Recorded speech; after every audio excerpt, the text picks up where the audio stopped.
Voodoos and Obeahs. By Joseph J. Williams. Introduction. The New York Times of August 14, 1925, printed the following news item: sees price lists of voodoo doctor. Police get circulars offering wishing dust and lucky charms to Negroes at $1, $2, $1,000, special to the New York Times. Atlantic City, August 13, 12,000 circulars said to have been sent to this city by a New York voodoo doctor were seized by the police here today as they were being distributed to Negro homes on the north side by 6 Negro boys. The circulars bore the address of D. Alexander of 99, Downing Street, Brooklyn, N.Y. All sorts of love powders, wishing dust, lucky charms and incantations are offered for sale in the circular, with prices ranging from $1 to $1,000. Guffer Dust, New Moon, Number 1, Good, $50, Happy Dust, $40, Black Cat's Ankle Dust, $500, Black Cat's Wishbone, $1,000, King Solomon's Marrow, $1,000, Easy Life Powder $100, Tying Down Goods, $50, Chasing Away Goods, $50. Boss Fix Powders, $15, and Buzzard Nest, $100, were some of the goods offered. Inquiry developed that, bringing back powders were designed to return an errant wife or husband to a grieving spouse, tying down goods were said to keep the subject of one's affections from departing, while chasing away goods had the opposite effect. Boss Fix powders keep one's employer in a friendly mind. For days after the appearance of the foregoing in the Times, we find this dispatch from Cuba on the first page of the Boston Post. Save child from torture rescued during voodoo death rites. Havana, August 17. Paula Sieges, a 3-year-old white girl, was saved from a horrible death at the hands of voodoo worshippers at Aguacate, Havana Province, today, due to the rapidity of a search after she had disappeared. Paula, who lives with her parents on the Averhoff sugar plantation, was enticed away by voodoo worshippers who bound and gagged her in a cane field and were in the act of performing their rites when a posse of searchers came upon them. Rural guards later captured a white man and a colored man who had in their possession articles used by voodooists in sacrificing life. It may have been items such as these that inspired William Butler Seabrook to go to Haiti with the set purpose of learning firsthand whatever he could of voodoo and kindred practices. At all events, after some stay in the island, he published in 1929 The Magic Island, which at once became the center of heated controversy. To some it was a weird conglomeration of fact and fancy worthy of little serious consideration and of even less credibility. 1.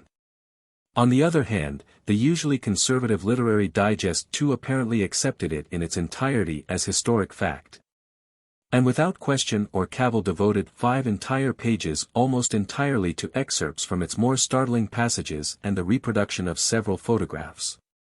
One single reference to the element of the occult which Mr. Seabrook seems to believe is the nearest approach to a guarded caution about the actuality of the most improbable details, a few of which may be mentioned in passing. Thus, for example, at the blood baptism, a truly voodooistic rite, when the author was to receive the wanga packet prepared for him by Mammon Sealy, after the preliminary sacrifice of 2 red cocks and 2 black, an enormous white turkey and a pair of doves.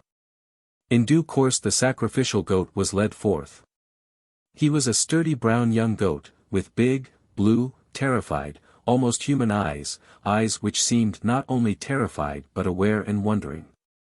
At first he bleated and struggled, for the odor of blood was in the air, but finally he stood quiet, though still wide-eyed, while red silken ribbons were twined in his little horns, his little hoofs anointed with wine and sweet-scented oils. And an old woman who had come from far over the mountain for this her brief part in the long ceremony sat down before him and crooned to him alone a song which might have been a baby's lullaby. 3. After a further ritual with the goat, Catherine, the 16-year-old daughter of Mammon Sealy, was led in by her brother Emmanuel, who had to clutch her tightly by the arm to prevent her from stumbling when they brought her to the altar. Mammon Sealy hugged her and moaned and shed tears as if they were saying goodbye forever. The papilloi pulled them apart, and someone gave the girl a drink from a bottle. She began to protest in a dull sort of angry, whining way when they forced her down on her knees before the lighted candles. The papilloi wound round her forehead red ribbons like those which had been fastened around the horns of the goat, and Maman Seely, no longer as a mourning mother but as an officiating priestess. With rigid face aided in pouring the oil and wine on the girl's head, feet, hands and breast. All this time the girl had been like a fretful, sleepy, annoyed child, but gradually she became docile, somber, staring with quiet eyes, and presently began a weird song of lamentation. For the song itself is summed up in the last verse, "So I who am not sick must die." 5. The author then continues, "And as that black girl sang, and as the inner meaning of her song came to me, I seemed to hear the voice of Jephthah's daughter doomed to die by her own father as a sacrifice to Jehovah, going up to bewail her virginity on Israel's lonely mountain. Her plight in actuality was rather that of Isaac bound by Abraham on Mount Moriah. A horned beast would presently be substituted in her stead. But the moment for that mystical substitution had not yet come, and as she sang she was a daughter doomed to die. The ceremony of substitution, when it came, was pure effective magic of a potency which I have never seen equaled in dervish monastery or anywhere. The goat and the girl, side by side before the altar, had been startled, restive, nervous. The smell of blood was in the air, but there was more than that hovering. It was the eternal, mysterious odor of death itself which both animals and human beings always sense, but not through the nostrils. Yet now the two who were about to die mysteriously merged, the girl symbolically and the beast with a knife in its throat, were docile and entranced, were like automatons. The papilloi monotonously chanting, endlessly repeating, "Damballa calls you," stood facing the altar with his arms outstretched above their heads. The girl was now on her hands and knees in the attitude of a quadruped, directly facing the goat, so that their heads and eyes were in a level, less than 10 inches apart, and thus they stared fixedly into each other's eyes. While the papilloi's hands weaved slowly, ceaselessly above their foreheads, the forehead of the girl and the forehead of the horned beast, each wound with red ribbons, each already marked with the blood of a white dove. By shifting slightly I could see the big, wide, pale blue, staring eyes of the goat, and the big, black, staring eyes of the girl, and I could have almost sworn that the black eyes were gradually, mysteriously becoming those of a dumb beast, while a human soul was beginning to peer out through the blue. But dismiss that, and still I tell you that pure magic was here at work, that something very real and fearful was occurring. For as the priest wove his ceaseless incantations, the girl began a low, piteous bleating, in which there was nothing, absolutely nothing, human, and soon a thing infinitely more unnatural occurred. The goat was moaning and crying like a human child. 6. While the papilloi still wove his spells, his hands moving ceaselessly like an old woman carding wool in a dream, the priestess held a twig of green with tender leaves between the young girl and the animal. She held it on a level with their mouths, and neither saw it, for they were staring fixedly into each other's eyes as entranced mediums stare into crystal globes, and with their necks thrust forward so that their foreheads almost touched. Neither could therefore see the leafy branch, but as the old mameloy's hand trembled, the leaves flicked lightly as if stirred by a little breeze against the hairy muzzle of the goat, against the chin and soft lips of the girl. And after moments of breathless watching, it was the girl's lips which pursed up and began to nibble the leaves. 7. As she nibbled thus, the papilloi said in a hushed but wholly matter-of-fact whisper like a man who had finished a hard, solemn task and was glad to rest, "Est, there it is." The papilloi was now holding a machete, ground sharp and shining. Maman Seely, priestess, kneeling, held a gamel, a wooden bowl. It was oblong. There was just space enough to thrust it narrowly between the mystically identified pair. Its rim touched the goat's hairy chest and the girl's body, both their heads thrust forward above it.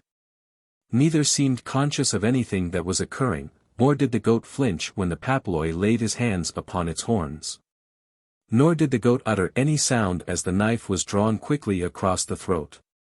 But at this instant as the blood gushed like a fountain into the wooden bowl, the girl with a shrill, piercing, then strangled bleat of agony, leaped, shuddered, and fell senseless before the altar. 8. But let us pass to an even more gruesome narrative. According to Seabrook, Celestine, the daughter of Antoine Simon, 9, although under 30, was reputed to be secretly the grande mamaloi of all Haiti, its supreme high priestess. 10. The author adds, and not only Celestine herself but her father, Antoine Simon, President of the Republic, was reputed to be active in black sorcery. It was commonly said that magical rites and practices occurred even within the confines of the palace walls, and probably they did. 11. In explanation, then, of his chapter, Celestine with a Silver Dish, Seabrook writes, the story of the silver dish is based on the evidence of two credible eyewitnesses, one a Frenchman who may still be seen and talked with at the Cape. The other a Haitian now dead. I talked with numbers of people about it and found none who questioned its approximate truth. It is current among the Haitians themselves, so they will forgive me for including it. 12. One moonlight night in the spring of 1909, it was during Easter week, the Frenchman who now lives at the Cape was sitting in one of the vine-covered summer houses with his Haitian friend. Towards 1 o'clock in the morning they heard a tramping of feet from the direction of the palace, and presently saw a black sergeant with 2 squads of soldiers marching toward the stable yard, along a pathway of the deserted gardens. They passed close to the summer house. Behind them, at a little distance, came Celestine. She was barefooted, in a scarlet robe, and carried in her hands a silver dish. In a small, open, moonlit glade, close to the summer house, the sergeant halted his 8 men, and lined them up at attention, as if on a parade ground. Except for his low-voiced commands, not a word was spoken. Celestine in her red robe, which fell loose like a nightgown to her bare feet, laid the great silver platter on the grass. The sergeant handed Celestine a forked bent twig, a sort of crude divining rod, and stepped back a little distance. Celestine, holding the wand loosely before her, facing the 8 soldiers standing at attention, began a gliding, sidestepping dance. Singing her incantations of mixed African and Creole in a low voice alternating from a deep guttural contralto to a high falsetto, but never raised loudly, pointing the wand at each in turn as she glided to and fro before them. The men stood rigid, silent as if paralyzed, but following her every movement with their rolling eyeballs as she glided slowly from end to end of the line. For a long 10 minutes that seemed interminable, Celestine glided to and fro, chanting her incantation, then suddenly stopped like a hunting dog at point before one man who stood near the center of the row. The wand shot out stiff at the end of her outstretched arm and tapped him on the breast.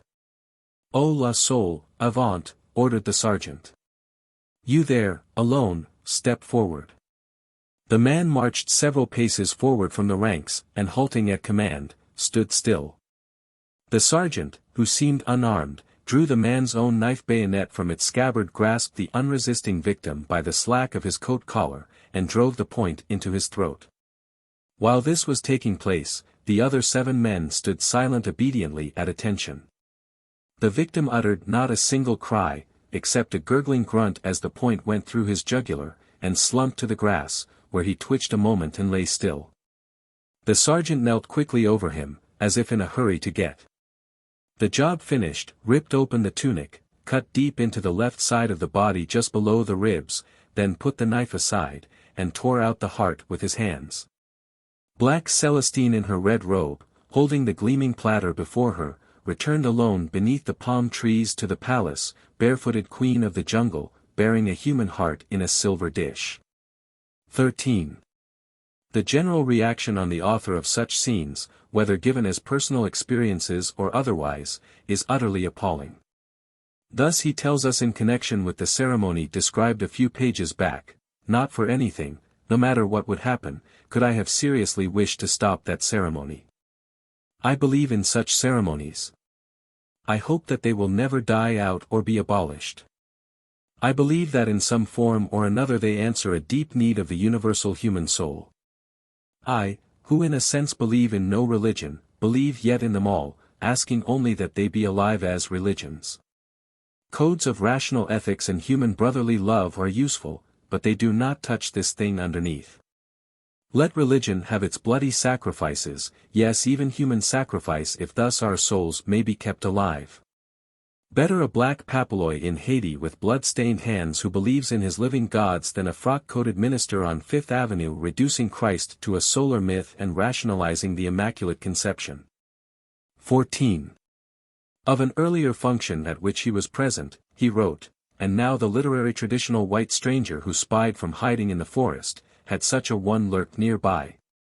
Would have seen all the wildest tales of voodoo fiction justified, in the red light of torches which made the moon turn pale, leaping, screaming, writhing black bodies, blood-maddened, sex-maddened, God-maddened, drunken. Whirled and danced their dark saturnalia, heads thrown weirdly, sick, back as if their necks were broken, white teeth and eyeballs gleaming, while couples seizing one another from time to time fled from the circle. As if pursued by furies into the forest to share and slake their ecstasy.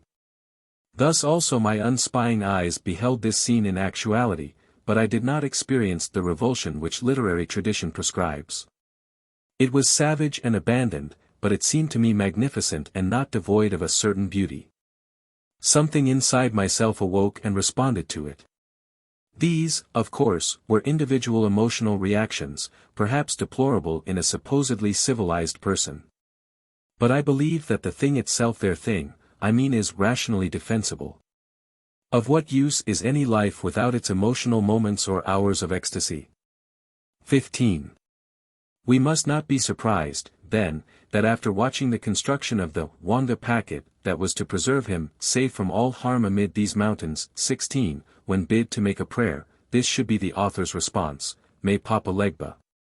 Maîtresse Exalie and the Serpent protect me from misrepresenting these people, and give me power to write honestly of their mysterious religion, for all living faiths are sacred. 17. And how was this unholy pact carried out? Candidly, the glaring mistakes in ritual that the author makes in connection with his description of a Catholic funeral service 18 which is open to the whole world to witness, does not inspire confidence in his exposition of the esoteric functions that are jealously reserved for the initiated alone. As a matter of fact, Mr. Seabrook has divided his volume, perhaps of set purpose, into two distinct parts. First we have 282 pages devoted to the general story with weird fantastic drawings, more suggestive than illuminating, wherein the details are at variance with the text. Then follows 52 pages under the general caption, from the author's notebook, together with 27 photographs by the author. This second part is made up of quotations from standard authors and other references, with very few personal experiences and those of the most ordinary type. While accepting, then, the latter portion of the book at its face value, it would seem safer to classify the earlier section as that sensational type of narrative that has become associated with the name of Trader Horn. This impression is strengthened by the fact that many passages in the story, especially those placed in the mouths of Lewis and other informants, read almost as paraphrases from some of the authors who are mentioned later as references. And it seems as more than a coincidence that the quotation from Labat appearing on page 292 is probably copied without acknowledgement from Eugene Aubin, 19, as the same two variations from the original 20 appear in both places. The opening word has been changed from ces to less, and ils has been omitted before conservant. It is not at all surprising, then, that Dr. Price Mars of Pétionville, Haiti, whom Seabrook actually mentions in the course of his narrative 21 should publish an indignant reply to what he must needs consider a gross libel against his native island. Of Magic Island as a whole, Dr. Price Mars says, "This is nothing more than a chronicle, a rather long chronicle, if you will, but throbbing, passionate, sensational. It contains whatever Mr. Seabrook has seen, or thinks that he has seen, in Haiti, during a few months' stay. I am forced to remark that this book is throughout very amusing and very cruel amusing, on account of the material replete with savage humor, and abominable, because the American reader, and even the Haitian who is not in a position to check up the facts advanced, is drawn to ask himself, is what he relates true? In any case, these gruesome facts, such as are recorded, seem likely if they are not true. 22. Dr. Price Mars further states, from the very beginning, Mr. Seabrook has grasped the two essential elements of voodoo, religion and superstition. Religion, whose rites are preserved by oral tradition alone, and superstition which is its grotesque caricature. Not only is this distinction unknown to 9/10 of the Haitians, but most assuredly, as the writer expresses it, voodoo is a cause of astonishment, nay of a scandal, for most of us. And it is on account of this disdain, of this fear of a fact, however important, in the life of our plebeian and rural masses, that our pitiful ignorance records the sinister narratives of which we make ourselves the complacent echo. And it is no less in this way, that, as a ripple of culture, our mystic mentality displays itself.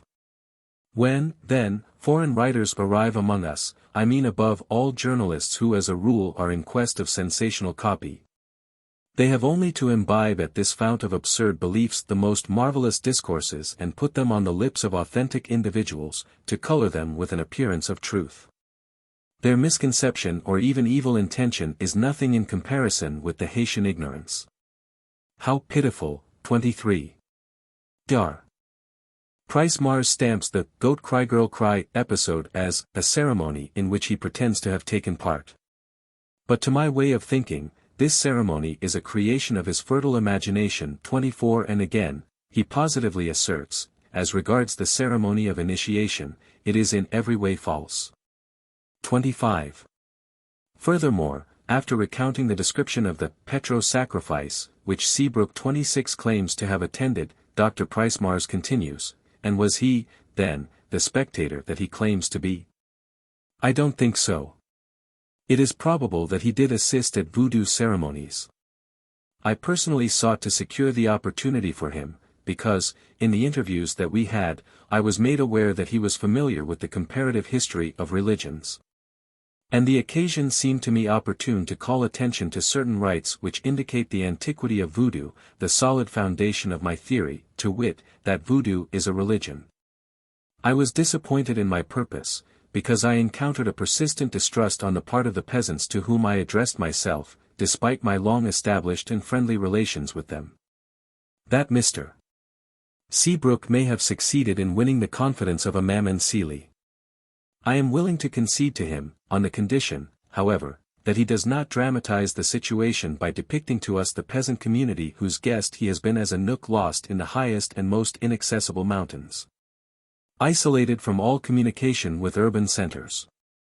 These conditions render his account absolutely improbable, because there is not a single peasant in a true rural center who would consent to organize real voodoo ceremonies for the sole pleasure of a stranger. On the other hand, the ceremony which he has described is only half true. At the very outset, he has committed a ritual absurdity in making the bull the principal sacrificial matter of the Petro. They sacrifice the bull as the fowl and the goat in nearly all the voodoo ceremonies, but the victim proper to the Pedro is the pig. The absence of this animal in a ritual display of Pedro is equivalent to a blunder so stupid that it would falsify its meaning. Moreover, the sacrifice of the bull considered as a god, or symbol of a god, is totally unknown in voodoo. It seems to me an invention or at least a very fantastic interpretation and which the footnote of Seabrook sufficiently explains. This reference is to the Bacchae of Euripides. 27. Here we may leave Mr. Seabrook for the present. 28. Just as fetishism was for a long time accepted as a generic term covering all that was nefarious in the customs of the West African tribes, so in the popular mind today, Voodoo and Obeah are interchangeable and signify alike whatever is weird and eerie in the practices of the descendants of these same tribes as they are found throughout the West Indies and the southern portion of the United States. And yet technically, not only are Voodoo and Obeah specifically distinct, one from the other, both in origin and in practice, but if we are to understand the true force and influence which they originally exercised over their devotees, we must dissociate them from the countless other forms of magic, black or white, that have gradually impinged themselves upon them as so many excrescences. Logically, then, we must begin our study, not in the West Indies but in Africa itself, going back as far as possible to the origins of the present-day practices, and watching their development, both before and after their transplanting through the medium of slavery, to new and fertile soil where they have become a rank, though exotic, growth. The present writer first visited Jamaica in December, 1906, and he became at once intensely interested in the question of Obeah, and in a less degree in Voodoo. Since then he has made 3 other visits to the island and has spent there in all about 6 years. He has penetrated to the least accessible corners of mountain and bush, and has lived for some time in those remote districts where superstitious practices are prevalent.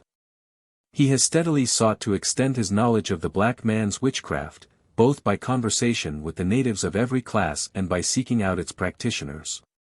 He has conversed with professional Obeah men, whom, however, he has invariably found evasive and noncommittal. But despite this latter fact he has by chance, rather than by any prearrangement, had occasion at times to watch surreptitiously the workings of their gruesome art. Meanwhile, for a quarter of a century he has culled the works of others and sought not only to familiarize himself with the smaller details of Voodoo and Obeah, but no less to discriminate judiciously between fact and fiction to the best of his ability. The result of his researches and observations are now set forth in the following pages. How do you find this book? Any thoughts about the book or the author? Any suggestion for improvement? Please take a moment to share your thoughts in a comment. If you like it, share it with your friends who might enjoy it as well. Subscribe to keep in touch. Visit CompleteAudiobooks.com for more quality content. Chapter 1. African Ophiolatry. Edward B. Tyler, writing as long ago as 1871, observed, serpent worship unfortunately fell years ago into the hands of speculative writers, who mixed it up with occult philosophies, druidical mysteries, and that portentous nonsense called the archite symbolism, till now sober students hear the very name of Ophiolatry with a shiver. 29. Yet it is in itself a rational and instructive subject of inquiry, especially notable for its width of range in mythology and religion. 30. Dr. C. F. Oldham, Brigade Surgeon of His Majesty's Indian Army, tells us in the preface of his interesting little volume, The Sun and the Serpent. 31. This work, which is based upon papers read before the Royal Asiatic Society in 1901, was at first intended to refer only to Indian serpent worship. It was soon found, however, that the serpent worship of India did not originate in that country but was, in fact, a branch of the worship of the sun and the serpent, which was once well nigh universal. It became evident, therefore, that a history of the Indian cult would go far to explain the nature and origin of serpent worship, in other countries and in other times. While we cannot accept many of the views expressed in the course of this work, his final conclusion is most important, coming as it does from such a source.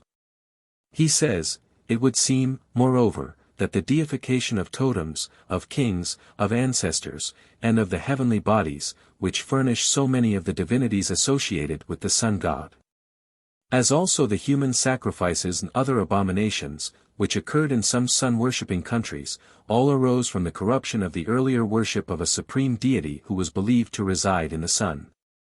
The Gayatri, the most sacred text of the Veda, which must not be uttered so as to be overheard by profane ears, and which contains the essence of the Hindu religion, is a short prayer to the sun god, who is addressed as Savitri, the generator or creator. The early Egyptians, and other ancient peoples also, seem to have worshipped the sun god as the creator. 32. In speaking of Africa, however, Egypt, at least for the present, must be excluded from our consideration. For our question now deals with rites distinctively belonging to the black tribes, whether we class them as Bantus or Negroes in the strict sense of the word. And while at first glance it seems but natural to assign an Egyptian origin for the cult, as far as the Dark Continent is concerned, Wilfred D. Hambley, Assistant Curator of African Ethnology at the Field Museum of Natural History, Chicago, the first to produce a strictly scientific work on the question of serpent worship in Africa. 33. After a prolonged and careful study, has adduced strong and convincing reasons to the contrary. Hence his conclusion, examination of African python worship in relation to cults and beliefs from other parts of the world provides no evidence that Africa received python worship from extraneous sources. On the contrary, the evidence is strongly in favor of an indigenous origin of python worship. 34. And again, there is nothing more than a superficial resemblance between the snake beliefs of Africa and those of ancient Egypt. 35. In any case, the subject does not really come within the scope of the present work.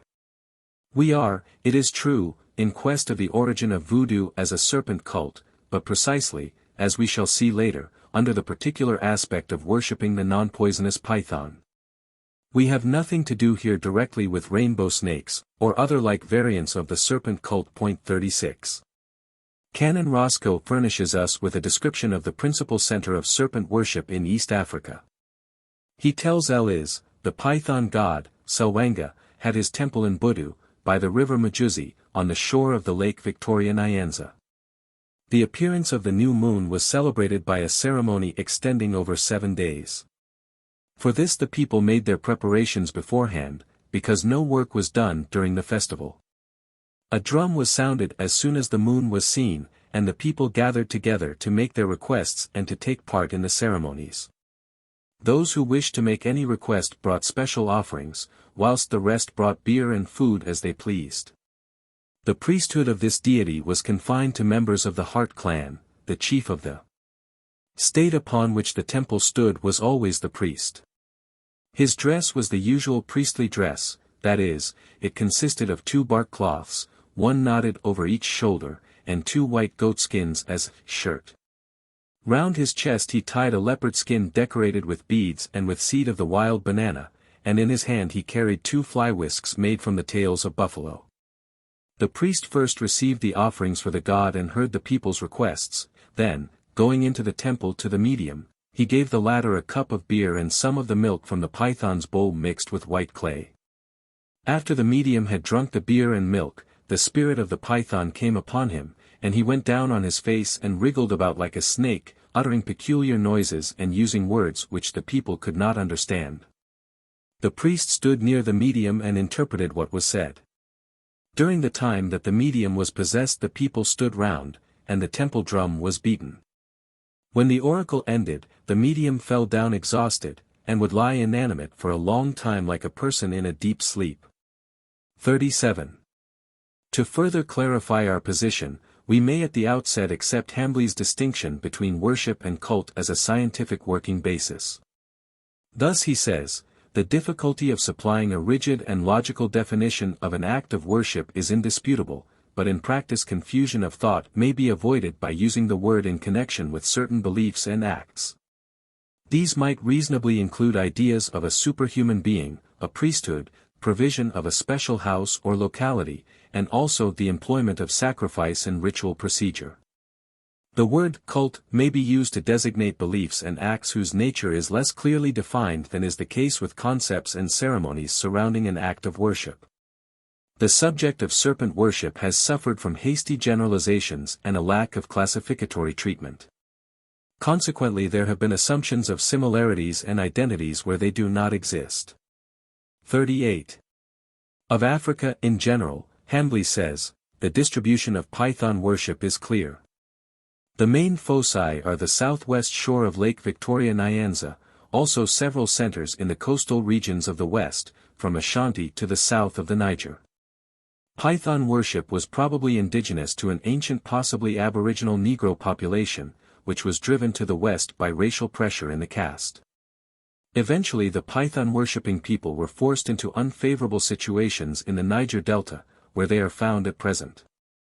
Around the main centers of python worship are python cults, also python and snake beliefs. 39. Let us now follow Hambley's argument and see in a general way what facts have led him to this conclusion. West Africa, he remarks, undoubtedly yields evidence of python worship, especially in Dahomey in southern Nigeria. There is also supplementary evidence with regard to python cults and beliefs.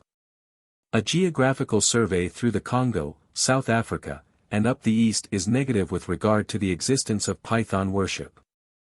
40 Not until the region of Lake Victoria Nyanza is reached is there evidence of a definitely organized python worship with a sacred temple, a priesthood, and definite ritual acts including sacrifice. There appears to be no definite evidence of python worship in Cameroon, but the serpent design is often employed in wood carving and the equipment of medicine men. 41. Again, there are 2 unquestionable areas of python worship, namely West Africa and a smaller region in Uganda, but there is no definite evidence of similar institutions in the great extent of country between the two centers. There are, however, usages which may be the residue of a decadent python cult. The following factors are common to the East and West African forms of python worship. 1. The python only, but no other snake, is selected for definite worship. This choice may be due to the impressive size of the large species of python. The reptiles are tractable and non-poisonous. All observers are agreed that the python rarely attacks a human being. 2. Hut structures, temples, contain internal arrangements for feeding the reptiles. 3. The python embodies a superhuman being, god of war, spirit of the water, patron of agriculture, or goddess of fertility. 4. The king sends messengers and offerings. He asks for prosperity. 5. Sacred groves are found in addition to temples. 6. Acts of worship bring people who offer sacrifice and make requests. 7. Priests and priestesses are employed. The latter are wives of the python. Both dance themselves into ecstatic trance in which they make oracular utterances which are given in a language not understood by the worshippers. 42. Hambly later returns to the same point. One of the most important questions is the possible relationship between the python worship of Uganda and that of West Africa. The points of comparison between these two centers have already been given in detail. Briefly they are, the acceptance of the python as a supernatural being, the honoring of the reptile, which is fed and generally cared for. The appointment of priests and priestesses who undergo special preparation, belief in the python as a source of productiveness in relation to human fecundity, agriculture, and fishing, making of petitions and the offering of sacrifice. Ecstatic dances of priests and priestesses.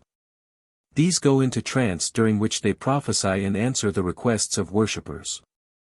These points suggest relation rather than independent origin, though it has to be admitted that the points of resemblance are of a rather general nature. Zoological observations prove that the python is likely to be accepted anywhere as an object of adoration. 43. Despite the last assertion, then, Hambly would trace the python worship of Uganda and West Africa at least to a common source rather than ascribe them to independent origin. He continues. Knowledge of racial migrations in Africa points to the probability that python worship passed across the continent from east to west. 44. To a certain extent the movement of African races are understood. The defect of our knowledge lies in the absence of a chronology for the mass movements of races. It is known, however, that under Hamitic pressure in the Horn of Africa the primitive Negro of the Lake region moved across the continent from east to west, sending branches of the migratory stem into the Congo area, in which the movement was from north to south and from east to west. There is not a fragment of evidence to suggest that the intrusive Hamites brought python worship with them. The most reasonable suggestion is that the worship is indigenous to the early Negroes of Uganda, though the ritual is now practiced by people who are somatically and linguistically Hamitic. The migration of python worship was probably of a purely racial character. The forms of worship are found in their fullest structure and activity at both ends of the main racial migratory line. That is, in Uganda at the eastern end, and southern Nigeria and Dahomey at the western end of the line.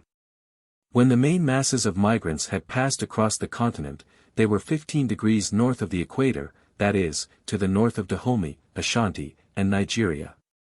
Owing to pressure from the Fulani and the Hausa, these Negro tribes from East Africa had to move south into the unfavorable coast regions of the area from Liberia to the mouth of the Niger. It is precisely in these non-Bantu regions that python worship, cults, and beliefs are found at present. They were exceptionally strong at Brass, the terminus of some of the oldest of these racial migrations. 45. This theory of Hambly is amply supported by independent observations. Thus as regards East Africa, we may quote one or two in passing. A. L. Kitching published a work in 1912 of which he says himself, "This book embodies the experiences and observations of 10 years spent among the outlying tribes of the Uganda Protectorate." 46. In the chapter on superstition, he writes, while some of the tribes in Uganda may be said to know God in a certain sense, and to look to and pray to a supreme being, whose influence is expected to be benign and helpful. The religion of the majority consists largely, in common parlance, of dodging evil spirits. 47 Then, speaking of the Gan people of northwest Uganda, he states, in the same vague fashion sacrifices are offered to demons on the rocks that abound throughout the district. The spot usually preferred is one where there is a hole in which dwells a snake. The demon, so I was informed, is supposed to reside in the body of the snake, a statement which has decided biblical flavor, although there was no suspicion of Christian knowledge about my informer. 48. Canon Roscoe, writing of the Banyoro, or as he prefers to call them the Bakatara, located along the eastern shore of Lake Albert in Uganda, stresses the point that in the common estimation rivers and waterholes are usually under the guardianship of snakes to whom sacrifices are offered. Thus, for example, at the Mazizi there was a medicine man, Kopanipini, who was in charge of the river and cared for the snake, to which he made offerings when people wished to cross. He affirmed that it was useless to attempt to build a bridge over the river, for the snake would break it down, and the only means of crossing was by large papyrus rafts on which the people, after giving offerings to the medicine man for the snake, had to be ferried over. The king sent periodical offerings of black cows to this snake, and the medicine man presented them to it with prayers that it would not kill men. 49 And again, pythons were held to be sacred, and in some places offerings were made regularly to them to preserve the people. A few men kept pythons in their houses, taming them and feeding them on milk with an occasional fowl or goat. It was said that these pythons did not kill children or animals in their own villages but went further afield for their prey. The king had a special temple at Kisengwa in which a priest dwelt with a living python which he fed on milk. 50. It is well to note here what has been remarked by Hambly: the Wa Kikayu regard the snake and some other animals as having a mysterious connection with spirits. When a snake enters the village, the people offer it milk and fat.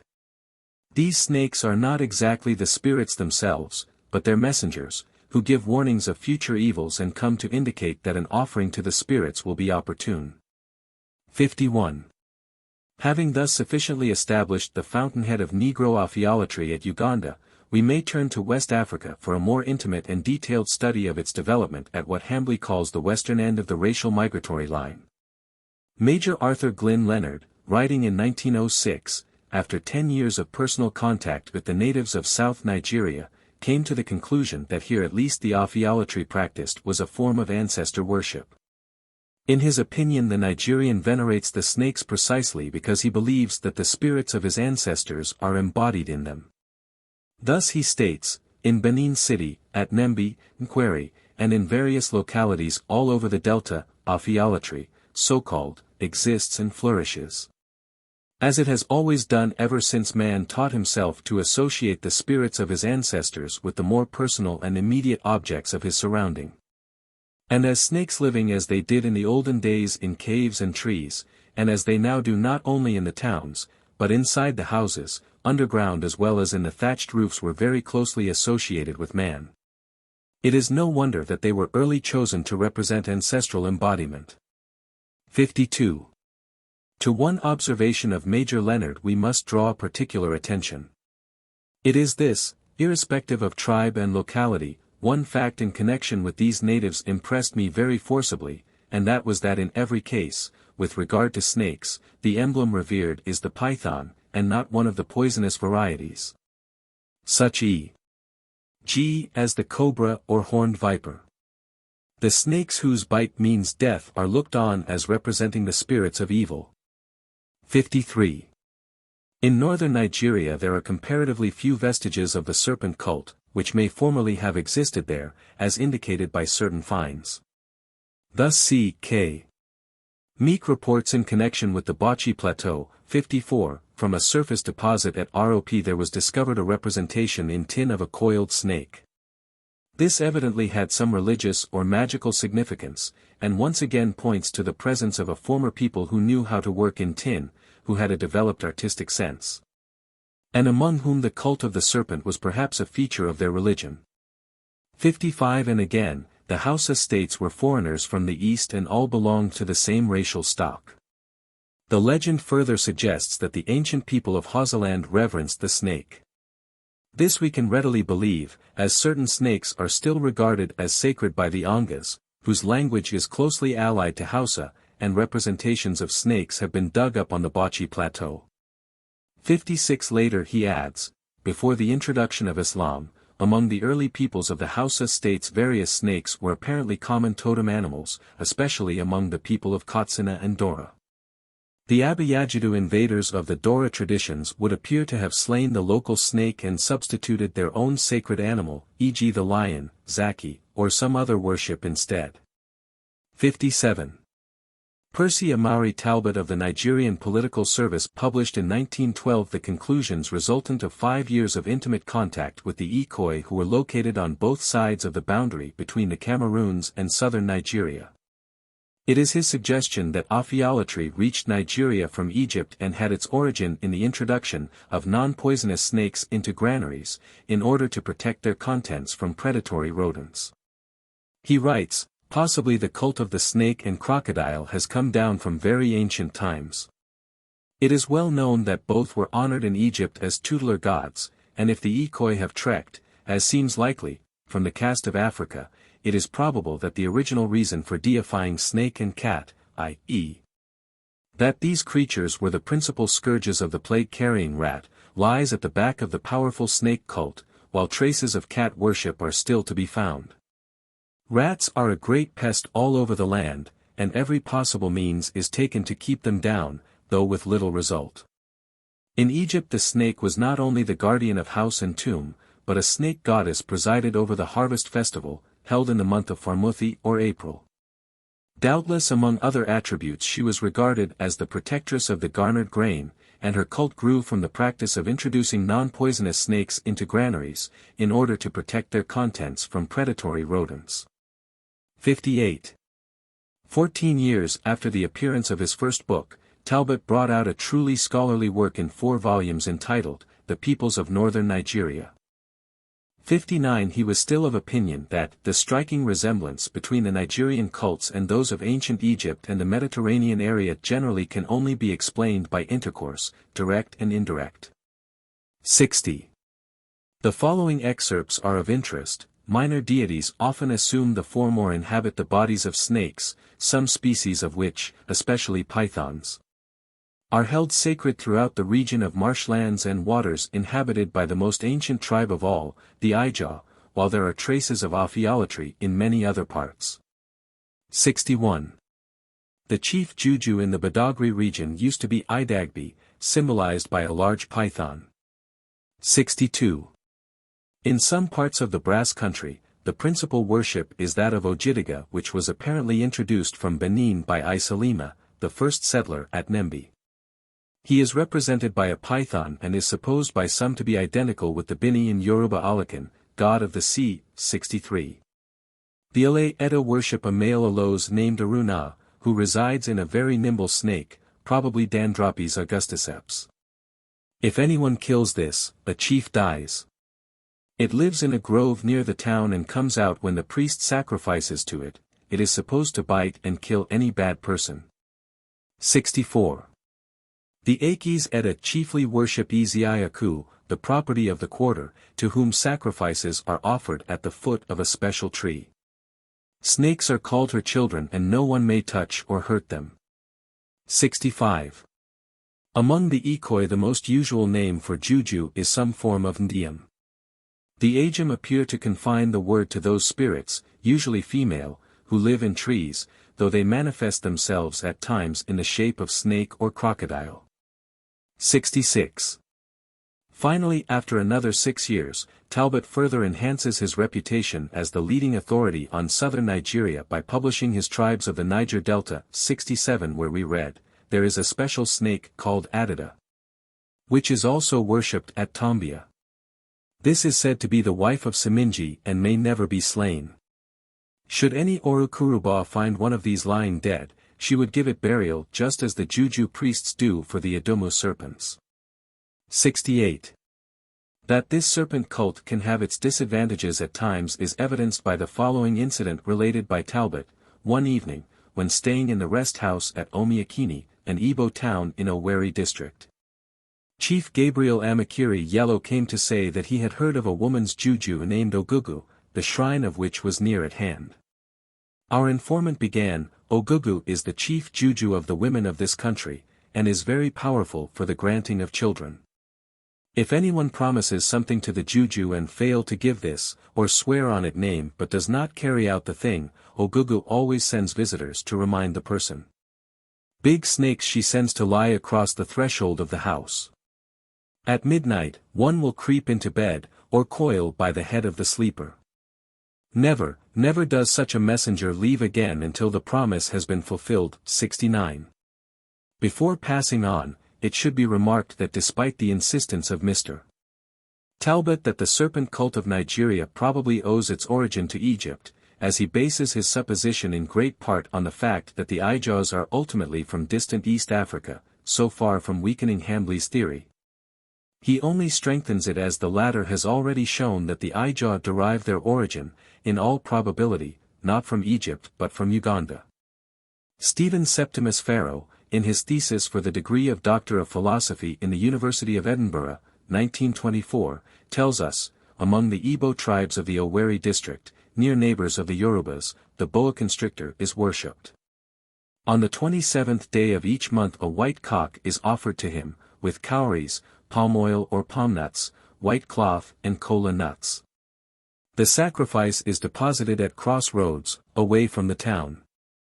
There is, however, no reptile worship among the Yorubas, except in the case of crocodiles, belonging to Olosa the lagoon goddess. 70. Briefly, then, to sum up our present chapter. Prescinding from the question whether African Ophiolatry is a diffusion from abroad or of independent origin, we may accept Hambley's theory that as regards the Dark Continent itself, the local center from which it emanated was in all probability in Uganda. Further, we may accept his assertion that it was indigenous to distinctively Negro tribes which under pressure from Hamitic invasion, trekked across the continent, carrying with them their old tribal beliefs and customs. Thirdly, we agree that while the oppressors in East Africa assimilated in some small degree more or less of its principles, West and not East Africa gradually became its true center of influence. While the examples thus far cited in connection with the practice in West Africa have savored rather of the cult than of the formal worship of the serpent in the strict sense of the word, still the following points are of value.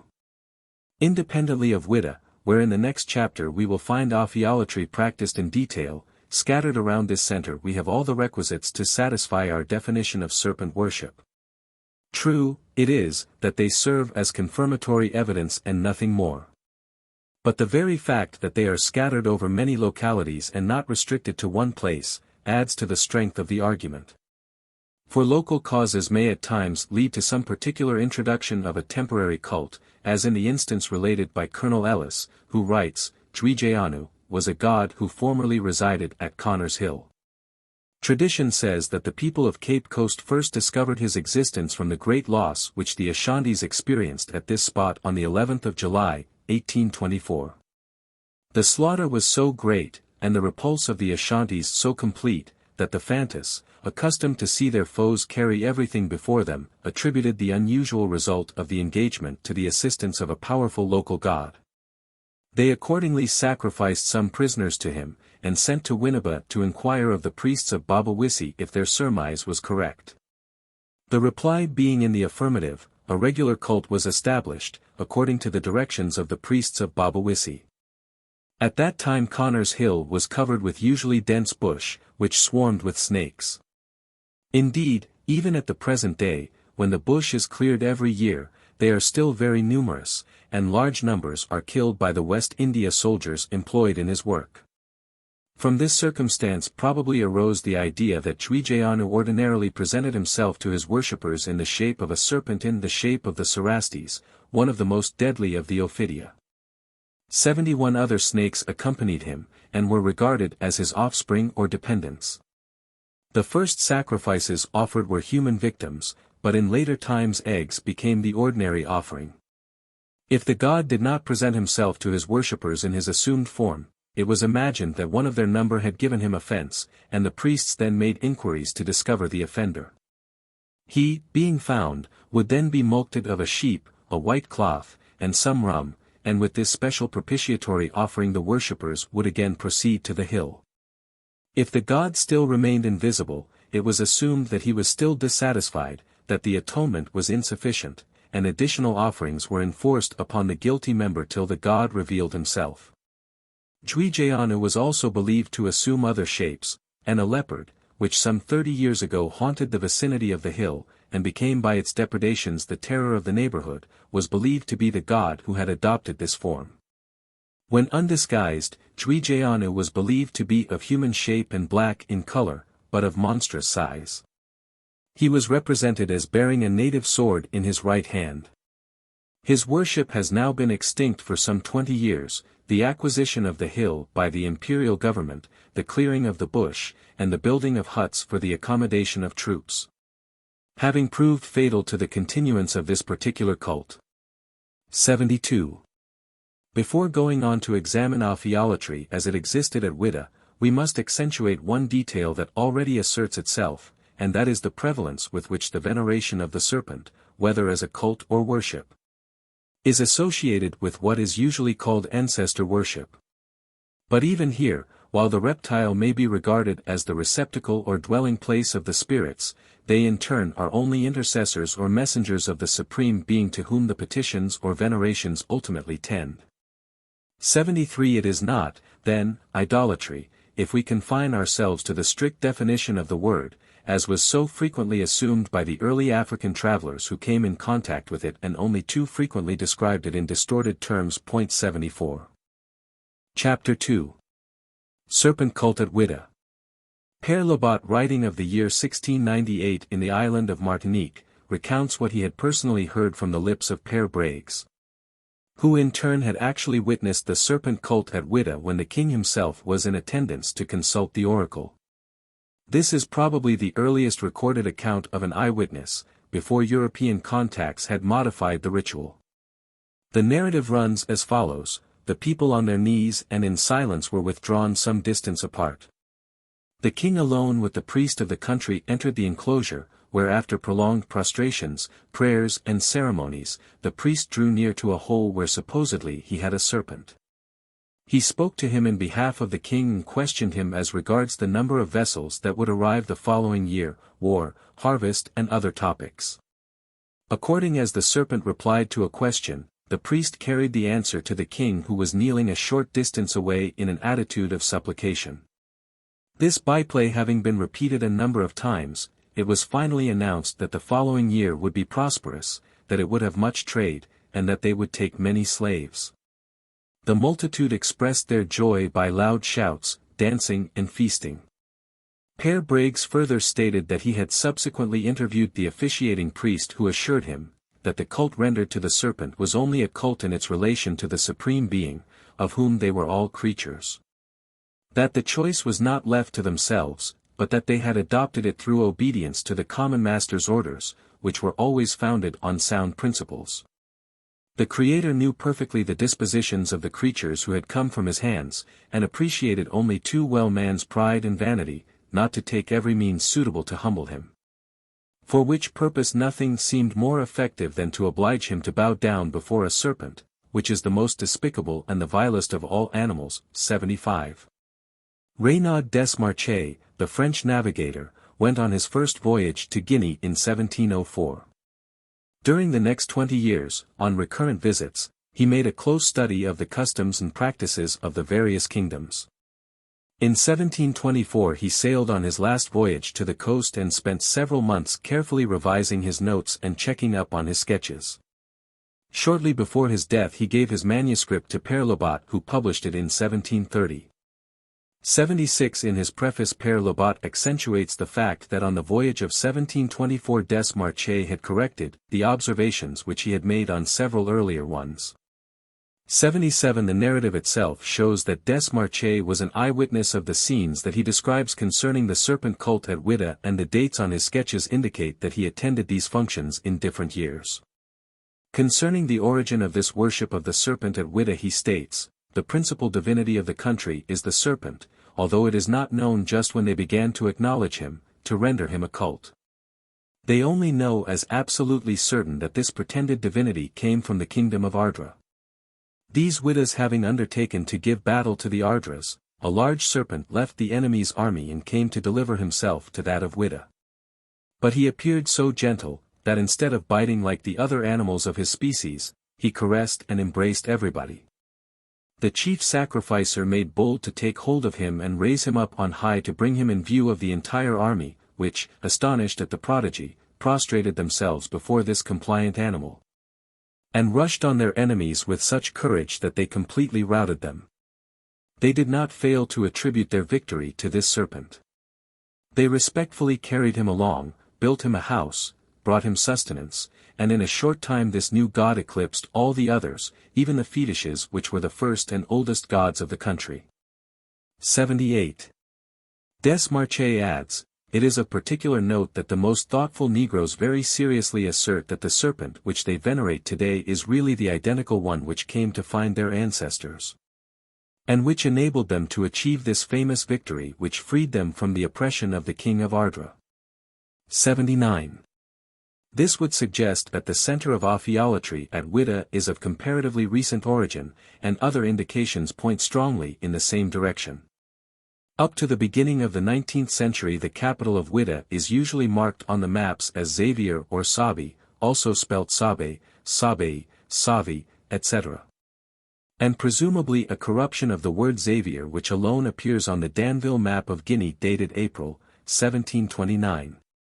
Desmarches, also, heads his chapter on the subject merely as, the town of Xavier. 80. It is hard to believe that at so early a date this name should have been applied anywhere except to a Jesuit mission. As a matter of fact from about 1600 to 1617, one or more Jesuits were laboring continuously along the Guinea coast with headquarters at Sierra Leone. In 1607 Father Balthasar Barrera, S.J., certainly visited Benin, and in 1613 Father Emmanuel Alvarez, S.J. built a chapel at Lagos Point 81. Whether or not the Jesuits did actually establish a mission in Whydah and named it Xavier, this much is certain. That, in connection with their labors along the Guinea coast, there is absolutely no mention of serpent worship in any form. And as the Jesuits in their relations are proverbially so detailed in such matters, we have a strong presumption that it was non-existent within their field of activity at the beginning of the 17th century. This presumption is strengthened by the fact that Charles Chalmer in 1661, while describing the fetish practices of Guinea does not mention the subject. 82. Moreover, Dr. O. Dapper, who goes into great details about each of the Guinea kingdoms and their religions in 1668-83, as well as John Ogilby, 2 years later 84, are both silent on this point of serpent worship. From all this it is safe to conclude that in all probability the Ophiolatry of Whydah had its origin in the latter half of the 17th century, as it was well established there before the century's close. The whole story of the advent of the serpent, it must be admitted, if taken by itself savors somewhat of a mythological derivation of the cult from neighboring Ardra. But this suggestion would be scarcely compatible with known facts, as we find no indication that Ophiolatry had any previous existence there. Actually, Desmarches takes care to point out that, in the fetishism of Ardra, it is the buzzard that is singled out for veneration, and that they show these birds the same respect and the same attention as is had for the good serpents at Whydah. 85. But even if we exclude this mythological aspect of the story, at least as far as Ardra is concerned, there is still a possibility that it may have reference to some migration from the east that brought to Whydah, together with Ophiolatry, much needed succor in the time of some war against Ardra. Before leaving Desmarches, attention should be called to his minute description of the procession held on April 16, 1725, in honor of the serpent after the coronation of the king of Whydah. 86. He also goes into great detail about the recruiting and training of little girls for the future office of priestesses and their subsequent marriage to the serpent. 87. We may now take up chronologically the principal accounts of the serpent worship at Whydah that have come down to us. The earliest detailed narrative and antedating even that of Des Marchais is from the pen of William Bosman, the chief factor for the Dutch at the castle of St. George d'Elmina. Written originally in Dutch in 1700, it was quickly translated and circulated throughout Europe. Concerning Whydah, or as he calls it Whydah, he declares, "It is certain that his countrymen have a faint idea of the true God, and ascribe to him the attributes of Almighty and Omnipotent. They believe that he created the universe, and therefore vastly prefer him before their idol gods, but yet they do not pray to him, or offer any sacrifices to him, for which they give the following reason. God, say they, is too high exalted above us, and too great to condescend so much as to trouble himself or think of mankind, wherefore he commits the government of the world to their idols. To whom, as the second, third and fourth persons distant in degrees from God, and are appointed lawful governors, we are obliged to apply ourselves." And in firm belief of this opinion they quietly continue. Their principal gods, which are owned for such throughout the whole country, are of three sorts. First, a certain sort of snakes, who possess the chief rank amongst their gods. Their second-rate gods are some lofty high trees, in the formation of which Dame Nature seems to have expressed her greatest art. The third and meanest god or younger brother to the other is the sea. These three mentioned are the public deities which are worshipped and prayed to throughout the whole country. 88.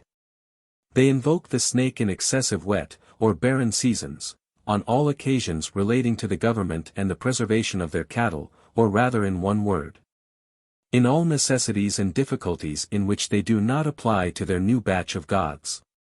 And for this reason very great offerings are made to it, especially from the king. 89. The snake house is situated about 2 miles from the king's village, and built under a very beautiful lofty tree, in which, say they, the chief and largest of all the snakes resides. He is a sort of grandfather to all the rest. Is represented as thick as a man, and of an unmeasurable length. He must also be very old, for they report that they found him a great number of years past. By reason of the wickedness of men, he left another country to come to them, at which being overjoyed, they welcomed their new-come god with all expressible signs of reverence and big veneration, and carried him upon a silken carpet to the snake house, where he is at present. 90. This is a slight variation from the account of Des Marchais. Bosman continues, "The reverence and respect which the Negroes preserve for the snake is so great that if a black should barely touch one of them with a stick, or any otherwise hurt him, he is a dead man, and certainly condemned to the flames." A long time past, when the English first began to trade here, there happened a very remarkable and tragical event. An English captain having landed some of his men and part of his cargo, they found a snake in their house, which they immediately killed without the least scruple, and not doubting but they had done a good work.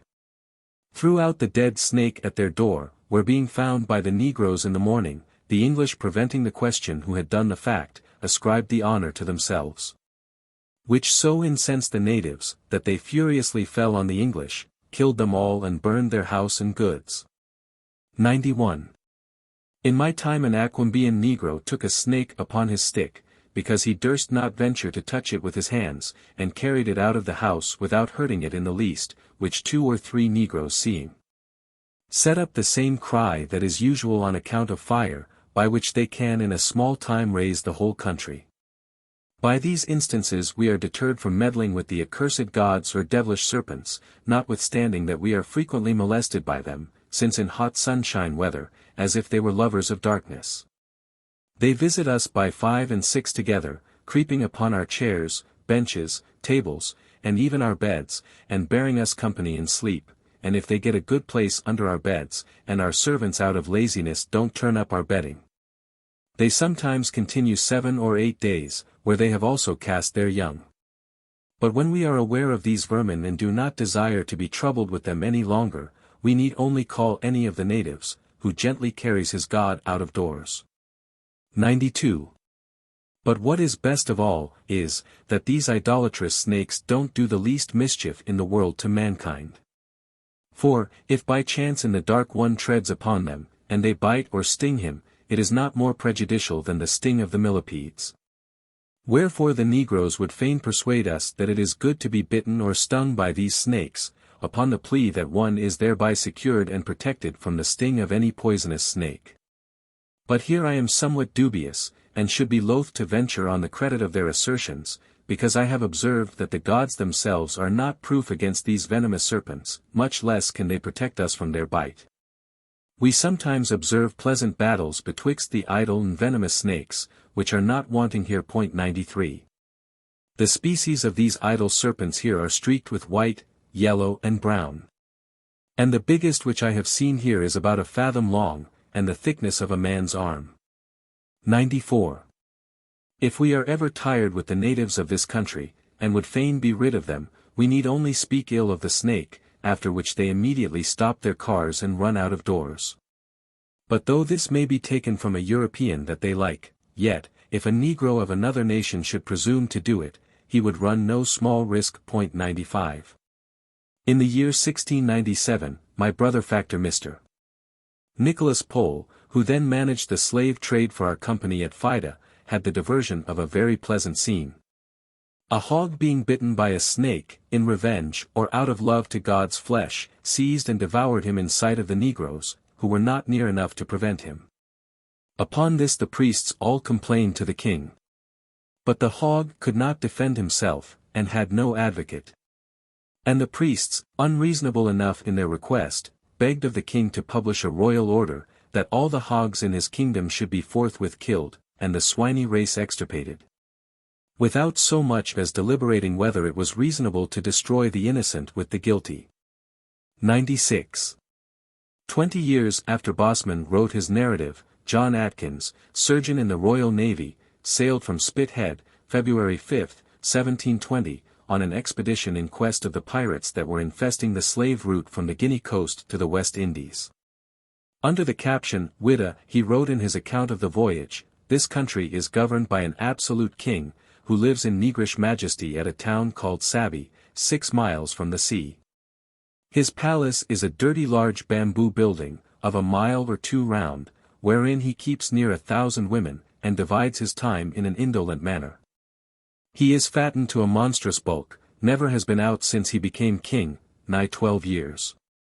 97. Concerning the religion of the country, Atkins remarks, the most curious of their customs, and peculiar to this part, is their snake worship, which, according to my intelligence, is as follows. This snake, the object of their worship, is common in the fields, and cherished as a familiar domestick in their houses, called dayboys. They are yellow, and marbled here and there, have a very narrow swallow, but dilatable, as all of the serpent kind are, to the thickness of your arm on feeding. It is the principal deity or fetish of the country, and brought into more regularity than others, by the superior cunning of their fetishers, who have one presiding over them, called the Grand Fetisher, or High Priest, who is held in equal reverence with the king himself. Nay, sometimes more, through gross superstition and fear, for they believe an intercourse with the snake, to whom they have dedicated their service, capacitates them to stop or promote the plagues that infest them. He hath the craft by this means, to humble the king himself on all occasions for their service, and to drain both him and the people, in supplying their wants. It is death for a native to kill one of these snakes, and severe punishments to Europeans. When rains are wanted at seed time, or dry weather in harvest, the people do not stir out after it is night, for fear of the angry snake, which, provoked with their disobedience, they are taught, will certainly kill them at those times, if abroad, or render them idiots. 98. All this was written on the eve of the destruction of Whydah as a nation. The Dahomans of the interior were bent on securing an outlet to the sea, that they might eliminate the coastal tribes from their position of middlemen in the lucrative slave trade. After the conquest of Ardra, Whydah alone stood between them and the consummation of their plan. Ordinarily a stout resistance might have been expected. But, as Atkins' description has shown us, the reigning king was devoid of the most fundamental qualities for directing affairs in such a crisis.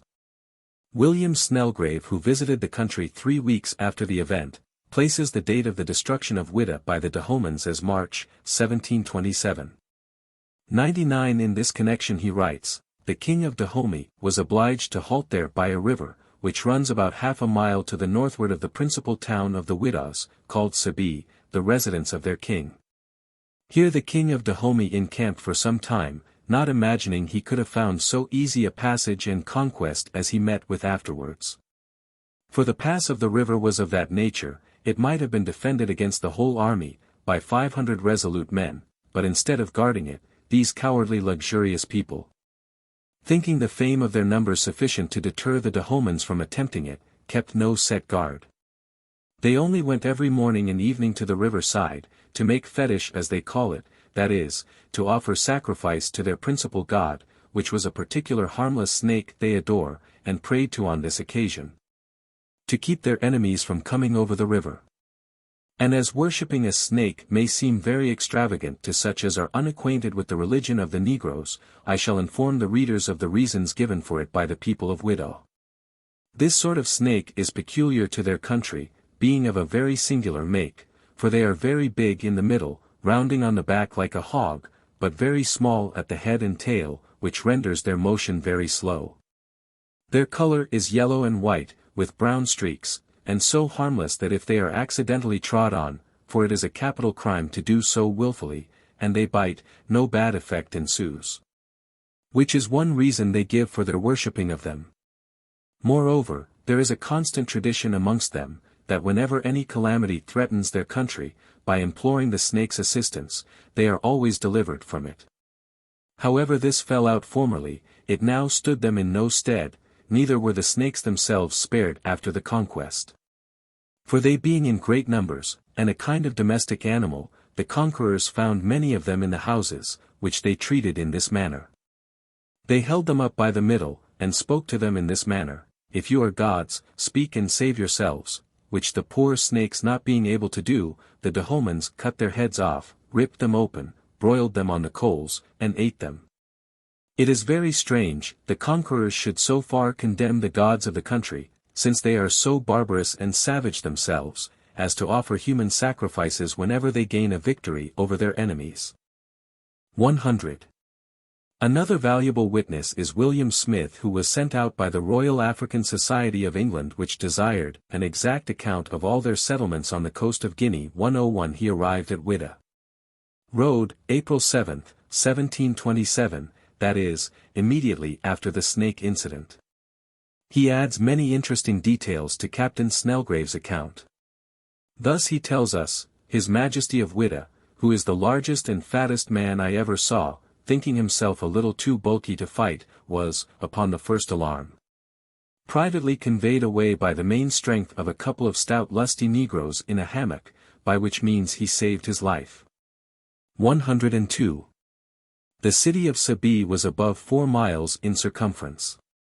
The houses neatly built, though only mud wall covered with thatch, having no stone in all that country nor even a pebble as big as a walnut. 103.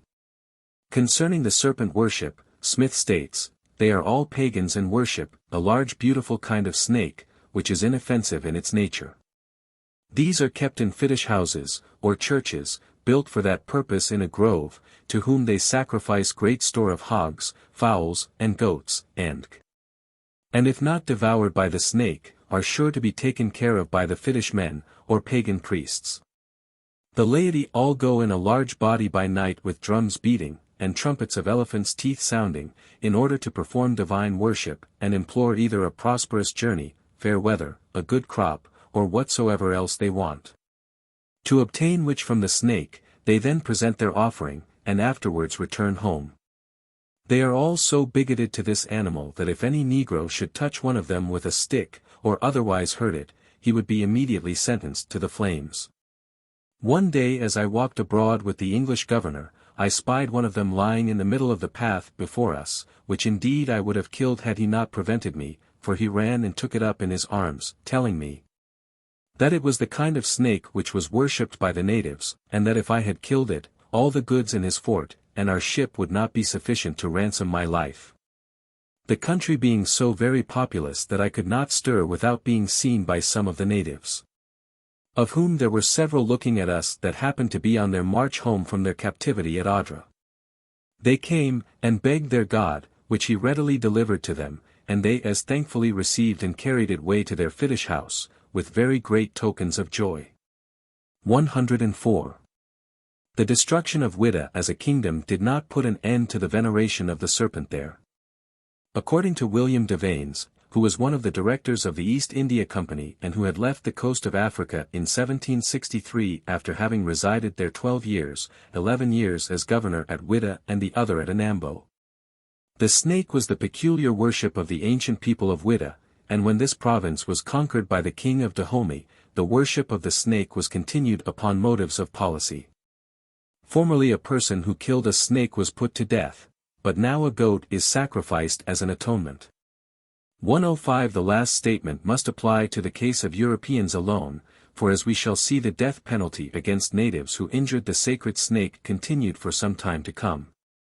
Concerning the continuation of the serpent cult itself, Robert Norris states, by Trudeau's management, in tolerating his subjects with the free exercise of their various superstitions, and incorporating them with the Dahomeyans by intermarriage if it may be so called, no distinctions being made between the conquerors and the conquered, who were now become one people, many of those who had fled their native countries, to avoid the calamities of war, were induced to return and submit quietly to his government. 106. And, the remnant of the Whydas who had escaped the edge of Whyda's sword, were abundantly thankful to him, for permitting them to continue in the enjoyment of their snake worship. 107. Archibald Dalzell went out to Africa as a surgeon in the year 1763, and resided 3 years on the Gold Coast, some little part of the time as governor, and 4 years as governor of Whydah, returning to England in the year 1770. He was one of the witnesses who testified before the Committee of Council appointed for the consideration of all matters relating to trade and foreign plantations. Reference has already been made to the report of this committee which was published in 1789, and which contains the following statement, with respect to the religion of the people at Whydah and the general object of their worship, Mr.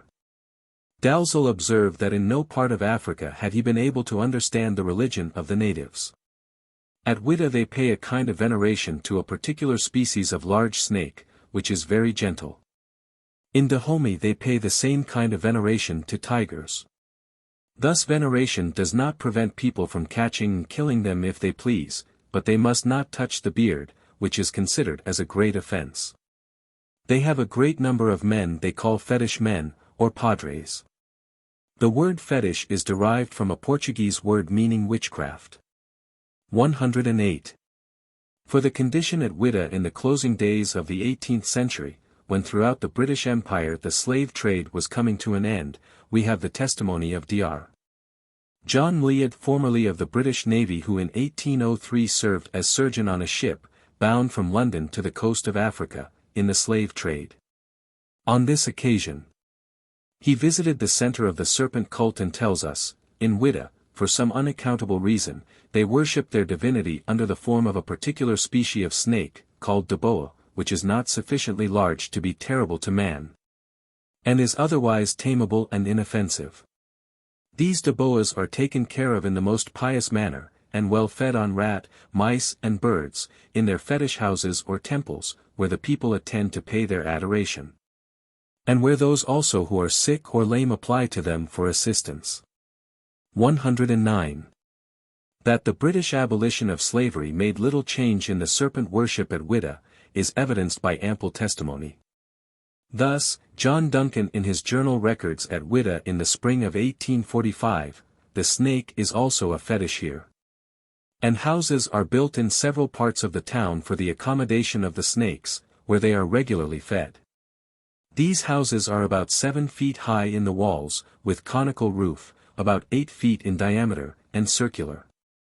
The snakes are of the boa constrictor tribe, and are considered quite harmless, although I have my doubts upon it. They generally leave this house at intervals, and when found by any of the natives, are taken up and immediately conveyed back to the fetish house, where they are placed on the top of the wall, under the thatch. It is disgusting to witness the homage paid to these reptiles by the natives. When one of them is picked up by anyone, others will prostrate themselves as it is carried past, throwing dust on their heads, and begging to be rubbed over the body with the reptile. After taking the snake up, a very heavy penalty is incurred by laying it down, before it is placed in the fetish house. Wherever a snake is found it must be immediately carried to the fetish house, whether it has ever been placed there before or not. Snakes abound about Whydah. Their average length is 4 feet and a half, head flat, and neck small in proportion. 110. Another entry in Duncan's journal is of particular interest, as it gives us in detail the punishment inflicted on the natives for even accidentally killing a sacred serpent. Earlier writers merely indicate that such an individual was given to the flames. Here, however, we have a full description. Under date of May 1, 1845, he writes at Whydah, punishment was inflicted for accidentally killing 2 fetish snakes, while clearing some rubbish in the French fort. This is one of the most absurd as well as savage customs I ever witnessed or heard of. Still it is not so bad as it was in the reign of the preceding king of Dahomey, when the law declared the head of the unfortunate individual forfeited for killing one of these reptiles, even by accident. The present king has reduced the capital punishment to that described below. On this occasion 3 individuals were sentenced as guilty of the murder of this fetish snake. A small house is thereupon made for each individual, composed of dry faggots for walls, and it is thatched with dry grass. The fetish men then assemble, and fully describe the enormity of the crime committed. Each individual is then smeared over, or rather has a quantity of palm oil and yeast poured over them, and then a bushel basket is placed on each of the heads. In this basket are placed small calabashes, filled to the brim, so that the slightest motion of the body spills both the oil and the yeast, which runs through the bottom of the basket onto the head. Each individual carries a dog and a kid, as well as 2 fowls, all fastened together, across his shoulders. The culprits were then marched slowly round their newly prepared houses, the fetish men haranguing them all the time. Each individual is then brought to the door of his house, which is not more than 4 feet high. He is there freed from his burthen, and compelled to crawl into his house on his belly, for the door is only 18 inches high. He is then shut into this small space with the dog, kid, and 2 fowls. The house is then fired, and the poor wretch is allowed to make his escape through the flames to the nearest running water. During his journey there he is pelted with sticks and clods by the assembled mob. But if the culprit has any friends, they generally contrive to get nearest to him, during his race to the water, and assist him, as well as hinder the mob in the endeavors to injure him. When they reach the water they plunge themselves headlong into it, and are then considered to be cleansed of all sin or crime of the snake murder. 111. Mr. Duncan subsequently returned to Whydah in 1849 as vice-consul to the Kingdom of Dahomey. 112 And it was at his personal request that Commander Forbes was appointed to accompany him to the court of Dahomey in the interests of the suppression of the slave trade. We may profitably cull some extracts from the journal kept by Commander Forbes on this occasion. Thus he writes, "The religion of Dahomey is a mystery only known to the initiated. There is no daily worship, but periods at which the fetish men and women dance. They who are initiated have great power and exact much in return. It is a proverb that the poor are never initiated. The fetish of a bummy is the leopard, that of Whydah the snake. The human sacrifices at the Ckana are neither to the invincible god, say, nor to the fetish Vodong, but to the vitiated appetites of the soldiery. At the Kana customs there are sacrifices to the Vodong, and at the Ckana there are sacrifices to the manes of their ancestors. The Dahomans, like the disciples of Confucius, looking to their departed ancestors for blessing in this life. 113. March 8, 1849, he records, "The lions of Whydah are the snake fetish house and the market. The former is a temple built round a huge cotton tree, in which are at all times many snakes of the boa species. These are allowed to roam about at pleasure. But if found in a house or at a distance, a fetish man or woman is sought, whose duty it is to induce the reptile to return, and to reconduct it to its sacred abode, whilst all that meet it must bow down and kiss the dust. Morning and evening, many are to be seen prostrated before the door, whether worshipping the snake directly, or an invisible god, which is known under the name of, say, through these, I am not learned enough to determine. 114. In a supplementary chapter on religion, however, he states unequivocally, that the Voodoo, or fetish, represents on earth the supreme god, Sel, and in common with thunder and lightning, so 115. Humor at times creeps into the journal. On March 10, Commander Forbes writes, called on the Viceroy, and had a long conversation with him about trade. On leaving, a fetish man was passing the gate, with 2 large snakes. State officers in most barbarous countries find it more convenient to remain at home, except when duty calls them abroad. The burly officer was, according to custom, seeing me beyond his gate, and this was an opportunity not to be lost. The fetish man addressed him at great length, in praise of his extraordinary liberality to the fetish, for which B had no doubt to pay handsomely. 116. And again, on July 12 he records, on leaving the British fort this morning, we learned that an extraordinary instance of the gorging of the fetish snake had taken place in the night. The reptile lay in the kitchen in dreadful pain, trying to force the hind legs and tail of a cat into his distended stomach, now in the shape of the half-swallowed victim.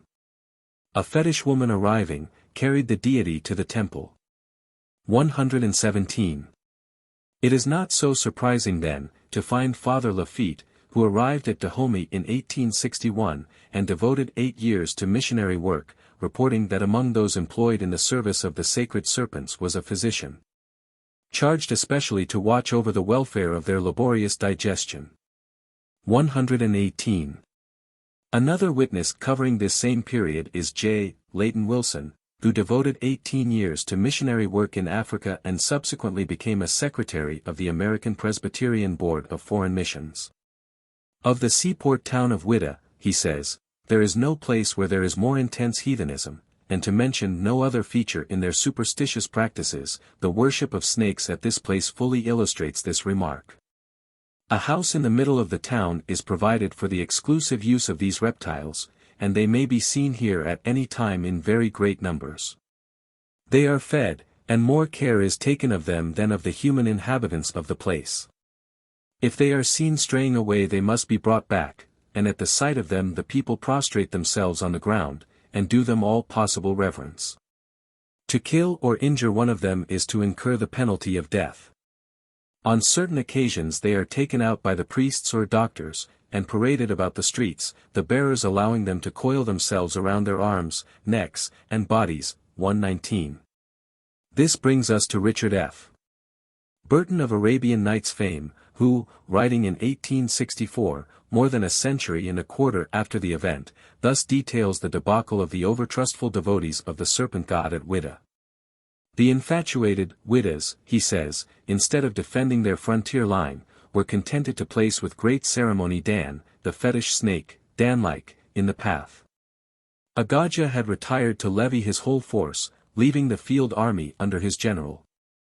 The latter, seeing only a snake to oppose progress, ordered 200 resolute fellows to try the ford.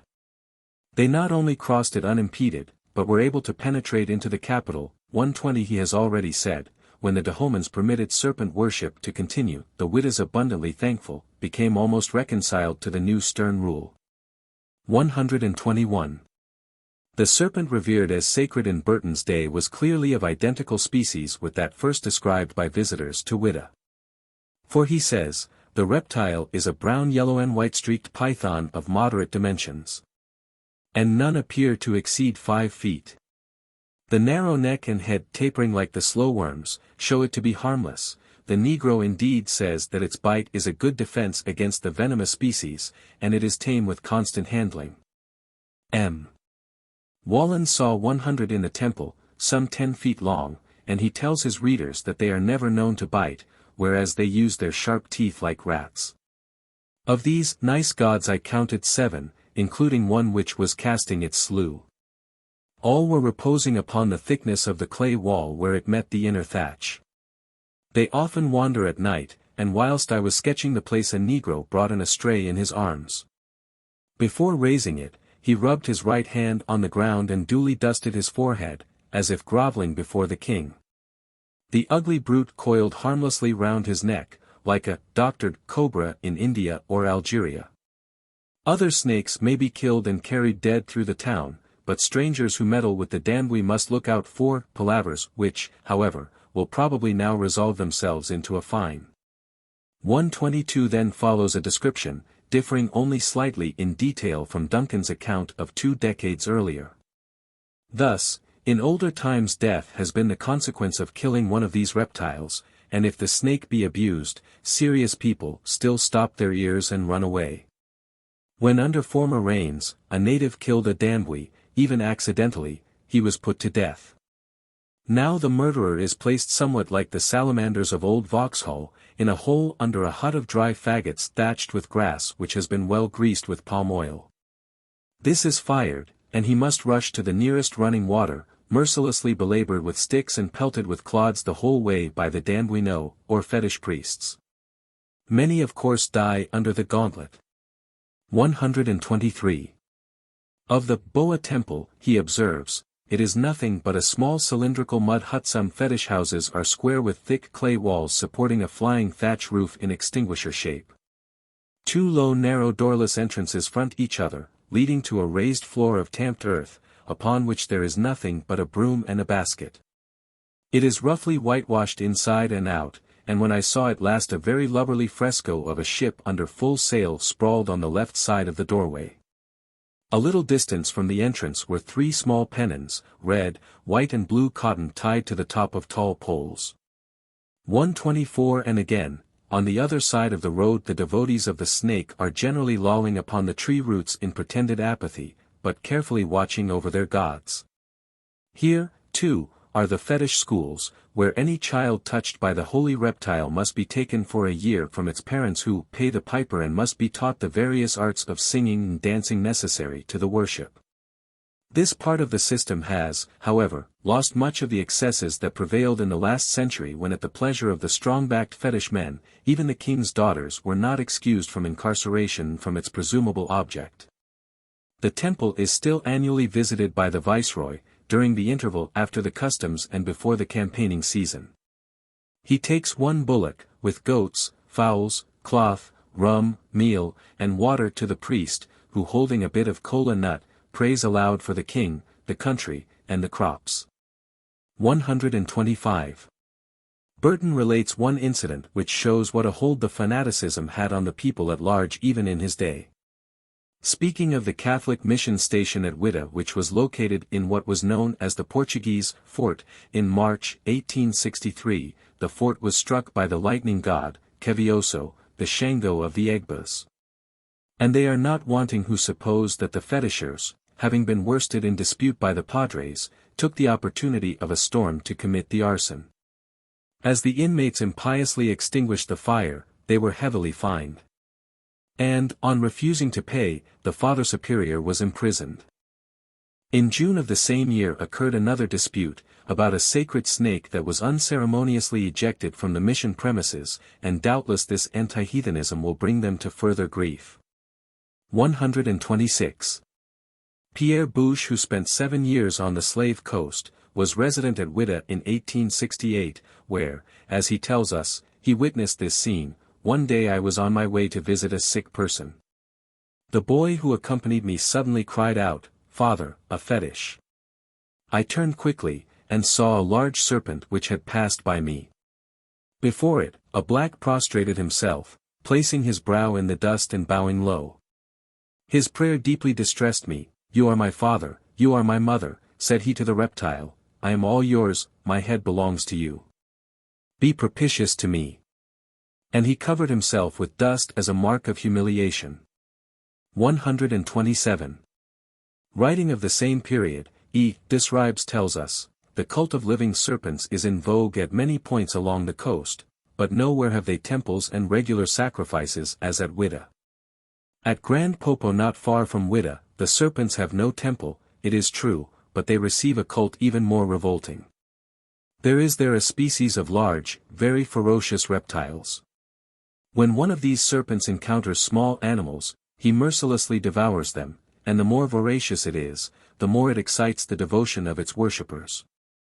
But the greatest honors, the greatest blessings are bestowed on it when, finding a young child, it makes a meal of it. Then the parents of the poor victim prostrate themselves in the dust, and give thanks to one so divine as to have chosen the fruit of their love to make of it a repast. 128. We shall have occasion to refer to this incident later. Our next witness is J. Skirchley, who tells us, in the early part of 1871 I left England with the object of making zoological collections on the west coast of Africa. 129. On account of local wars, he was unable to penetrate the interior at Assaní and Accra, and so proceeded to Whydah, where he was induced to visit King Jalil at Aborny, where he was detained as a guest for 8 months. Incidentally, he relates, opposite Agali, hidden from profane eyes by a thick grove of fig trees which form but a mere undergrowth when compared with several tall bomaxes in their midst, is the far-famed Snake House, or Danway, as it is usually called.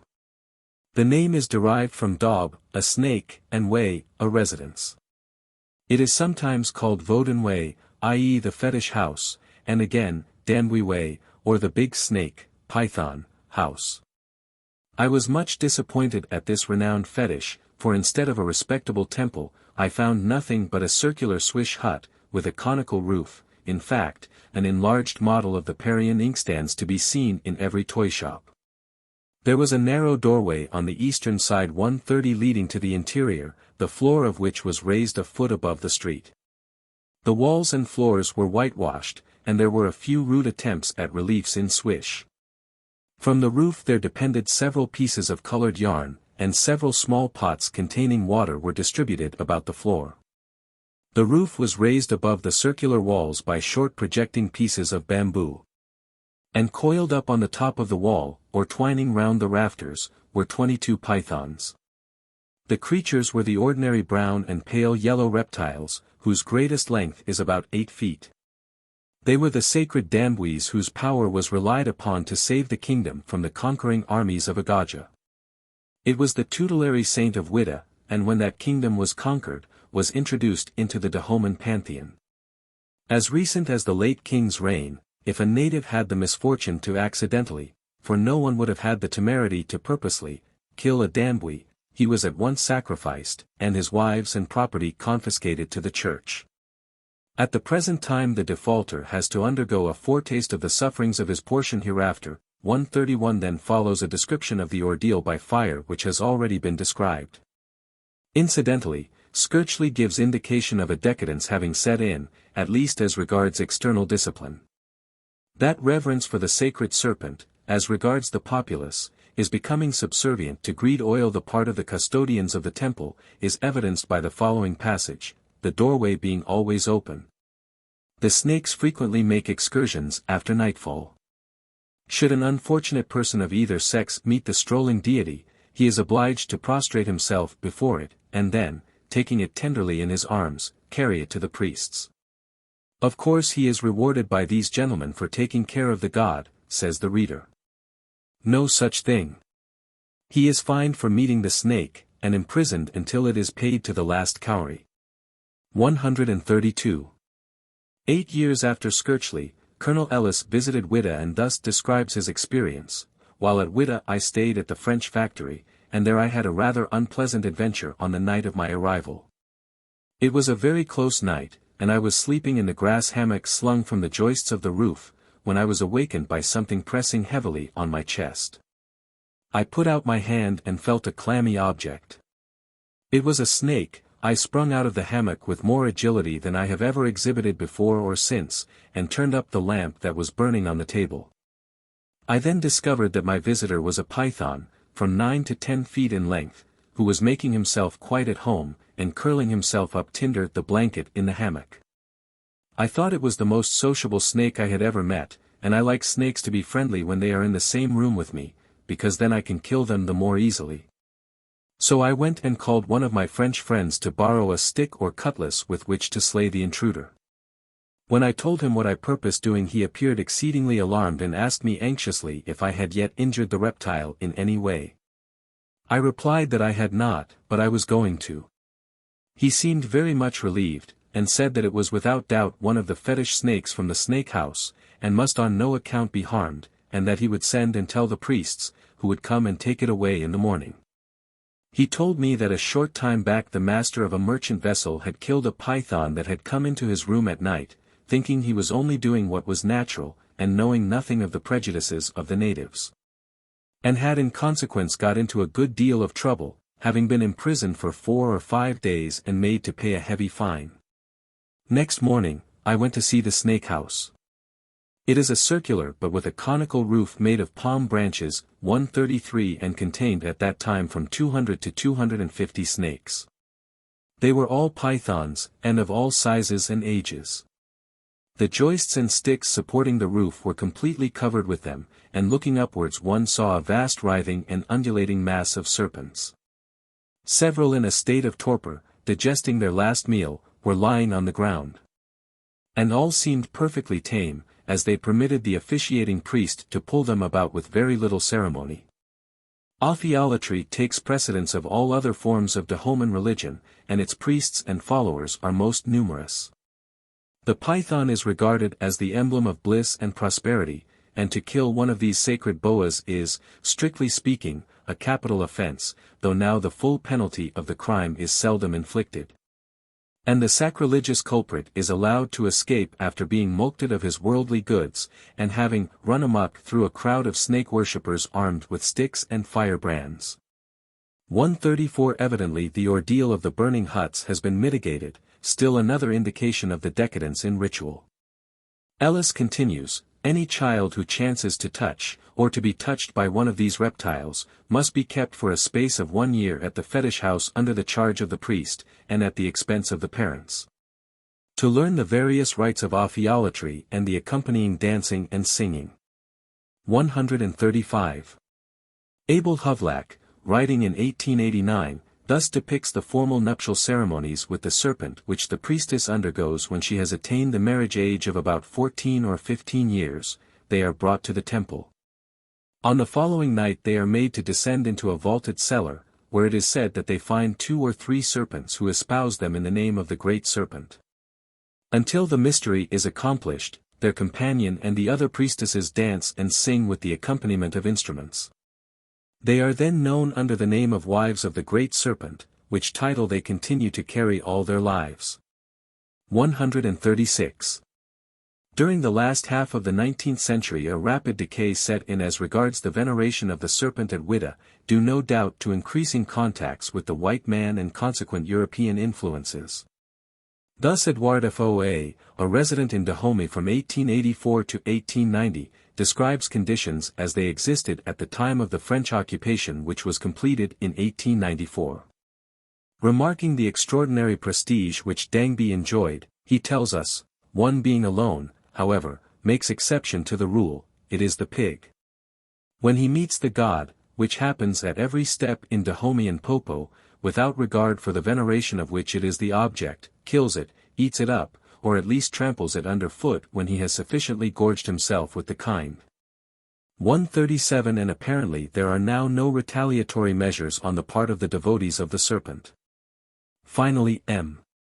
Brunet, who was the delegate of Dahomey at the World Exposition of 1900, while stating that no mother would dare rescue her own child if seized by one of the sacred snakes, asserts later that for some years the cult of the serpent has been on the decline, and adds, today, when a black has accidentally killed or injured a reptile, they are content to have the culprit flogged. 138. The evidence adduced in the present chapter shows conclusively that the Ophiolatry as practiced by the Whyddahs was worship in the strict sense of the word. Its ultimate object is a superhuman being, we find a well-organized priesthood. The snake house or temple is described by all visitors, sacrifices are certainly employed and there is ritual procedure. When we first come in contact with the worship of the serpent at Whydah towards the end of the 17th century, we find it well organized and in full vigor. Still there are indications that it had not been long established there.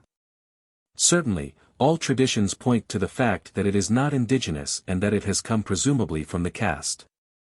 This is in conformity with the supposition that Uganda is the fountainhead of African Ophiolatry. After the destruction at Sabi of the original center of Whydah Ophiolatry, it springs up again and is extended to other localities. For the most part, it follows closely at first the old ritual, but as time goes on and European contacts assert themselves, modifications gradually creep in, and we find at one center at least, Grand Popo, the introduction of a decadent variant. A human child becomes a victim when the sacred serpent sees fit to appropriate one for the purpose. Thus, while the worship of the serpent was well regulated and clearly defined, should a child come in contact with one of the sacred reptiles, it was regarded as a sign of vocation to its service.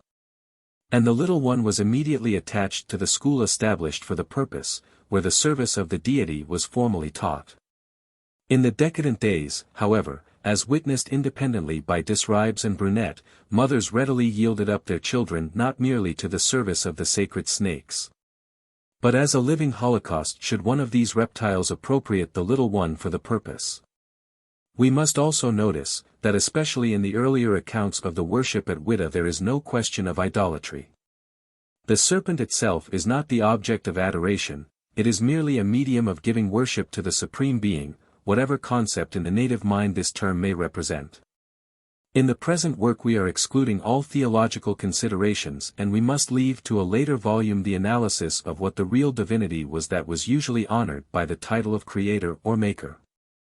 Furthermore, there are indications, as noted by Forbes, that the superhuman being to whom the Whydah addressed himself was probably the ancestral spirits, and that these were in some way connected with the sacred pythons.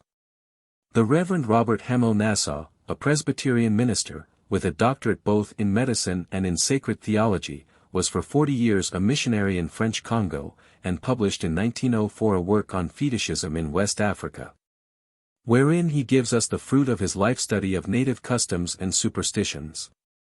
Mary H. Kingsley gives due credit to Mr. Nassau for much valuable information on fetish, and then playfully takes him to task for not having thrown open to science the mass of valuable material collected in long years of research. Thus she writes, "I am quite aware that Dr. Nassau was the first white man to send home gorillas' brains, still I deeply regret he has not done more for science and geography. Had he but had Livingstone's conscientious devotion of taking notes and publishing them, we should know far more than we do at present about the hinterland from Cameroons to Agao, and should have for ethnological purposes an immense mass of thoroughly reliable information about the manners and religions of the tribes therein, and Dr. Nassau's fame would be among the greatest of the few great African explorers, not that he would care a row of pins for that. 139 all unknown to Miss Kingsley. Dr. Nassau had been taking the necessary notes, and the publication of his book repaired the other shortcoming referred to by his critic, who had been so deeply impressed by the doctor's immense mass of thoroughly reliable information about the manners and religion of the tribes he had visited. Dr. Nassau, it is true, is treating of the Bantu tribes situated for the most part south of the equator, but much that he says is also applicable to the Negroes in the strict sense of the word, namely, those tribes from which the bulk of the slaves were drawn, and which go by the generic term of West Africans. Quite possibly, Miss Kingsley, if asked, might not have given to the finished book the same encomium which she extended to the material in hand. Still, as she was like Ellis, whose writings carry great weight with her, to a certain extent a professed follower of Spencer, her general approval of Dr. Nassau's conscientiousness and ability in his scientific researches should lend considerable support to the facts adduced as well as to the conclusions drawn. Dr. Nassau is unreserved in his assertion, "I see nothing to justify the theory of Menzies 140 that primitive man or the untutored African of today, in worshipping a tree, a snake, or an idol, originally worshipped those very objects themselves, and that the suggestion that they represented, or were even the dwelling place of, some spiritual being is an afterthought up to which we have grown in the lapse of ages. Rather I see every reason to believe that the thought of the being or beings as an object of worship has come down by tradition and from direct original revelation of Jehovah himself. The assumption of a visible tangible object to represent or personify that being is the afterthought that human ingenuity has added. The civilized Romanist claims that he does not worship the actual sign of the cross, but the Christ who was crucified on it. Similarly, the Dahoman in his worship of the snake, 141. Again Dr. Nassau asserts, the evil thing that the slave brought with him was his religion. You do not need to go to Africa to find the fetish. During the 100 years that slavery in our America held the Negro crushed, degraded, and apart, his master could deprive him of his manhood, his wife, his child, the fruits of toil, of his life. But there was one thing of which he could not deprive him, his faith in fetish charms. Not only did this religion of the fetish endure under slavery, it grew. None but Christian masters offered the Negro any other religion. And by law, even they were debarred from giving them any education. So fetishism flourished. The master's children were infected by the contagion of superstition, they imbibed some of it at the Negro foster mother's breasts. It was a secret religion that lurked thinly covered in slavery days, and that lurks today beneath the Negro's Christian profession as a white art, and among the non-professors as a black art, a modern memory of the revenges of his African ancestors. A secret fraternity among slaves of far distant plantations, with words and signs, the lifting of a finger, the twitch of all eyelid. That telegraphed from house to house with amazing rapidity, as today in Africa, current news in old slave days and during the late Civil War. Suspected, but never understood by the white master, which, as a superstition, has spread itself among our ignorant white masses as the hoodoo, voodoo, or Odoism, is simply African fetishism transplanted to American soil. 142. Père Baudin, while laboring as a missionary among the Dahomeyans, writes, their traditions and religious doctrines suggest a people more civilized than the blacks of Guinea of the present day. And on the other hand, many customs, usages, and industries show clearly that they are a people in decadence. The wars, particularly the civil wars, which have laid waste, and still continue to lay waste, these countries, have caused them to lose what they had preserved of their ancient civilization, which was in great part Egyptian. As indicated by many customs and usages. Though scattered over an immense extent of country, these fetish worshippers have a certain uniformity of religious belief, their divinities are identical, differing only in name. And the particular details which we give of the blacks of the slave coast of Yoruba, Dahomey, Benin, and other neighboring kingdoms apply to all fetish-worshipping nations. 143. Of the religious system of the Negroes of Guinea, he asserts, the religion of the blacks is an odd mixture of monotheism, polytheism, and idolatry. In these religious systems the idea of a god is fundamental. They believe in the existence of a supreme primordial being, the Lord of the universe, which is his work. Monotheism recognizes at the same time numbers of inferior gods and subordinate goddesses. Each element has its divinity who is as it were incorporated in it, who animates and governs it, and is the object of adoration. After the gods and goddesses there are infinite numbers of good and evil genii. Then comes the worship of heroes and great men who were distinguished during their lives. The blacks also worship the dead, and believe in metempsychosis, or the migration of souls into other bodies. They believe in the existence of an Olympus, where dwell the gods and celebrated men who have become fetishes, and in an inferior world, the sojourn of the dead, and finally in a state of punishment for great criminals. They have also their metamorphosis, their sacred animals, their temples and their idols, etc. In a word, their religion is similar in all things to the old polytheism of the ancients. And notwithstanding the abundant testimony of the existence of God, it is practically only a vast pantheism, a participation of all the elements of the divine nature, which is as it were diffused throughout them all. 144. He then proceeds to go into details. The idea of God, although deeply imbued with polytheism, the blacks have not lost the idea of the true God, yet their idea of him is very confused and obscure. They represent that God, after having commenced the organization of the world, charged Obatala with the completion and government of it, retired and entered into an eternal rest, occupying himself only with his own happiness. Too great to interest himself in the affairs of this world. He remains like a Negro king, in a sleep of idleness. Thus the black renders no worship whatever to God, completely neglecting him, to occupy themselves with the gods and goddesses and the spirits to which they believe themselves indebted for their birth, and their fate in this life and the next.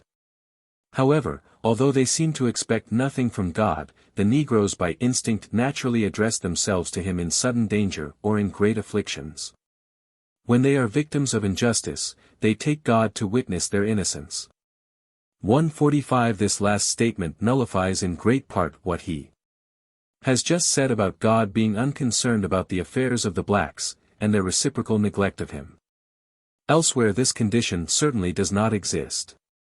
As we shall see among the Ashanti, for example, he actually has his temple and his priesthood.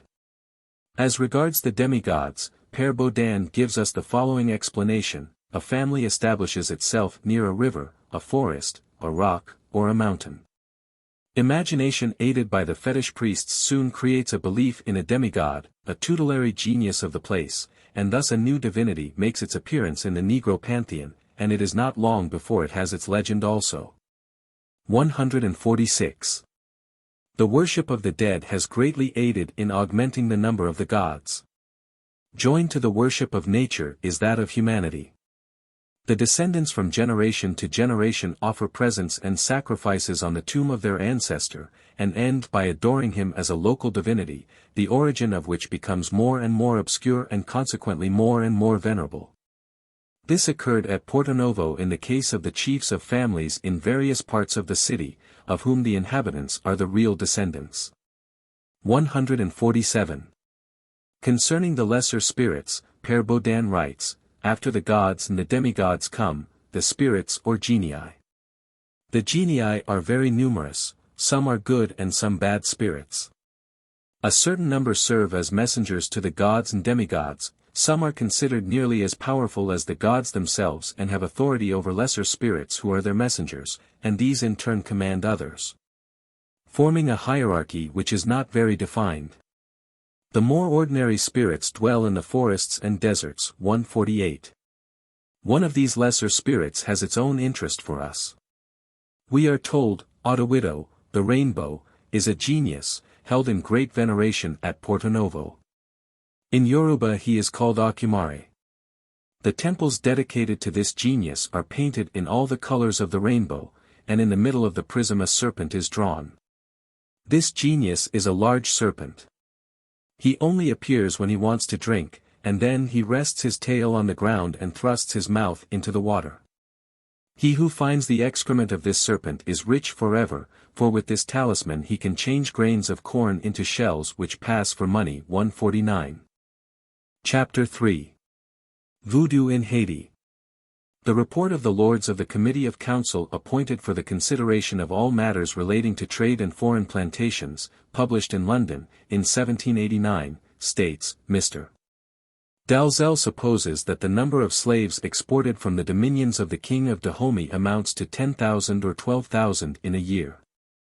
Of these, the English may export 700 to 800, the Portuguese about 3,000, and the French the remainder. This will explain how the Dahomans with their serpent cult became so centered in the French islands of the West Indies, and especially in Haiti. William Snelgrave, who, as we have seen, was the first to visit Whydah, after the conquest by the Dahomans, says of the slavery there, and this trade was so very considerable, that it is computed, while it was in a flourishing state, there were above 20,000 Negroes yearly exported thence, and the neighboring places, by the English, French, Dutch, and Portuguese. 150. As he was in the trade himself, he may be regarded as speaking with authority. It is with good reason, then, that Colonel Ellis states, in the southeastern portions of the U Territory, the Python deity is worshipped, and this Voodoo cult, with its adoration of the snake god, was carried to Haiti by slaves from Ardra and Whydah, where the faith still remains today. In 1724 the Dahomeys invaded Ardra and subjugated it. 3 years later Whydah was conquered by the same foe. This period is beyond question that in which Haiti first received the Voodoo of the Africans. Thousands of Negroes from these serpent-worshipping tribes were at the time sold into slavery, and were carried across the Atlantic to the eastern island. They bore with them their cult of the snake. At the same period, U-speaking slaves were taken to Louisiana.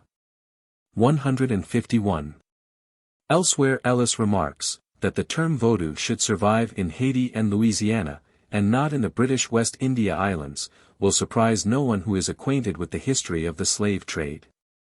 The Twi-speaking slaves, the Ashanti and kindred tribes, called Coromantees in the slave dealers' jargon, and who were exported from the European fort on the Gold Coast, were not admitted into French and Spanish colonies on account of their dispositions to rebel, and consequently they found their way into the British colonies, the only market open to them. While the French and Spanish colonies drew their chief supply from the U-speaking slaves exported from Whydah and Badagry. 152. Richard F. Burton had already asserted positively, I may observe that from the slave coast Voodoo or fetish we may derive the Voodoo or small green snake of the Haitian Negroes. So well known by the abominable orgies enacted before the Voodoo king and queen, and the king snake is still revered at Sa Leone. 153 He had previously stated, Voodoo is fetish in general. I hardly know whether to write it Voodoo or Foden, the sound of the two labials is so similar. 154. There is extant but one detailed account of Haitian voodoo as it existed in the days of slavery, but that description, being by an experienced eyewitness, is invaluable for our present purpose. In fact, it would be difficult to find a man better qualified than Moreau de Saint Mary to place before us the true picture of the period. His youth in Martinique, his years as a legal practitioner and later as a magistrate in Haiti, his executive and administrative ability as shown in the most trying days of the outbreak of the Revolution in France. All mark him out as a witness of the utmost reliability. 155. Moreau de Saint Mary classified voodoo among the various dances of Haiti, which he thus describes. 156 What enraptures the Negroes, whether they were born in Africa or America was their cradle, is the dance. There is no amount of fatigue which can make them abandon going to very great distances, and sometimes even during the dead of night, to satisfy this passion. 157. One Negro dance has come with them from Africa to San Domingo, and for that very reason it is common also to those who are born in the colony, and these latter practice it almost from birth. They call it the calenda. To dance the calenda, the Negroes have two drums made, when possible from the hollow trunk of a tree in a single piece. One end is open and they stretch over the other a skin of sheep or nanny goat. The shorter of these drums is named bamboula, because it is sometimes formed out of a very thick bamboo. Astride of each drum is a Negro who strikes it with wrist and fingers, but slowly for one and rapidly for the other. To this monotone and hollow sound, is joined that of a number, more or less great, of little calabashes half filled with small stones, or with grains of corn, and which they shake by striking them on one of the hands by means of a long haft which crosses them. When they wish to make the orchestra more complete, they add the banza, a kind of bass viol with 4 strings which they pluck. The negresses arranged in a circle regulate the tempo by clapping their hands, and they reply in chorus to 1 or 2 chanters whose piercing voice repeats or improvises ditties. For the Negroes possess the talent of improvising, and it gives them an opportunity for displaying especially their tendency to banter. The dancers male and female, always equal in number, come to the middle of a circle, which is formed on even ground and in the open air, and they begin to dance. Each appropriates a partner to cut a figure before her. This dance, which has its origin on Mt. Atlas, and which offers little variation, consists in a movement where each foot is raised and lowered successively, striking with force, sometimes the toe and sometimes the heel, on the ground, in a way quite similar to the English step. The dancer turns on himself or around his partner who turns also, and changes place, waving the 2 ends of a handkerchief which they hold. The dancer lowers and raises alternately his arms, while keeping the elbows near the body, and the hand almost closed. This dance, in which the play of the eyes is nothing less than extraordinary, is lively and animated, and an exact timing lends it real grace. The dancers follow one another with emulation, and it is often necessary to put an end to the ball, which the Negroes never abandon without regret. 158. Another Negro dance at San Domingo, which is also of African origin, is the chica, called simply calenda in the Windward Isle, Congo at Cayenne, fandango in Spanish, and this dance has an air which is especially consecrated to it and wherein the measure is strongly marked. The proficiency in the dance consists in the perfection with which she can move her hips and lower part of the back while preserving the rest of the body in a kind of immobility. That even the slightest movement of the arms which balance the two ends of a handkerchief or her petticoat does not make her lose. A dancer approaches her, all of a sudden he leaps into the air, and lands in measured time so as almost to touch her. He draws back, he jumps again, and excites her by the most seductive play. The dance becomes enlivened and soon it presents a tableau, of which the entire action at first voluptuous afterwards becomes lascivious. It would be impossible to depict the chica in its true character, and I will limit myself to saying that the impression which it produces is so strong, that the African or Creole, it does not matter of what shade, who comes to dance it without emotion, is considered to have lost the last spark of vitality.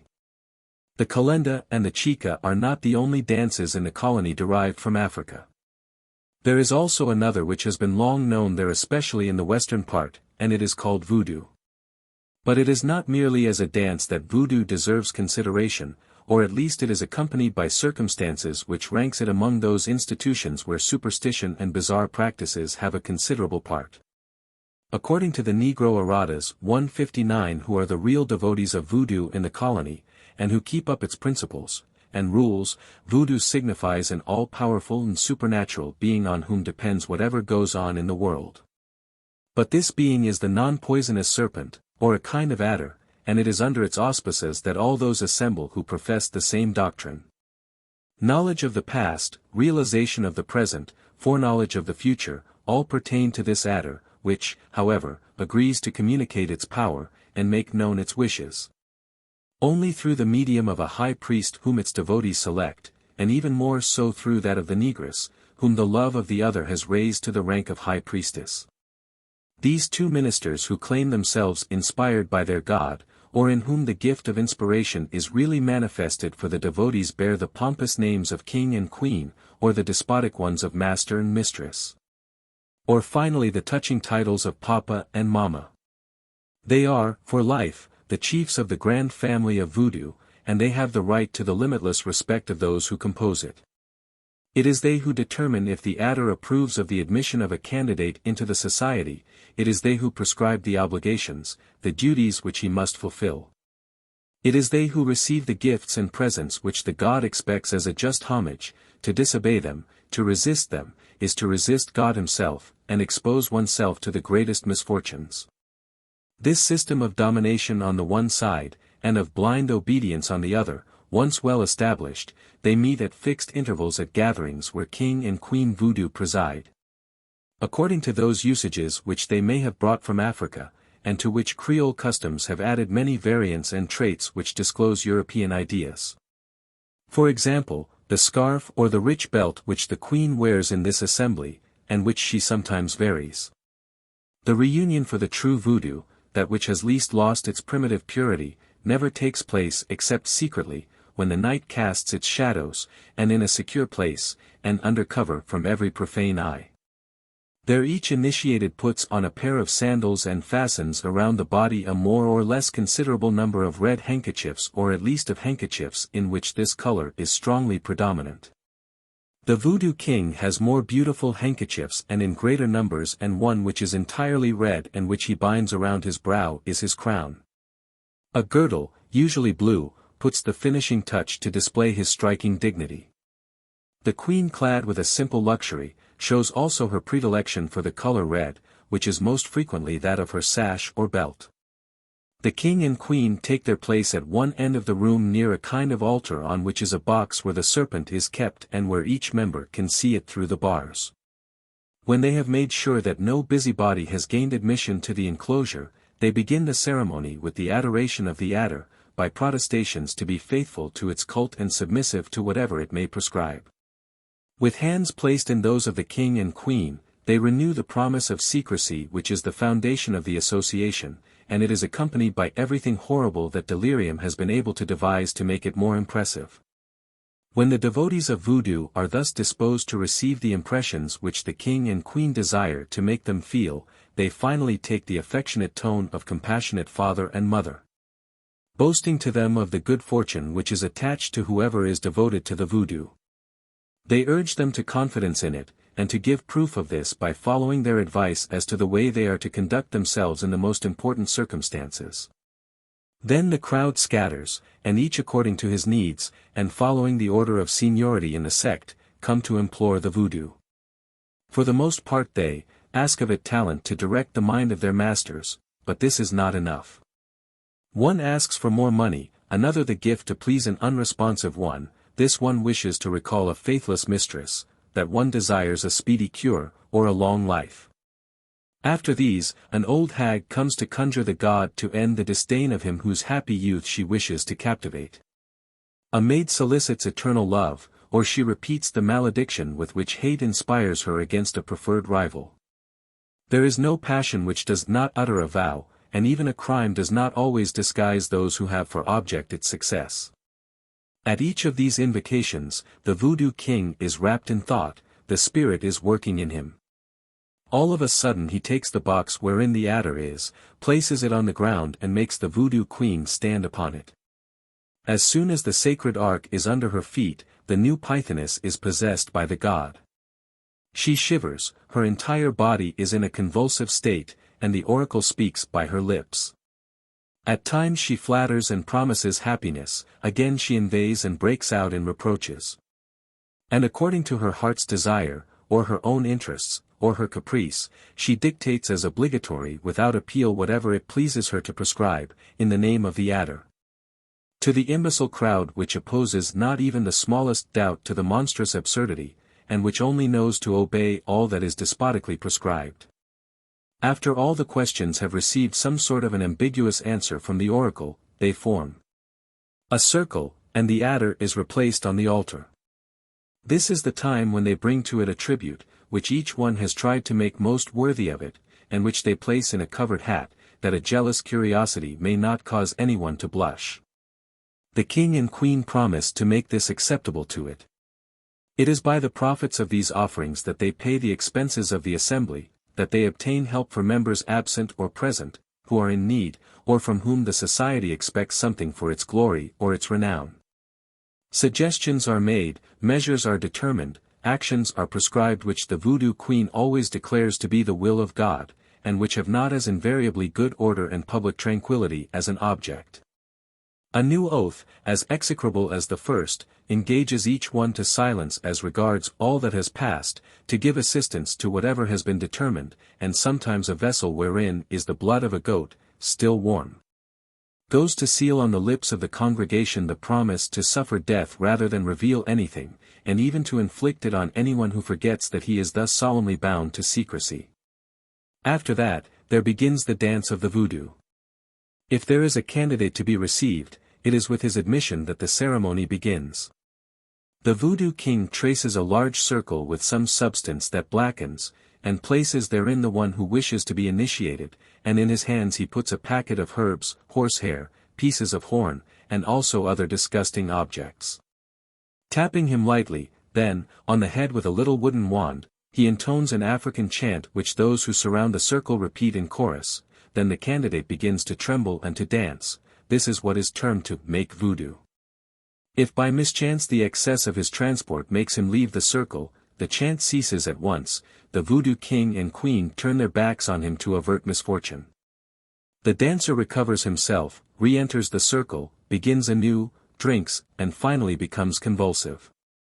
Whereupon the voodoo king orders him to stop by tapping him lightly on the head with his wand, or stirring stick, or even with a blow of the voodooistic whip if he judges it fitting. He is conducted to the altar to take the oath, and from that moment he belongs to the sect.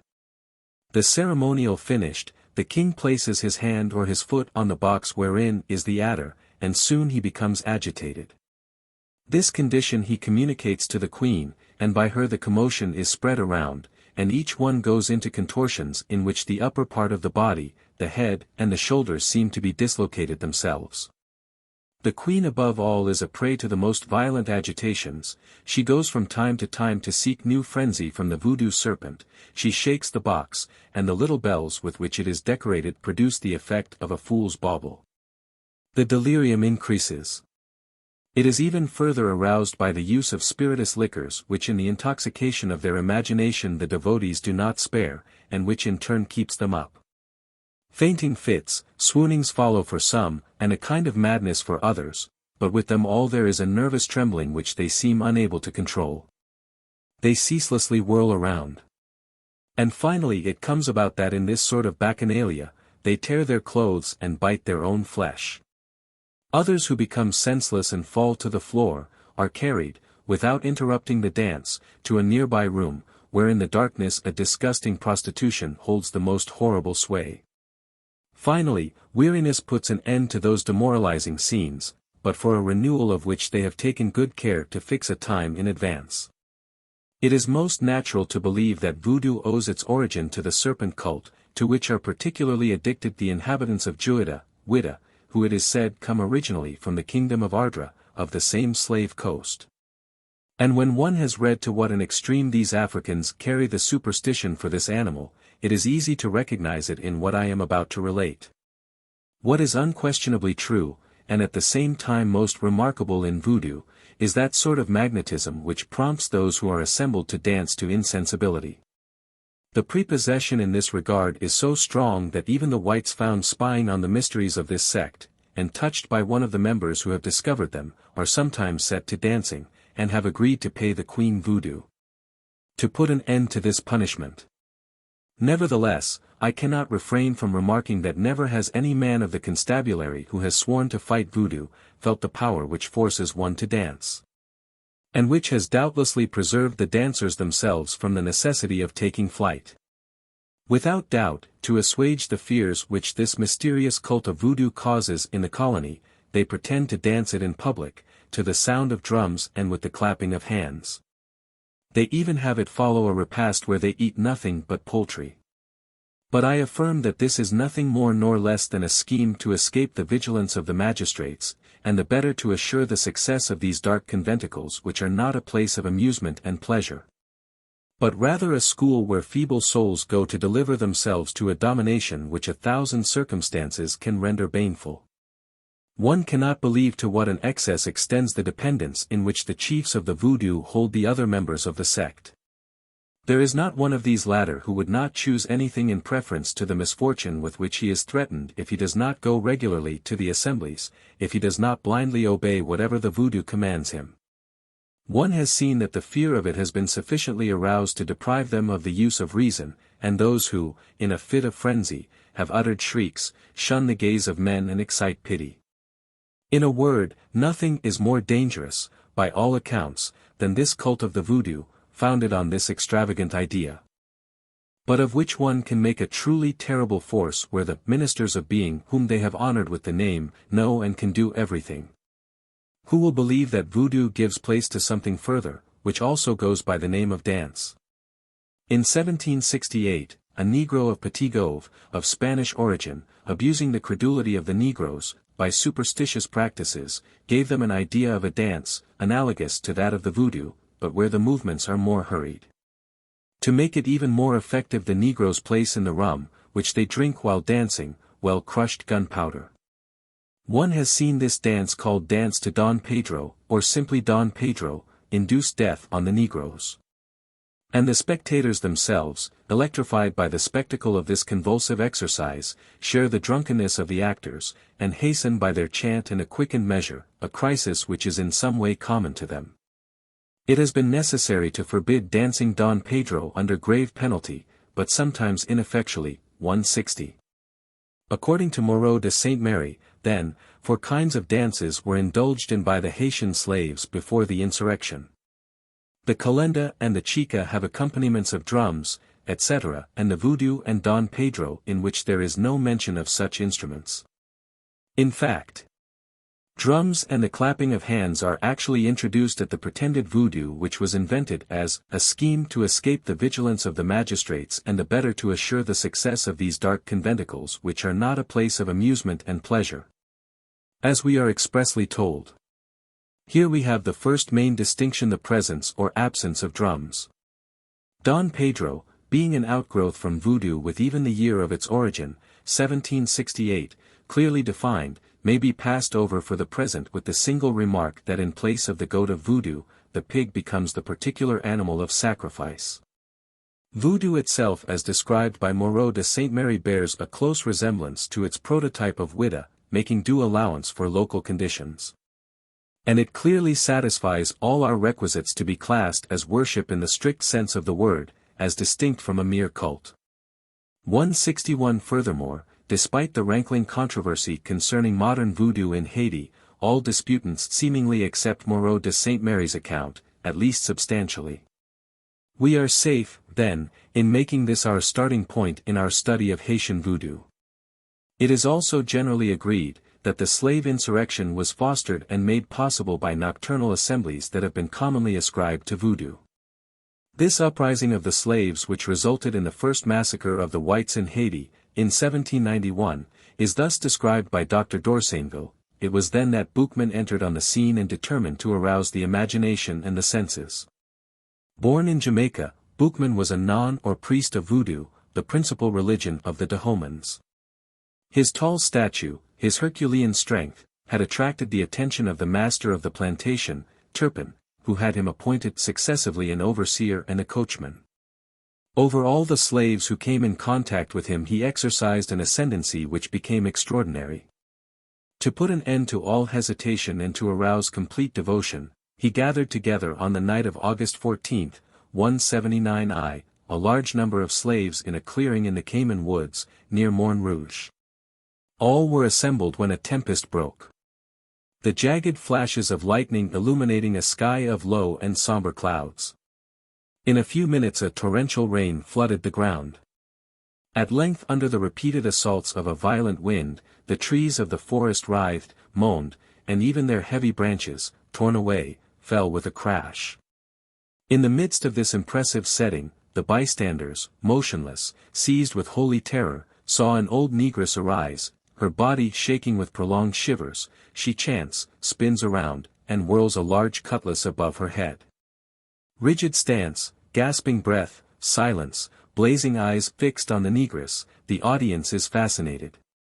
Then is brought in a black pig, whose grunting is lost in the uproar of the storm. With a quick movement, the inspired priestess plunges her cutlass into the throat of the animal. The blood gurgles forth, it is collected foaming, and distributed round about to the slaves, all drink of it, all swear to carry out the orders of Boukman. 162. Since Boukman was a Jamaican it would be reasonable to suppose that he introduced Jamaican features into the cult as he practiced it.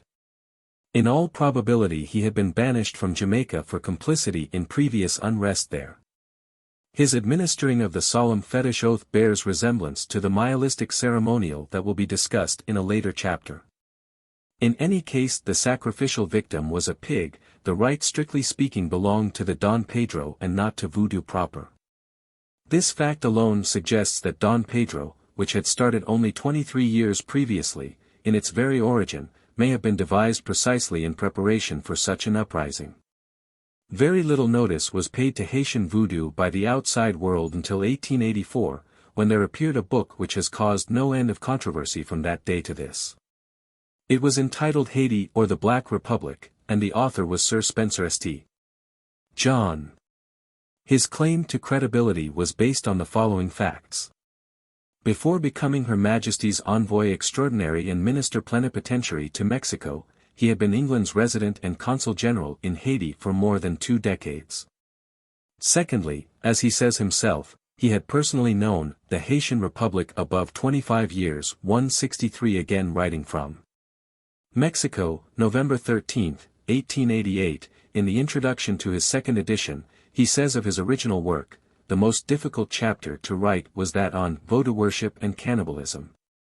I have endeavored to paint them in the least somber colors, and no one who knows the country will think that I have exaggerated. In fact, had I listened to the testimony of many experienced residents, I should have described rites at which dozens of human victims were sacrificed at a time.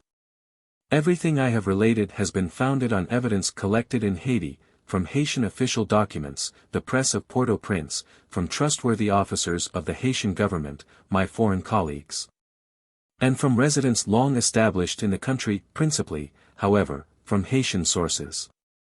164 And, as my chapter on Voodoo worship and cannibalism excited considerable attention both in Europe and the United States, and unmitigated abuse in Haiti, I decided again to look into the question with the greatest care.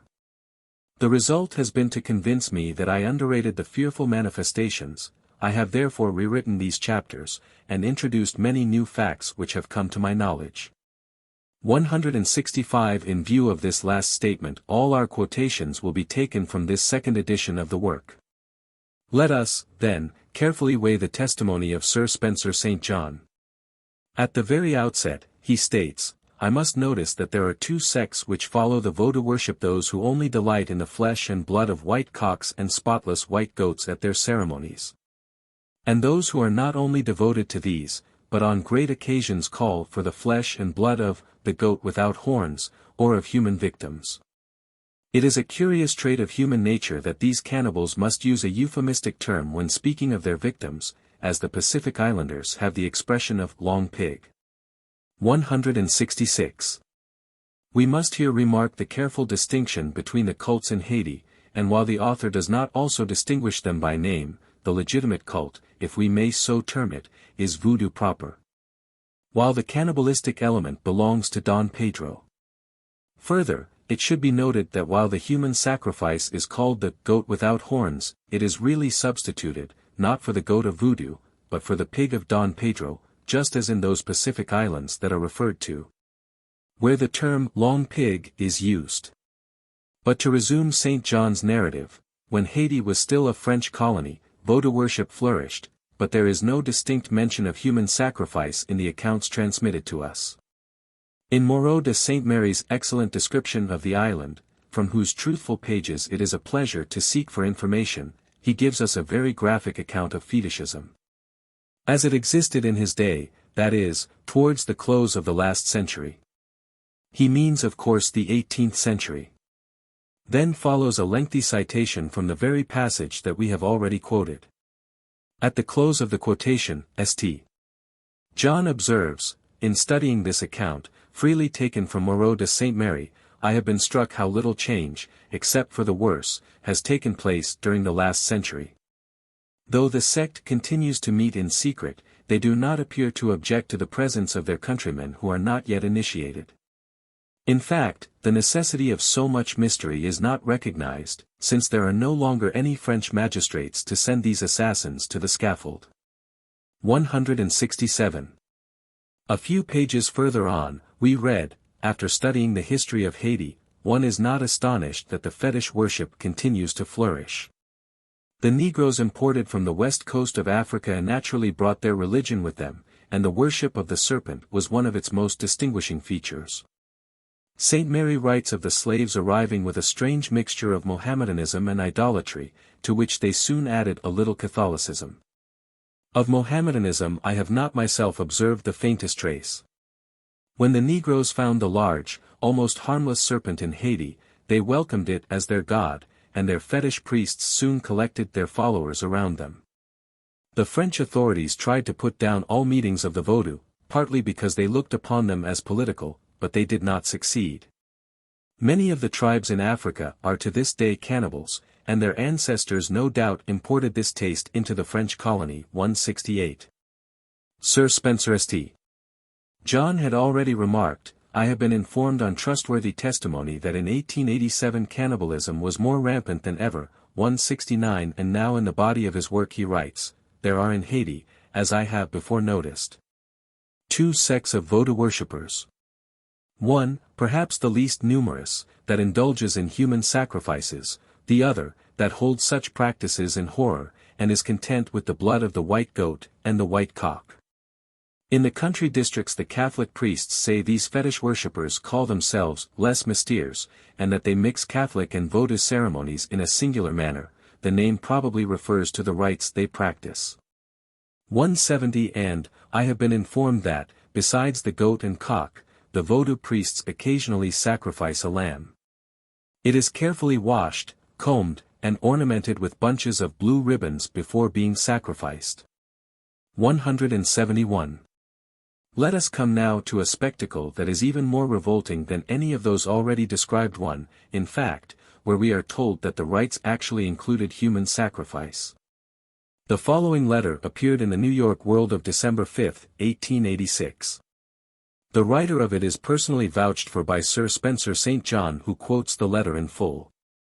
I spent some weeks in Cap Haitien, one of the largest and most important cities in Haiti, and while there I met a number of Dominican gentlemen, who for various reasons had been compelled to spend a long time in the sister republic. These gentlemen talked a great deal about the existence of cannibalism, and insisted that its existence was not, as all Haitians claim, merely in the minds of the writers who desire to publish sensational stories. I had shut my eyes and ears to the customs of the country people, and moreover I never allowed myself to think it possible that such horrible practices, as these gentlemen assured me were common, existed. Therefore I tried in every way to disabuse them of the illusions which I thought they entertained. Among these Dominicans was one who, irritated by my constant denials, determined to prove to me that his assertions were true. In April, 1886, the workers on one of the coffee plantations near Le Cap intended to have some kind of demonstration in honor of one of their superstitious observances, and my friend learned that, incidental to the Voodoo worship, which by the way, unaccompanied by human sacrifices no Haitian will deny exists, there would be a human sacrifice. In some manner my friend had ingratiated himself with certain of the Negro laborers who were to attend the sacrifices, and induced them to allow him and me to be present, also. On the evening of April 19 he came to my house, where both of us dressed ourselves in the ordinary country working man's costume, and then had our hands and faces well blacked by the Negro who was to conduct us to the Voodoo temple. To reach the temple we rode out over the smooth wagon road which runs to and through the place called Haute du Cap, and when we had gotten about 3 miles beyond the little tavern on that place, where everybody stops for refreshments, our conductor suddenly left the highway, and by a little winding bridle path led us up the big mountain to a spot about halfway up the side. Here the Negroes had constructed a rude wooden shanty among the trees and where it could be hardly noticed by any passerby, if such there might be in that lonely quarter. Into this miserable hut we were ushered by our guide, who to obtain admittance, uttered some signal words to the 2 brawny Negroes who stood guard at the entrance, and who closely interrogated every person who entered. We were apparently a little late. In the single room there was a motley crowd of Negroes, men and women, congregated round a sort of wooden throne erected in the center of the room. On this throne arranged in many-colored long gowns and adorned with tawdry finery, there sat on chairs draped with flaming red cloth, a male and a woman. They were the papaloi and mamonloi, or priest and priestess, of the order of the Voodoo. At their feet was the box which contained the holy serpent, which was being worshipped by this ungodly assemblage. Behind the throne was stretched across from wall to wall a red cloth partition, which divided the room, or rather which made another and smaller apartment behind it. As we entered the people were singing a chant low and monotonous, and at a sign from our mentor, we, my friend and I, joined it. When this chant had been finished, there succeeded an interval of deathly quiet during which the worshippers appeared to be engaged in prayer. Suddenly the silence was broken by the priest, who with violent gestures, and almost shrieking his words, harangued his audience for 10 or 15 minutes. He told them there was but one thing to do by which they might obtain spiritual as well as temporal reward, to adore the serpent and obey implicitly and without question its slightest order. The attitude of the people showed that they comprehended the injunction and would obey. When he had wrought the crowd to a sufficiently high pitch of enthusiasm, the priest suddenly dropped his talk, and bursting into a chant again, was immediately joined by the others. A weird dance followed, the people singing as they danced, and gradually becoming almost delirious in their fervor. The place was soon in a awful tumult, some of the women, who especially seemed to have lost all control over themselves, even climbing up to the rafters, wriggling their bodies, hissing, and trying in every way to imitate the movements of the snake. This ghastly dance was continued for 2 hours more, when silence was again produced by the appearance from behind the red curtain of 2 men leading by the hand a little trembling Negro boy in white robes. The child was led to the throne, and mounting it, he prostrated himself twice before the man and woman seated there. The papaloi, holding his hands over the boy's head, blessed him in the name of the sacred serpent, and then asked him in pompous language what he most desired in the world. The little fellow, glancing up into the faces of his two conductors, replied, and the reply had evidently been taught him, that object above all other objects in the world which I most desire is the possession of a little virgin. Hardly had he spoken when from the uncurtained apartment came two women leading a Negro girl of 4 or 5 years, also dressed in the purest white. The second child was led to the throne and stood confronting the boy. Again the boy was asked what he most desired, and when he had repeated his former answer, both he and the girl were at once thrown down on their backs and bound hand and foot.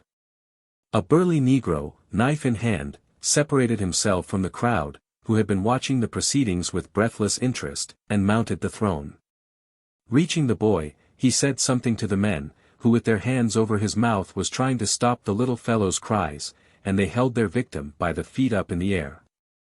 With a single slash across the little throat, the brutal executioner killed the child, and the others held him whilst the lifeblood gushed into the receptacle placed below to receive it. At this moment an involuntary exclamation of horror escaped me, and immediately all eyes were turned towards me, looking with distrust and suspicion. The horrible proceedings on the throne were suspended, and a hasty consultation was held among the people on it. Fearing for my life, and obeying a slight signal from our guide, I somehow got out of the door, mounted my horse and rode as hard as I could to the town. The worshippers did not suspect that I was a white man. They assumed probably that I was a novice and not yet hardened to the sight. At any rate I was not pursued, and my friend was not interfered with. He remained until the end, joined me that night, or rather morning, and told me that the little girl had been killed in the same manner as the boy, and that then the bodies had been cut up, cooked, and eaten by the wretches. The whole awful orgy was ended only when every person present had become helplessly intoxicated. 172. James Anthony Froude, writing in 1888, refers to Sir Spencer St. John's account, which, he says, they cry out against with a degree of anger which is the surest evidence of its truth. 173. Of his own visit to Port-au-Prince, he writes, immorality is so universal that it almost ceases to be a fault, for a fault implies an exception, and in Haiti it is the rule. So far they are no worse than in our own English islands, where the custom is equally general, but behind the immorality, behind the religiosity, there lies active and alive the horrible revival of the West African superstitions. The serpent worship, and the child sacrifice, and the cannibalism. There is no room to doubt it. A missionary assured me that an instance of it occurred only a year ago within his own personal knowledge. The facts are notorious.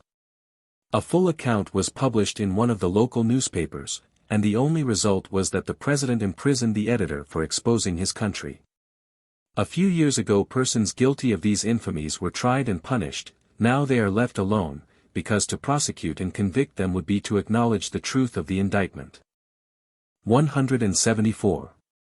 2 years later the accusation was renewed by Hesketh Pritchard in the following words: Voodoo, according to its more elect disciples, is an all-powerful deity, but the idea of the masses does not rise above the serpent, which represents to them their god and which presides, in its box, over all their services.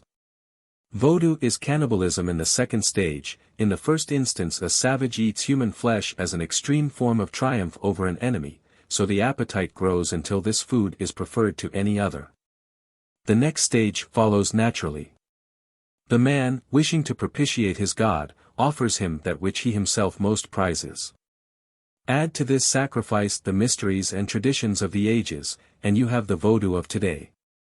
Cannibalism has been brought as a very general accusation against the Haitians, but although there is no doubt that the child sacrificed in the worst Voodoo rites is afterwards dismembered, cooked and eaten, I do not think of recent years the practice of cannibalism, unconnected with sacrifice, is in any degree prevalent, although it is equally certain that scattered instances do still come to light. Haiti is the sole country with any pretense to civilization where a superstition contaminated by such active horrors exists. 175. Such scathing accusations, whether true or false, could not fail to attract the notice of friends of Haiti, and many official and unofficial answers or rather refutations have been attempted. Notable among these defenders of the reputation of the Black Republic may be cited J.N. Leger, who, while envoy extraordinary and minister plenipotentiary of Haiti to the United States, in 1907 published simultaneously in French and English a work entitled Haiti: Her History and Her Detractors. 176. However, his partisan and exaggerated view is betrayed by his statement: the island which is now called Haiti is the only one in the West Indies where cannibalism has never prevailed. 177. No doubt his ire has been provoked by the assertion of Pritchard: Haiti is the sole country with any pretense to civilization where a superstition contaminated by such active horrors exists, which we have recently quoted. But in any case, the very aspersion which he so indignantly repudiates in the case of his native island, he gratuitously cast against all the rest of the West Indies. This in itself might well make us cautious about accepting his reliability as a witness. And further on the very page where we find this bald accusation, he admits on the authority of Moreau de Saint Mary 178 that of the blacks imported to the island of Haiti as slaves, one tribe at least was anthropophagous. This he terms the small tribe of the Mondungs, but seeks to show that the gentle influence of the Congo Negroes entirely tamed this unnatural instinct and blotted out the practice. But where has it been recorded of savages, that those of gentler traits prevailed over the warlike and the bloodthirsty? To Sir Harry H. Johnston more attention must be paid when he comes forward as a defender of Haiti's fair name and reputation. He writes, at least 2 out of the 3 millions of Haitian Negroes are only Christians in the loose statistics of geographers. They are still African pagans, with a vague recognition of the cross as an unexplained but potent symbol. They believe in a far-off scarcely heeding deity and a multitude of spirits, ancestral and demiurgic. Magic or empirical medicine, Whydah, is, of course, believed in, and ranges in scope from genuine therapeutics to sorcery, mesmerism, and poisonings. As to voodooism, much exaggeration and untruth have been committed to paper on this subject, so far as it affects Haiti. Snake worship is of doubtful occurrence, owing to the rarity of snakes in Haiti. 179 Such harmless snakes as do exist are tolerated in some villages or fetish temples for their rat-killing propensities. The idea has therefore got abroad that they are kept as sacred animals by the voodoo priests or priestesses. Sacrifices of eggs, rum, fowls, possibly goats, white fowls or white goats preferred, are offered to ancestors or minor deities presiding over the fertility of crops, rainfall, nature forces in fact. And various small animals, perhaps even human remains, are deemed useful in sorcery. Isolated instances about 4 or 5 of cannibalism, the killing and eating of children, have occurred in the criminal records of Haiti during the last 20 years, but the convicted were, in nearly all cases, punished with death. The 1 or 2 not executed had been proved to be mad, and were confined in prison or asylum. These acts of cannibalism were mostly examples of mad religious exaltation. Haiti voodooism has absorbed elements of Freemasonry and Christianity. It predicts the future, investigates crime, arranges love affairs. The 2,500,000 Haitian peasants are passionately fond of dancing, will even sometimes dance almost or quite naked. And following on this choreographic exercise is much immorality. It is for these dances and not for mystic voodoo purposes that the drums may be heard tapping, booming, rattling at night. No secret is made, nor is any shame felt about these village dances, in which many young people take part. 180 of the neighboring island of Cuba, Johnston writes, the white Cubans charged the Negroes with still maintaining in their midst the dark voodoo or hoodoo mysteries of West Africa. There seems to be no doubt that the black people of Cuba, not the mulattoes, do belong to a number of secret or Masonic societies, the most widely heard of being the Nyanigo. And it is possible that these confraternities or clubs are associated with immoral purposes. They originated in a league of defense against the tyranny of the masters in the old slavery days. Several of them, as described to me, sounded as harmless as our United Order of Buffaloes. But those seeking after scientific truth should discount much that may be read on voodooism. This supposed Dahamian or Niger cult of the python or big serpent, monitor, lizard, crocodile or leopard, with which are associated frenzied dancing, mesmerism, gross immorality, cannibalism or corpse-eating, really exists, or existed, all over West Africa, from Sierra Leone to Tanganyika, and no doubt was introduced by Inner Congo, Niger Delta or Dahomey slaves into Haiti, Cuba, Louisiana, South Carolina, Jamaica, the Guianas and Brazil. Where Christianity of a modern type has obtained little or no influence over the Negro slaves and ex-slaves, these wild dances and witchcraft persist. 181 They are fast becoming a past phase in the life condition of the American Negro, and much of the evidence to the contrary is out of date, or is manufactured by sensation mongers for the compilation of magazine articles. 182. Of the kindred cult in Cuba. Johnston further states, the last vestige of noxious witchcraft lingering among the Cuban Negroes is, said to be, the belief that the heart's blood of the heart of a white child will cure certain terrible diseases if consumed by the sufferer. The black practitioners who endeavor to procure this wonderful remedy are known as brujos or brujas, i.e. male or female sorcerers. At the time I was in Cuba, December, 1908, there were 4 or 5 Negroes awaiting trial on this charge at Havana. Other cases said to have been proved beyond a doubt have occurred in eastern Cuba within the last 2 or 3 years. But all these stories and charges are vague hearsay, and during the short time at my disposal I was not able to get proof of one. There is little doubt that occasionally in the low quarters of the old Spanish towns little white girls do disappear. It is too readily assumed that the Negro is at fault. 183. Scarcely had these words of Johnston in defense of Haiti been written before a new attack was launched. Stephen Bonsall asserts without hesitation, the truth is, that while you need have no fear whatever of eating human flesh in Haiti disguised as roast or as a round of beef, there is no place in the world where you could so easily satisfy a cannibalistic craving as in this land. Voodoo is not a written creed over which a house of bishops presides publicly, a fact which should account for the many and extremely varied versions of its practices which are in circulation through the world. It is certainly not a mere veneer or an old garment from the Congo days of the black race which has not yet been cast away. But it is a substantial edifice of West African superstition, serpent worship, and child sacrifice which exists in Haiti today, and which undoubtedly would become rampant throughout the island were it not for the check and control upon native practices which the foreign residents exercise. Several Roman Catholic priests, who have long resided in the heart of Haiti, told me that one of the hardships and difficulties of the combat against African darkness upon which they are engaged is the extreme reticence not only of the active voodooists themselves, but of all blacks in regard to the fetish-worshipping rites.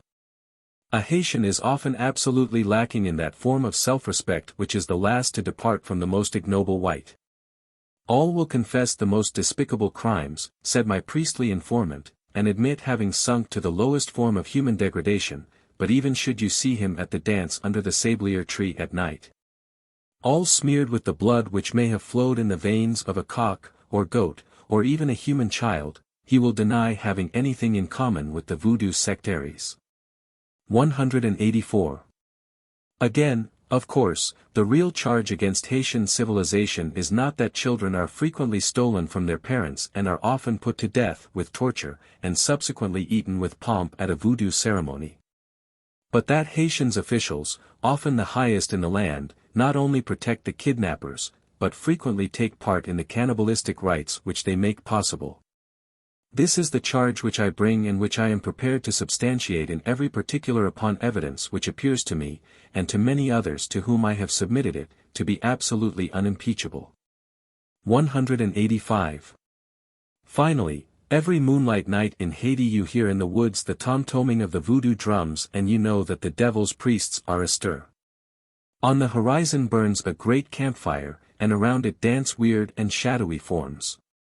Now and again a piercing shriek rends the air, whether of joy or pain or uttered at the sight of death, you know not, and your friend and mentor, acclimated by 20 years of residence and sophisticated by much study of this strange people, takes you by the hand and says, "At least so did mine."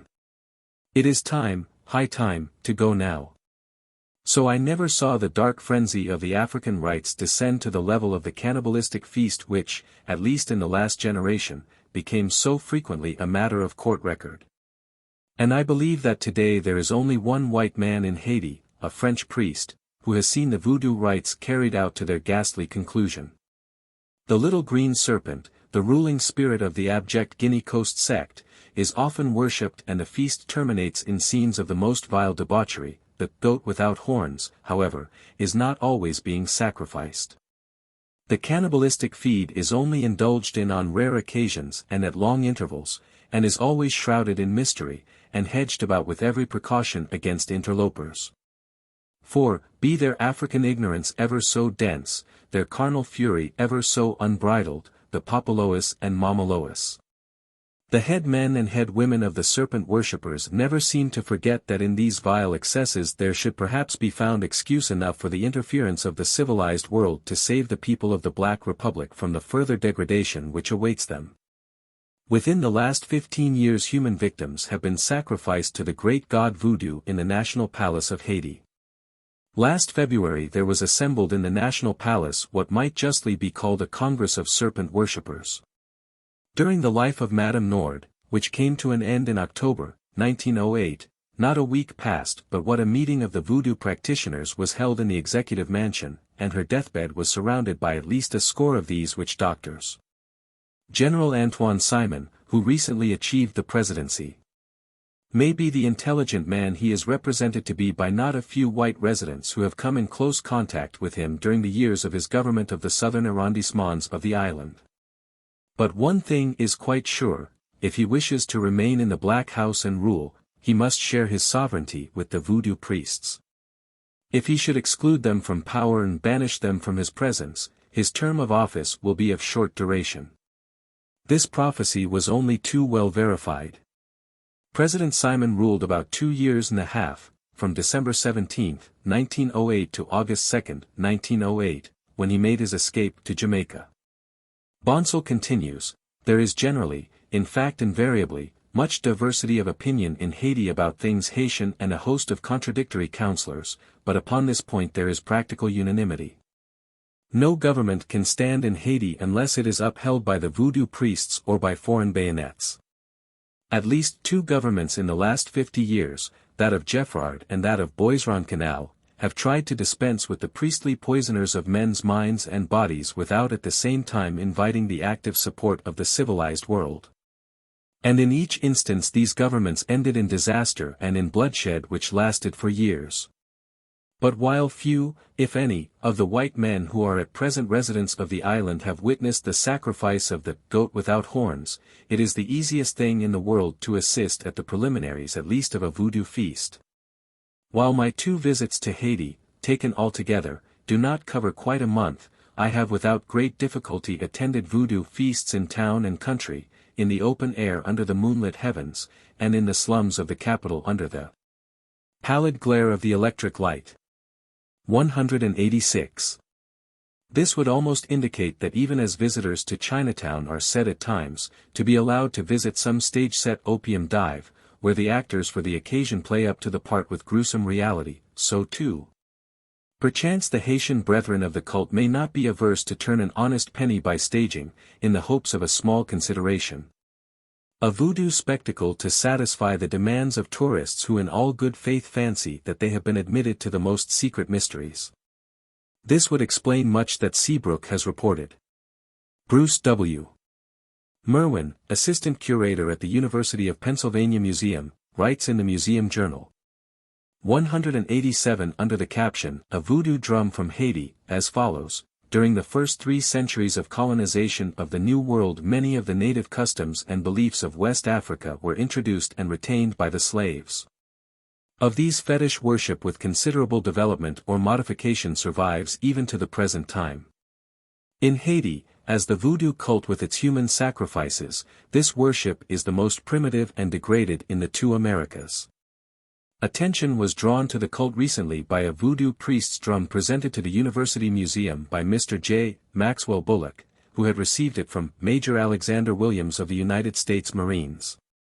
During the insurrection in 1916 in Haiti, it had been confiscated and its head punctured because the beating of a drum was the signal to assemble the voodoo devotees and to incite them to a religious race war. This statement must be accepted with restrictions. The term voodoo is here employed not technically but in its broadest possible sense. Moreover, anyone familiar with the famous talking drums of Africa might suspect here that during the Haitian troubles messages were actually transmitted through the island by drum language. While I have never found among West Indies the slightest vestige of what must now be a lost art among them, certainly their ancestors were most proficient in this regard and it is still actively practiced in Africa. This much, however, is certain. That the average drummer of the West Indies is as proficient as any army bugler in the conveying of conventional calls and commands. Merwin further states, the incessant booming of the drum, the sight and taste of blood, and the great amount of rum drunk cause a religious form of hysteria to sweep over the audience. At the close of the sacrificial ceremony the worshippers begin a dance called the loiloichi, or stomach dance, which is well known in West Africa. The dance gets wilder and more degraded until it ends in an orgy of the worst description which lasts until daylight. In Haiti the basis of voodooism is the frank worship of the sacred green snake that must be propitiated in order to keep off the evil duppies. 188. We have here to all appearances the Chica dance of slave days with a title that combines the old name with the voodoo loy.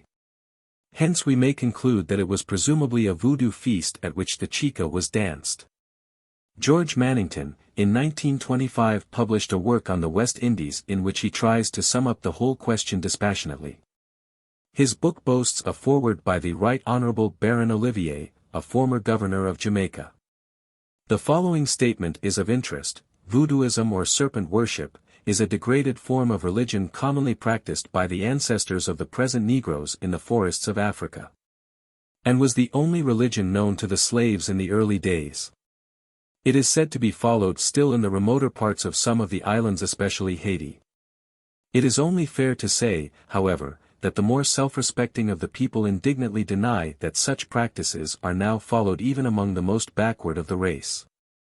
But reports to the contrary still persist. It is certain that the Haitian Negroes still assemble in groves or clearing in the forests and dance until they are exhausted to the accompaniment of tom-toms and wild chantings. Rum drinking adds zest to the proceedings. These scenes are occasionally witnessed by spectators concealed from view. It would not be safe to show themselves openly. Whether or not the more degraded forms of voodooism are associated with these gatherings cannot be positively stated, though such an assertion is made by many.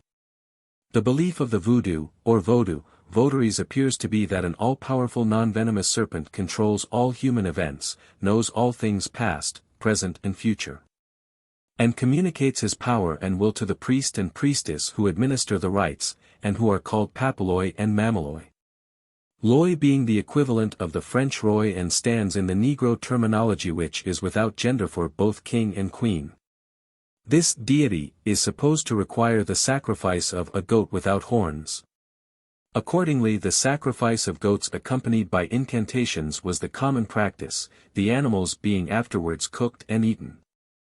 It is alleged that the phrase, goat without horns, was also interpreted to mean a child, that small children were killed and eaten in secret groves, and that the mothers were proud that their children should be chosen for sacrifice.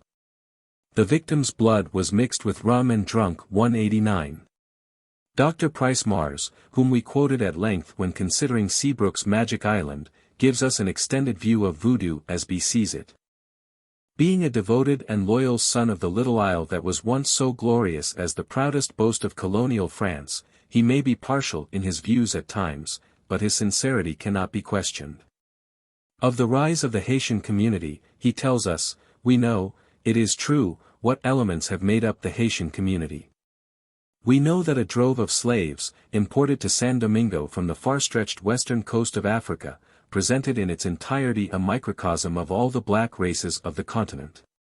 We know how from the promiscuous intercourse of the white with his black concubine, and from the artificial conditions of a society governed by the law of castes, there developed a group intermediate between the master and the body of slaves. We know further how the clash of interests and passions, how the confronting of egoisms, and how the principles evoked by the strange revolution, all brought about the insurrection which led the erstwhile slaves to found a nation. Such in a few words is the origin of our people. 190. Concerning the days that preceded the slave uprising, Dr. Price Mars writes, "We have at hand 2 documents whence we may gather valuable information. The first is entitled L'Essai sur l'esclavage et observations sur l'état présent des colonies. It treats of the anxiety which was aroused among the whites by the frequent nocturnal gatherings of the slaves, where they fomented their plots against the colonial regime. In this connection, the author makes the following remark: their designs would have been undiscoverable if they had not been betrayed by the women concubines of the whites to whom they were generally very much attached. The dance called at Suriname, Water Mama, and in our colony the Meer de l'eau, is rigidly forbidden. They make it a great mystery, and all that can be said of it is this, that it greatly excites the imagination. They work themselves up to debauchery when they keep the mind fixed on evil purposes. The leader of the conspiracy goes into an ecstasy so as to lose all consciousness. On returning to his senses, he pretends that his God has spoken to him and has commanded some undertaking, but, as they do not adore the same God, they hate him and they spy one on another, and their projects are nearly always denounced. From this curious document may be drawn an important conclusion. It is that at the period to which it makes reference, probably about 1760, the religion of the slaves had not yet been unified, and without questioning the fact. The author of the essay gives the reason when he informs us that the Negroes do not adore the same God. 191. Dr. Price Mars goes on to state that while at this time, probably about 1760, there could have been no uniformity of religious cult among the Negro slaves, yet, less than 30 years later, we find under the name of Voodoo, a religious establishment of which Moreau de Saint Mary was the first to give a detailed analysis and which has remained famous, and has become the theme, enlarged and borrowed, of most of the accounts which have been given of the cultural ceremonies of Voodoo by writers who have not themselves had the occasion of observing them. 192. Dr. Price Mars remarks elsewhere, the great mass of Negroes gathered from different parts of Africa and brought to San Domingo were from pious races attached to Mohammedanism, Dahoman religion, and a few Catholics. 193. However, with many of the slaves Christianity was little more than an external formality to be observed during the hours of the day. By night they met in small groups to practice surreptitiously their old tribal customs. 194. Gradually, these nocturnal meetings became regular occurrences under the indomitable influence of Ophiolatry, the Ibos, and the Dahomans. 195. Showing that during the long formation period there steadily developed a composite religious cult by a process of assimilating the various animistic beliefs of Africa, Islamism included.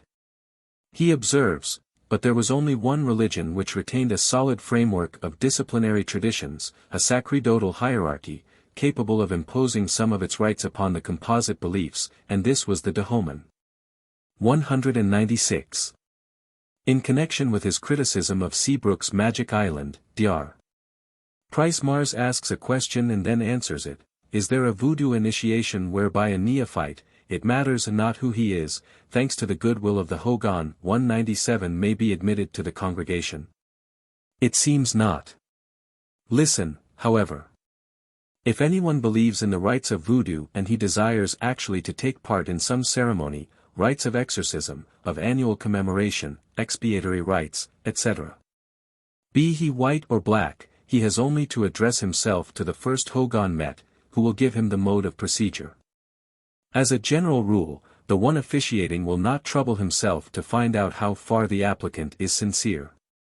His mere application is sufficient guarantee of good faith. Seabrook was in a position to make such an application, and I believe that nothing more unusual was done for the sake of making sport. On the contrary, is the individual a menial who is ignorant of his own prerogatives? I mean to say, supposing that he is an individual, who thus far has been shut out from all participation in the ritual obligations of the voodoo, and who has suddenly become aware of them, and has been inspired by the mysteries. He may wish to renounce, to wit, to make up the arrears due to the gods, and take a more intimate part in the congregation. Then the Hogan proceeds to those ceremonies which are more or less the rites of initiation, baptism of Loy Bas Sales, and of the Hounces and of the Huganikans. But these initiations are all esoteric. They are accomplished only by degrees. In the case suggested, the first order of the Hogan to the neophyte, is a severe penance, sexual and dietary abstinence, penance as regards clothing. Then there is the rigorous retreat and the fast, followed by the ceremony of initiation and finally the trials. As regards this part of the rite, the initiation is in every way secret. Moreover, the ceremony allows variations. Sometimes the Hogan keeps himself in a darkened room where he has a pool. The candidates, clothed in white, are stretched on couches in the adjacent room, having each a wide-mouthed pitcher full of water which is supposedly ready to receive the mystery with which the Hogan is going to converse. In fact, the congregation outside the enclosure can hear at a given moment a kind of conversation between the one officiating and the pretended mystery which, having come at his call, may converse with the subject whom he has honored with a fellow feeling towards him, the mystery. To my mind, this conversation a probable effect of ventriloquism is the boldest of trickeries, and it is on that account that there is so much need of obscurity and of solitude as is claimed by the Hogan. When, at last, the mysteries have taken possession of the elect, these come forth from the enclosure in procession, carrying their pitchers on head and shoulder, make the round of the arbor where the bulk of the congregation is gathered, taking part in the feverish ecstasy of the dances and submitting to the ordeal of the canzo, which consists in plunging the hand into a boiling pot of mess intended for the cult meal. The aroused congregation cries out at this moment, "Aie Bobo! Aie Bobo!" At other times, it is at a spring, or occasionally on the bank of a river, or, if in a locality where there is neither watercourse nor spring, it is beside a large cistern, or even a half-cask that the Hogan establishes a shrine, made of a trellis of reed, on which are spread large white cloths. There the gods are thought to establish their temporary domicile. The one officiating enters alone. By his interpretation, the gods, whom certain ones who have died serve, constrain the voice of the dead to converse with their kindred, their friends among the congregation which is kept at a respectful distance. In this variant, the rite assumes a character, half expiatory, half initiatory, as it is assumed that the Hogan can transfer to the living the mystery of his departed parent. 198. Throughout these initiation functions, we notice in clothing and draperies the entire absence of red, which is the characteristic color of voodoo.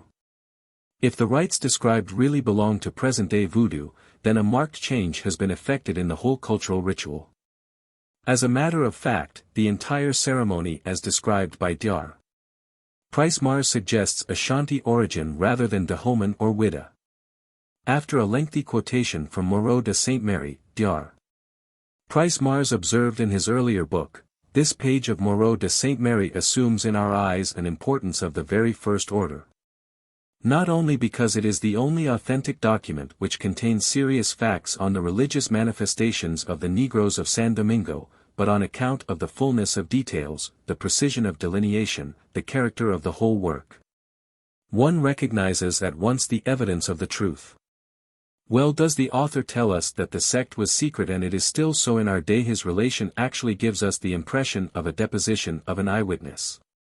However, if as we believe, and as we shall prove later, the ritual of cult is sensibly modified since the colonial epoch, many of the distinctive details in the celebrated description have remained unchanged even today. They help us to establish the primordial elements of voodoo. 199. Dr.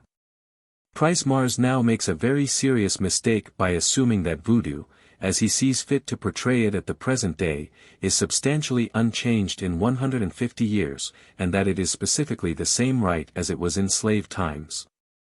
Rather, since he admits that Moreau de Saint Mary has described accurately the real voodoo of colonial times, it would be more profitable to us if he had simply pointed out the present variants.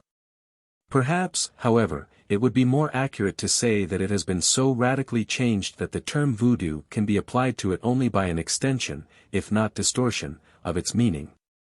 That is, of course, providing that Dr. Price Mars is actually describing present-day voodoo to us and not some kindred rite, when he says, of these traits the most characteristic is the state of trance in which the individual possessed by the god finds himself enthralled. This is certainly more like an Ashanti function than one from Whydah as noted previously. The second trait, we are told, which gives its tone to the ceremony is the dance, a rhythmic dance, to the sound of a trio of long drums to the cadence of the asans, executed on the syncopated airs which a leader improvises. His voice being echoed multifold by the enthusiastic congregation. Drums at a voodoo ceremony. And what of his assertion that the initiation is in every way secret? And, well does the author tell us that the sect was secret and it is still so in our day. What secrecy, or even privacy can be had with the blatant summoning of the drums? As regards the rest, he continues, what seems to be the essential of the belief we speak of the adoration of the adder, this part of the rite has been eliminated from voodoo or relegated altogether to the background of the ceremonial. We believe it is almost abolished.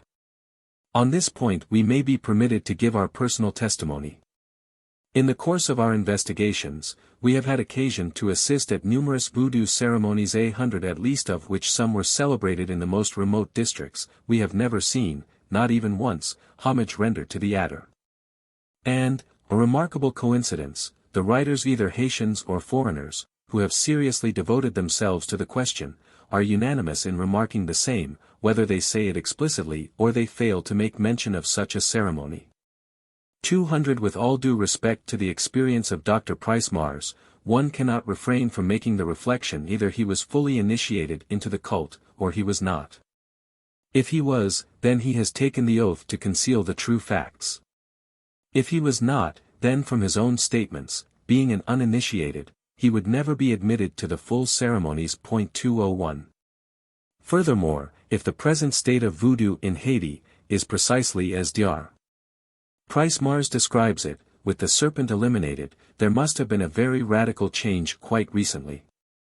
Some 20 years ago, I was assured personally by Haitians in Jamaica, whom I certainly considered worthy of credence, that to their own knowledge, the mixture of voodoo and Catholicism in Haiti had given rise to many altars with regular tabernacles, such as are commonly found in Catholic churches, but in each case the tabernacle was reserved by the owner for the use of the serpent. This view is further confirmed by the personal experience of one who spent many years in Haiti and Jamaica. While not free to disclose the name of the party in question, whom we may refer to as Madame X, the writer can unreservedly attest her honesty and sincerity. She was a lady of education and refinement, and the exemplary mother of a family. Of her stay in Haiti she subsequently told a missionary in Jamaica, when I first moved there, I was told that I must be very careful about my baby, because the natives often stole babies, white babies especially, to use them in their Obeah rites or services. By Obeah is here meant witchcraft in its generic form, though, of course, voodooism would be specifically more correct. Madame X continues, soon after I arrived, a woman living next door, whose husband had been a notorious Obeah man and had died just a short time before, came to visit me. She was very friendly, and when she saw my chapel, she said, "You know I have a chapel, you must come over and see me and see my chapel which I have for my services." My husband was a great Obeah man and all the great people came to him. When I went to see her, she showed me a room generously fixed up like a chapel. There was a box corresponding to our tabernacle, an altar, and 2 statues. There was a white goat there which was used in Obeah rites. She used to dress up this goat in the most costly robes. There was a barrel in which was a large snake which was dressed in ribbons. She showed me lots of costly presents which had been given her by rich people, costly robes for the goat, wine, jewels, etc. After her husband's death she had kept up his work. She said that all the people from the president down, even practical Catholics, went to the ignorant Obeah men and women. She added, that in order to get sacred particles the Obeah men and women used to go to communion, keep the hosts dry in their month, and bring them home to their Obeah chapel and keep them in their tabernacles. 202. Despite his perfervid descriptions, Seabrook has much of real value and particularly as already noted in the second portion of his book. Thus for example, Voodoo in Haiti is a profound and vitally alive religion. Voodoo is primarily and basically a form of worship, and its magic, its sorcery, its witchcraft, I am speaking technically now, is only a secondary, collateral, sometimes sinisterly twisted byproduct of voodoo as a faith. 203 and Voodoo is not a secret cult or society in the sense that Freemasonry or the Rosicrucian cult is secret, it is a religion, and secret only as Christianity was secret in the catacombs, through fear of persecution. Like every living religion it has its inner mysteries, but that is secretness in a different sense. It is a religion toward which whites generally have been either scoffers, spiers, or active enemies, and whose adherents, therefore, have been forced to practice secrecy, above all where whites were concerned. But there is no fixed rule of their religion pledging them to secrecy, and Maman Sealy was abrogating nothing more than a protective custom when she gave me her confidence. 204. Again he says, although Damballa, the ancient African serpent god remains enthroned as its central figure, this voodoo ceremony is not the old traditional ritual brought over from Africa, but rather a gradually formalized new ritual which sprang from the merging in earliest slave days of the African tradition with the Roman Catholic ritual, into which the slaves were all baptized by law, and whose teachings and ceremonials they willingly embraced, without any element of intended blasphemy or diabolism, incorporating modified parts of Catholic ritual as for instance the vestments and the processional into their voodoo ceremonials. Just as they incorporated its Father, Son, Virgin, and saints in their pantheistic theology. 205. We rather suspect that the following passage is, partially at least, ascribable to Dr. Price Mars from whom much of Seabrook's technical information was gathered. The worship of the snake in Haiti, he declares, is by no means so literal as commentators have supposed. It is true that on every petro-altar in Haiti there is a serpent symbol, sometimes painted on the wall, sometimes carved of wood and elevated on a staff. It is true also that living snakes are regarded as sacred objects, not to be injured or molested. One of the commonest and handsomest is a harmless green tree snake which grows to 3 or 4 feet in length, but all snakes are held sacred. But the serpent is worshipped symbolically, and not because they believe he has any power of his own, he represents the great god Damballa. So far as I am aware no living serpent is kept, in a box or otherwise on any voodoo altar today in Haiti. A Negro friend has told me, however, of an Obeah ceremony which he had seen in Cuba in which a living snake was the central object. He said that a large, non-poisonous snake was kept in a big earthen jar on an altar. That some 10 or 15 Negroes made a sort of circular endless chain beginning and ending at the rim of the jar by lacing their arms around each other's shoulders, that the snake was then drawn from the jar and induced to crawl over their shoulders, making the circuit and returning to the jar. 206.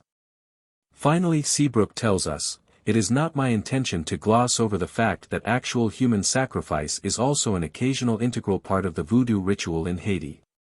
That human sacrifice in voodoo today may seem strange and to many persons horrible, but only, I think, because they consider it in terms of time. I have described no human sacrifices on the pages of this book solely for the reason that I never saw one. If I had lived for many years instead of months with Maman Sealy in the mountains, it is probable that I should have seen one. Such sacrifices, however, Maman Sealy tells me, are rare and performed only under stress of seeming necessity. That they never reach the courts or public notice is due to the fact that when they are pure authentic voodoo, the sacrificial victim is never kidnapped, stolen, or procured by other criminal means, but always voluntarily offered from within tile religious group. Occasionally also, however, occurs some extraordinary criminal abuse of this practice, followed by denunciation and prosecution. In this category was the case of Cadius Bellegarde which occurred in 1920. He was a papilloy turned criminal, a pathological monster. 207. Dr. J. C. Dorsainville, a Haitian physician of standing, in an address to the Historical and Geographical Society of Haiti stated in 1924, 10 years ago, in a study published by the review Haiti Medical. We asserted that voodoo and its psychophysiological effects consists in this: it is a racial psychonervous disorder, of a religious character bordering on paranoia. Our opinion has in no way changed. But as you see, the question was then viewed from a medical standpoint. 208. We are permitted today to present to you the same question under another aspect, the philological viewpoint. This will be nothing else but a study chapter wherein we trace our origins. As much if not more than our revolution, voodoo has tended to destroy the reputation of our country. The imagination of well-meaning chroniclers, such as St. John, our latest visitor, to pass over a low, Texier and others, who does his utmost to discover in the frequently inoffensive ceremonies of this cult, the most repugnant scenes of cannibalism and orgies. Some of our journalists even speak of it with that inconsideration and absence of study, with which one can too frequently reproach them. We have then a deep interest in shedding the clearest light on the origins of this mysterious cult. This work is easy today, for the activity of investigators has left unturned no corner of the vast moral world of humanity. 209. Taking up the meaning of the word, Dr. d'Orsainville asserts, voodoo is simply a generic term of the Fongbi dialect.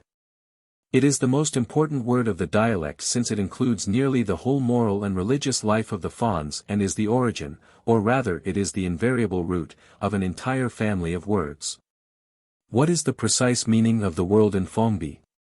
It designates the spirits, good or evil, subordinate to Mawu and, by extension, the statue of one of these spirits, or every object that symbolizes their cult or their power, protective or malevolent. 210 Again, the most celebrated expression of the religion of the Voodoo is the cult of the Serpent or of the Adderda, pronounced Dan, incarnating the spirit Dagby, pronounced Dangby.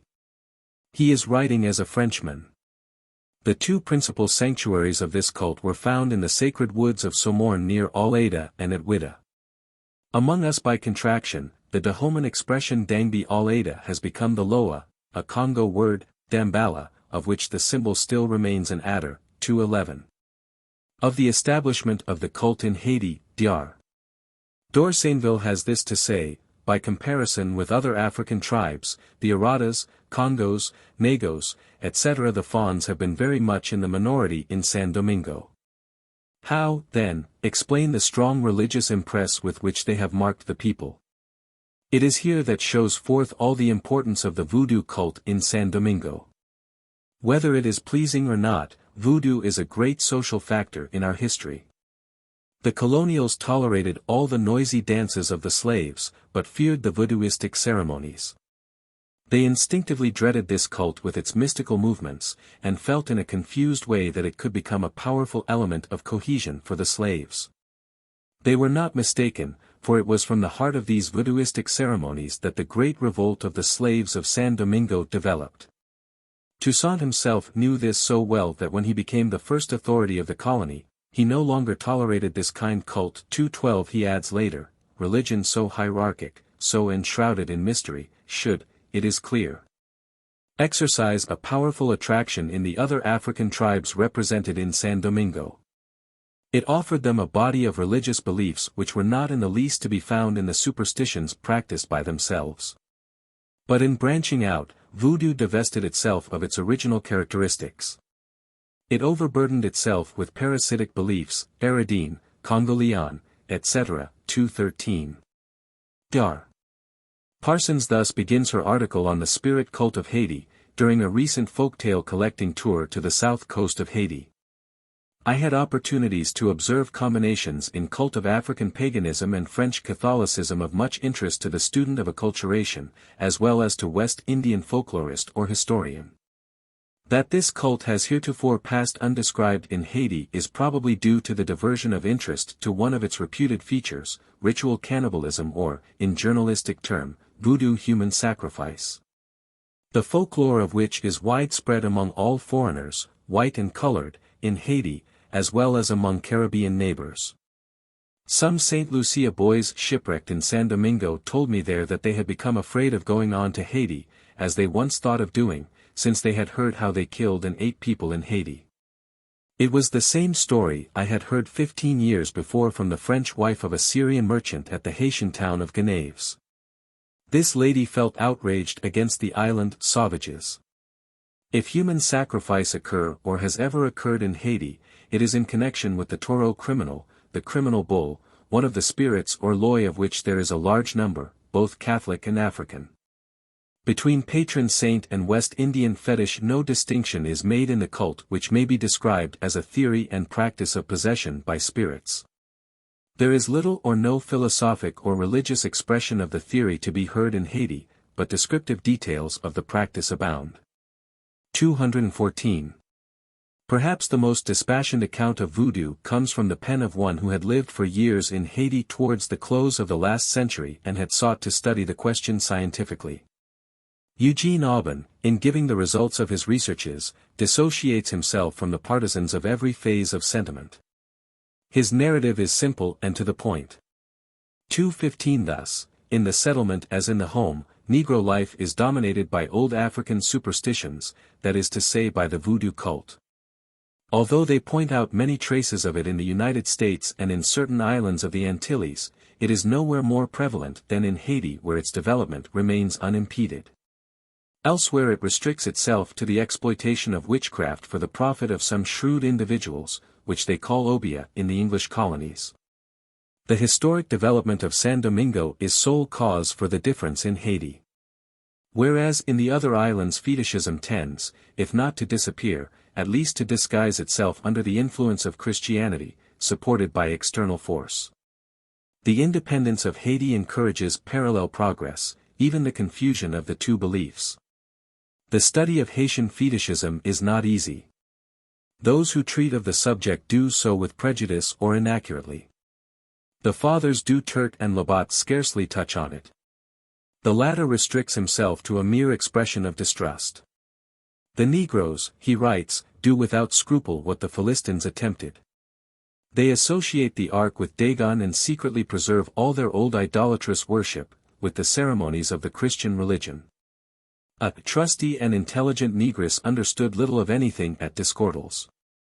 As ever Moreau de Saint Mary was the best informed of colonial writers. The educated Creoles pretend complete ignorance of things so gross. Unconsciously there survives in them the old prejudices of times when the planter felt himself insecure in his isolation among the Negroes, dreaded their mysterious cult, their secret meetings, their witchcraft and their poisons.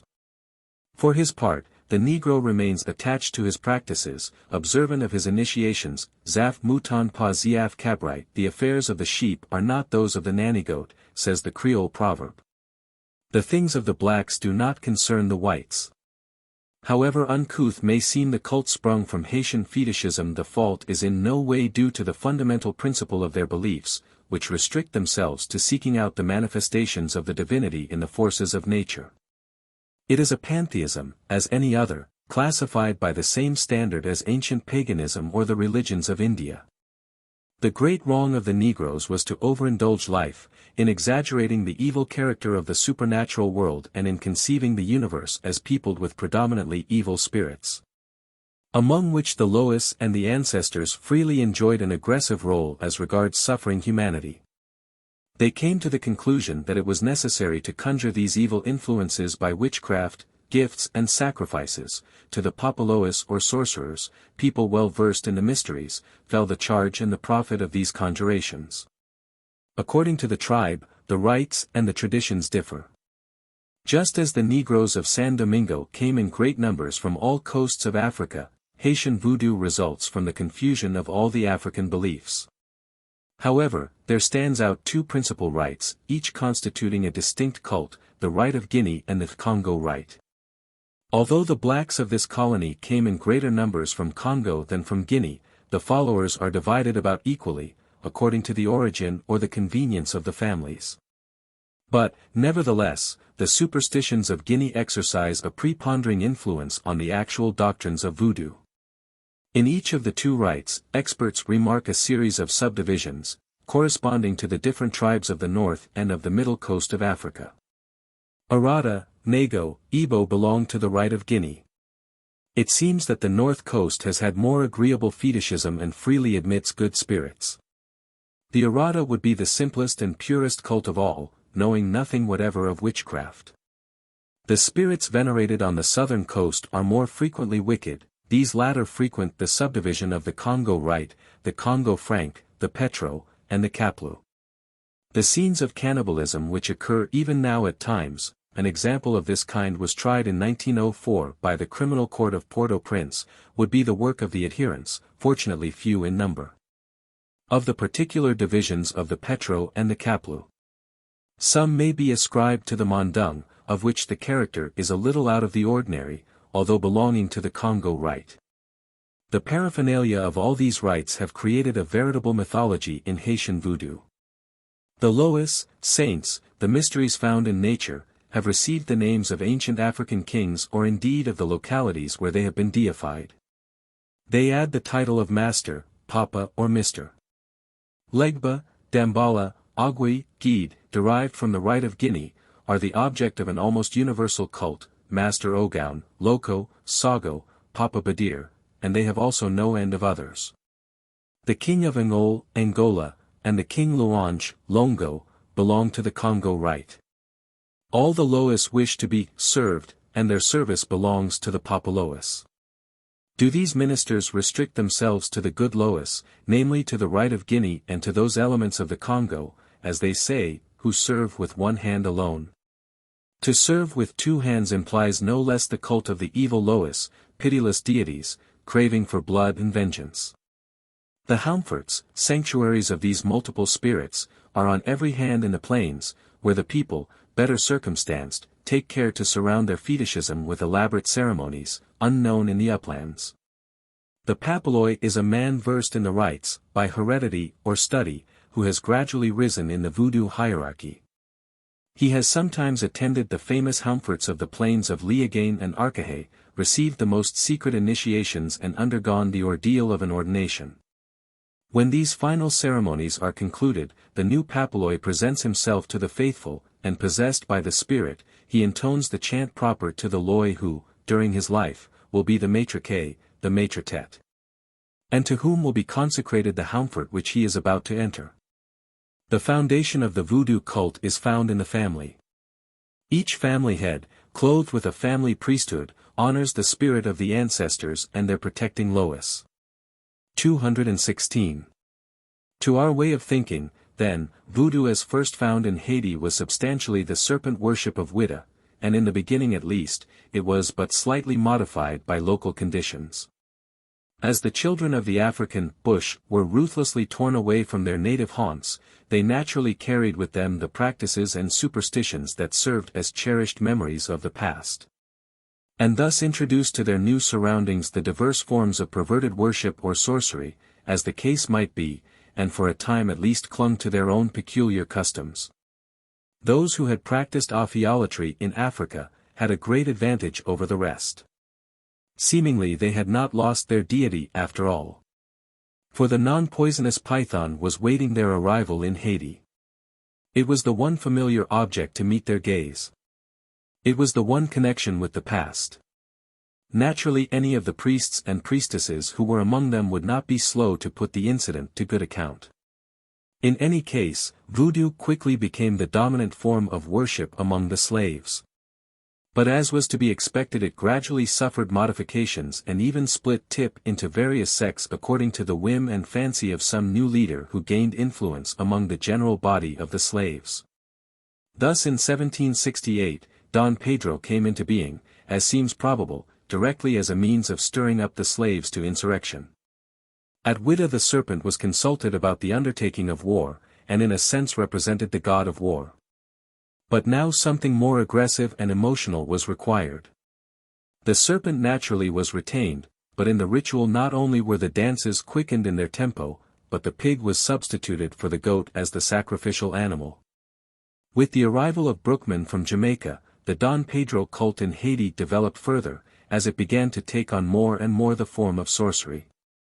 Its religious element is gradually transferred from the service of the good spirits to that of evil spirits, and in course of time it becomes the cult of blood par excellence and finds its climax, at least on rare occasions, Inhuman sacrifice and cannibalistic orgies. As regards voodoo proper, the account of Moreau de Saint Mary, it must be admitted, might seem to indicate that the cult had become formal idolatry. But we should remember that the atheistic tendencies of that day would probably influence the point of view of one who subsequently was to take such an active part in the events that led up to the French Revolution. There are equally strong indications from the testimony of later observers, that voodoo in the 19th century could still be classed as formal worship, substantially unchanged though modified in many details. However, it appears that the religious element in the cult was gradually yielding to social influences. Voodoo feasts are introduced, probably at first as a disguise for the secret session that will follow later. But in time, more and more is made of the accompanying dance, with the consequences that voodoo in the strict sense of the word begins to wane. And unless Dr. Price Mars is entirely wrong in his estimate of conditions, the present century finds the cult so modified and changed that it is now voodoo in name only. Meanwhile we have a general conglomeration of all the old cults, combined with dances of every description, all imbued with every form of witchcraft and sorcery, posing under the generic term of voodoo. The religion of the Whydas has become the witchcraft of the Haitians. As regards the much resented accusation of human sacrifice and cannibalism, the weight of evidence would indicate that while these abuses are by no means common in Haiti, nevertheless, at times there are sporadic outbreaks. And it would be strange if the orgies of nerve-wracking debauchery and dissipation so peculiar to tropical dances when the strong arm of the law does not intervene, did not at times evolve a paranoiac state of irrational craving and subsequent surreptitious gratification of the lowest instincts in degraded human nature, the animal-like gratification of the goat without horns in Haiti and of long pig in the distant Pacific Islands. It must not be supposed, however, that these disgusting orgies are countenanced by the present government authorities, or that they are of frequent occurrence. Certainly within the coastal districts which are watched over by the American Marines, public voodoo is non-existent. But back in the hills there must still be many a secret gathering as in the days of slavery, where voodoo and even Don Pedro at times find outlets for pent-up energy and orgiastic excesses. Nor on the other hand must this abnormality on the part of a few be held as a reflection on the Haitians as a people. The chapters of recent crimes in our own country, which may bespeak degeneracy and Moronism on the part of individuals, would not ascribe these reproaches to the entire nation. Chapter 4. Origin of Obeah. Just as in the case of voodoo there is a fundamental document that has served as a starting point for all writers on the subject, so we have a similar source of information as regards Obeah. This is the report of the Lords of the Committee of the Council appointed for the consideration of all matters relating to trade and foreign plantation, London, 1789. 217 Part 3 is entitled Treatment of Slaves in the West Indies, and all circumstances relating thereto, digested under certain heads, and begins with a consideration of Jamaica, and as noted, the information is furnished by Stephen Fuller, agent for Jamaica, and assisted by Mr. Long and Mr. Chisholm. Questions 22 to 26 are as follows. Whether Negroes called Obeah men, or under any other denomination, practicing witchcraft, exist in the island of Jamaica? By what arts or by what means, do these Obeah men cause the deaths, or otherwise injure those who are supposed to be influenced thereby? And what are the symptoms, and effects that have been observed to be produced in people, who are supposed to be under the influence of their practice? Are the instances of death and diseases produced by these arts or means frequent? Are these arts or means brought by the Obeah men from Africa, or are they inventions which have been originated in the islands? Whether any or what laws exist in the island of Jamaica for the punishment, and what evidence is generally required for their conviction? The answer to this questionnaire follows. The term Obeah, or Obeah, for it is variously written, we conceive to be the adjective, and the Obe or Obi the noun substantive, and that by the words Obeah men and women, are meant those who practice Obi. The origin of the term we should consider of no importance in our answer to the questions proposed, if, in search of it, we were not led to disquisitions that are highly gratifying to curiosity. From the learned Mr. Bryant's Commentary on the Word Of, we obtain a very probable etymology of the term. A serpent, in the Egyptian language, was called Ob or Ob. Obeah is still the Egyptian name for a serpent. Moses, in the name of God, forbids the Israelites even to inquire of the demon Ob, which is translated in our Bible, charmer or wizard, divinator aut sortilegus. The woman at Ender is called Ub or Ob, translated Pythonissa, and Obeahs, he cites from Horus Apollo, was the name of the basilisk or royal serpent, emblem of the sun, and an ancient oracular deity of Africa. 218. This derivation which applies to one particular sect, the remnant probably of a very celebrated religious order in remote ages, is now become in Jamaica the general term to denote those Africans who in the island practice witchcraft or sorcery. Comprehending also the class of what are called Mile men, or those who by means of a narcotic potion made with the juice of a herb, said to be the branched callaloo or species of solarium, which occasions a trance or profound sleep of a certain duration, endeavor to convince the deluded spectators of their power to reanimate dead bodies. As far as we are able to decide from our own experience and information when we lived in the island, and from concurrent testimony of all the Negroes we have ever conversed with on the subject, the professors of Obeah are, and always were, natives of Africa, and none other, and they have brought the science with them from thence to Jamaica, where it is so universally practiced, that we believe there are few of the larger estates possessing native Africans, which have not one or more of them. The oldest and most crafty are those who usually attract the greatest devotion and confidence, those whose hoary heads, and something peculiarly harsh and diabolic in their aspect, together with some skill in plants of the medicinal and poisonous species, have qualified them for successful imposition upon the weak and credulous. The Negroes in general, whether Africans or Creoles, revere, consult, and abhor them. To these oracles they resort and with the most implicit faith, upon all occasions, whether for the cure of disorders, the obtaining of revenge for injuries or insults, the conciliating of favor, the discovery and punishment of the thief or the adulterer, and the predicting of future events. The trade which these wretches carry on is extremely lucrative. They manufacture and sell their obeahs adapted to different cases and at different prices. A veil of mystery is studiously thrown over their incantations, to which the midnight hours are allotted, and every precaution is taken to conceal them from the knowledge and discovery of the white people. The deluded Negroes, who thoroughly believe in their supernatural power, become the willing accomplices in this concealment, and the stoutest among them tremble at the very sight of the ragged bundle, the bottle or the eggshells, which are stuck to the thatch or hung over the door of the hut, or upon the branch of a plantain tree, to deter marauders. In case of poison, the natural effects of it are by the ignorant Negroes ascribed entirely to the potent workings of Obeah. The wiser Negroes hesitate to reveal their suspicions, through a dread of incurring the terrible vengeance which is fulminated by the Obeah men against any who should betray them. It is very difficult therefore for the white proprietor to distinguish the Obeah professor from any other Negro upon his plantation.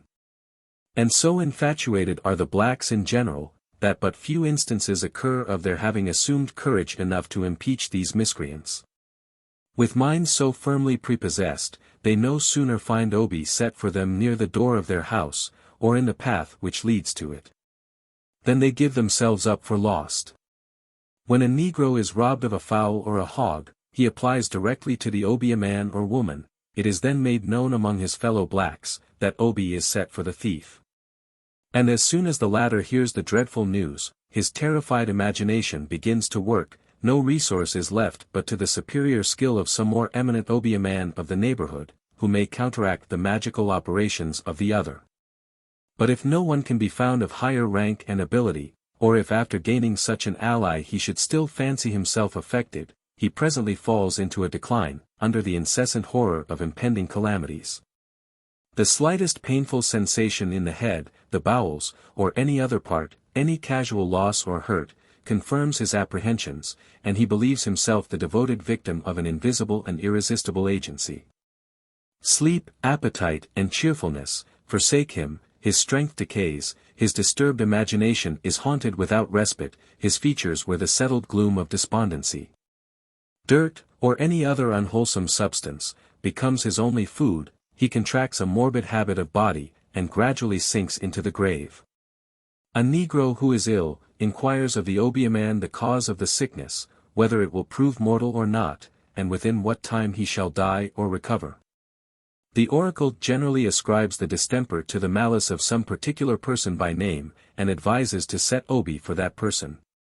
But if no hopes are given for recovery, immediate despair takes place, which no medicine can remove, and death is the certain consequence. Those anomalous symptoms, which originate from causes deeply rooted in the mind, such as terrors of Obeah, or from poisons whose operation is slow and intricate, will baffle the skill of the ablest physician. Considering the multitude of occasions which may provoke the Negroes to exercise the powers of Obeah against each other, and the astonishing influence of this superstition upon their minds, we cannot but attribute a very considerable portion of the annual mortality among the Negroes of Jamaica to this fascinating mischief. The Obeah is usually composed of a farrago of materials, most of which are enumerated in the Jamaica Law, Act 24, Sect. 10, past 1760, viz. blood, feathers, parrots' beaks, dogs' teeth, alligators' teeth, broken bottles, grave dirt, rum, and eggshells. It may seem extraordinary, that a practice alleged to be so frequent in Jamaica should not have received an earlier check from the legislature. The truth is that the skill of some Negroes in the art of poisoning has been noticed ever since the colonists became much acquainted with them. Sloane and Barham, who practiced physic in Jamaica in the last century, have mentioned particular instances of it. The secret and insidious manner in which this crime is generally perpetrated, makes the legal proof extremely difficult. Suspicions therefore have been frequent, but detections rare. These murderers have sometimes been brought to justice, but it is reasonable to believe that a far greater number have escaped with impunity. In regard to the other and more common tricks of Obeah, such as hanging up feathers, bottles, eggshells, and in order to intimidate Negroes of a thievish disposition from plundering huts, hog-sties, or provision grounds, these were laughed at by the white inhabitants as harmless stratagems, contrived by the more sagacious for deterring the more simple and superstitious blacks, and serving for much the same purpose as the scarecrows which are in general use among our English farmers and gardeners. But in the year 1760, when a very formidable insurrection of the Coromantee or Gold Coast Negroes broke out in the parish of St. Mary, and spread through almost every other district of the island, an old Coromantee Negro, the chief instigator and oracle of the insurgents in that parish, who bad administered the fetish or solemn oath to the conspirators, and furnished them with a magical preparation which was to render them invulnerable, was fortunately apprehended, convicted, and hung up with all his feathers and trumperies about him. And this execution struck the insurgents with a general panic, from which they never afterwards recovered. The examinations which were taken at that period first opened the eyes of the public to the very dangerous tendency of the Obeah practices, and gave birth to the law which was then enacted for their suppression and punishment. But neither the terror of the law, the strict investigation which has ever since been made after the professors of Obeah, nor the many examples of those who from time to time have been hanged or transported, have hitherto produced the desired effect. We conclude, therefore, that either this sect, like others in the world, has flourished under persecution, or that fresh supplies are annually introduced from the African seminaries. We have the following narratives from a planter in Jamaica, a gentleman of the strictest veracity, who is now in London, and ready to attest the truth of them. Upon returning to Jamaica in the year 1775, he found a great many of his Negroes had died during his absence, and that of such as remained alive, at least one half were debilitated, bloated, and in a very deplorable condition. The mortality continued after his arrival, and 2 or 3 were frequently buried in one day, others were taken ill, and began to decline under the same symptoms. Every means were tried by medicines, and the most careful nursing, to preserve the lives of the feeblest. But in spite of all his endeavors, the depopulation went on for above a 12-month longer, with more or less intermission, and without his being able to ascertain the real cause, though the Obeah practice was strongly suspected, as well by himself as by the doctor and other white persons upon the plantation, as it was known to have been very common in that part of the island. Still he was unable to verify his suspicions, because the patients constantly denied having anything to do with persons of that order, or any knowledge of them.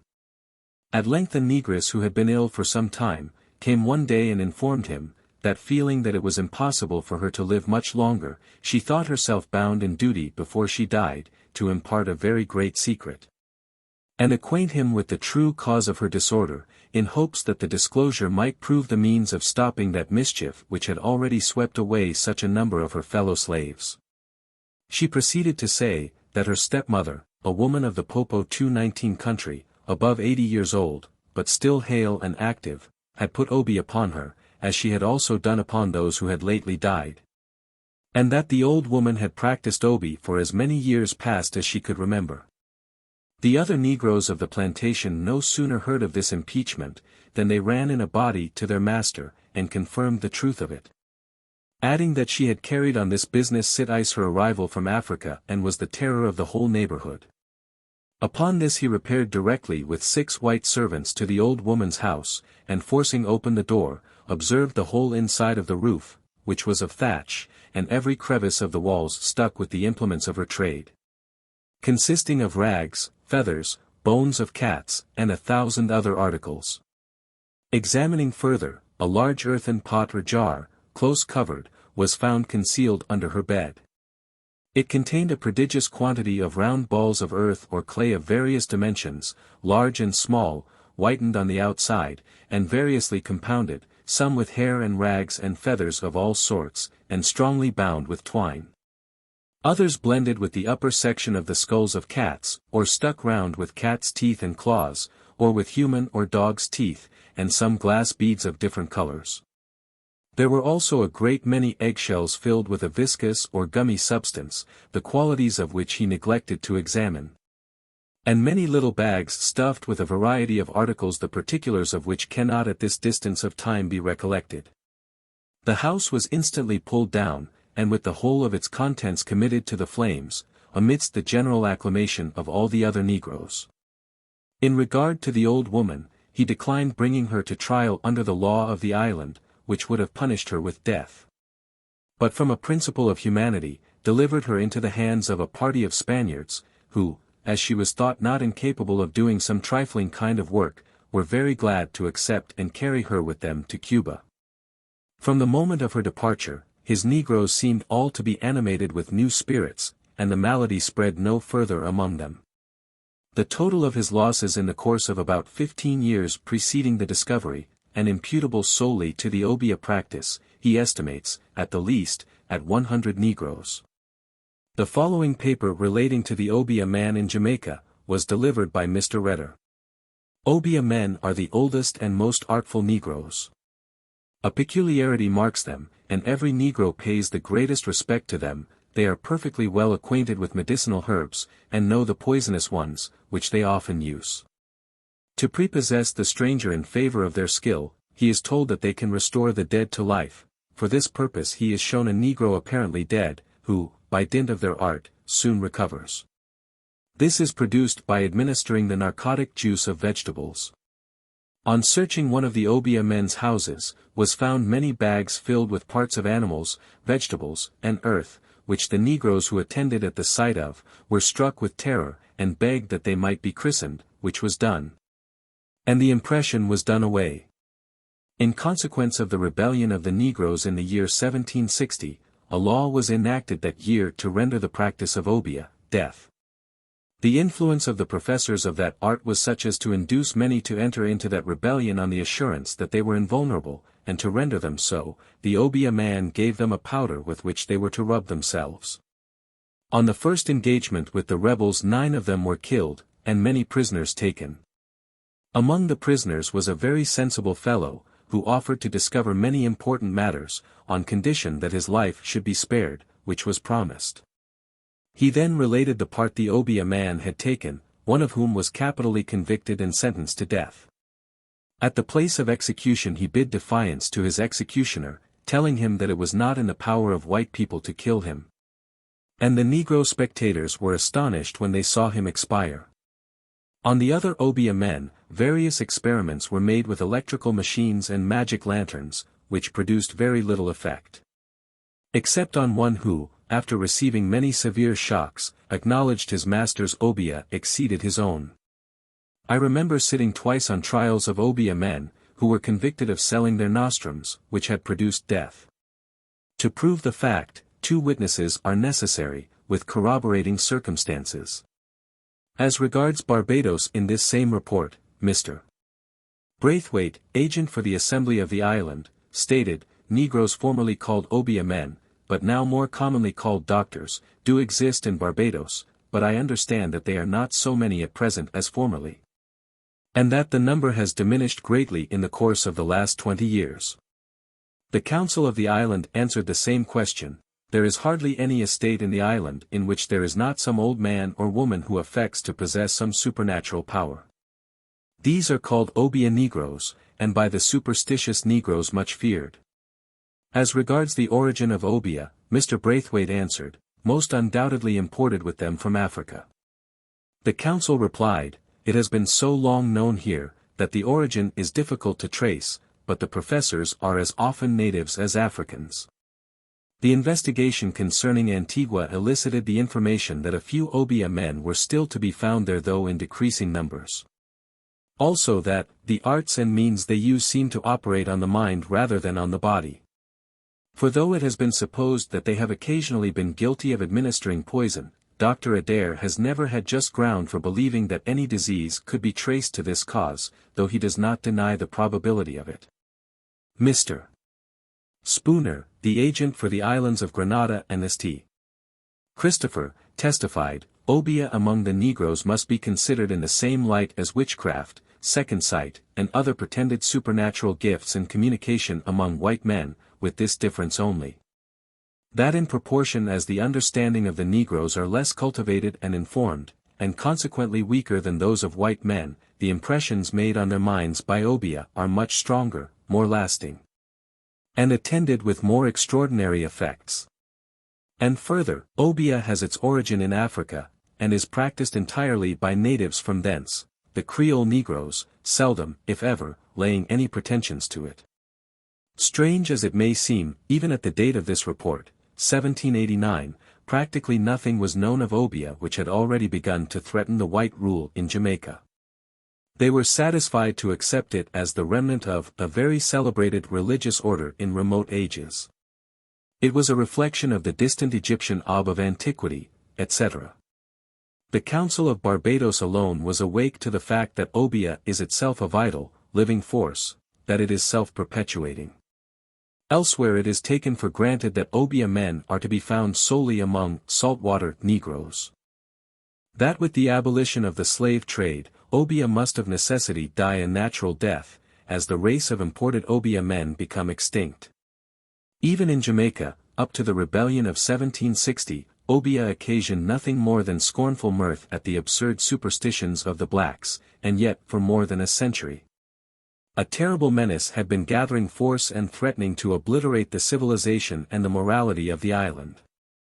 Mary H. Kingsley, in reference to that part of West Africa which had been described by Colonel Ellis, remarks, from this one district we have 2 distinct cults of fetish in the West Indies, Voodoo and Obeah, Changa and Whydah. Voodoo itself is divided into 2 sects, the white and the red, the first a comparatively harmless one, requiring only the sacrifice of, at the most, a white cock or a white goat, whereas the red cult only uses the human sacrifice, the goat without horns.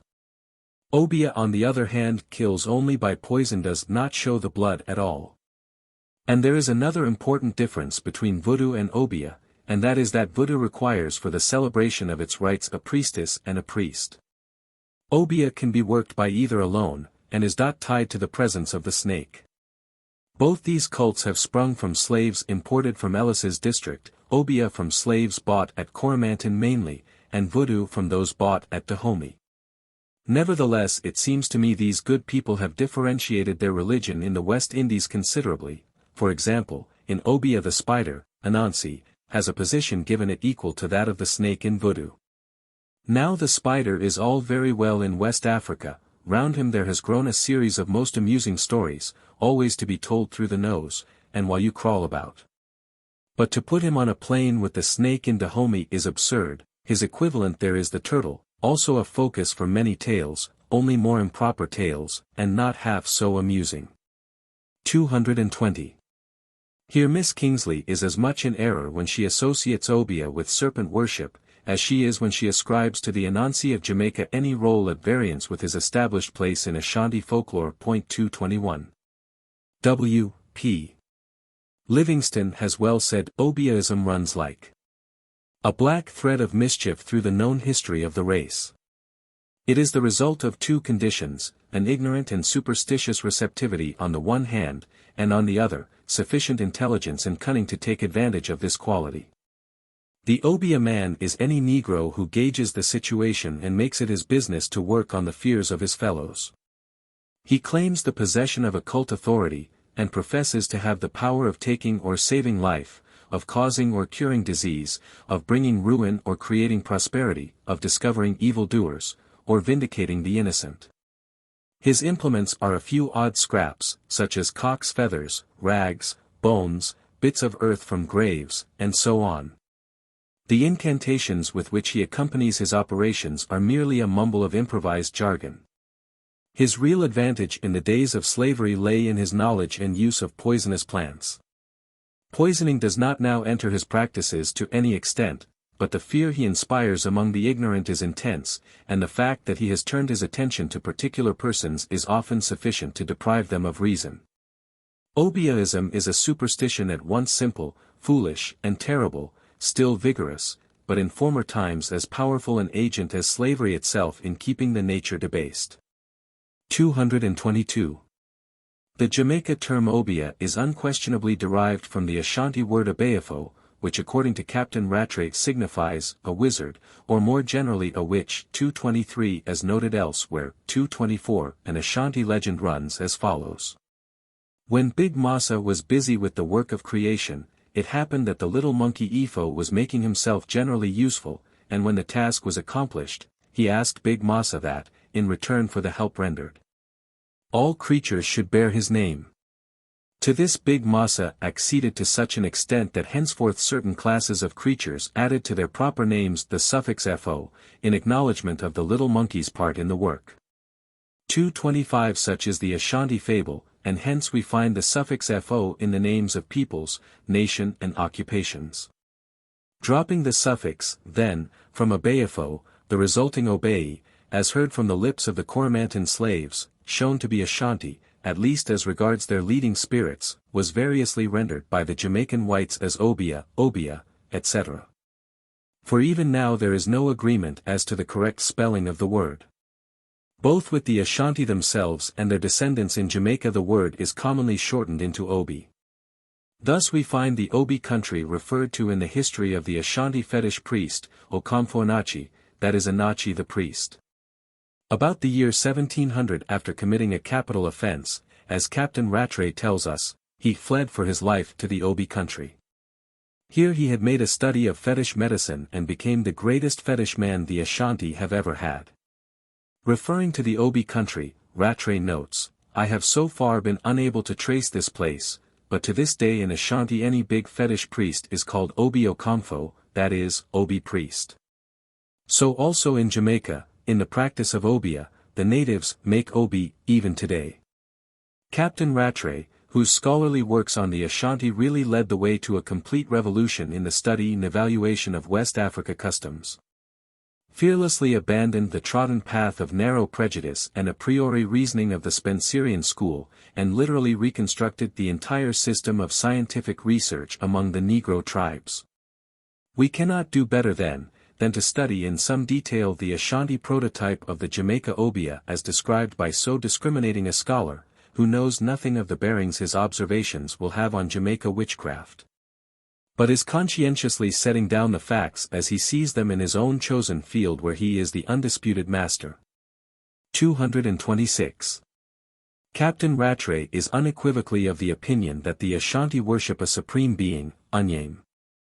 227 Furthermore he states, I am convinced that the conception in the Ashanti mind, of a supreme being, has nothing whatever to do with missionary influence, nor is it to be ascribed to contact with Christians or even, I believe, with Mohammedans. 228. Bosman had noticed at the beginning of the 18th century as regards certain West African tribes, by reason God is invisible, they say it would be absurd to make any corporeal representation of him. Wherefore they have such multitudes of images of their idol gods, which they take to be subordinate deities to the supreme God. And only believe these are mediators betwixt God and men, which they take to be their idols. 229. This condition is verified by Rattray in regard to the Ashanti. He tells us, in a sense, therefore, it is true that this great supreme being, the conception of whom has been innate in the minds of the Ashanti, is the Jehovah of the Israelites. As will be seen presently, every Ashanti temple is a pantheon in which repose the shrines of the gods, but the power or spirit, that on occasions enters into these shrines, is directly or indirectly derived from the one God of the sky, whose intermediaries they are. Hence we have in Ashanti exactly that mixed religion, which we find among the Israelites of old. They worshipped Jehovah, but they worshipped other gods as well. 230. These intermediary deities engross the chief attention of the Ashanti, and their religious system consists principally in their service and veneration. One by one they come into fashion and then pass out of vogue, only perhaps to bob up again if the right individual is found to espouse their cause. Listen to Captain Rattray's description of the origin of one such spiritual entity. The word shrine is used in this particular context, to designate the potential abode of a superhuman spirit. It consists, generally, of a brass pan or bowl, which contains various ingredients. This pan upon certain definite occasions, becomes the temporary dwelling, or resting place of a non-human spirit or spirits. The following is an account, from a reliable source, checked and rechecked from many independent witnesses, of the making and consecration of a shrine for one of the Tano gods. A spirit may take possession of a man and he may appear to have gone mad, and this state may last sometimes even for a year. Then the priest or some powerful god may be consulted and he may discover, through his god, that it is some spirit which has come upon the man, or woman. The one upon whom the spirit has come is now bidden to prepare a brass pan, and collect water, leaves, and medicine of specific kinds. The possessed one will dance, for sometimes 2 days, with short intervals for rest, to the accompaniment of drums and singing. Quite suddenly he will leap into the air and catch something in both his hands, or he may plunge into the river and emerge holding something he has brought up. He will in either case hold this thing to his breast, and water will be at once sprinkled upon it to cool it, when it will be thrust into the brass pan and quickly covered tip. The following ingredients are now prepared: clay from one of the more sacred rivers, like the Tano, and the following medicinal plants and other objects: Aphima, Justitia flavia, Damabo, Obras precatorius, the bark of the odum, a creeper called Hamacarahine, any root that crosses a path, a projecting stump from under water. The leaves of a tree called Aya. These are chosen which are seen to be quivering on the tree even though no wind is shaking them. The leaves, bark and roots of a tree called Bonsam Dua, lit. The wizard's tree, a nugget of virgin gold, a gold that has been in use or circulation must not be used, a bodum, so-called agre bead, and a long white bead called giany. The whole of these are pounded and placed in the pan, along with the original object already inside, while the following incantation or prayer is repeated: Supreme Being, upon whom men lean and do not fall, whose day of observance is a Saturday. Earth Goddess, whose day of worship is Thursday, leopard, and all beasts and plants of the forest, today is a sacred Friday. And you, Ta Kwesi, the particular god for whom in this case the shrine was being prepared, we are installing you, we are setting you, here, that we may have long life. Do not let us get death, do not let us become impotent. Life to the head of the village, life to the young men of this village, life to those who bear children, and life to the children of this village. O tree, we call Odum Abina, to whom belongs the silk cotton tree, we are calling upon you that you may come, one and all, just now, that we may place in this shrine the thoughts that are in our heads. When we call upon you in the darkness, when we call upon you in sunlight, and say, "Do such a thing for us," you will do so. And the laws that we are decreeing for you, this God of ours, are these: if in our time, or in our children's and our grandchildren's time, a king should arise from somewhere, and come to us, and say he is going to war, when he tells you. And you well know that should he go to fight he will not gain the victory, you must tell us so. And should you know that he will go and conquer, then also state that truth. And yet again, if a man be ill in the night, or in the daytime, and we raise you aloft and place you upon the head, and we inquire of you saying, "Is so and so about to die?" Let the cause of the misfortune which you tell him has come upon him be the real cause of the evil and not lies. Today, we all in this town, all our elders, and all our children, have consulted together and agreed without dissent among us, we have all united and with one accord decided to establish your shrine, you, Takwesi, upon this a sacred Friday. We have taken a sheep, and a fowl, we have taken wine, we are about to give them to you that you may reside in this town and preserve its life. From this clay, and so on to any future day, you must not fly and leave us. From this day, to any future day, you, O Tano's fire, in anything that you tell us, do not let it be a lie. Do not put water in your mouth and speak to us. Today you become a god for the chief, today you have become a god for our spirit ancestors. Perhaps upon some tomorrow the Ashanti king may conic and say, "My child so and so," or it may be an elder, is sick, and ask you to go with him, or maybe he will send a messenger here for you. In such a case you may go and we will not think that you are fleeing from us. And these words are a voice from the mouth of us all. The various sacrifices are then made, and in each case the blood is allowed to fall upon the contents in the brass pan. I have had many similar accounts of the consecration of a new shrine as the temporary home of a new manifestation of a spirit universal and always present, but not subject to control.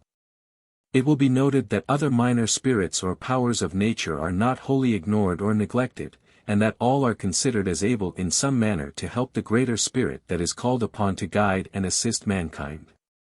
The priests tell me that at times, when the greater emanation of God is not present, that the spirits of some of the lesser ones will flash forth for a moment and disclose their presence. For example, a priest will suddenly burst forth, singing, "Odomi, di Odomi Omera, I am the Odoma tree, let him who loves me come hither." It seems that the priest and priestess, when in the ecstatic condition, are subject to many spirit influences. I have heard a priestess begin to talk in a different dialect from her own. This did not at all surprise the onlookers, who merely said, "Oh, that is the spirit of so-and-so, a dead priestess of the same god, who had come from another district, and had used that dialect." Once the ingredients described have been put into the shrine, that is apparently an end of them. They are not directly mentioned, and it is only when the spirit of one of the ingredients the shrine takes charge, as it were, for a moment, that they even considered. 231. In connection with the Ashanti religious practices there is a strong veneration for ancestors as shown especially in the functions connected with the stools which are supposed to be closely associated with the vital spirit of these forebears. So also we encounter animism in its broadest sense.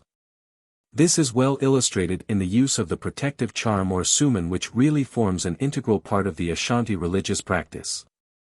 In describing some proverb weights, Rattray calls attention to the fact that they really represent a medicine man sacrificing a fowl to one of the best-known charms in Ashanti, the Nkabra charm, and adds, "I once witnessed the making of one of these charms, and the following short account may be of interest.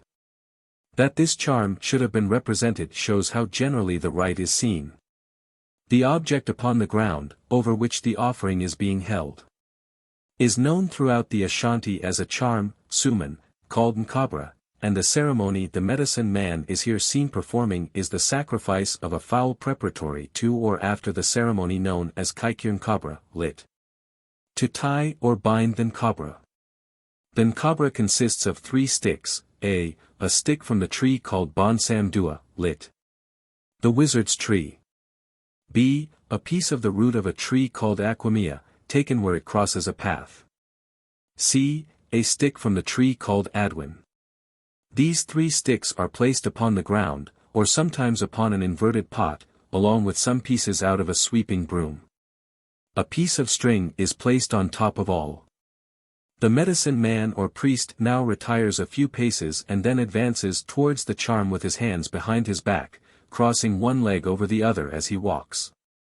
When he reaches the charm he stands with legs crossed, with his hands still behind his back, and stooping down sprays pepper and guinea grain which he has in his mouth over the charm, saying, "My entwining charm Katamako," note, a title of Tano.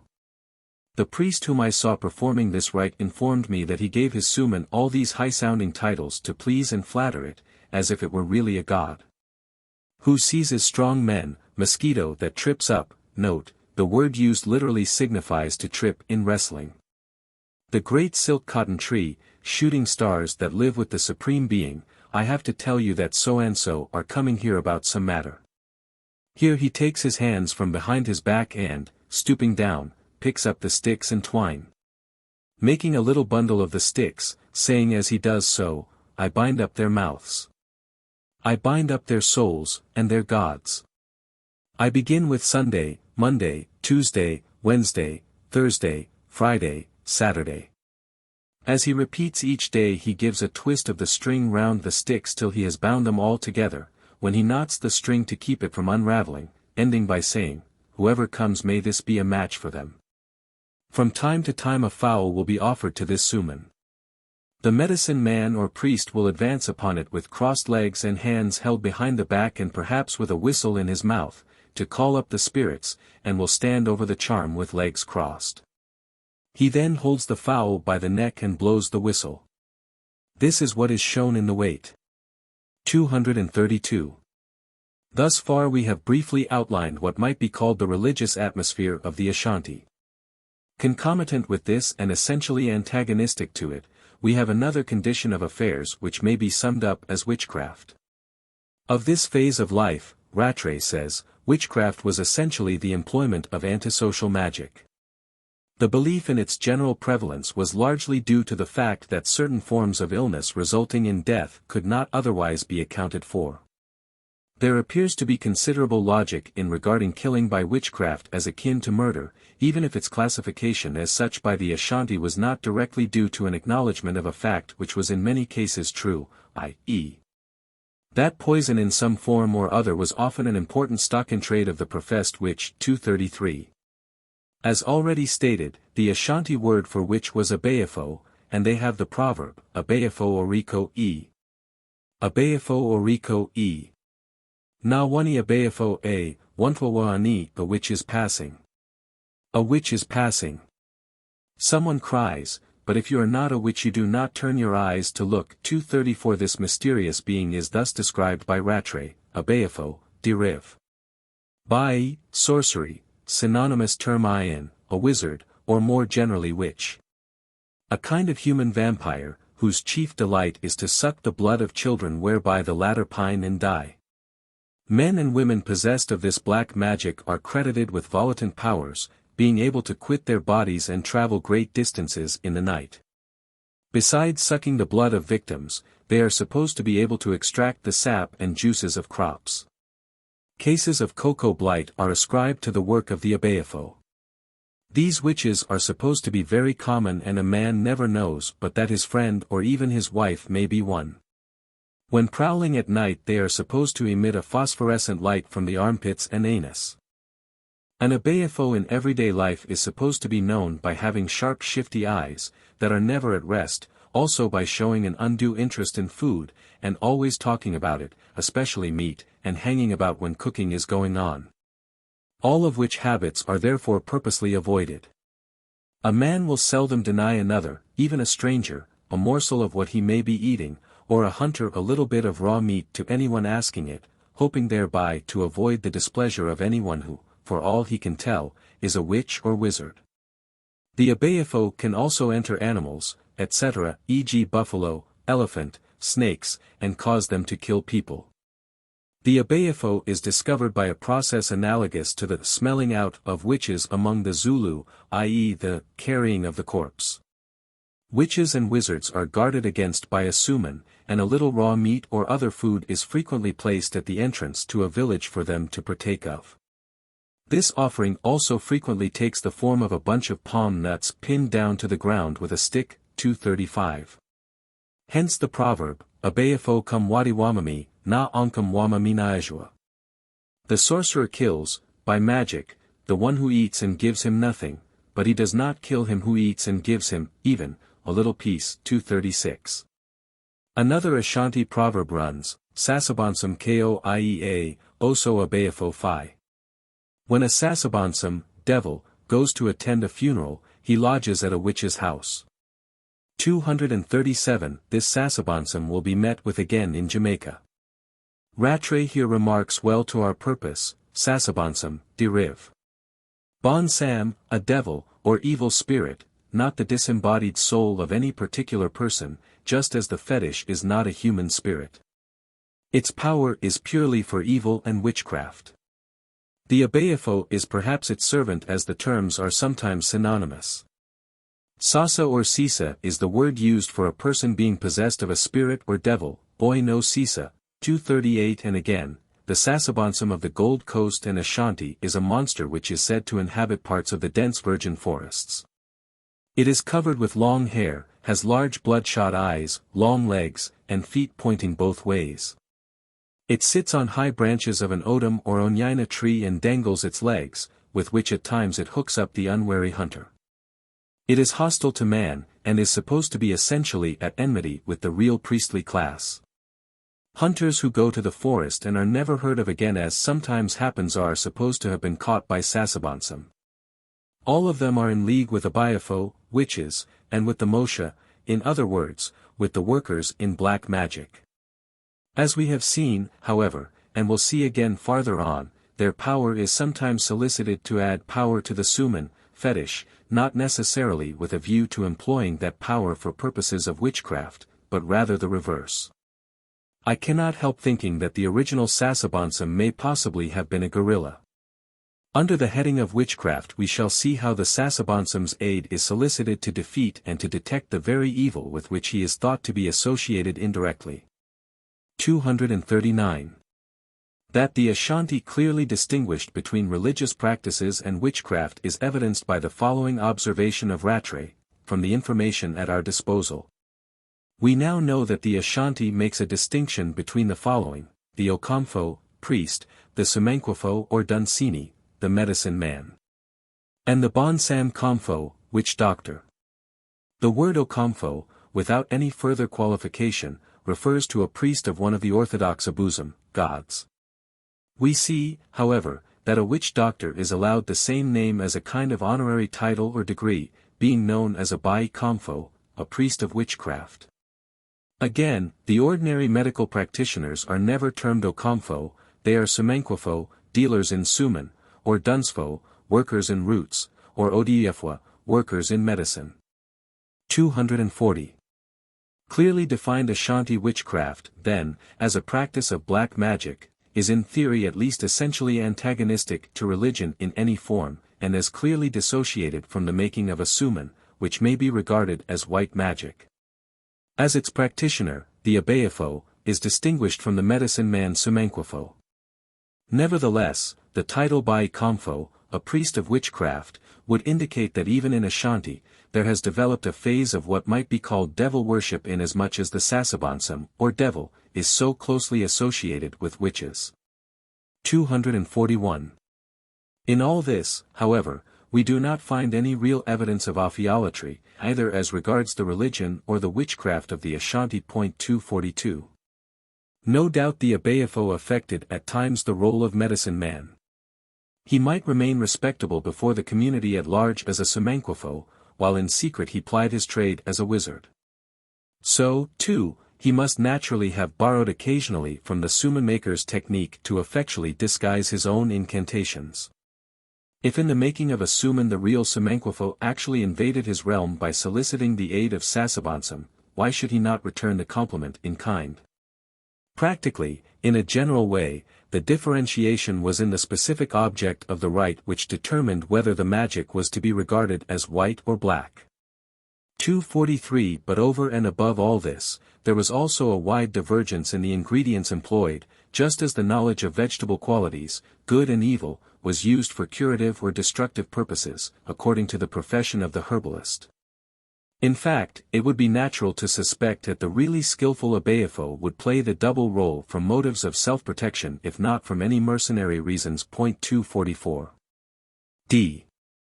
Amari Talbot, wife of the District Commissioner of the Nigerian Political Service, in her book, Woman's Mysteries of a Primitive People, devotes a chapter to Love Filters and Magic, wherein she tells us, the principal ingredients in these filters are the hearts of chickens pounded up to a smooth paste, together with leaves thought to contain magical qualities. It is not without significance, that among the Obeahs, save when administered in medicine, intended to weaken the will and destroy the courage of the recipient, the hearts and livers of chickens are carefully avoided as food, since it is thought that those who partake will become chicken-hearted in consequence. In order to render the charm efficacious, it is necessary to draw forth the soul of some person and imprison it amid fresh-plucked herbs in an earthen pot never before used. The vessel is then hung above a slow fire, and, as the leaves dry up, the body of the man or woman chosen for the purpose is said to wither away. 245 Of course, a little poison judiciously administered will supplement the efficacy of this sympathetic magic. Père Baudin, in turn, speaking of fetish beliefs in general, tells us, the great or chief fetish priests have a secret doctrine, which differs greatly from the popular doctrine. In this secret doctrine they gradually initiate the priests of the lower ranks. Among these secrets he includes, the medicinal receipts, especially those for poisons, and immediately adds, I do not believe that there exists in the world more skillful poisoners. They preserve these receipts with great care. 246. Moreau de Saint Mary assures us, it is unfortunately too certain that some of the old Africans profess at San Domingo the odious art of poisoning. I say profess, for there are those who have a school where hate and vengeance has sent more than one disciple. 247. Louis P. Bowler, who urges as his credentials for presenting his little volume, 8 years' experience in the jungle of the Gold Coast colony, 248 recounts a number of cases of poisoning which came under his personal observation. From his narrative we may quote the following instances. Another case was brought to my notice where a European unwisely parted with money to a chief for consideration on a concession. After obtaining the chief's promise to accompany him to the coast town to sign the usual declarations before a district commissioner, it appeared that he had previously sold the same concession and obtained money thereon. The European dies mysteriously the night before his projected departure. He was fond of pineapples, and the chief sent him a couple as a present, which he unfortunately partook of. It seems that the chief, or his medicine man, had inserted a deadly poison into the pineapple with a piece of thin wire. 249. It may be objected that this is not Obeah, but cold-blooded murder. Yes, and the same may be said of Obeah wherever the end is produced in this way. No doubt the natives ascribed the untimely death to the workings of Obeah, and it is equally probable that the agent employed was himself an Obeah man. The second instance which we are about to relate is, in a way, even more characteristic. Bowler writes, I remember an instance of very fine powdered glass being placed in some soup on the table of a European, which fortunately was discovered in time. Powdered glass is a favorite Fanti 250 means of injuring or killing those they have a grudge against. It is broken up fairly fine, put into kanki or fufu, native food, and when swallowed lacerates the bowels, setting up internal hemorrhage. Another of their methods is to rub the sticky latex of the rubber vine on the latch of the doors, rails of beds, on the loin cloths, or anything their victim is likely to touch. They then shake the poisoned broken glass on the sticky rubber, and any person taking hold of these things and receiving a prick in the hands is inoculated with the poison. There are many deaths of Europeans in West Africa that are put down to fever, black water, typhoid, and stomach complaints, that if their true cause were investigated, would be found to arise from irritants and other poisons that the natives are adepts at using. 251. It is with good reason, then, that Norman Eustace Cameron, principal of the Guyanese Academy, insists, I believe that African medicines should be taken more seriously. Even though we in British Guiana and the West Indies are accustomed to think of African medicine in terms of Obeah practice.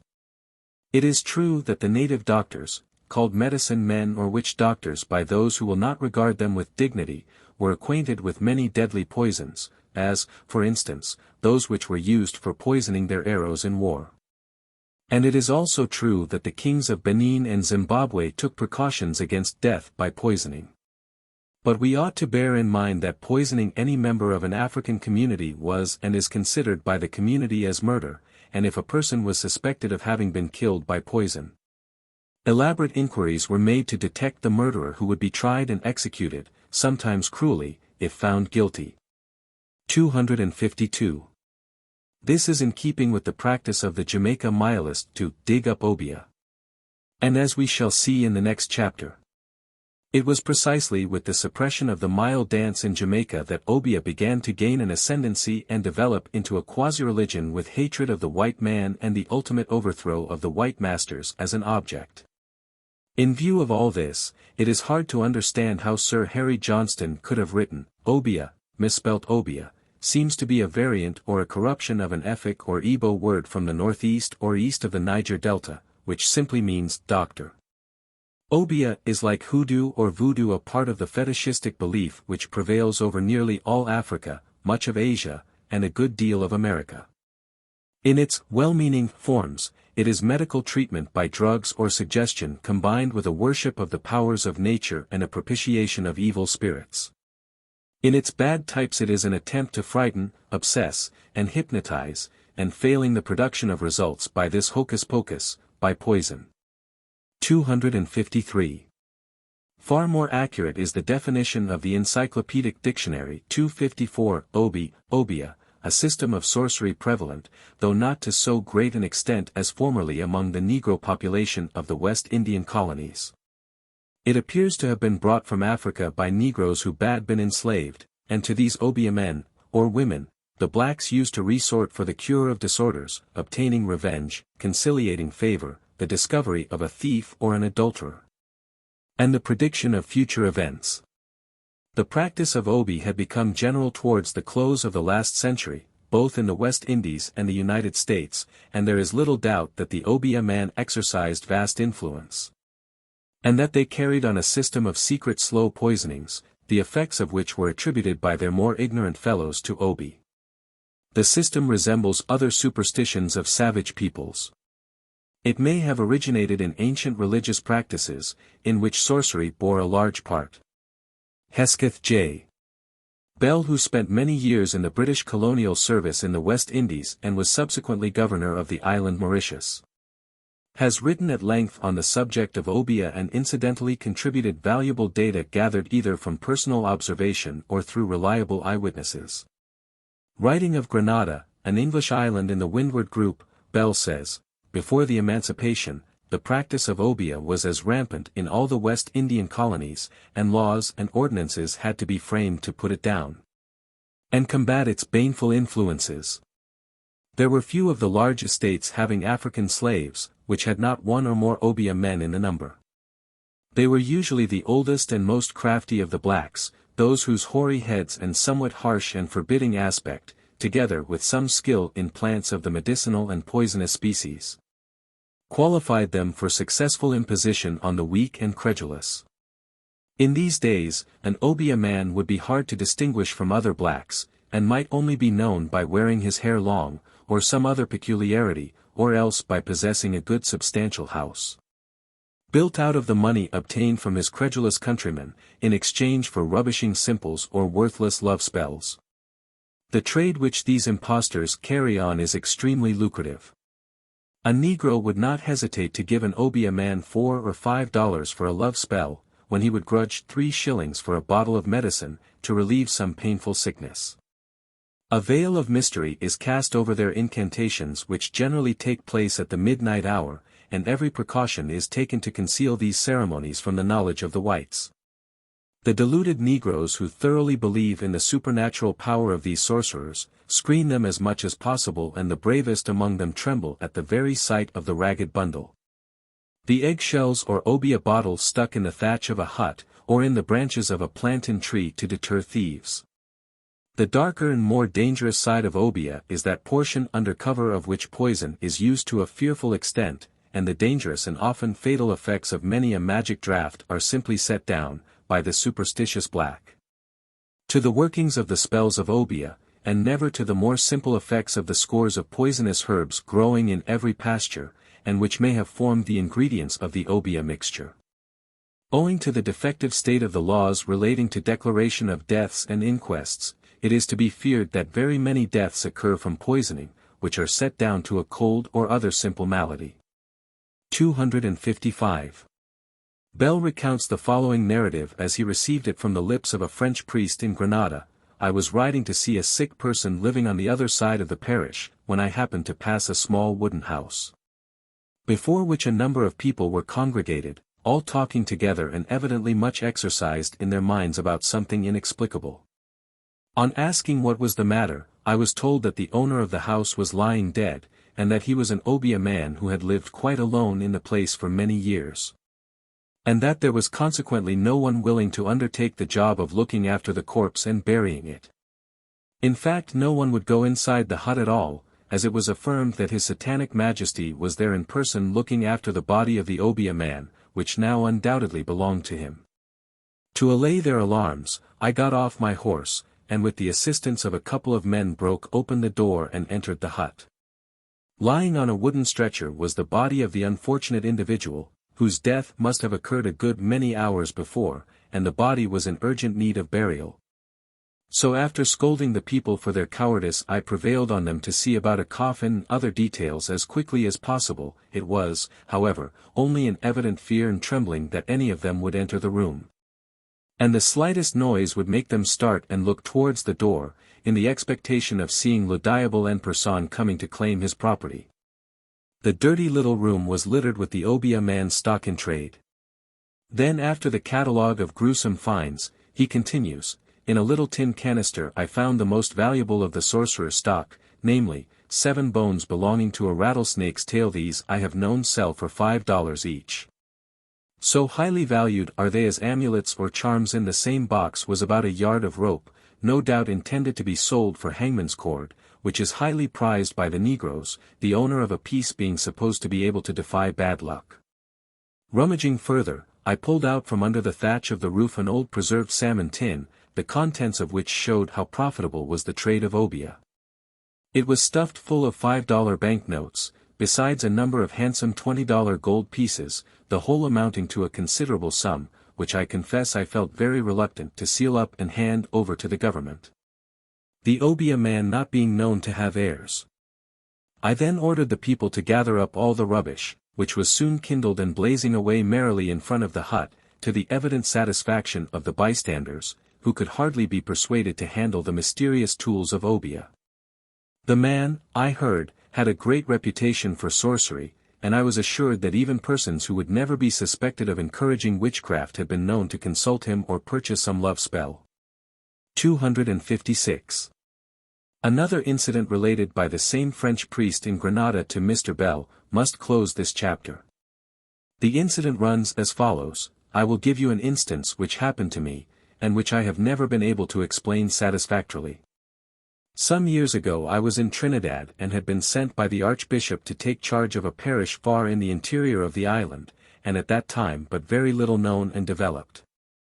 There being no presbytery, I had to make shift, until I could build one, with part of a small wooden house, of which one room was occupied by an old colored woman, who lived there with a little girl. This woman was looked on with a good deal of dread by the people, being supposed to possess a knowledge of a good many unholy tricks, and it was confidently hoped that my near neighborhood would do her good, and at all events induce her to be seen now and then at church, which is here a great sign of respectability. When taking possession of my part of the house, I was shown her room, and noticed particularly that it contained some really handsome pieces of the massive furniture so much esteemed by Creoles. A tremendous family four-poster, with heavy, handsomely turned pillars, stood in one corner near a ponderous mahogany wardrobe, and various other bits of furniture pretty well filled the little room. The door of her apartment opened on to my room, which she had to pass through every time she went out of the house. This was an unpleasant arrangement, but was shortly to be remedied by having another door made in her room leading outside. However, the night after my taking possession, I heard a monotonous sound through the partition, as if someone crooning a sing-song chant. This continued for over an hour, and more than once I felt inclined to rap at the partition and beg the old dame to shut up her incantations, but it finally acted as a lullaby and I soon dropped asleep. The next morning, having got up and dressed, I noticed that all was perfectly silent next door, and on listening attentively failed to hear a sound. I feared something had gone wrong, but noticed that the door leading outside had not been opened, as a chair I had placed against it was in precisely the same position as I had left it. I then knocked at her door several times, but obtained no answer. Fearing an accident had happened, I opened the door, and as it swung back on its hinges I was astonished to see the room perfectly empty and evidently swept clean. On examining the room carefully, I found it only had 2 small windows besides the door leading into my room. From that day to this neither I nor anyone living in that district have ever seen or heard anything of that woman or of her little girl. How she moved all her heavy furniture out of that little room, has ever remained an inexplicable mystery. I would have defied any man to move the wardrobe alone, and even if the old woman had had strength enough to carry the furniture away, she never could have dragged it through my room without disturbing me. However, these are the facts of the case, and I have never been able to explain them. 257. Chapter 5. Development of Obeah in Jamaica. As shown elsewhere, it was the Ashanti in Jamaica who, during the days of slavery, maintained a commanding influence over all the other types of slaves, even imposing on them their peculiar superstitions and religious practices, and who have left their impress on the general population of the island to such an extent that they may undoubtedly be declared the dominant influence in evolving our Jamaica peasant of the present day. 258 Thus, to briefly summarize a few of the principal facts, in Jamaica folklore, or Anansi stories, we find the spider, Anansi, as the central figure and his son Tacoma as next in importance, with both names and characters derived directly from the Ashanti. Here also the Ashanti name of Odum is preserved, for the silk cotton tree. These stories are passed along by the Nana or Granny, and again the function and title are both Ashanti. The funeral custom of raising and lowering the coffin 3 times, seemingly as a courtesy to the earth goddess before starting for the grave, while peculiar to the Ashanti in West Africa, is still prevalent in the Jamaica bush, where they know nothing of its origin or significance, and where they give as the sole reason for doing so, that it is always done that way. Again, the fowl with ruffled feathers, and half-naked neck, and which the Jamaica Piccaninnies call peel neck, i.e. bald neck, is technically known as sensi fowl in Jamaica and ascents in Ashanti. So, too, the staple food of the Ashanti is fufu, consisting usually of mashed yarn, and sometimes of mashed plantain. The term is the reduplicated form of fu, meaning white. In the Jamaica bush, there is a particularly fine grade of white yam that is known as fufu yam, and it has lately been brought to my attention that mashed yam in Jamaica still goes by the name of fufu. Many other details of identity in words and customs might be adduced, but these must suffice for the present. True it is, the Ashanti are not always expressly named as such in the role they occupied in Jamaica. It is as Coromantans that they figure so prominently in the history of the island, especially as regards the various slave uprisings that so often threatened the white supremacy. But, as has been shown, the Coromantan, while generically Gold Coast slaves, were specifically, at least as applies to their leading spirits, Ashanti. 259. Gardner declares, little can be said with confidence as to the religious beliefs of these people. The influence of the Coromantans seemed to have modified, if not entirely obliterated, whatever was introduced by other tribes. They recognized, in a being called a Kompong, the creator and preserver of mankind, to him praise, but never sacrifice, was offered.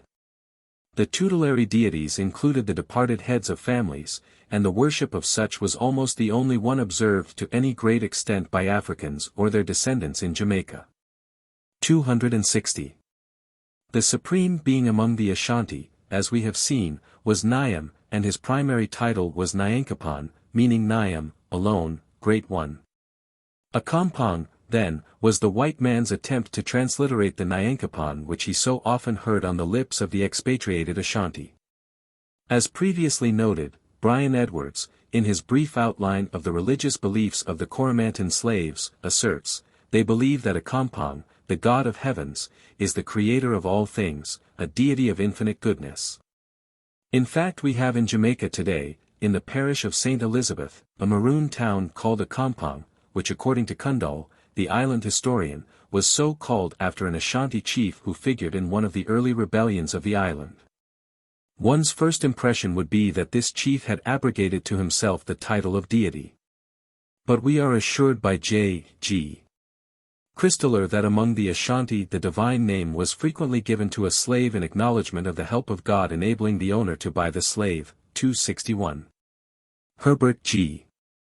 DeLisser, a native Jamaican whose facile pen has won for him well-merited distinction, writes, the West African natives and particularly those from the Gold Coast, from which the larger number of Jamaica slaves were brought, believe in a number of gods of different classes and unequal power.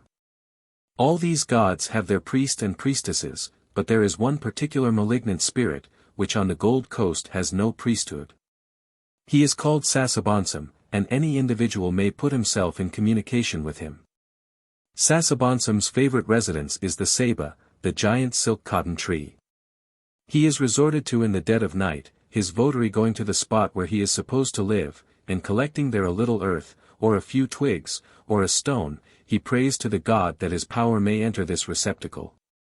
If he believes that his prayer has been heard he returns home with his shoeman, as the thing is now named, and henceforth, he has a power which is formidable for injurious purposes, to which he offers sacrifice, and to the worship of which he dedicates a special day in the week. By the aid of this shoeman he can bewitch a man to death. He can also sell charms that will cause death or bodily injury. His charms may also be put to other and less pernicious uses. Thus the shoeman charm in the shape of a bundle of twigs, if hung up where it can be seen, is very efficacious for keeping thieves away from a house or provision ground. Anyone may go out and get a shoeman if he likes, but few there are who dare to do so, through fear of Sasabonsum, the witch's god, and public opinion which looks down upon a man with a shoeman. The legitimate priests whose office it is to approach the gods also sell charms both for good and injurious purposes, but the main functions are to propitiate the gods and bewitch the people. They were called upon to undo the injury caused by the wizard and his shoeman. Both witches and wizards, priests and priestesses were brought to Jamaica in the days of the slave trade, and the slaves recognized the distinction between the former and the latter. Even the masters saw that the two classes were not identical, and so they called the latter Mile men, and Mile women the people who cured those whom the Obeah man had injured. Of the present-day descendants of these priests or Mile men more will be said later on. It is probable that many of the African priests became simple Obeah men after coming to Jamaica, for the simple reason that they could not openly practice their legitimate profession. But when known as Obeah men, however much they might be treated with respect, they still were hated and feared. Every evil was attributed to them. The very name of them spread dread. 262. Mileism, then, was the old tribal religion of the Ashanti which we have studied in detail in the preceding chapter, with some modifications due to conditions and circumstances. It drew its name from the Mile dance that featured it, particularly in the veneration of the minor deities who were subordinate to a Akampong, and in the commemoration or intercession of ancestors. The old antagonism to Obeah or witchcraft on the part of the priesthood becomes accentuated, and gradually takes on a role of major importance, so that it actually forms a part of the religious practice. In Ashanti, the Okamfo openly combated the Abeafo as a matter of principle, and he had the whole force of Ashanti religious traditions and public sentiment to support him. Until he eventually looked down with more or less disdain on the benighted disciple of Sasabonsum. In Jamaica, on the other hand, native religious assemblies were proscribed by law, as we shall see shortly, which greatly hampered the Okamfo in his sphere of influence, even his title being changed to Mile man, while the Abeafo or Obeah man who had always worked in secret, flourished in his trade. For the very status and restrictions of slave life put his fellows more and more at his mercy and filled them with a growing fear of his spiteful incantations, backed up as they were with active poisonings. Their gods had abandoned them. Why not cultivate the favor of the triumphant Sasabonsum, or at least assuage his enmity and placate his vengeance? It was natural, too, for the Okomfo to adapt his practice to the new state of affairs. His hated rival, the Obeahfo, must be conquered at any price. Personal interests demanded this as strongly as religious zeal. Since public service of the deities was no longer possible, he in turn was forced to work in secret, and it is not surprising that he met fire with fire, incantation with incantation. His religion had aimed primarily at the welfare of the community, even as the object in life of the Obeahfo was the harm of the individual. Open intercession for tribal success and prosperity necessarily gives way to secret machinations to break the chains of bondage. A fanatic zeal takes hold of the mildest Okomfo and he devises the most impressive ritual he can, to arouse the dormant spirits of his fellow slaves. Thus it came to pass that it was the Okomfo and not the Obeahfo, as is generally assumed, who administered the terrible fetish oath. It was he who mixed the gunpowder with the rum and added grave dirt and human blood to the concoction that was to seal upon the conspirators' lips the awful nature of the plot for liberty, and steel their hearts for the dangerous undertaking. It was he, no less, who devised the mystic powder that was to make their bodies invulnerable, and enable them to meet unscathed the white man's bullets. Finally, it was the Okomfo and not the Obeahfo who, taking advantage of herbal knowledge, induced a state of torpor on subservient tools, that he might seem to raise the dead to life. Yet, through it all, while he frequently substitutes for his own religious ceremonial the dark and secret rites of his rival practitioner, his aim at least is still within the tribal law, as he works white magic for the welfare of the community. No less than he continues to combat the black magic of his adversary. It is not surprising, then, that the role of the mildest Okomfo has been so little understood. And that his most effective work was ascribed by the whites of Jamaica to the agency of Obeah, and that Mialism itself should become confused with witchcraft and even regarded by some as an offshoot of Obeah and nothing more. Gardner is only partially correct when he states, of late years Mialism has generally been regarded as an art by which that of the Obeah man could be counteracted. Its first mode of development was as a branch of Obeah practice. The Obeah man introduced a dance called Mile Dance, and formed a secret society, the members of which were to be made invulnerable, or if they died, life was to be restored. Belief in this miracle was secured by trick. A mixture was given in rum, of a character which presently induced sleep so profound, as, by the uninitiated and alarmed, to be mistaken for death. After this had been administered to someone chosen for the purpose, the mild dance began, and presently the victim staggered and fell, to all appearance dead. Mystic charms were then used, the body was rubbed with some infusion. And in process of time, the narcotic having lost its power, the subject of the experiment rose up as one restored to life, a fact for which the Obeah man claimed all the merit. The plant said to be used was the branched callaloo, or solanum. If so, it can only be the cold infusion which has the narcotic power, and which is stated to belong to the European variety, for when boiled it is harmless. It is commonly used in Jamaica as a substitute for spinach, and enters largely into the composition of the famous pepper pot. 263. Matthew Gregory Lewis records in his diary under date of February 25, 1817, the Obeah ceremonies always commence with what is called, by the Negroes, the Mile Dance. 264. This is intended to remove any doubt of the chief Obeah man's supernatural powers, and in the course of which, he undertakes to show his art by killing one of the persons present, whom he pitches upon for that purpose. He sprinkles various powders over the devoted victim, blows upon him, and dances round him, obliges him to drink a liquor prepared for the occasion. And finally the sorcerer and his assistant seize him and whirl him rapidly round and round till the man loses his senses, and falls to the ground to all appearances and the belief of the spectators a perfect corpse. The chief Mile man then utters loud shrieks, rushes out of the house with wild and frantic gestures, and conceals himself in a neighboring wood. At the end of 2 or 3 hours he returns with a large bundle of herbs, from some of which he squeezes the juice into the mouth of the dead person. With others he anoints his eyes and stains the tips of his fingers, accompanying the ceremony with a great variety of grotesque actions, and chanting all the while something between a song and a howl. While the assistants hand in hand dance slowly round them in a circle, stamping the ground loudly with their feet to keep time with this chant. A considerable time elapses before the desired effect is produced, but at length the corpse gradually recovers animation, rises from the ground perfectly recovered, and the mild dance concludes. 265. With the decline of Mialism from its early religious standards, it took on more and more a character of antagonism to Obeah until eventually to dig up Obeah became its principal differentiation from witchcraft. At least as far as the uninitiated were concerned. The spirit of fanaticism, however, held apace, and after the abolition of slavery, when the restrictions on assemblies were removed, there was a recrudescence of the cult. Sometimes referred to as revivalism, that has disturbed at times the peace of more than one Jamaica community. Thus, for example, Gardner tells us, in 1842 several Negroes residing on an estate near Montego Bay gave themselves out to be Mile men, and in St. James, Westmoreland, and Trelawney, thousands of deluded people became their followers. They were accustomed to meet together after nightfall, generally beneath the shadow of a cotton tree. Fowls were sacrificed, and wild songs sung, in the chorus of which the multitude joined.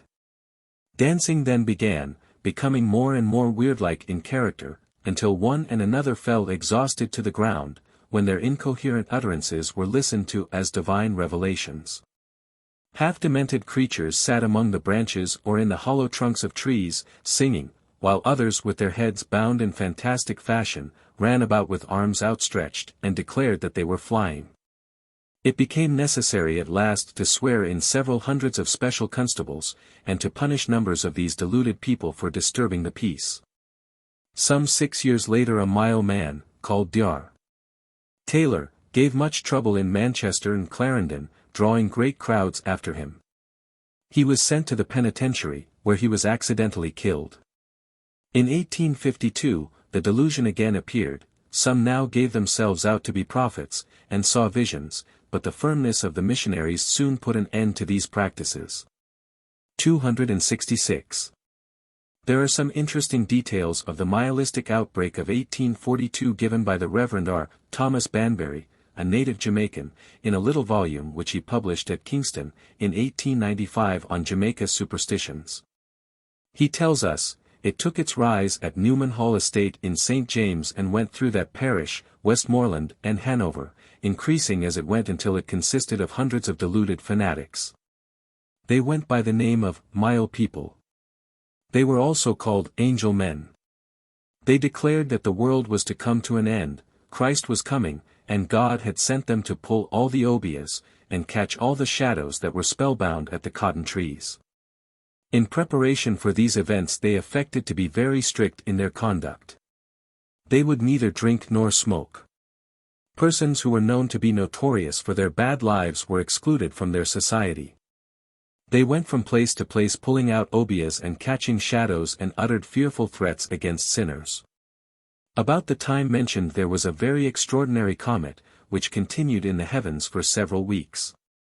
It was in the west, and the shape of it was like a salt fish, a cod fish split in two, with the head cut off, the head square and the body tapering off to a point. It was remarkably brilliant. These people made reference to it in their songs and pointed to it as an illustration of their divine mission, and the people were not a little alarmed at its appearance. Many songs were used when taking up Obeahs, which they did openly in the daytime, in the presence of a large concourse of people who flocked from all parts to see it. The overseers and bookkeepers on the sugar estates all were present. There were present an attorney and a proprietor. An Englishman and a member of the House of Assembly, who took them on his estate, gave them room and encouraged them in every way. They publicly dug out of his yard a lot of Obeahs for him. The amber was a talisman by which they pretended to divine. Both Mile men and Obeah men use it. Anything through which they look at the Obeah, either in the ground or skin, is called an amber, the name not being strictly confined to the substance properly so called. 4 shillings was the price for pulling an Obeah and 6 shillings for catching a shadow, and they did make money.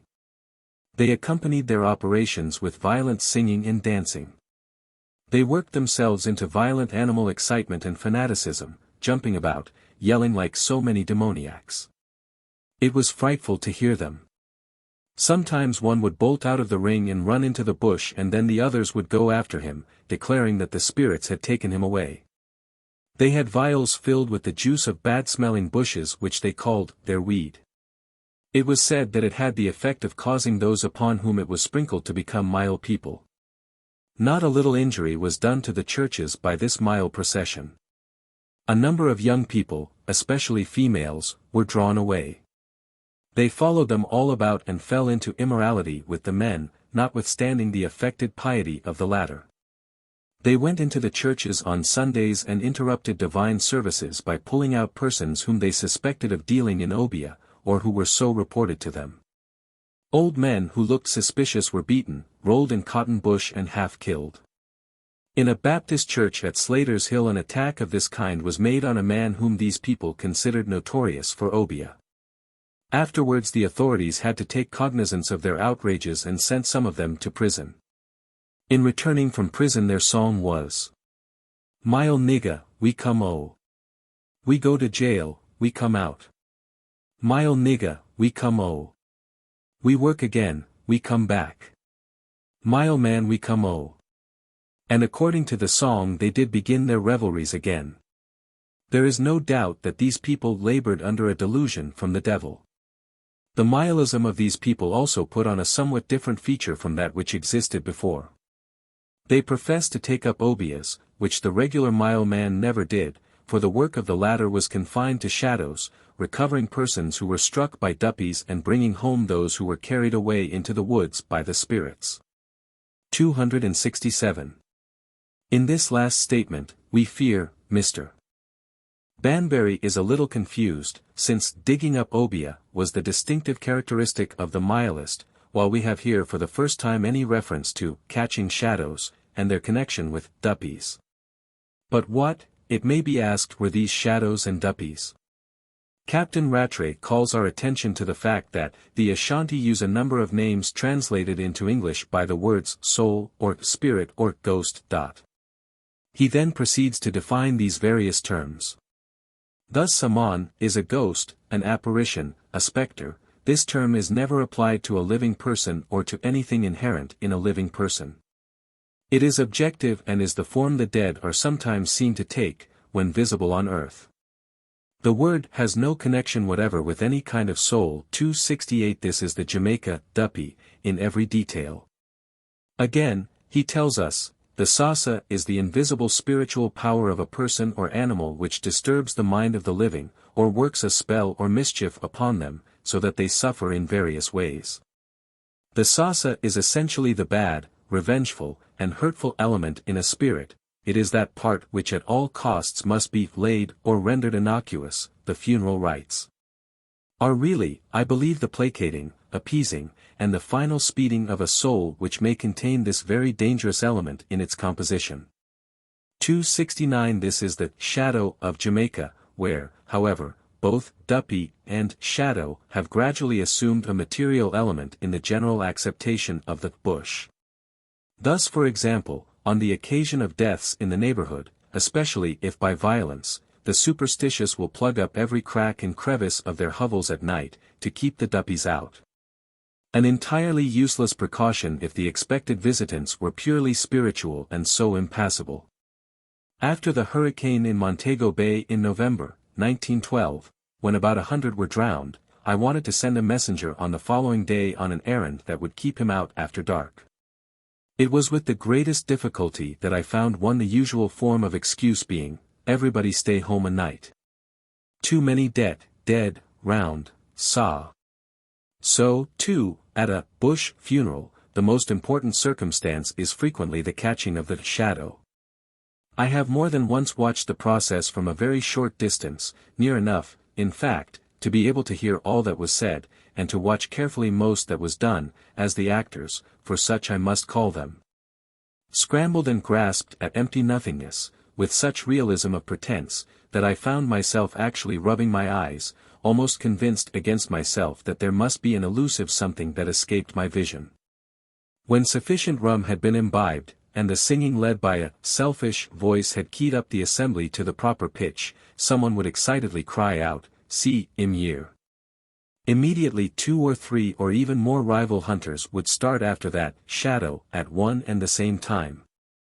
From outside where I stood, it looked as if a general scramble had started in the hovel, and I could see forms falling over one another and hear the imprecations and exclamations.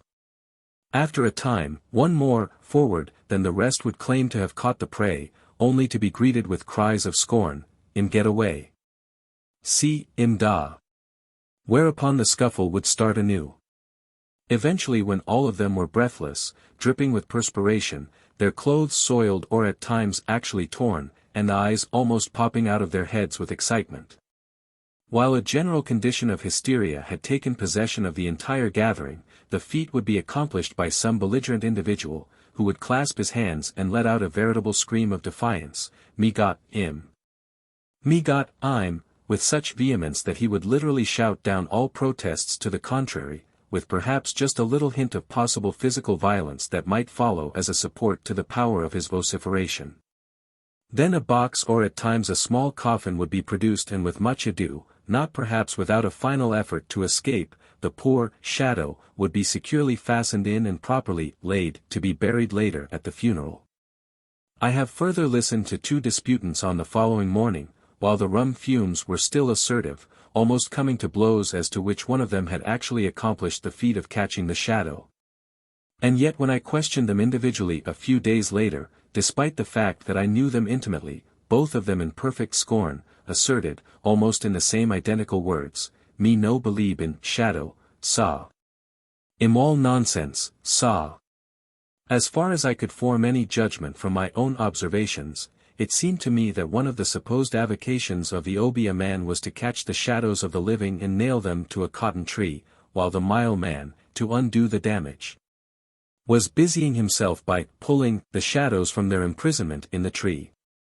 Again, as the shadow may be harmful to the family of the deceased, it is the function of the Mile man and not the Obeah man to catch them at the funeral, for this is a beneficial act. Reverend A. J. Emmerich, who devoted more than a decade to mission work in Jamaica, in a privately printed article gives us valuable information about Mileism as it existed at the beginning of the present century.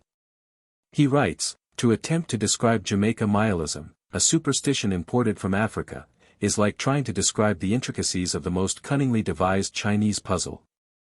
Mileism is so mixed up with Obeahism, Duppyism and other cults of African warp, together with whatever in Protestantism or Catholic ritual that may appeal to the bizarre African imagination, that it is hard to tell which is which and what is what. But for all that, it is a most interesting study for the student of folklore. But whatever may have been its origin, Mileism, properly so called in Jamaica, is a species of spiritualism, mixed with a peculiar form of animism. Mileism with its Mile men and Mile women, has been just as prevalent in Jamaica as Obeahism with its Obi men and Obi women. At present you do not often hear the words, Mileism and Mile people, but they are still there in large forces, masquerading under other names. The mysterious operations of Mileism consist in communications with spirits or deaths, debts as the Jamaican terms it. The persons who are favored with communications with spirits are called Mile people. They are said to be four-eyed, that is four-eyed, by which is meant that they can see spirits and converse with them. Both sexes make pretension to this power, hence you have Mile men and Mile women. They are believed to be able to kill or injure anyone by aid of spirits. A Mile man and Obi man are equally dreaded. The Mile man harms by depriving persons of their shadows, or setting deaths upon them. 270 It is believed that after a person's shadow is taken he is never healthy, and if it be not caught, he must pine away until he dies. It is said that the word for shadow in the language of some African tribes is the word for soul. Obi men and Mile people sometimes carry little coffins to catch and keep shadows, which shadows they are supposed to nail to the cotton tree. This cotton tree in the days of slavery, like the oak in the days of Druidism, was worshipped and sacrifices were offered at its roots. This tree was held in veneration, and it was hard to get Negroes to cut it down because they were afraid that if they did so the deaths which took up their abode at its roots would injure them. There are many interesting superstitions connected with the cotton trees. One curious belief about them was that they had the power of transporting themselves at night to hold conferences together. In connection with shadow taking is shadow catching, that is, the restoring of the shadow to the person who had been deprived of it. The performance is rather strange. Shadow catching is invariably done in the night. The person suspected of having lost his shadow is taken to the cotton tree, where his shadow is, as the Jamaica people say, spellbound, that is spellbound, or to which it was nailed. The mile men and mile women are accompanied by a large concourse of people. The victim is dressed all in white, with a white handkerchief about his head. Eggs and fowls are taken together with cooked food, to the cotton tree. The mile men and mile women parade up and down before the cotton tree with white cloths over their shoulders, singing and dancing, and all the people join in the chorus. The cotton tree is pelted with eggs, and the necks of fowls are wrung off and the bodies are cast at it. This is done to propitiate the deaths or duppies that had their shadows enthralled at the tree. The singing and dancing proceed more vigorously as the shadow begins to make signs of leaving the tree. A white basin of water to receive it is held up. After they have sung and danced to their heart's content, they suddenly catch up the person and run home with him, affirming that his shadow is caught and covered up in the basin. When the patient has reached his home, a wet cloth is applied to his head and his shadow is said to be restored to him. 271. The narrative may here be interrupted to remark that Fr. Emmerich fails to make the clear distinction between Obeah man and mile man, since at times the two functions are so confused and even exercised by the same individual under a dual role. In general, however, Obeah is secretive and malicious. Mileism is open and benevolent. When the shadow is pulled at the cotton tree, or caught at the funeral, just as when Obeah is dug up, the larger the body of witnesses the greater is the satisfaction of the mile man in this good deed which he performs. The Obeah man, on the contrary, seeks to avoid all publicity, as his purpose is evil. And even if, as occasionally does happen, the same individual is today an Obeah man and tomorrow a mile man, to the best of my knowledge, he observes perhaps unconsciously the technique of the rite which he is performing. And his entire manner and method will change overnight. Bringing the subject up to date, Father Emmerich states, Bedwardism has all the earmarks of mileism, and in its fetish origin is fundamentally the same. Its founder was a lunatic, named Bedward, who was suffering from religious monomania. He claimed that he had visions from God, and that the Spirit of God had descended upon him and that in him the prophets were reincarnated, at one time Jonas, at another Moses, then John the Baptist. He declared that in a vision God had made known to him that the water of Hope River cleansed from diseases and sin. It was rumored that a sick woman was cured by partaking of this water. Belief in Bedward's miraculous powers gradually grew until persons from all over the island cairn to get the healing waters from him and stories of wondrous cures by him were spread about. The craze grew until as many as 20,000 and 30,000 Negroes used to gather every Wednesday morning along the river bank at a place called Augustown, on the Hope River. In the great throng were hundreds of the crippled, the deformed, lepers, the blind, consumptives and sufferers from every form of disease. At a few moments of 9 the so-called prophet would appear in flowing white robes, and with a wand in his hand, with elaborate and majestic ceremonies, he would bless the water, whereupon, these thousands of men, women and children of all ages would strip naked and jump into the water. An indescribable scene followed. I only introduce this short account of it here as a help to my study of mileism and because Bedwardism seemed to have a parental affinity to revivalism 272 which is now rampant at Jamaica and which is nothing but mileism pure and simple under a new name. The revivalists masquerade as a Christian sect and cover themselves with a glamour of Christianity, by such practices as exclaiming in the mileistic songs, Such expressions as "Lord have mercy on us," "Christ have mercy on us," words evidently taken from the Catholic Massachusetts. But despite all this they are but pagan Mihalists, and their service is pagan. The Mihalists as a body as well as individually, believed and especially felt themselves called by the Spirit for their work. Their supreme effort in their demoniacal, frenzied worship was to get a plenitude of the Spirit. So also the revivalists believe and feel an excited call to perform some work or give some message. Sometimes individuals, getting the Spirit during the night, arise and in a frenzied condition go over the hills and along the roads, stopping sometimes before houses and shouting at the top of their voices, quoting Holy Scripture, giving warning, and announcing what they consider their God-given message. They will sometimes give warning by shouting "hammer and nails." This is intended to be a death warning. During the day you will sometimes see them making curious marking on the road before certain houses. One night while I was going along a mountain path I met a woman who was under this peculiar spell. She seemed to me like one of the frenzied Eumenides whirling by me. You see again from the name of angel people, as they call themselves, where they get their idea of being messengers from heaven. At one place in the mountains, I have myself heard one of these unfortunate creatures, half crazed with emotionalism, as night after night for weeks on end. She stood up against a flat wall of rock which served as a sounding board and sent her voice booming out over the valley in a seemingly interminable repetition of "fire and brimstone, sick, fire and brimstone, judgment on men, judgment on men." After stating, "The original Mile dance is said to be an old West African priest dance," Father Emmerich continues, "the Mihalists robed themselves in white and affected the power of divination. The revivalists do all this." There was a band of revivalists who met every Thursday at a place called Retirement, in the Dry Harbor Mountains. I often heard them, for it was one perpetual howl from morning till night, like the rise and fall of tidal waves on the sea beach.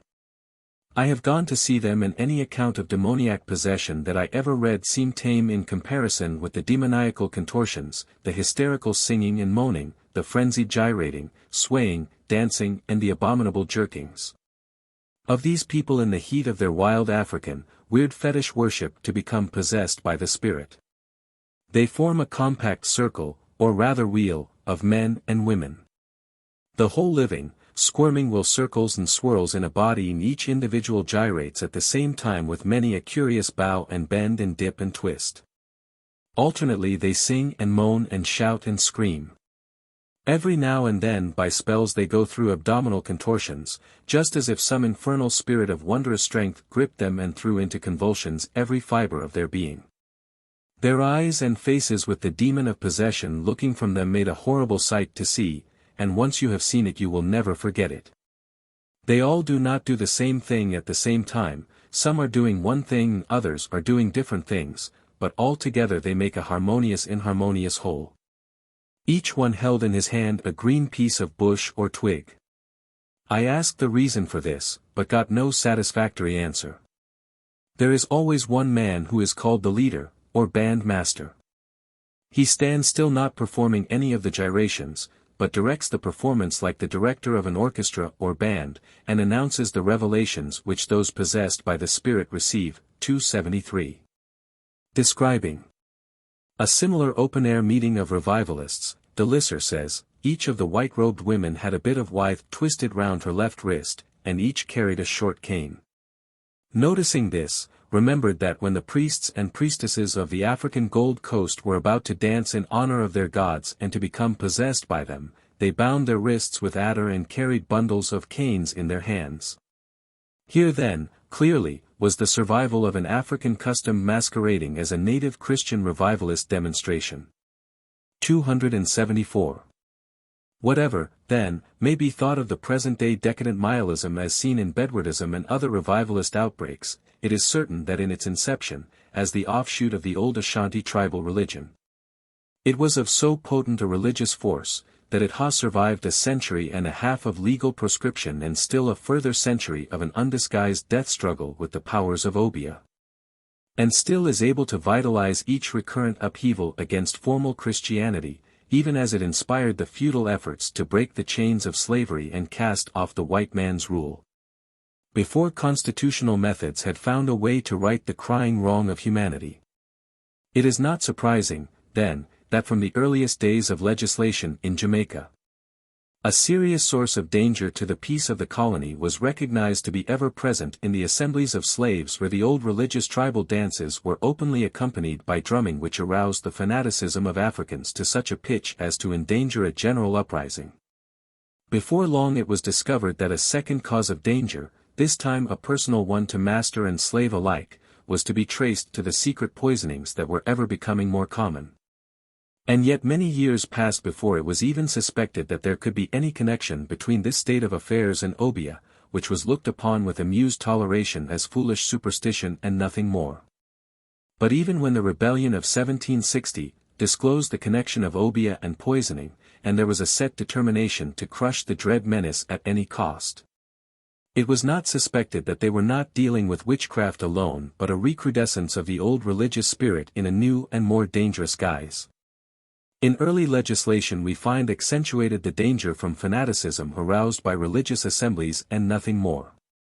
Then appears due provision against the menace of poisonings and finally formal condemnation of Obeah.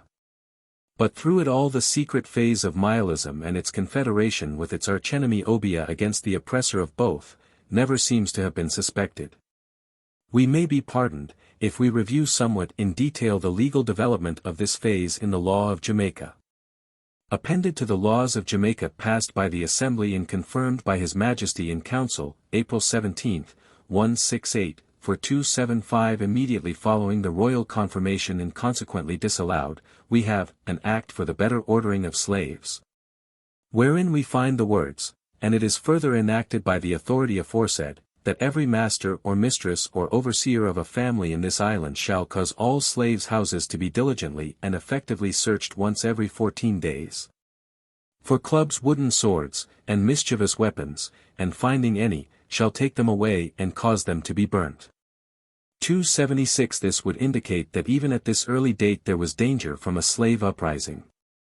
Among the acts passed in 1696 is one entitled, An Act for the Better Order and Government of Slaves.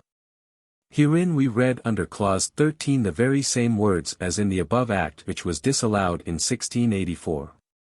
277 Clause XXXII of this new Act runs as follows, and whereas diverse slaves have of late attempted to destroy several people, as well white as black, by poison, the consequences of which secret way of murdering may prove fatal, if not timely prevented, be it enacted by the authority aforesaid, that if any Negro, or any slave or slaves, before the making of this Act, have maliciously given or attempted to give, or shall hereafter maliciously give, attempt or cause to be given to any person whatsoever, free or slave, any manner of poison, although the same was never taken, or if taken, death did not or shall not ensue upon the taking thereof. The said slave or slaves, together with their accessories, as well before as after the fact, being slaves, and convicted thereof, shall be adjudged guilty of murder, as if the party or parties that took or shall take the same had died.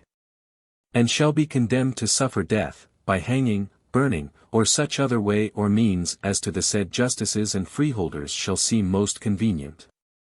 278 Moreover, Clause XXXIV of the same Act prescribes, and for the prevention of the meeting of slaves in great numbers on Sundays and holidays, whereby they have taken liberty to contrive and bring to pass many of their bloody and inhuman transactions, be it enacted by the aforesaid authority, that no master, or mistress, or overseer, shall suffer any drumming or meeting of any slaves, not belonging to their own plantations, to rendezvous, feast, revel, beat drum, or cause any disturbance, but forthwith endeavor to disperse them, by him, or herself, overseer or servants.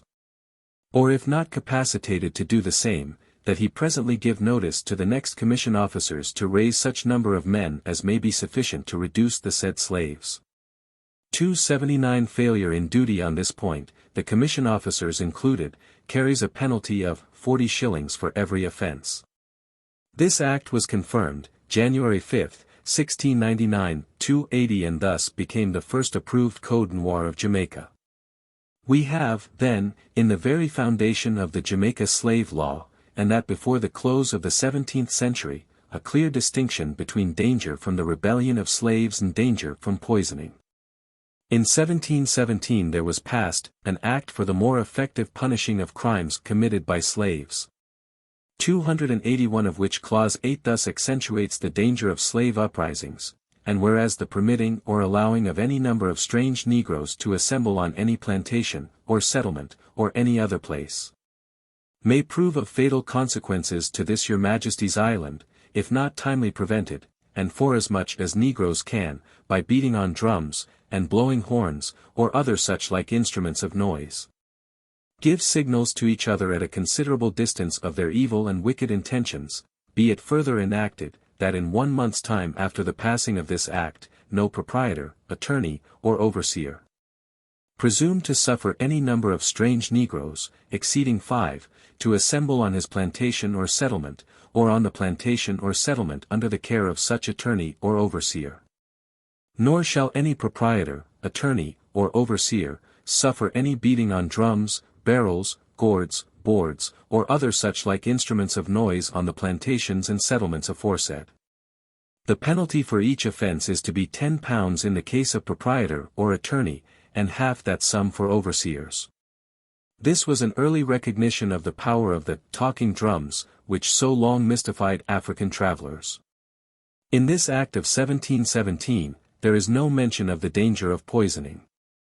However, in 1744, in consequence of a frustrated rebellion of the slaves, wherein a general massacre of the white people was intended, there was passed an act to explain and amend an act, entitled An Act for the Better Order and Government of Slaves, in which it is explained, that it was the true intent and meaning of the said act, that the crime of compassing and imagining the death of any white person by any slave or slaves should be deemed and adjudged a crime of as high a nature as the crime of murder, and should be punished as such.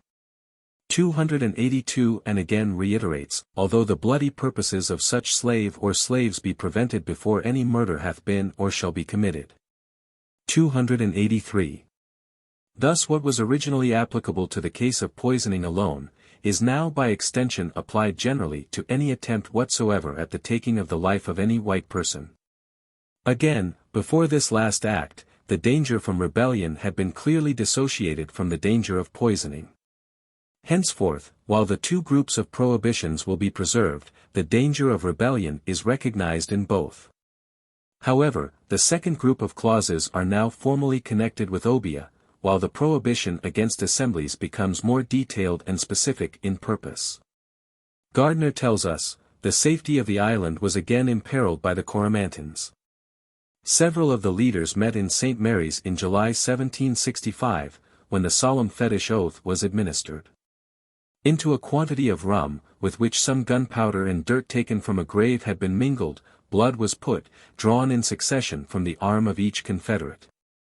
With certain horrid ceremonies this cup was drunk from by each person, and then came the council. It was agreed that during the ensuing Christmas holidays the rising should take place, and in the meantime all were to obtain companions.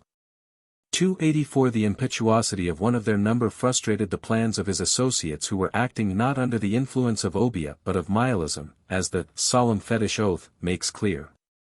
On December 21, 1781, there was passed an act to repeal several acts and clauses of acts, respecting slaves, and for the better order and government of slaves, and for other purposes.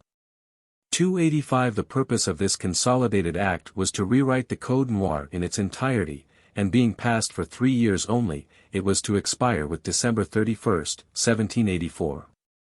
Clauses 12 to 14 renew the former prohibitions about assemblies of slaves, but the penalties are greatly increased. The master, owner, guardian or attorney is now liable in the sum of £100, while overseers and bookkeepers may be punished with 6 months' imprisonment for violations of the code. As regards amusements which are permissible among their own slaves, the use of drums, horns and such other unlawful instruments of noise, are of course prohibited. Clause 49 takes direct cognizance of Obeah. It runs as follows.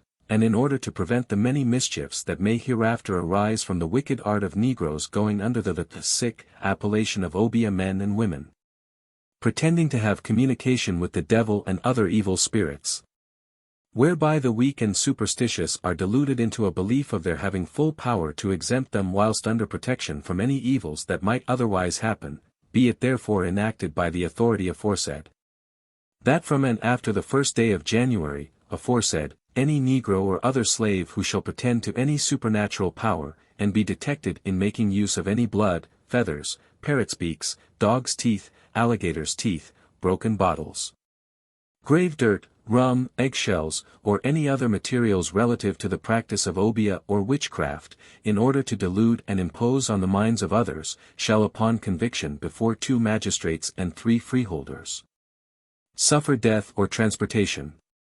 Anything in this or any other act to the contrary in any wise notwithstanding. 286.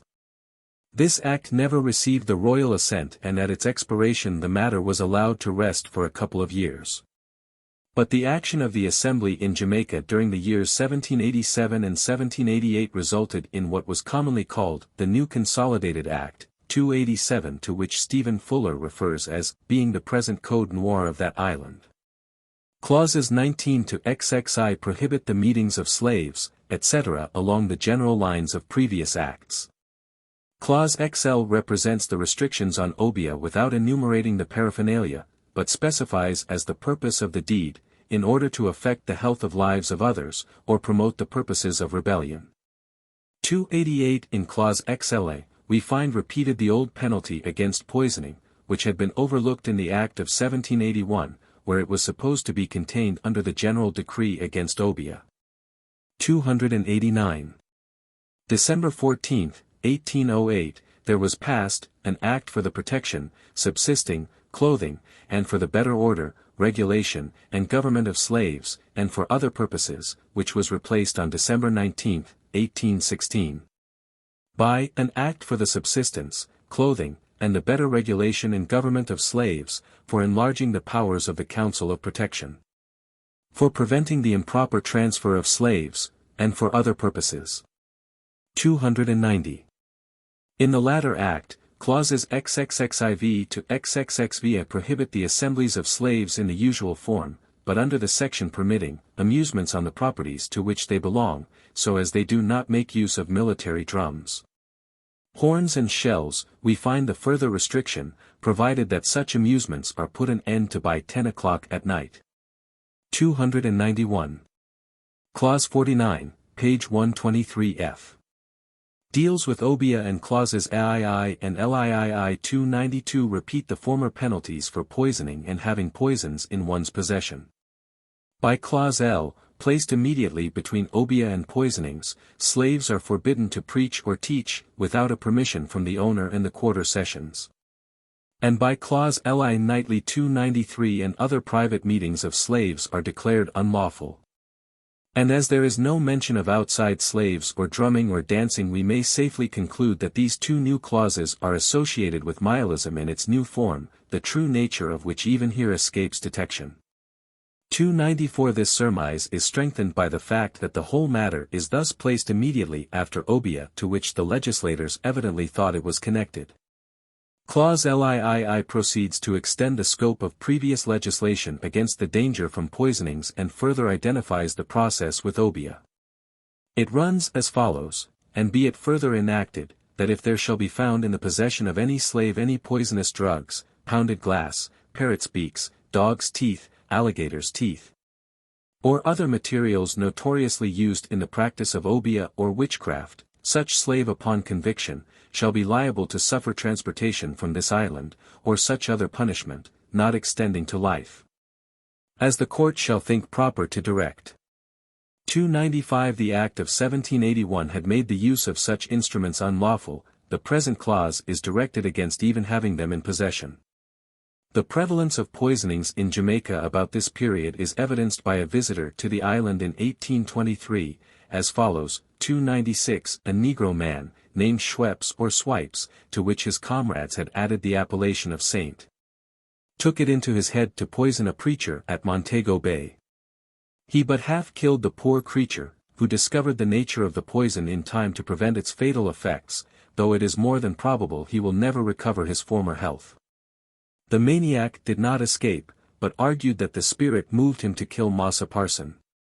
He affirmed that the preacher always said he longed to lay down his burden, to quit this mortal life, to go to Abraham's bosom, to the bosom of his Saviour, to glory, and so forth, and he swipes, whose brain was turned topsy-turvy, out of goodwill and love, wished to help him to heaven and glory, for which he was anxious. Again, while visiting an estate on Morant River, we are told, the cook a few days before, had endeavoured to poison Mr. G. and his family, by mixing, I think he said, ground glass in some soup, which was, however, fortunately detected in time to prevent mischief. 297. Finally, just before sailing from Port Antonio, he thus describes the contents of the cuticle of a vagrant Obeah man who was apprehended. There was an old snuff-box, several phials, some filled with liquids and some with powders. One with pounded glass. Some dried herbs, teeth, beads, hair, and other trash, in short the whole farrago of an Obeah man. 298. On December 22, 1826, was passed an act to alter and amend the slave laws of this island. Clause LX to LXIV cover unlawful assemblies of slaves. The time for innocent amusements on their own properties is extended to midnight.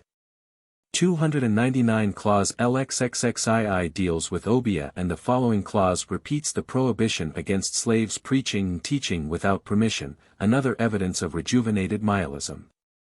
300. In Clause 84 there is a further extension of the general safeguard against the formation of plots and conspiracies. 301. Whereby meetings of sectarians between sunset and sunrise are prohibited, provided always that nothing herein contained shall be deemed or taken to prevent any minister of the Presbyterian Kirk, or licensed minister, from performing divine worship at any time before the hour of 8 o'clock in the evening at any licensed place of worship, or to interfere with the celebration of divine worship according to the rites and ceremonies of the Jewish and Roman Catholic religions.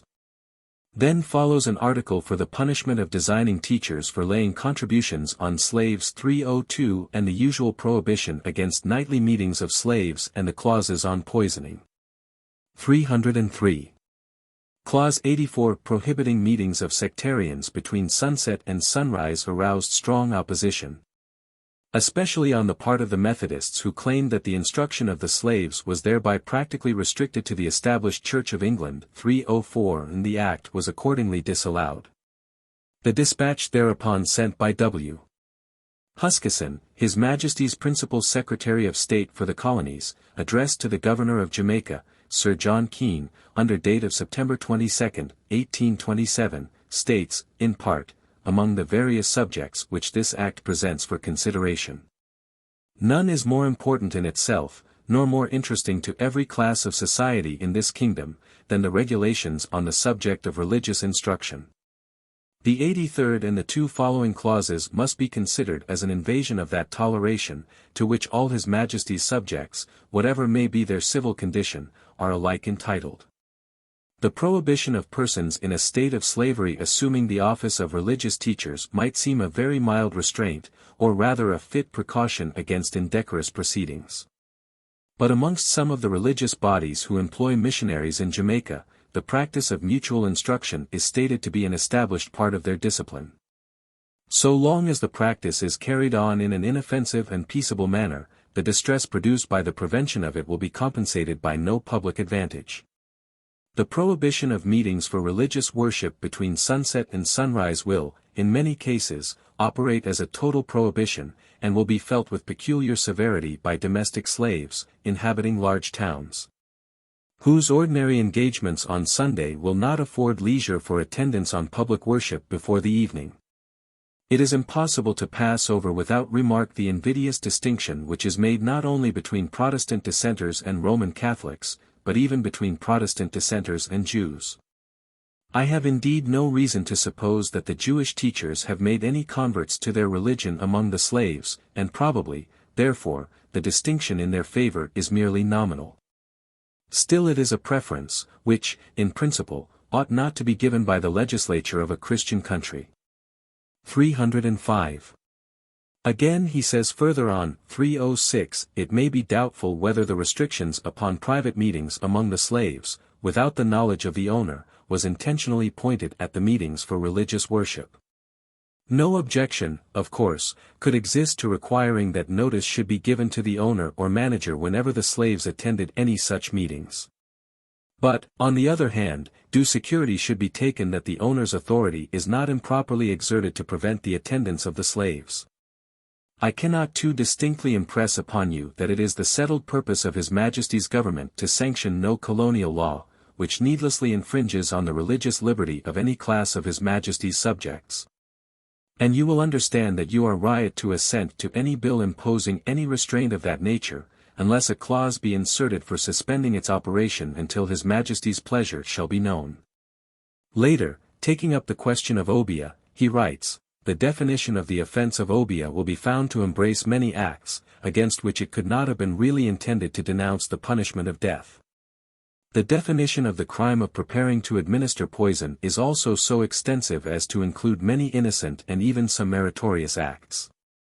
Thus also the offense of possessing materials used in the practice of Obeah is imperfectly described, since no reference is made to the wicked intention in which alone the crime consists.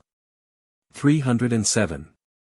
The acknowledgment, to the Governor, of the receipt of this communication, on the part of the House of Assembly, on December 4, 1827, contains these significant words, in enacting the 83rd, 84th, and 85th clauses, which are particularly objected to, the House had before them the example of Demerara, and they deemed the restrictions necessary, as well for the peace of the colony as for the well-being of the slaves. That opinion the House still retains, and consequently are unable to present to your honor any modified law on this subject. 308.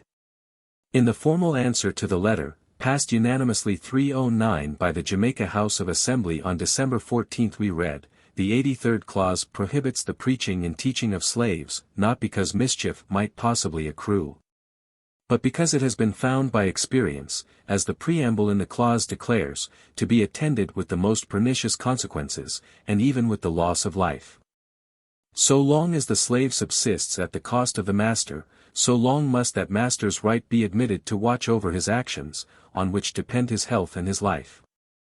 Neither health nor life can be secure, if slaves are allowed to unsettle the understanding of each other, by mutually inculcating their crude notions of religion, and have free license to meet under the pretense of preaching at unseasonable hours and in improper places. The House duly appreciate the pious motives of the King's ministers, who would extend the blessings of religion all over the world, but nevertheless it is their opinion that no persons are competent to judge of regulations intended to restrain the malpractices of ignorant, superstitious, and designing slaves, unless they have made themselves acquainted with the African character by a long residence among them. These remarks equally apply to the 84th clause. Meetings for religious worship between sunrise and sunset are prohibited only to unlicensed preachers. And it is believed that in no well-organized society are persons, without character, or of doubtful or secret views, suffered to go at large, under shelter of the night, amongst an ignorant peasantry, and make upon their minds an impression that may be dictated by political or religious fanaticism. Although the slaves of Jamaica have advanced rapidly in civilization within a very few years, yet it is not pretended that their progress has been so great that all those guards can be dispensed with which were thought essential by our predecessors. The 83rd and 84th clauses are not innovations, as Mr. Huskisson seems to suppose. They are taken from the old slave law, and come again into operation on the disallowance of the new law, with this difference, that the new law provides against any misconception of the law in respect to Catholics and Jews, and permits licensed ministers to perform divine worship at any licensed place of worship to the hour of 8. And when it is remembered that in Jamaica the setting sun varies from 5:30 to 6:30, it will appear that time enough is afforded for the night worship of slaves. The remarks of Mr. Huskisson, on the clause for the punishment of Obeah, naturally offer themselves to one ignorant of the extent of African superstition, and the horrible crimes Negroes will perpetrate sometimes to gratify revenge. and often to acquire influence that may enable them to levy contributions on the fears of their more timid fellows. Negroes are seen to pine away to death under the pretended sorceries of the Obeah man. And, where the imagination does not perform the work of death with sufficient celerity, the more certain aid of poison is called in, to hasten the fate of the victim. Mr. Huskisson considers, that under the next clause, many innocent and some meritorious acts are exposed to punishment. But it is submitted, that the possession of poisonous drugs by Negroes cannot be innocent, unless confided to them by their masters. Which fact can readily be proven, 310. Both sides to this controversy were right in part, and yet they both failed to discern the real point at issue. To the home government, there was actual need of suppressing what appealed to them as an outburst of religious bigotry against the nonconformists. To the planters in Jamaica it was clear that there was growing up among the slaves a religious fanaticism and unrest that could augur nothing but another upheaval of the social order with attempted massacre and destruction of property. What neither side of the argument even suspected was that under guise of Methodist revivalism, the long persecuted and seemingly forgotten Mialism was taking a new lease of life and imbuing the slaves in general with its own peculiar religious mania in preparation for the day when the solemn fetish oath might be administered for the general overthrow of the white regime. And the Methodist authorities, on their part, could only see a consoling outpouring of the Spirit, and countless brands saved from the burning, when in reality the consequence of misguided zeal was a dangerous recrudescence of pagan practices with a veneer of Christianity, cloaked and disguised as a Methodist revival. 311. Similar excesses were experienced later by another group who surpassed even the Methodists in the unbridled spirit of revivalism. Gardner thus describes the facts. With a few exceptions, native Baptist churches became associations of men and women who, in too many cases, mingled the belief and even practice of Mialism with religious observances, and who perverted and corrupted what they retained of these. Among them sensuality was almost unrestrained. Their leaders or daddies, as a class were overbearing, tyrannical, and lascivious, and united the authority of the slave driver with the darkest forms of spiritual despotism. Of scriptural teaching there was little. Simple facts were so perverted, that they would have been ridiculous had they not been blasphemous. 312 It was this condition of affairs that led up to the final slave rebellion just before emancipation went into effect. As recently as October 12, 1932, a letter appeared in the Daily Gleaner of Kingston, Jamaica, entitled, An Open Letter to Ministers of Religion, and signed by R.H. Ferguson, wherein the latest form of Mialistic revivalism, known as Pacomanism, is thus described. I see a house yonder. Those within are singing. Come stealing sweet cadences the notes of that well-known hymn. Day is dying in the west. Heaven is touching earth with rest. The hymn ceases and they strike up some lively tune as, bright soul, wath mek you turn back. Bodies are swaying, and, O soul of Bacchus! Are they drunk? Pandemonium, a religious frenzy.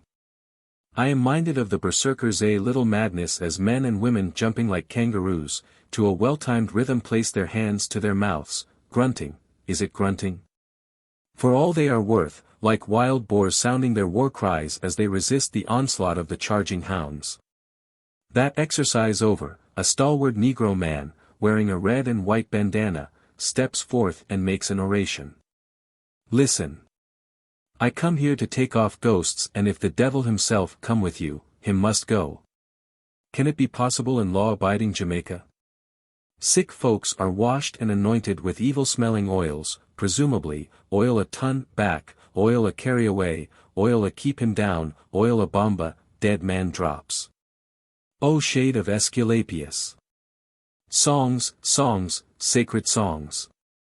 Does the law punish the man who practices Obeah? Are these practices a form of Obeah? If so, are they carried on in the guise of Christianity? Do such meetings contribute to the uplift of the people, and make of the children the ideal citizens of the days to come? My humble opinion is that that sect should not be allowed to broadcast such demoralizing influences. The island can safely do without Pocomanism. With the greatest alarm I once listened to a man haranguing a crowd in Newtown. Said he, "Your ministers tell you when you die, you gwine to heaven go drink milk and honey. Who tell dem say God have cow pen a heaven?" Etc. And now I am asking potently, should such people be allowed to carry on and broadcast heresies, pernicious, destructive, damning? I respectfully beg your fraternity to get together and represent this matter to the legislators to the end that our fair island may be saved the disaster of a religious upheaval brought about by whom? An ignorant set of dancing, prancing, steppers, a set of howling windbags, men too lazy to work, and so elect to collect toll while preying on the credulity of the simple self-styled shepherds determined to make a mess of Christianity. This letter evoked the following editorial in the Daily Gleaner of the following day. Pocomanism. Mr. R. H. Ferguson cries aloud in his open letter to ministers of religion, published in this paper yesterday, that Pocomanism is tearing at the vitals of the Church. He is aware that this Pocomanism, which he says is the result of Pocomania, will strike the average reader as being something strange and weird. Therefore in this letter to the ministers of religion he explains what Pocomanism is, and it turns out to be neither more nor less than our old friend Mialism, which is much better known in these days as revivalism. Pocomania, then, is a frenzy brought about by men and women exciting themselves jumping like kangaroos, as Mr. Ferguson expresses it, singing hymns calculated to stimulate the emotions, deliberately surrendering their minds and bodies to superstitious influences. The leaders of these revivalists or Pocomaniacs claim to be able to exorcise ghosts that are haunting afflicted persons, and also to cure the sick by anointing them with special mixtures, usually of an evil-smelling description. These men are nothing but a survival of the Mile men of 100 years ago, and of West African priests who practiced the same rites in their native country. And they seem to thrive on their deceptions. It is a pity that Mr. Ferguson writes in a manner that suggests a sort of long, loud scream of the pen, varied by spasmodic jumps, for the evil to which he calls attention is one that should certainly not be overlooked. His application to it of the term Pocomanism is very effective in directing notice to the thing to which it refers. Religious revivals are of all sorts and descriptions. To speak of a revival merely, therefore, is not to evoke in the mind of the average hearer any startling picture of physical obscenity or moral degradation. Which perhaps is why, when a protest is voiced against revivalism of the ghost-catching or bomb-healing type, not much notice is taken of it. Yet those who have seen the ceremonies by which ghosts are supposed to be laid and sickness to be cured, recognize that even the ejaculatory manner adopted by Mr. Ferguson in describing them does not exaggerate the facts. The thing itself is worse than any picture of it could be, and it is no wonder that he wants to know whether these practices are not a form of Obeah, even if carried on under the guise of Christianity. He suggests that legislation should be brought to bear on this Pocomanism and that the ministers of the island should unite to crush the Pocomaniacs, an ignorant set of dancing, prancing, steppers, a set of howling windbags, men too lazy to work. Self-styled shepherds, determined to make a mess of Christianity. The language is strong, but not too strong, the denunciation is fully merited. We agree entirely that this sort of revivalism, or Pocomanism, must have a bad effect upon the minds and morals of the younger people who witness it, and that it deliberately encourages the basest forms of superstition. But it is no use appealing to the ministers of religion, they cannot put a stop to it. Preaching and teaching will doubtless have a salutary effect in the long run, but that long run means years and years, a couple of generations, perhaps a century. We ought to have quicker and more effective action to deal with the evil. Such action means legislation, and that in its turn will demand a comprehensive description and definition of the practices to be suppressed. That may not be easy, but we should hope that it will not be impossible. The claim to take off ghosts, to heal diseases by anointing with oil, and incantations, is really a form of fraud such as Obeah is defined to be in our laws. A disguise is thrown over these things by the use of terms current in the Christian religion, but the fraud, the superstition, the vileness of the dancing and the sexual excitation that follows are patent to everyone except the willingly deluded. It will have to be the lawyers, however, who must try their hands at framing legislation to suppress the practices complained of. We hope these lawyers will be equal to the task. For these orgiastic revival dances, this Pacomanism, which seems to be more common than should be possible at this date of our history, undoubtedly do much to frustrate the efforts made by educationists and the religious organizations in this country. But even if they do legislate against this latest nihilistic outbreak, it is to be feared that they will at best abolish for a time the public expression of the real spirit, which we must expect merely to retire once more to secret functions in preparation for the day when it will ultimately break out anew under another guise in which it will not be immediately recognized. It is not always easy to analyze the Negro's purpose in a dance. In quite recent times, I have personally known well-meaning ecclesiastics, comparatively new to Jamaica and its ways, commenting with approval regarding the Minto dance. That it was graceful and free from the objectionable embraces of most modern dances. In their innocence, or rather ignorance, they never suspected the entire purpose of the dance, which consists in the arousing of the passions, being derived from the same source as the Haitian calenda already described. When told of its true import, they blushed at the memory of the interest they had shown in watching the dance.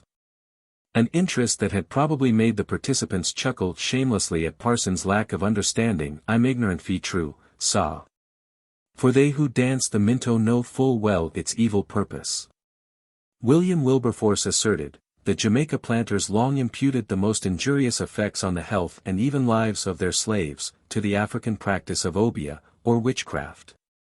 The agents for Jamaica declared to the Privy Council, in 1788, that they ascribed a very considerable portion of the annual mortality among the Negroes in that island to that fascinating mischief. I know that of late, ashamed of being supposed to have punished witchcraft with such severity, it had been alleged, that the professors of Obeah used to prepare and administer poison to the subjects of their spells. But anyone who will only examine the laws of Jamaica against these practices, or read the evidence of the agents, will see plainly that this was not the view that was taken of the proceedings of the Obeah men. But that they were considered as impostors, who preyed on their ignorant countrymen by the pretended intercourse with evil spirits, or by some other pretenses to supernatural powers. 313 and remarks on the very next page, no sooner did a Negro become a Christian, than the Obeah men despaired of bringing him into subjection. 314. This statement of Wilberforce brought almost immediately from the Reverend George Wilson Bridges, an Anglican clergyman in Jamaica, the following caustic retort: you speak of the African practice of witchcraft, called Obeah. And referring to the laws which make the dreadful effects of that superstition punishable by death, you call it folly to attempt rooting out pagan superstition by severity of punishment. Are you then so ignorant, sir, of the manners and customs of the people whose cause you profess to advocate, as not to know that Obeah and death are synonymous, that the latter is the invariable end and object of the former? And that this imported African superstition is widely different from the harmless tales of witches and broomsticks, which once frightened you in the arms of your nursery maid? Your feelings have probably been shocked by stories of burning old women for bewitching pigs, and swimming them for assuming the shape of a hare, but are you not to be told that Obeah is a superstition dreadfully different from these fantasies? That it is, in fear, the practice of occult poisons, by which thousands have suffered in these islands, and which, though gradually giving way beneath the spreading influence of Christianity, must nevertheless, in every proved case, be punished by human laws, as severe as those which attach to the convicted murderer in every land. 315. And yet, as we have seen, Wilberforce was not far astray in his estimates, not only of the laws of Jamaica, but also of the general attitude of amused toleration with which Obeah was usually regarded by the planters of the island. Until the rebellion of 1760 opened the eyes of all to the connection between Obeah and poisonings, and led the Assembly to legislate directly against the practice of this black art. Still, despite the fact that chroniclers made no specific mention of the dangerous pest as such, there are many indications that it exacted an awful toll of human lives from the earliest days of Jamaica as an English colony. In an appendix to his reports of the Jamaica Assembly on the subject of the slave trade, Stephen Fuller gave a summary of the Negroes from Africa who were sold in Jamaica between 1764 and 1788. During this period some 50,000 slaves were imported by the 5 principal agents, and of these nearly 15% came from the Gold Coast and about 10% from Whydah. One firm, Messrs. Capels, who seemingly specialized in Gold Coast Negroes, reports between November, 1782, and January, 1788, out of a total of 10,380 importations, 5,924, or nearly 60% as from the Gold Coast and only 444 from Whydah. 316. But it is not only numerically but also by his dominant spirit, as we have seen, that the Gold Coast or Ashanti slave asserted an ascendancy over the rest of the slaves and firmly established in Jamaica his own form of witchcraft, Obeah, with its concomitant poisonings. Robert Hemel Nassau states, the slaves exported from Africa to the British possessions in the West Indies brought with them some of the seeds of African plants, especially those they regarded as medicinal. Or they found among the fauna and flora of the tropical West Indies some of the same plants and animals held by them as sacred to fetish in their tropical Africa. The ceiba, or silk cotton tree, at whose base I find in Africa so many votive offerings of fetish worship, they found flourishing in Jamaica. They had established on their plantations the fetish doctor, their dance, their charm, their lore, before they had learned English at all. And when the British missionaries came among them with school and church, while many of the converts were sincere, there were those of the doctor class who, like Simon Magus, entered into the church fold for sake of whatever gain they could make by the white man's new influence, the white man's Holy Spirit. Outwardly everything was serene and Christian. Within was working an element of diabolism, fetishism, there known by the name of Obeah, under whose leaven some of the churches were wrecked. And the same diabolism, known as voodoo worship in the Negro communities of the southern United States, has emasculated the spiritual life of many professed Christians. 317 Again he says, there are native poisons. It is known that sometimes they are secretly used in revenge, or to put out of the way a relative whose wealth is desired to be inherited. The distinction between a fetish and a poison is vague in the thought of many natives. What I call a poison is to them only another material form of a fetish power, both poison and fetish being supposed to be made efficient by the presence of an adjuvant spirit. Not all deaths of foreigners in Africa are due to malaria. Some of them have been doubtless due to poison administered by a revengeful employee. 318. Sir Hans Sloane, who accompanied the Duke of Albemarle to Jamaica in 1687, in capacity of physician to the governor, remarks of the slaves, they formerly on their festivals were allowed the use of trumpets after their fashion, and drums made of a piece of a hollow tree, covered on one end with any green skin, and stretched with thulls or pins. But making use of these in their wars at home in Africa, it was thought too much inciting them to rebellion, and so they were prohibited by the customs of the island. 319 Again he says, the Indians and Negroes have no manner of religion by what I could observe of them. 'Tis true they have several ceremonies, as dances, playing, but these for the most part are so far from being acts of adoration of a god, that they are for the most part mixed with a great deal of bawdry and lewdness.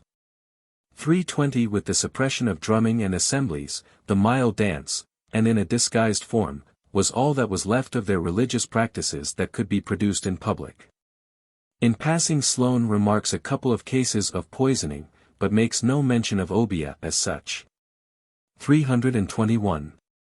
Charles Leslie, writing in 1740, states, when anything about a plantation is missing, they have a solemn kind of oath, which the eldest Negro always administers, and which by them is accounted so sacred, that except they have the express command of their master or overseer, they never set about it, and then they go very solemnly to work.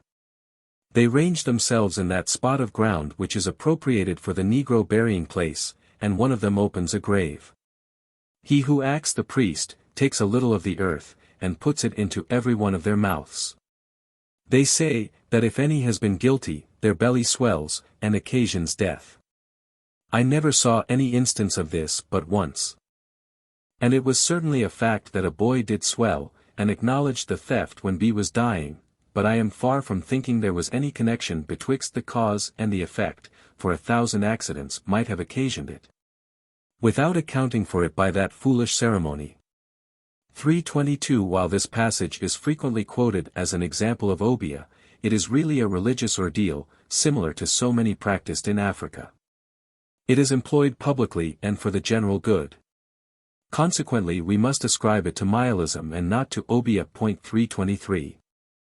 Edward Long, the first historian to refer to Obeah by name, is writing after the revelation caused by the rebellion of 1760. As yet his views are not as set as we find them 15 years later in the documents studied in an earlier chapter, and he quite naturally confuses Obeah and Mialism. He says of the slaves, they firmly believe in the apparition of specters.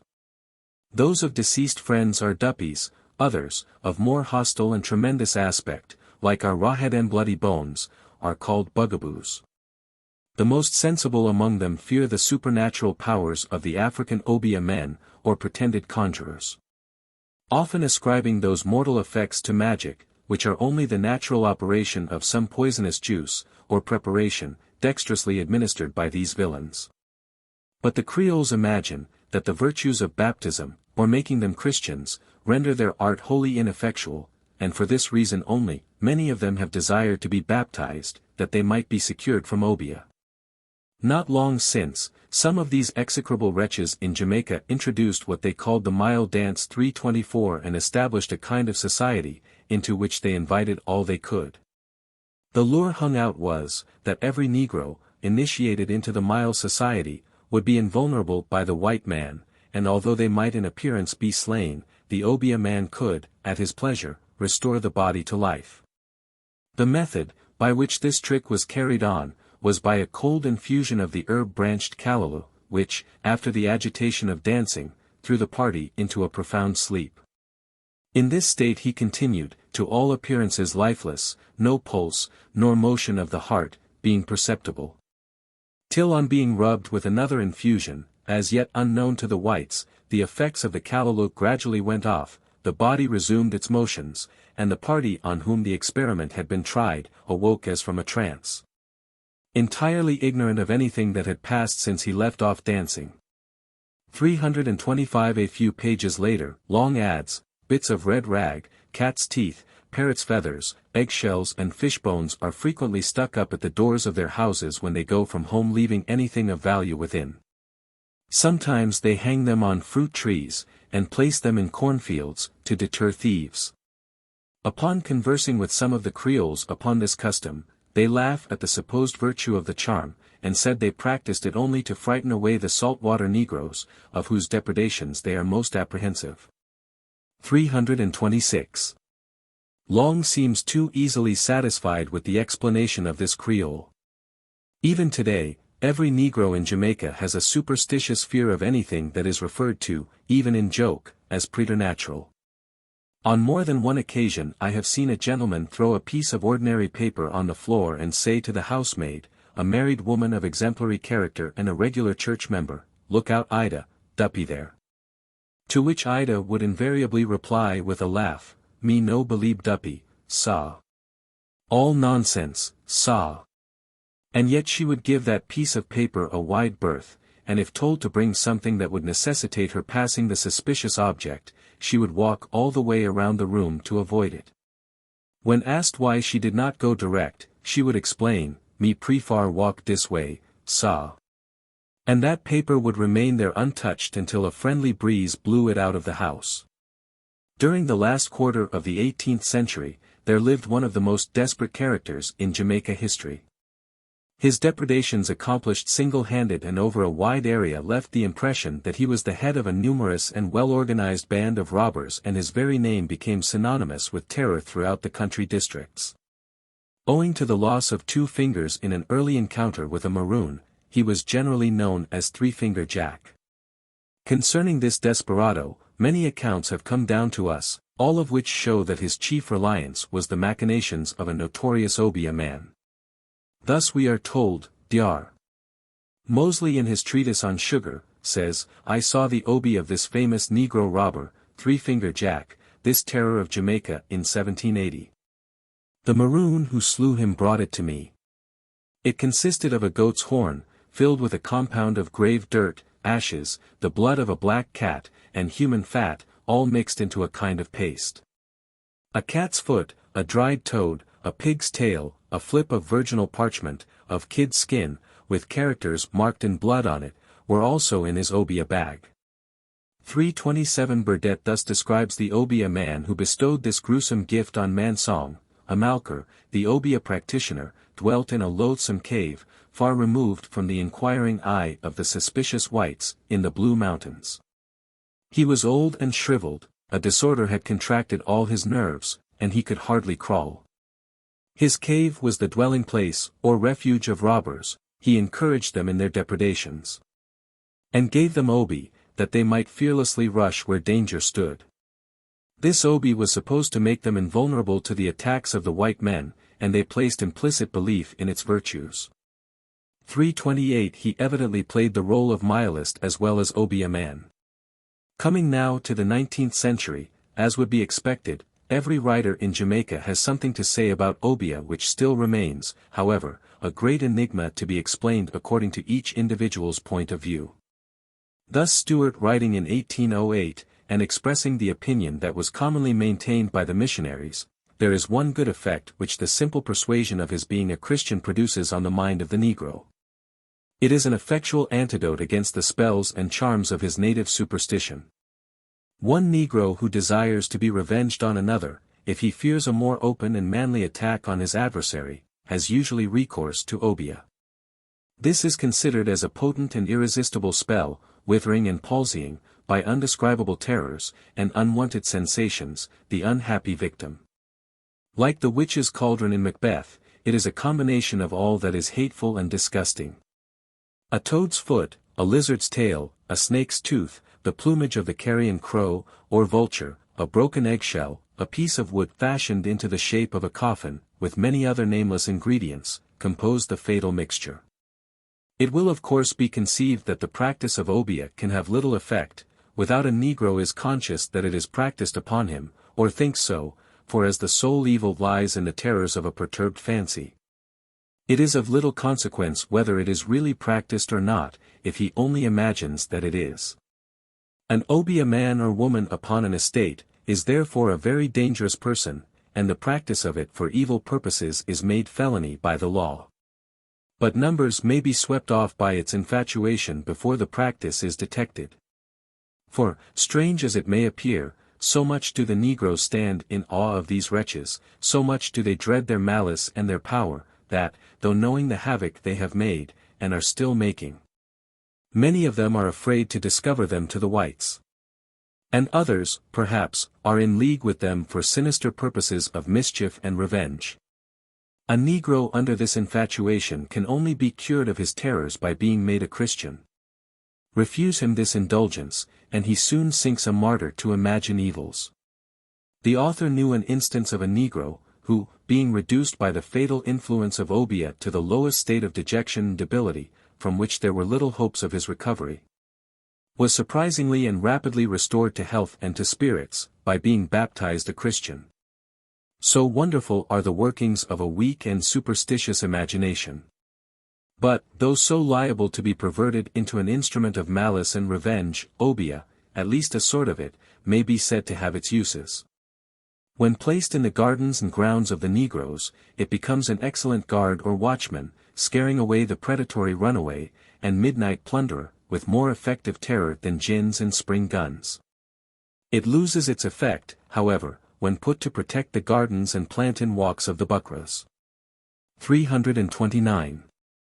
Matthew Gregory Lewis, who was already quoted on Nihilism, records in his diary, in his own delightful way, an accusation of Obeah brought by one of his own servants, Pickle, against a fellow servant Edward. As follows: he had accused Edward of breaking open his house, and had begged him to help him to ill's goods again. And Edward had gone at midnight into the bush, i.e. the wood, and had gathered the plant wangra, which he had boiled in an iron pot, by a fire of leaves, over which he went puff, puffy, and said the soddy soddy. And then had cut the Wangra root into 4 pieces, 3 to bury at the plantation gates, and 1 to burn, and to each of these 3 pieces he gave the name of a Christian, one of which was Daniel. And Edward had said, that this would help him to find his goods, but instead of that, he had immediately felt this pain in his side, and therefore he was sure that, instead of using Obeah to find his goods, Edward had used it to kill himself. 3:30 Even in my time in Jamaica, it was enough to threaten to burn Wangra, within the hearing of some petty thief, to have the goods returned at once. I understood that failure to do so, would cause the body of the thief to break out into the most terrible sores, in case the threat had been carried into execution. Another entry in Lewis' diary is worth repeating here. Under date of January 28, 1816, we find it recorded, there are certainly many excellent qualities in the Negro character. Their worst faults appear to be this prejudice respecting Obeah, and the facility with which they are frequently induced to poison to the right hand and to the left. A neighboring gentleman, as I hear, has now 3 Negroes in prison, all domestics, and one of them grown grey in his service, for poisoning him with corrosive sublimate. His brother was actually killed by similar means. Yet I am assured that both of them were reckoned men of great humanity. Another agent, who appears to be in high favor with the Negroes whom he now governs, was obliged to quit an estate, from the frequent attempts to poison him. And a person against whom there is no sort of charge alleged for tyranny, after being brought to the doors of death by a cup of coffee, only escaped a second time by his civility, in giving the beverage, prepared for himself, to 2 young bookkeepers, to both of whom it proved fatal.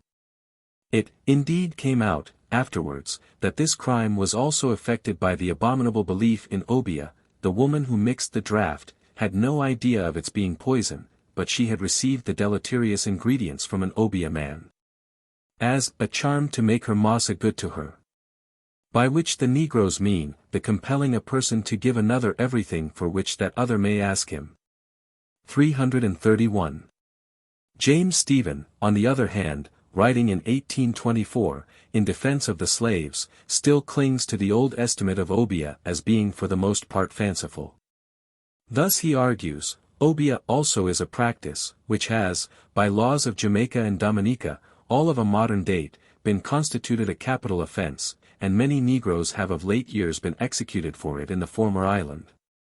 Though in many of our other islands it has never been considered as worthy of having a place in the copious and comprehensive catalogues of crimes furnished by their penal slave laws. Obeah and poison are deserving of a particular consideration, because they were, once seriously alleged by the agent of Jamaica and other colonists, as great causes of the dreadful mortality which prevails among the slaves in our islands. The subjects also are curious in their nature, and I was prepared to offer much authoritative information upon them, tending to prove that they are for the most part the grounds only of fanciful, though fatal imputations on the unfortunate slaves. 332.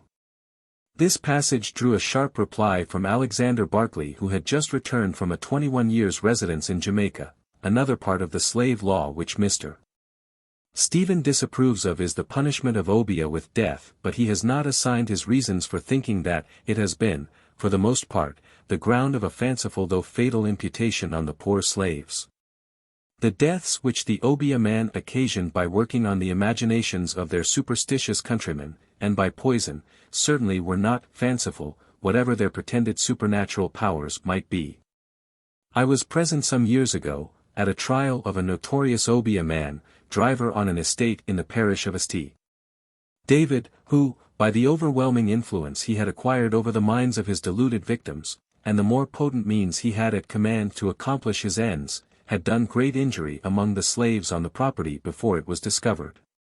One of the witnesses, a Negro belonging to the same estate, was asked, "Do you know the prisoner to be an Obeah man?" "S. Massa, shadow catcher, true." "What do you mean by shadow catcher?" "Him ha coffin, a little coffin produced, him set for catch dem shadow." "What shadow do you mean?" "When him set Obeah for summary, somebody, him catch dem shadow, and dem go dead." And too surely they were soon dead, when he pretended to have caught their shadows, by whatever means it was effected. Two other causes, besides the law, have contributed to make this now a crime of much less frequent occurrence, the influence of Christianity, and the end put by the abolition to the importation of more African superstition. 333. George Wilson Bridges, in his Annals of Jamaica, is also outspoken. In explaining African fetishism he observes, the Obeah, with which we are so fatally familiar in Jamaica, is no other than this doctrine of the fetish. 334 He had previously said, the dexterity with which the Negroes make use of poison to gratify their human propensities, surpasses the utmost refinements of Asiatic cruelty. It is concentrated in so small a compass, that the immersion in any liquor of the finger in whose nail it lies concealed, causes the immediate death of the drinker. 335. In the closing days of slavery, on the very eve of emancipation, we have the testimony of Dr. R. Madden, who, as he tells us himself, was one of 6 stipendiary magistrates who in October 1833, were sent out to Jamaica. 336 In a letter dated Kingston, September 8, 1834, Madden writes, an Obeah man was lately committed to the Spanish town prison for practicing on the life of a Negro child.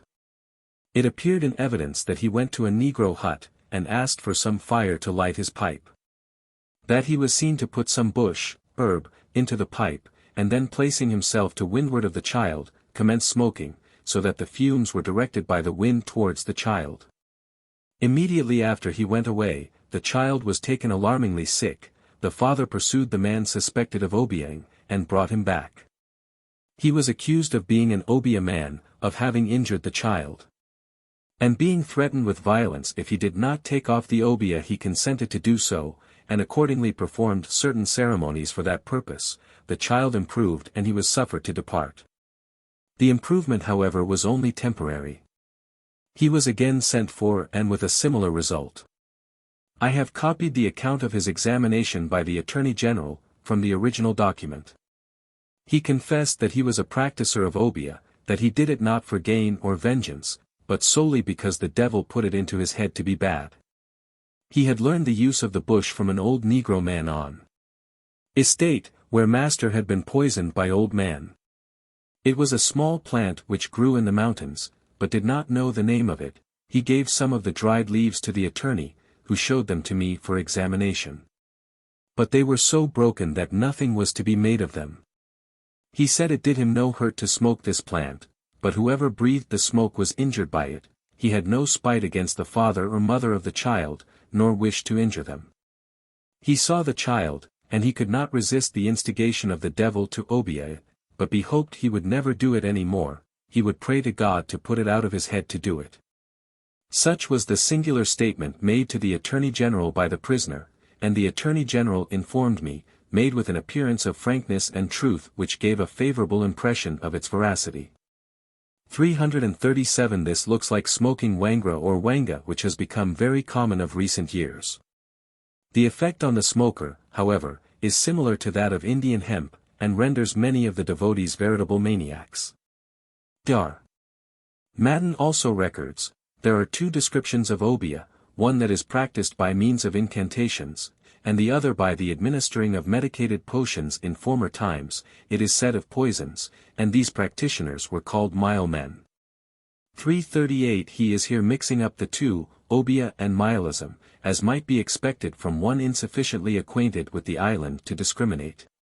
The whole subject interests him nevertheless, as he takes note. In the criminal record book of the parish of St. Andrews, I find the following Obeah cases.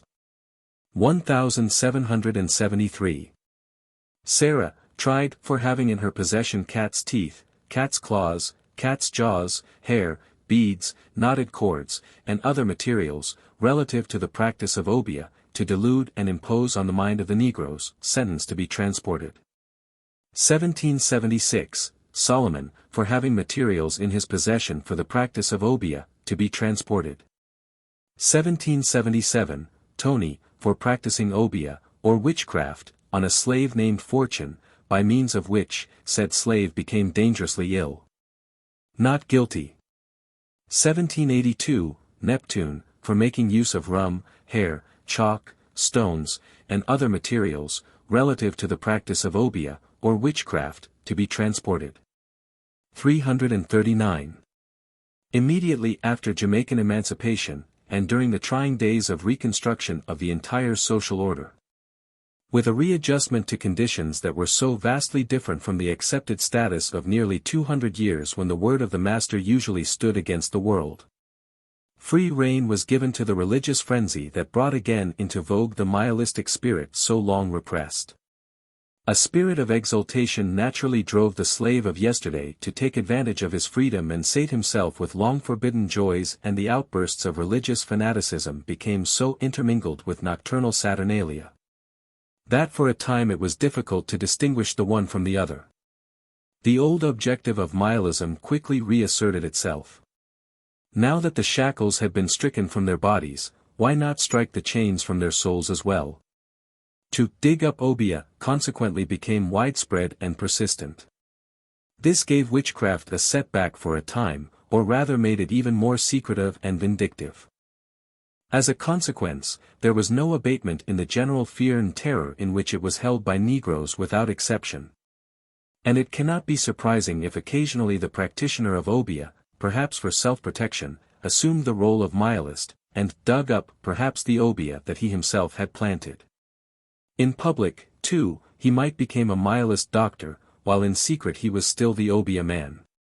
He could apply the healing properties of herbs to counteract the very poisons he had occultly administered. Finally, together with the vile concoction devised at the midnight hour for harm and ruin, he might fashion the protective fetish as a counterirritant. And the mild man in turn. Is it entirely improbable that he may have on occasion stooped to unprofessional practices, and with his knowledge of vegetable poisons played the role of his rival in herbal lore? In any case, from this time on, we find an ever-increasing confusion of Obeah and nihilism in the accounts that have come down to us. Thus John Joseph Gurney, in a letter addressed to Henry Clay of Kentucky and dated Flushing, L.I. June 8, 1840, writes as the tourist and not as a scientific investigator. He is describing his visit to Jamaica a few months earlier, and remarks, under the guidance of our friends J. and M.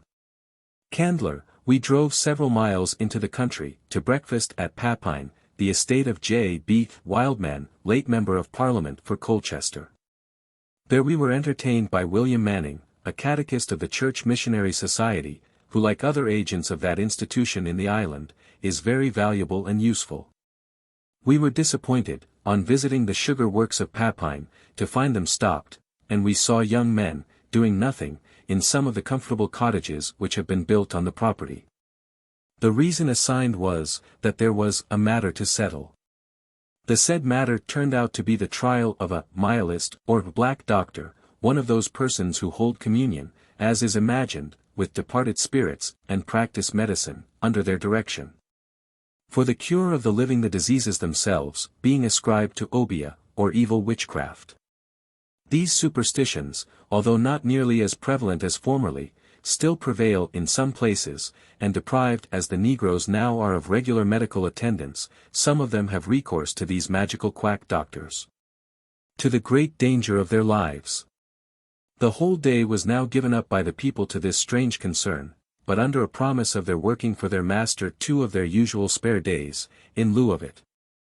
The nihilist, a young fellow of 18 or 20, dressed in the height of fashion in jet black, was brought up before our friend Manning to be examined, several men, and a crowd of women, being in attendance. He openly confessed his necromancy, and as a proof of its success, showed us 2 miserable women, one sick of fever, the other mutilated with leprosy, whom he pretended to have cured. The evidence was regarded by the people as resistless, and our plain declaration of disbelief in nihilism, were very unwelcome to them. They said it was no good. We were sorry to observe the obstinacy of their delusions, but such things will be gradually corrected by Christian instruction. 340. If Mr. Gurney could only have looked well into the future, he might have revised his prophecy. The same fatuous hopefulness inspired the Reverend James M. Filippo of Spanish Town, who spent 20 years as a Baptist missionary in Jamaica. Writing of this same period, he says, "It may be remarked that the spell of Obeahism and its kindred abominations is broken. In some districts, it is true, nihilism has recently revived. But it has been owing to the absence of a law since the abrogation of the Slave Act, by which the perpetrators could be punished, together with the difficulties and expensiveness, in many districts, of procuring proper medical advice and aid. Thus the mile men, having most of them been employed in attendance of the sick in the hospitals of estates, and thereby acquiring some knowledge of medicine, have, since the abolition of slavery, set up as medical men. And, in order to increase their influence, and, consequently, their gains, have called to their aid the mysteries of this abominable superstition, in many cases accomplishing their purposes by violence as well as by terror. The more effectually to delude the multitude, the priests of this deadly art, now that religion has become general, have incorporated with it a religious phraseology, together with some of the religious observances of the most popular denominations. And thus have in some instances succeeded in imposing on the credulity and fears of many of whom better things had been expected. 341. We will find our next witness more discriminating. From long experience and close contact with every class of Jamaicans, he had learned to recognize the fundamental elements that made up their natural religious and superstitious tendencies, so commonly confused and intermingled in practice. But nevertheless, even then actually distinguishable in their principles. In consequence of the rebellion that started at Morant Bay in October, 1865, and which led to the trial and execution of George William Gordon, a royal commission was appointed to inquire respecting certain disturbances in the island of Jamaica. Oil February 26, 1866, Beckford Davis, clerk of the Peace of St. George's, now a part of the parish of Portland, appeared before the commission and was examined under oath. One point on which he was questioned in detail was the prevalence and influence of Obeah. His evidence, in part, was as follows: it is a twofold art. It is the art of poisoning, combined with the art of imposing upon the credulity of ignorant people, by a pretense of witchcraft. Its effects are produced by poisoning.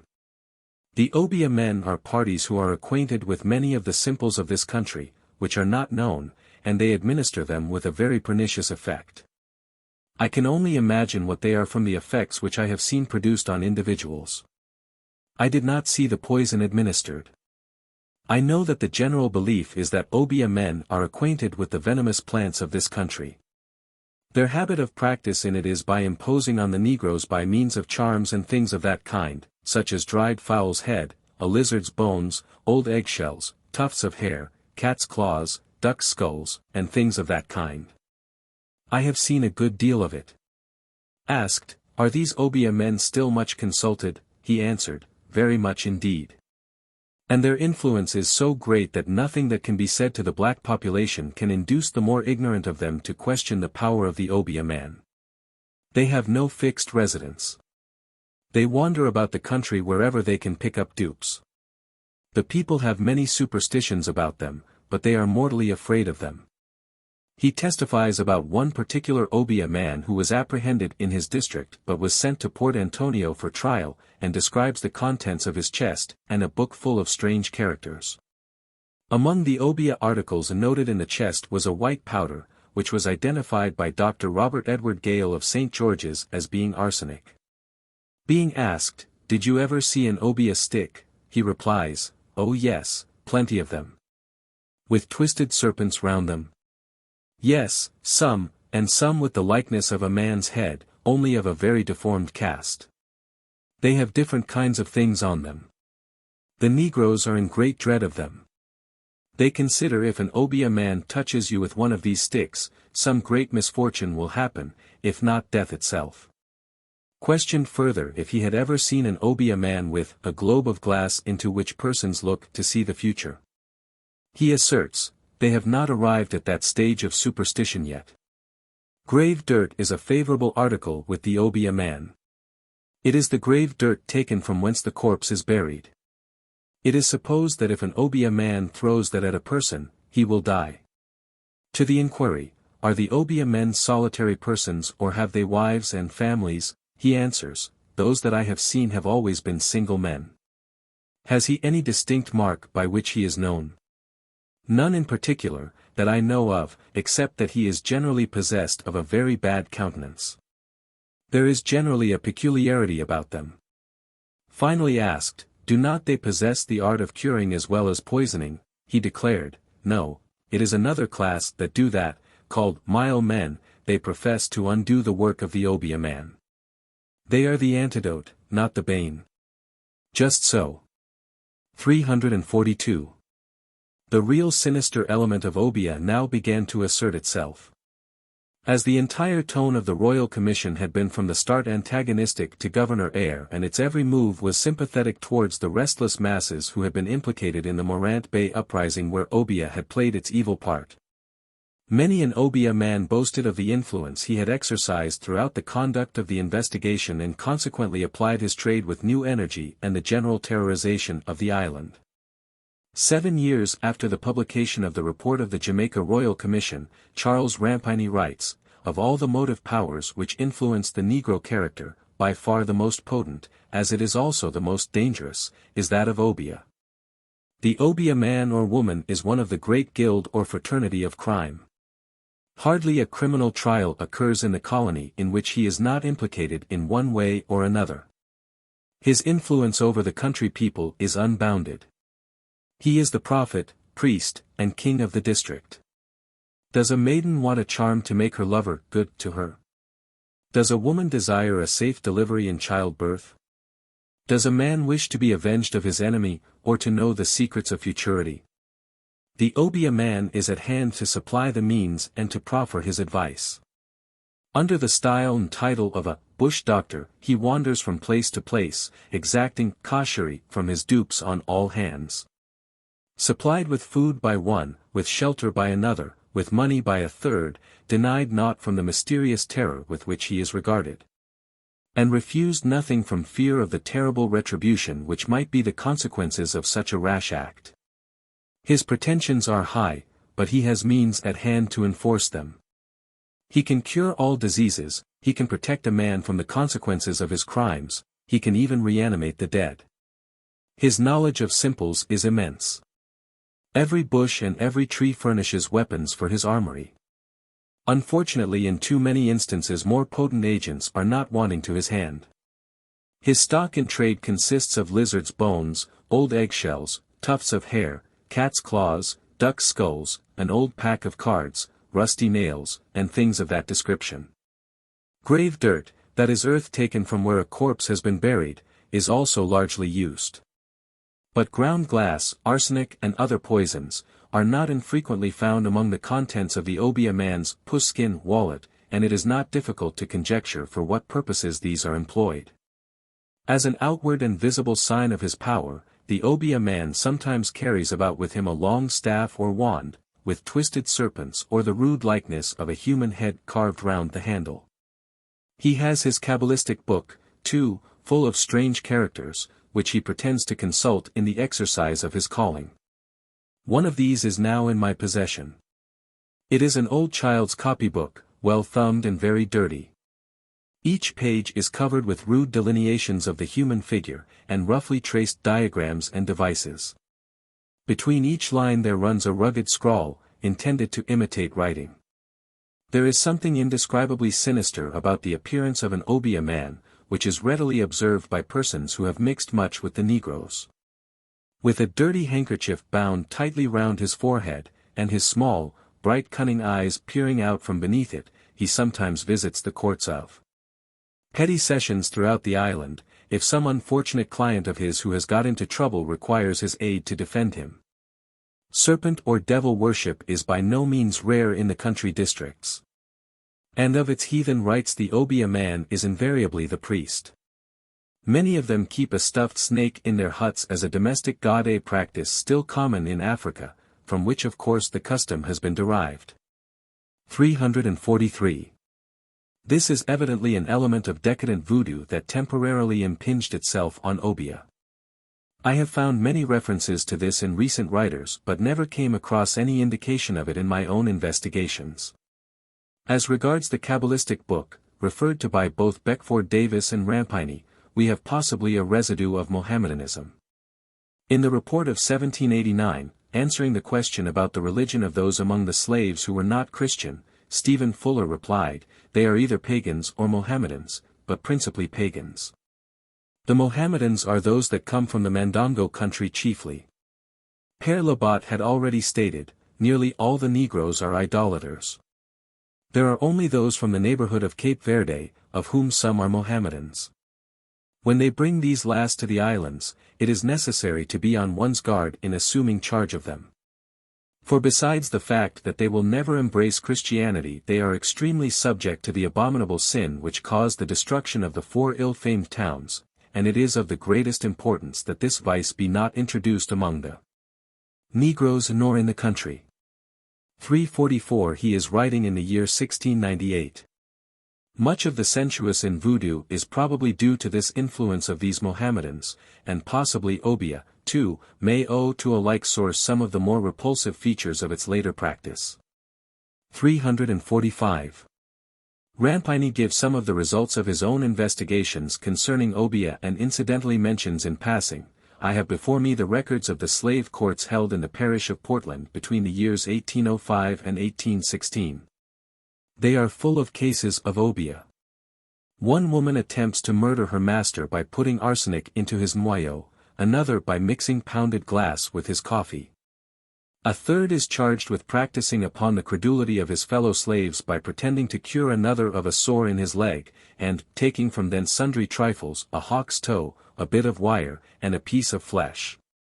On 22d February, 183 I, William Jones was tried and sentenced to death for conspiring and contriving to destroy William Ogilvy, overseer of Ferry Hill Estate in the parish of Portland.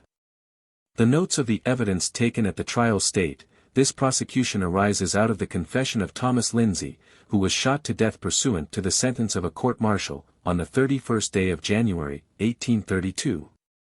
The part of the confession which inculpates Williams Jones is as follows: about 3 weeks before Christmas me and David Anderson, and William Rainey, and Alexander Simpson being together, the devil took hold of us, tell us we must destroy the overseer. And we agreed to go to a man named William Jones, belonging to Providence Mountain, an Obeah man, to give us something to kill the busha, so that his horse may throw him down and break his neck in a hole. Jones said as this was a great thing he could not do it for less than a doubloon, and we had only 5 shillings to give him. But we agreed to carry him a barrow, hog, with $5, and a 3-gallon jug of rum, and $3 in cash. He then gave us something and told us to give it to the waiting boy to throw it in the water, and that would kill him. The waiting boy, James Oliver, did throw it into the water, but it did the busha no harm, and the waiting boy said the Obeah man was only laughing at us. We then went to the Obeah man, and he said the waiting boy could not have put the things into the water. And then he came himself one day, took the bag of an aunt's house, etc., etc., etc. Here, says the report, follows an account of Obeah tricks practiced. 346. Finally Rampini warns us, the Obeah man must not be confounded with the Mayo man, who is to the former what the antidote is to the poison. He professes to undo what the other has done, to cure where the other has injured, but it must be confessed that, both in its operation and its results, the cure is often worse than the disease. In truth, the boundary line between the two classes of professors is oftentimes but a shadowy one. 347. We have already seen that the Ashanti Abeafo is in league with Sasabonsum, the forest monster or evil spirit. 348 Now, Brian Edwards, in his day recognized as a result of his direct inquiries among the Gold Coast slaves that besides their belief in a Kampong, the Nyankapan of the Ashanti, the god of the heavens and the creator of all things, they lived in fear of a malicious deity, the author of all evil, whom he calls Abani. 349 The very title, which is Edwards' attempt to transliterate the name as he heard it from the slaves, is suggestive of the deity's connection with the Abeafo, or witch. And in many respects this evil spirit corresponds with the Sasabonsum of the Ashanti. Hence it is that we find modern Obeah classified at times as devil worship, in which guise it poses more and more as a religion. It would seem that during the days of slavery, with the drastic suppression of nihilistic meetings, the need was felt more imperative of placating the other deity. And so it came to pass that Obeah did in a sense develop more and more as a religion in which, of course, the object of worship was not the divine being but rather the evil spirit, whether we refer to him as Sasabonsum or Abani, and whom we must regard either as the evil one, or perhaps more properly one of his satellites. The act of worship, however, is not really one of adoration, but pacification or propitiation, wherein an effort is made to assuage his enmity and restrain his vindictiveness. It is not surprising then to find the Reverend R. Thomas Banbury, writing towards the close of the last century, thus describing the Obeah man: "He is the agent incarnate of Satan, the Simon Magus of these good gospel days, the embodiment of all that is wicked, immoral and deceitful. You may easily at times distinguish him by his sinister looks and slouching gait. An Obeah man seldom looks you in the face. Generally he is a dirty-looking fellow with a sore foot.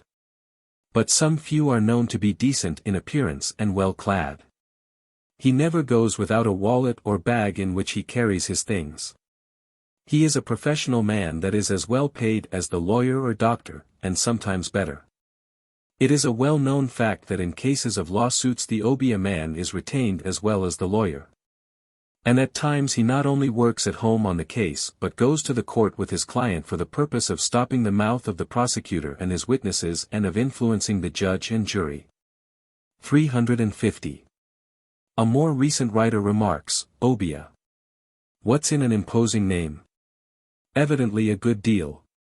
For, though owing to the attitude taken by the law in Jamaica with regard to these esoteric principles, the high priests and high priestesses of the cult efface themselves as much as possible, it would appear from what can be ascertained that their system is rudimentary compared with the complicated forms of devil worship that obtain in India and elsewhere.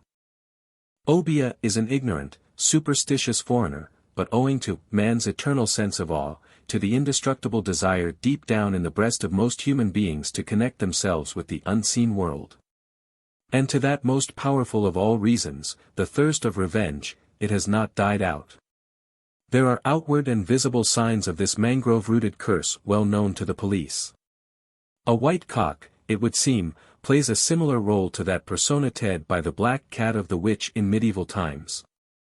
Whether the prime movers in this money-making business really believe in all the accessories of their trade, or whether their byplay resembles merely the conjurer's arts, when he attempts to divert the attention of the onlookers while he performs his tricks, I have not heard, but this is sure, that the strength of their influence lies in one-word poisons. 351. A few pages later Miss Cook thus describes a part of a conversation which was held at the home of a resident magistrate in Jamaica, just after his return from court where he had tried a case of Obeah. "Oh, Obeah," said the winter tourist, "I have heard of that, I think, a ridiculous superstitious idea. How very stupid all these people must be." "I beg your pardon," objected the penkeeper's wife, "that only states half the case. These Obeah men and women, whom you can so seldom catch, do, no doubt, pretend to cure diseases which they know little or nothing of, shamelessly extracting money from a too credulous public. Though it is a fact that they well understand the preparation of simples. But the dread of Obeah, which is another name for witchcraft, is not altogether caused by superstitious fear. Obeah often means poison. When anyone wishes to be revenged on his enemy he puts Obeah on him, that is, he first consults the Obeah man as to the best mode of procedure.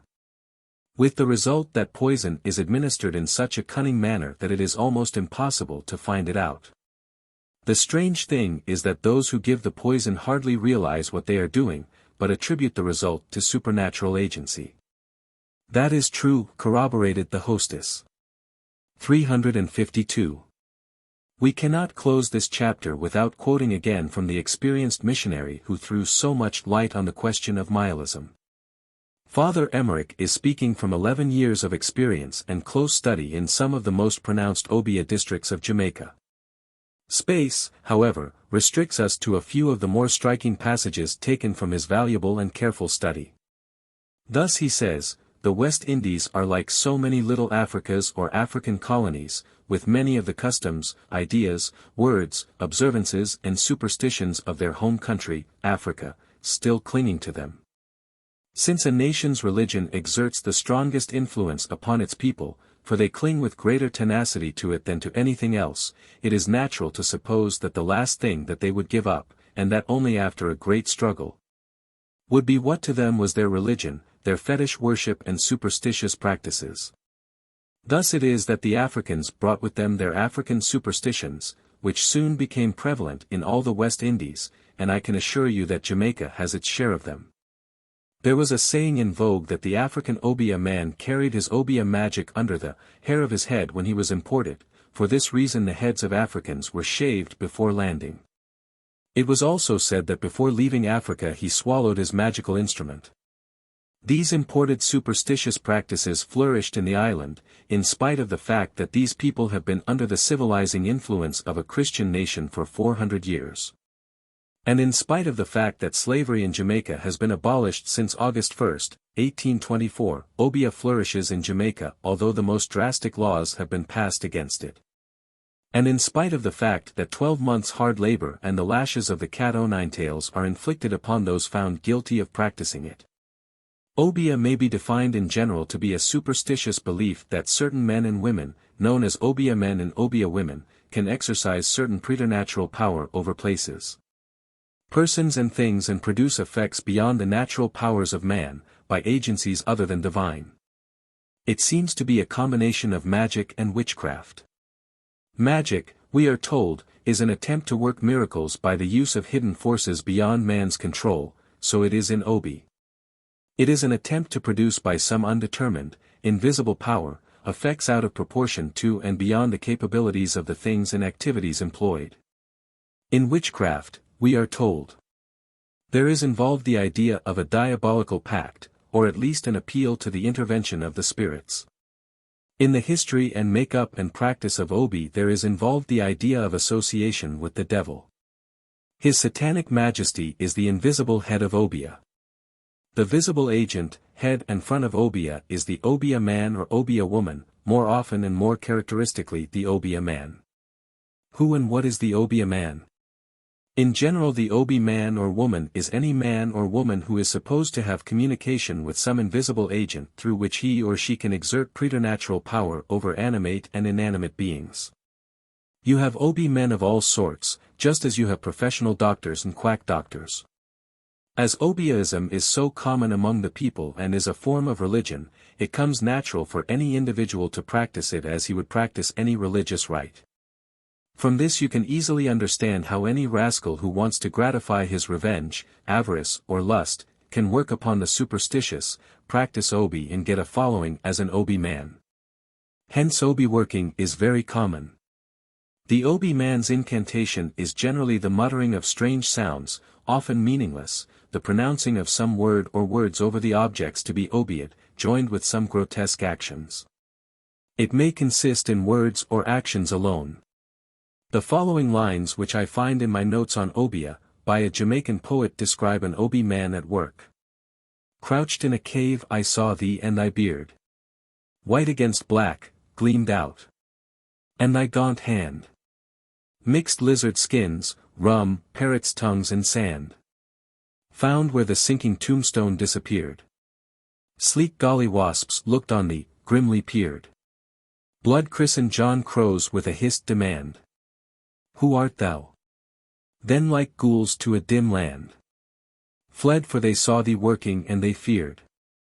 Compare this description of the Obeah man making Obeah or an Obeah charm with that given by Shakespeare in Macbeth of the witches making a charm through which they raised spirits and deceivingly foretold to Macbeth his future.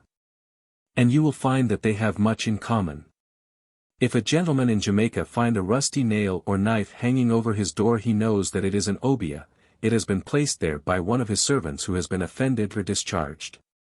The idea of placing it there is that when the master passes under it he will meet with a violent death, or be afflicted with some misery, or that he will be compelled to re-employ the discharged servant. If you should happen to go to Jamaica and find under your pillow at night some grave dirt, or a bit of feather in your soup, or a few lizard bones in your coat pockets, you had better look out, someone is trying to work Obeah on you. It is the custom in Jamaica and the colored Protestant churches to expel members who are guilty of certain crimes, or as the Jamaica peasant says, "Cratch der name off der church book." If the minister, after one of these suspensions, finds when he opens the Bible on the pulpit for his text, a quaint collection of cat claws, feathers, dried leaves, eggshells, etc., he is not puzzled as to the meaning of it all.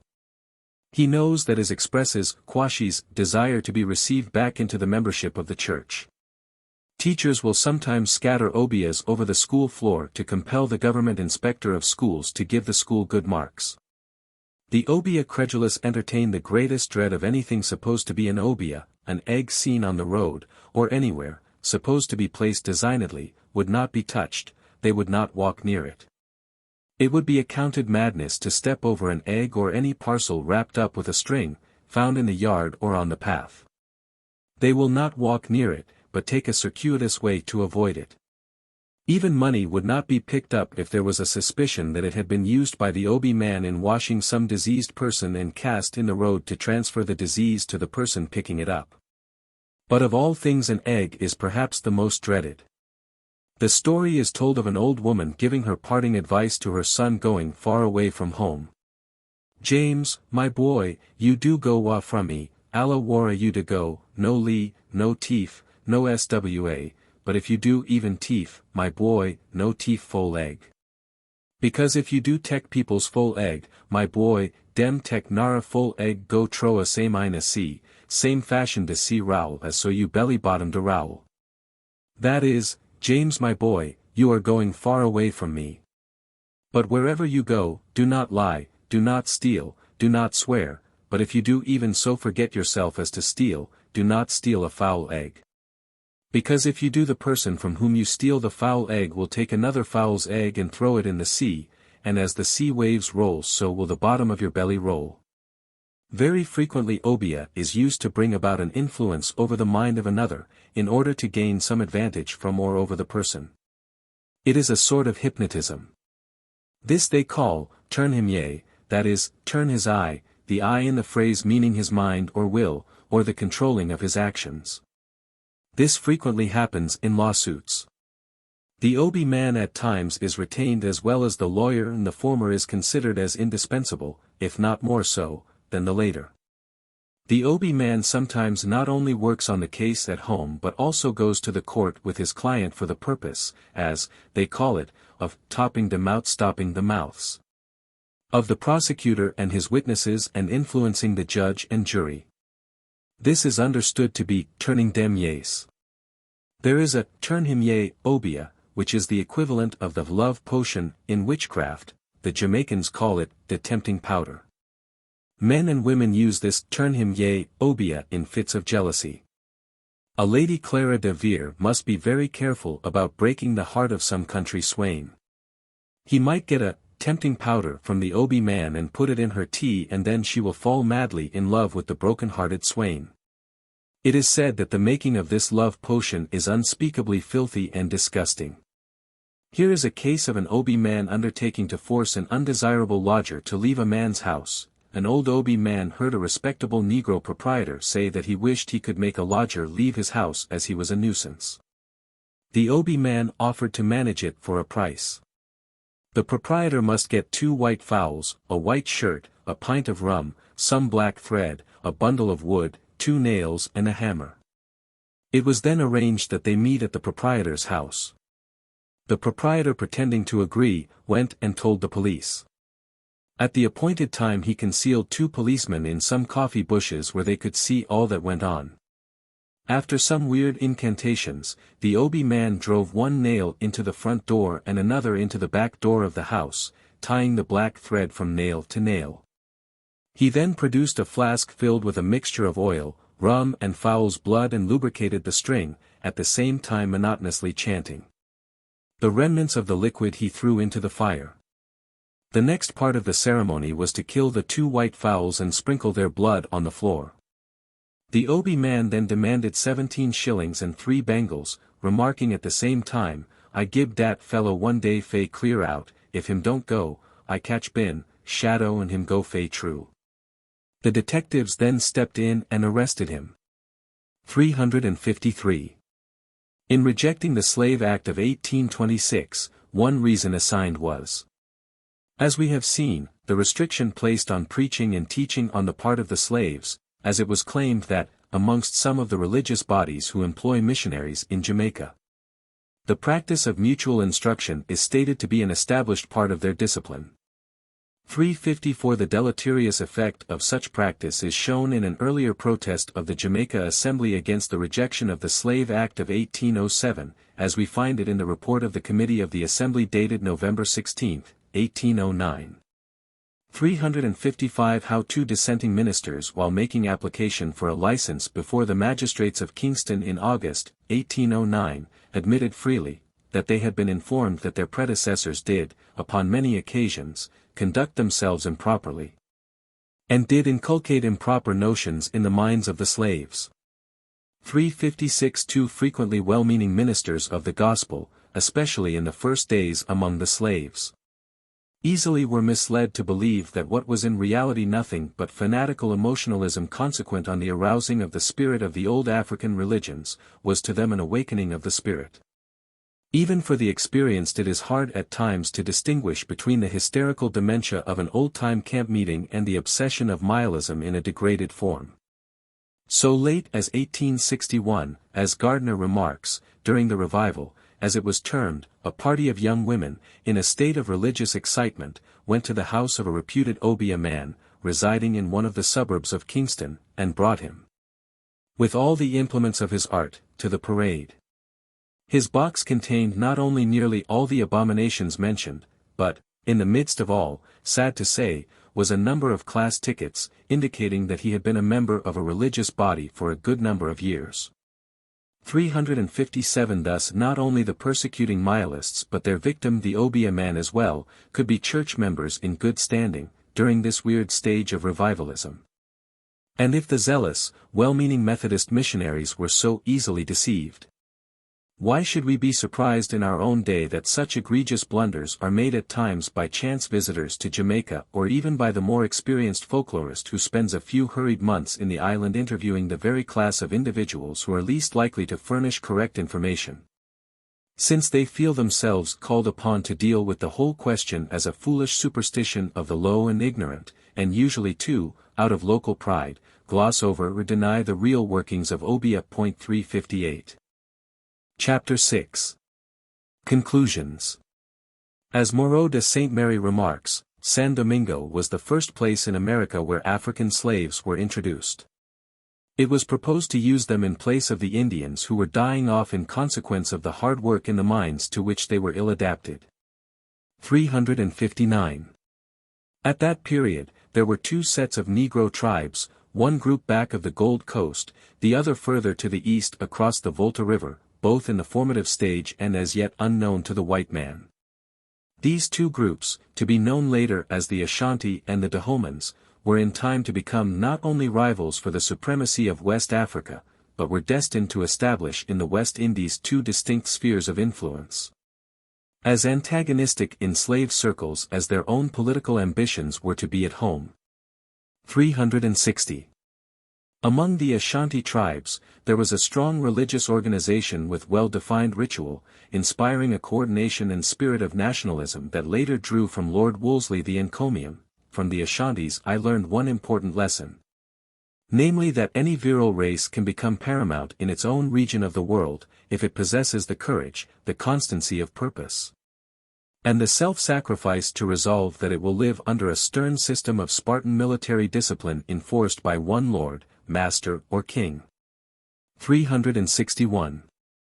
It was as a matter of fact, the exalted religious spirit that principally gave to the various tribal units the cohesive power that formed the Ashanti into a warlike people, and tended to crush down the antagonistic magic of the Obeah. Meanwhile at Sebbi, the capital of the kingdom of Whydah on the slave coast, well-established Ophiolatry was extending its sway as a religious force of such proportions that the Dahomans themselves fell under its influence when once they had extended their domain to the sea through the conquest of Whydah. It is clear, then, that in its inception, Voodoo, as the West Indian offshoot of the Ophiolatry of Sebbi, must be considered technically as a form of religion. The serpent worship of its African prototype was ultimately addressed to the supreme being through the ancestral spirits supposedly indwelling in the sacred serpents. The same conditions undoubtedly marked the Haitian voodoo when it was first established in its new field. But its ritual quickly suffered modifications through contacts with the other religious influences derived from every part of the Dark Continent through the influx of the heterogeneous masses of slaves that found their way to West Indian bondage. Shortly before the outbreak of the Haitian Revolution, an offshoot of voodoo developed into the more sanguinary Don Pedro rites, but voodoo itself continued for a time, substantially unchanged. It was a secret religious function with its own peculiar dance unaccompanied by drums or other instruments. Gradually it was found desirable to cloak the real voodoo rites by holding in advance a public dance which was summoned and accompanied by the loud beating of the drums. Presumably as an official excuse for the local authorities who secretly sanctioned all that was going on.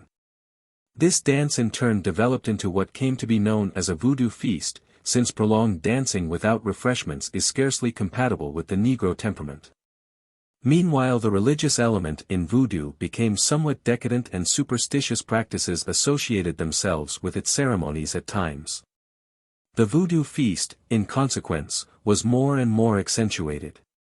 It was developing into a social function, and amusement rather than worship frequently became the real objective. Today it is difficult to believe that, except in rare cases, do we find voodoo in Haiti, strictly speaking, an act of worship. At least in the public estimation almost everything is classified as voodoo, and the very drums that were originally debarred from voodoo by necessity if not by choice have actually come to be known by the name of voodoo drums.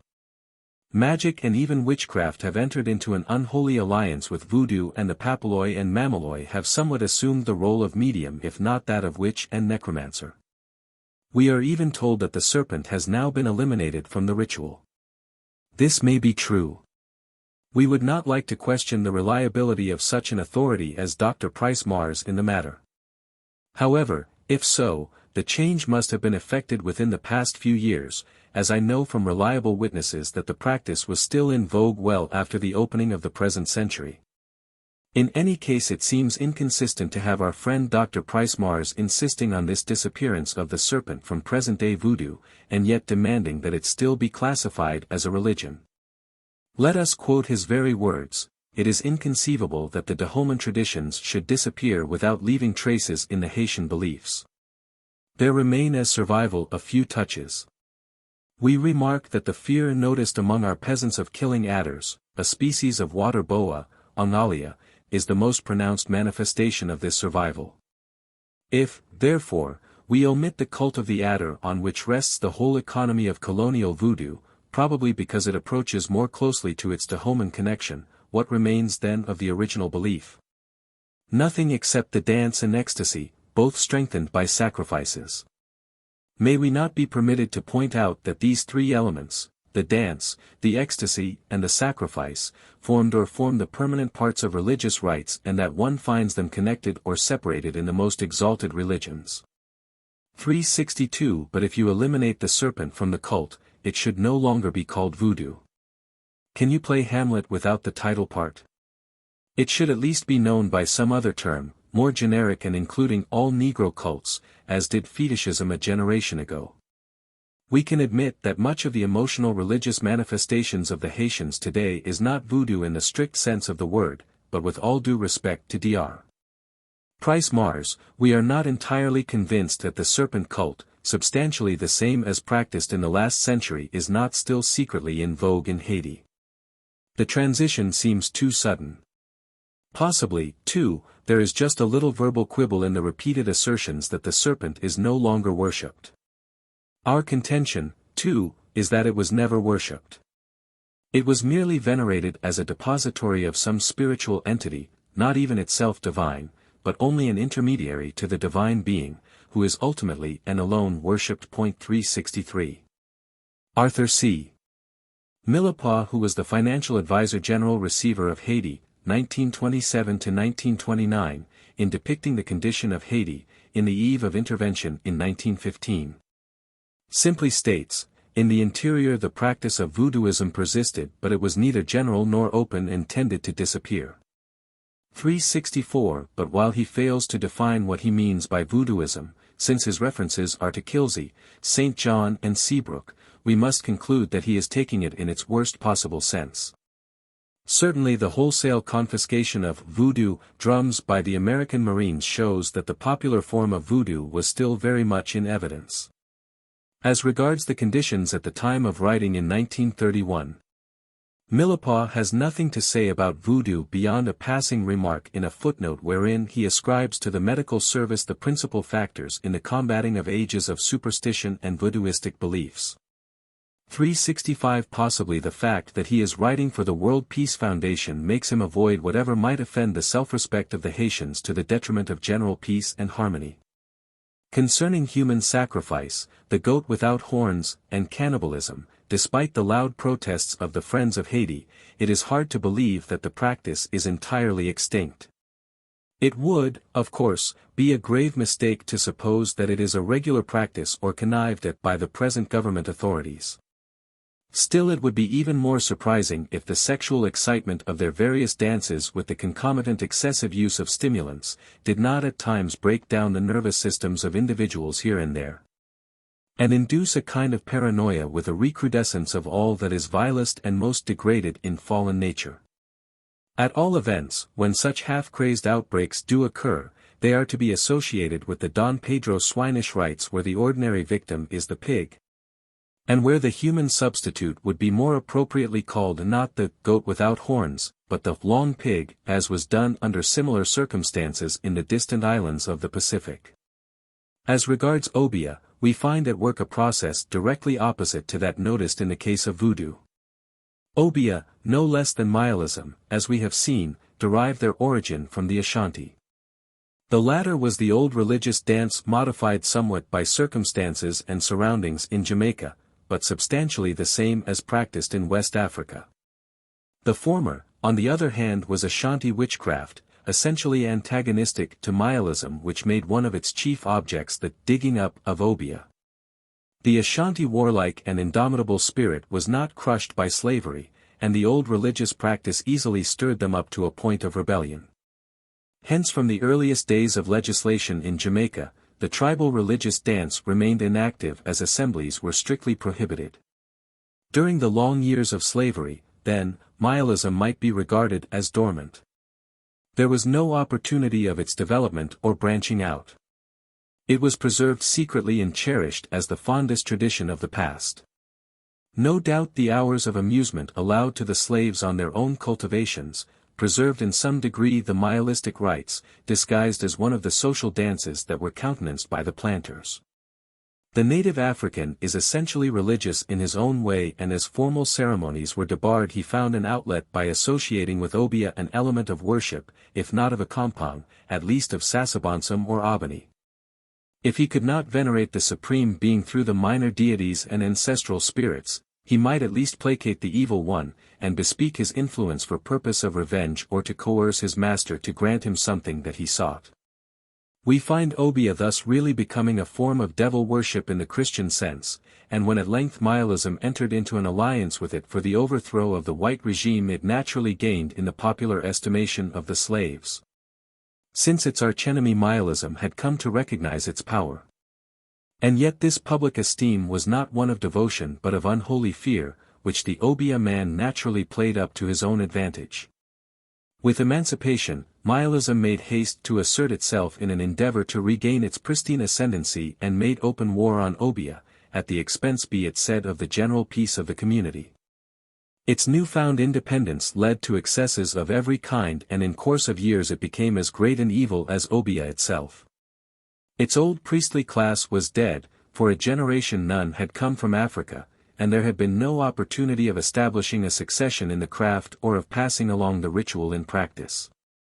The traditions and nothing more could have remained, and it is questionable whether the new leaders had any legitimate claim to the exercise of the role that they assumed.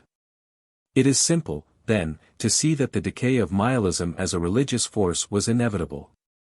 And it would certainly soon have been entirely eliminated had not its spirit and much of its traditional ritual found new scope in the kindred spirit of the emotional revivalism of the Methodists, and even more so among the so-called native Baptist. Congregations. But perhaps it is more conspicuous of all among the Bedouinites, so characterized by the peculiar hip movement that is clearly African, and which shows itself not only in their dance but also in their religious processions.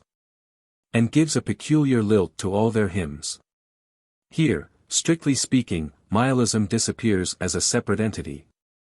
And its very name is dying out except as a mysterious something that has endured in its opposition to the Obeah man who more and more assumes the dual role of Mialist by day and Obeah man by night.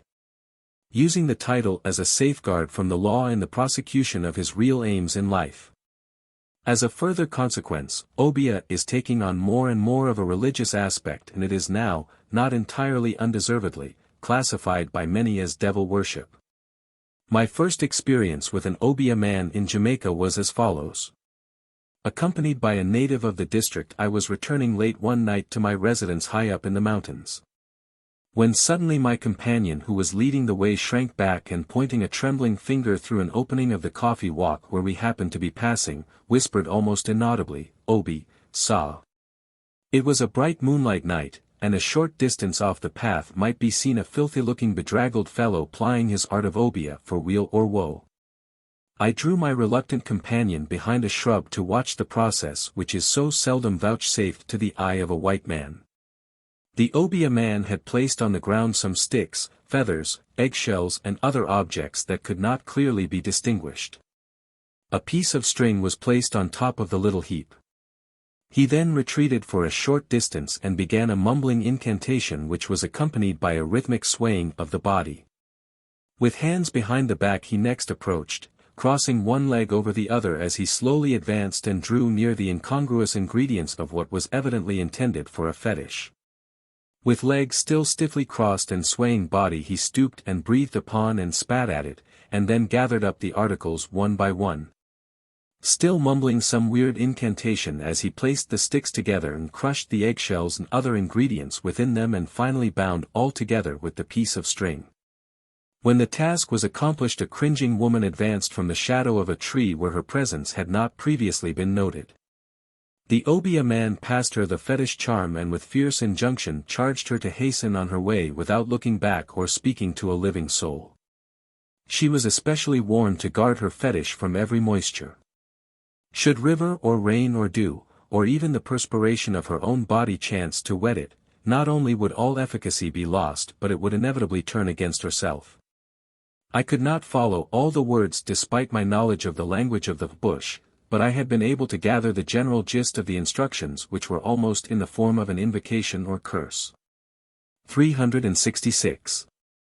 Strictly speaking, what I had been watching was not really the practice of Obeah but rather the making of a protective fetish or good luck charm. Our friend was working in the role of Mile Man and cared nothing if he was observed. Had he been really making Obeah he would have been surer of his privacy and would have squatted on the ground surrounded by his paraphernalia, and this would have been the scene with little variation. Most of the ingredients to be used are concealed in a bag from which he draws them as he needs them. The special offering of his patron, which must include a white fowl, 2 bottles of rum, and a silver offering, are on the ground beside him. Before him is the inevitable empty bottle to receive the ingredients. The incantation opens with a prolonged mumbling which is supposed to be an unknown tongue. This is accompanied by a swaying of the body. Gradually ingredients are placed in the bottle, and a little rum is poured over them. The throat of the fowl is deftly slit and drops of blood are allowed to fall first on the silver offering. And then on the contents of the bottle, to which is finally added a few feathers plucked from various parts of the fowl with a last libation of rum. During all this process the Obeah man has been drawing inspiration from frequent draughts of rum, reserving a substantial portion to be consumed later when he makes a meal off the flesh of the fowl. When the bottle concoction has been completed and the last incantation has been said over it, the Obeah man entrusts it to his patron with minute instructions how it is to be buried on some path where the intended victim is sure to pass or as near his dwelling as possible.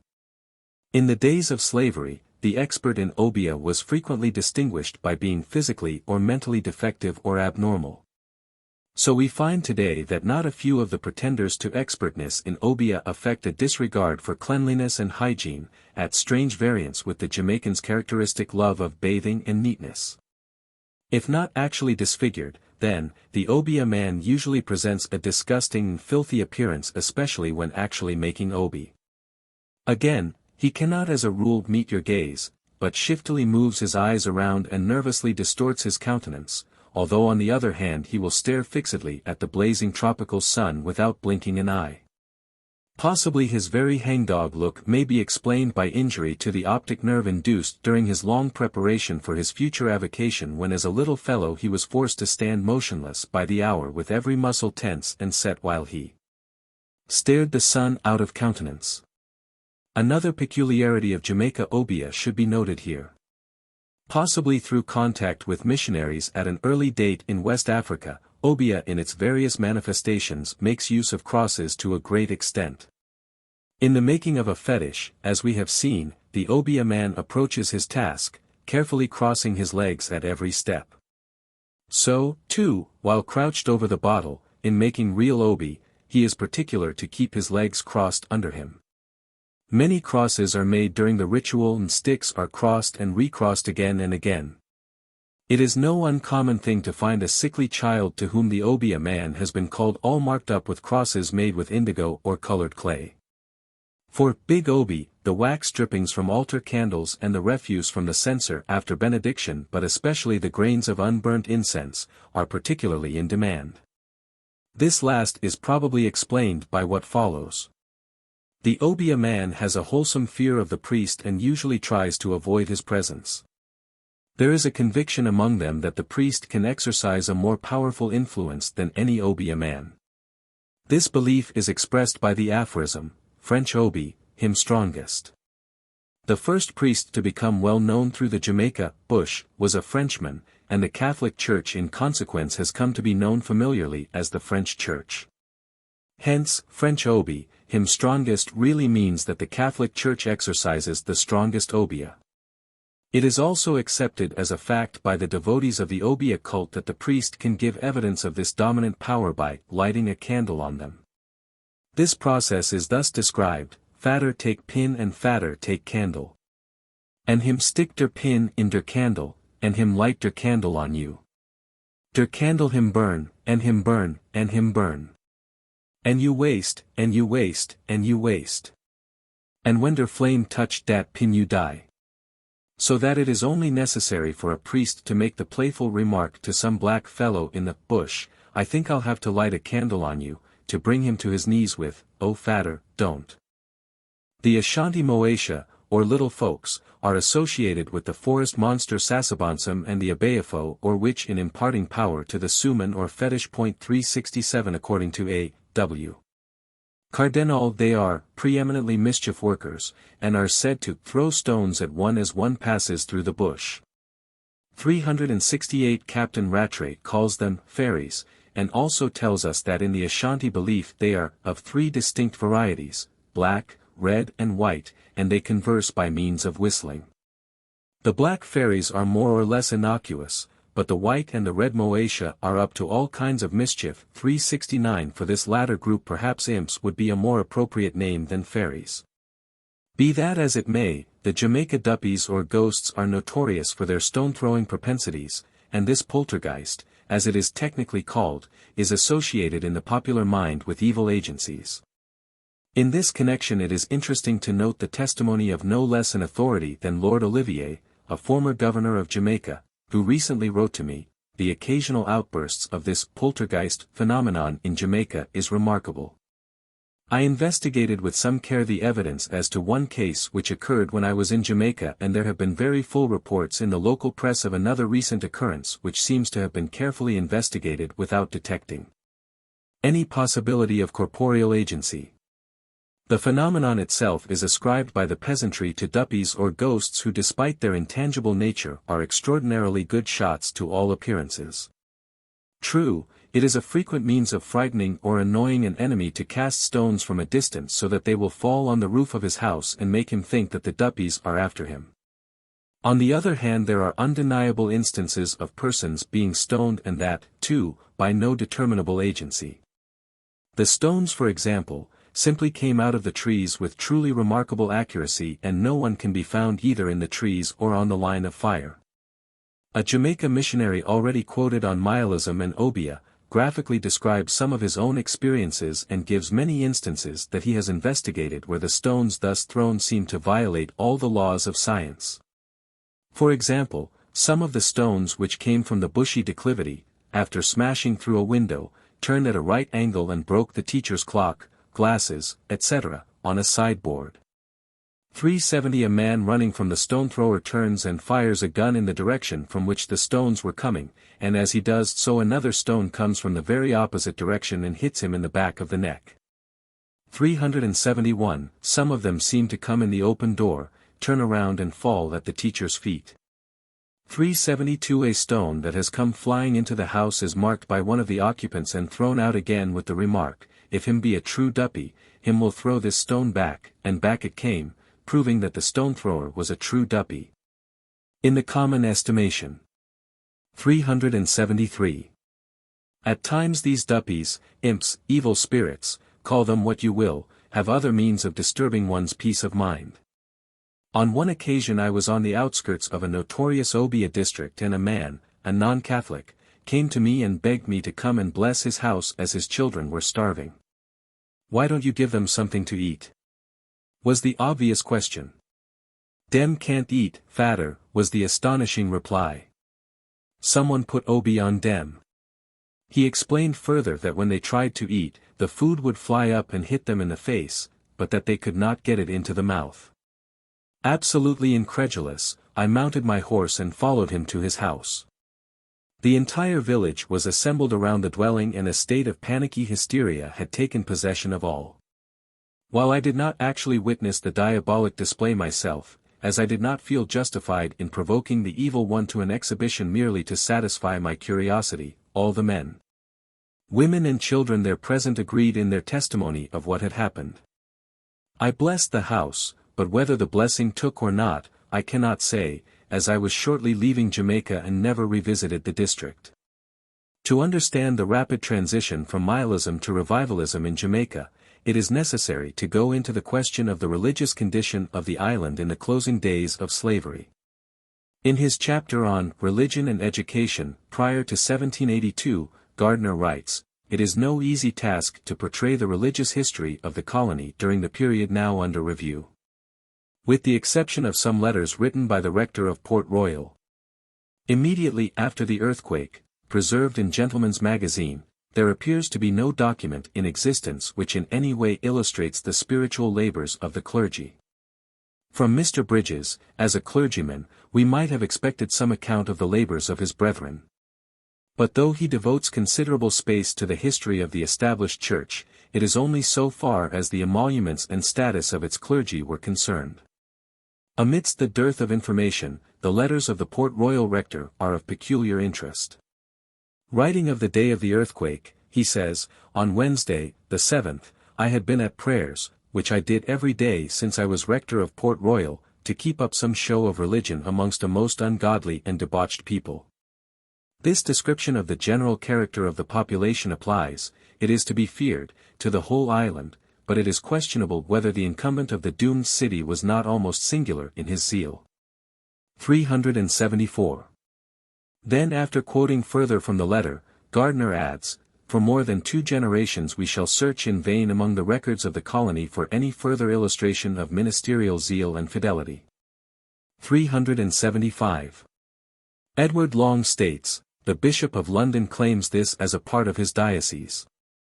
But his jurisdiction is renounced and barred by the laws of the island, in every sense, except so far as relates or appertains to ecclesiastical regimen of the clergy, which imparts no higher power than that of granting orders, and giving pastoral admonitions." 376 On the following page he asserts, "The governor as supreme head of the provincial church, and in virtue of the royal instruments, is vested with a power of suspending a clergyman here, of lewd or disorderly life, ab officio, upon the petition of his parishioners." And I can remember one example of this sort. The governor inducts into the several rectories within the island and its dependencies, etc. 377 This power of patronage on the part of the governor naturally led to abuses, as in the case of the satirist, Peter Pindar, who was the last person one would expect to find gracing the pulpit of a church. And yet we read in Chambers's Cyclopedia of English Literature, Dr. John Wolcott, 1738–1819, was a coarse but lively satirist, who under the name of Peter Pindar, published a variety of effusions on the topics and public men of his times, which were eagerly read and widely circulated. Many of them were in ridicule of the reigning sovereign, George III, who was a good subject for the poet, though the latter, as he himself acknowledged, was a bad subject to the king. Wolcott was instructed in medicine, and walked the hospitals in London, after which he proceeded to Jamaica with Sir William Trelawney, governor of the island, who had engaged him as his medical attendant.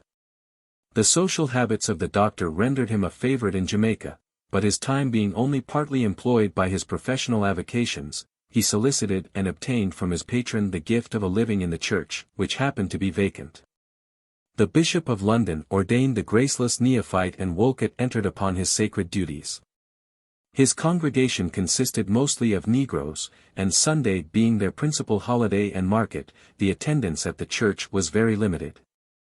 Sometimes not a single person came, and Wolcott and his clerk, the latter being an excellent shot, used at such times, after waiting for 10 minutes, to proceed to the seaside, to enjoy the sport of shooting ring-tailed pigeons. The death of Sir William Trelawney cut off all further hopes of preferment, and every inducement to a longer residence in the island. Bidding adieu to Jamaica and the church, Wolcott accompanied Lady Trelawney to England, and established himself as a physician at Truro, in Cornwall. 378. This prepares us for the startling testimony of Charles Leslie, written in 1840, "'Tis surprising that such worthless and abandoned men should be sent to such a place as this. The clergy here are of a character so vile, that I do not care to mention it, for except a few, they are generally the most finished of our debauches. Messrs. Galpin, Johnston and May, are indeed men whose unblemished lives dignify the character they bear. They generally preach either in their own churches, or to a few in some private houses every Sunday.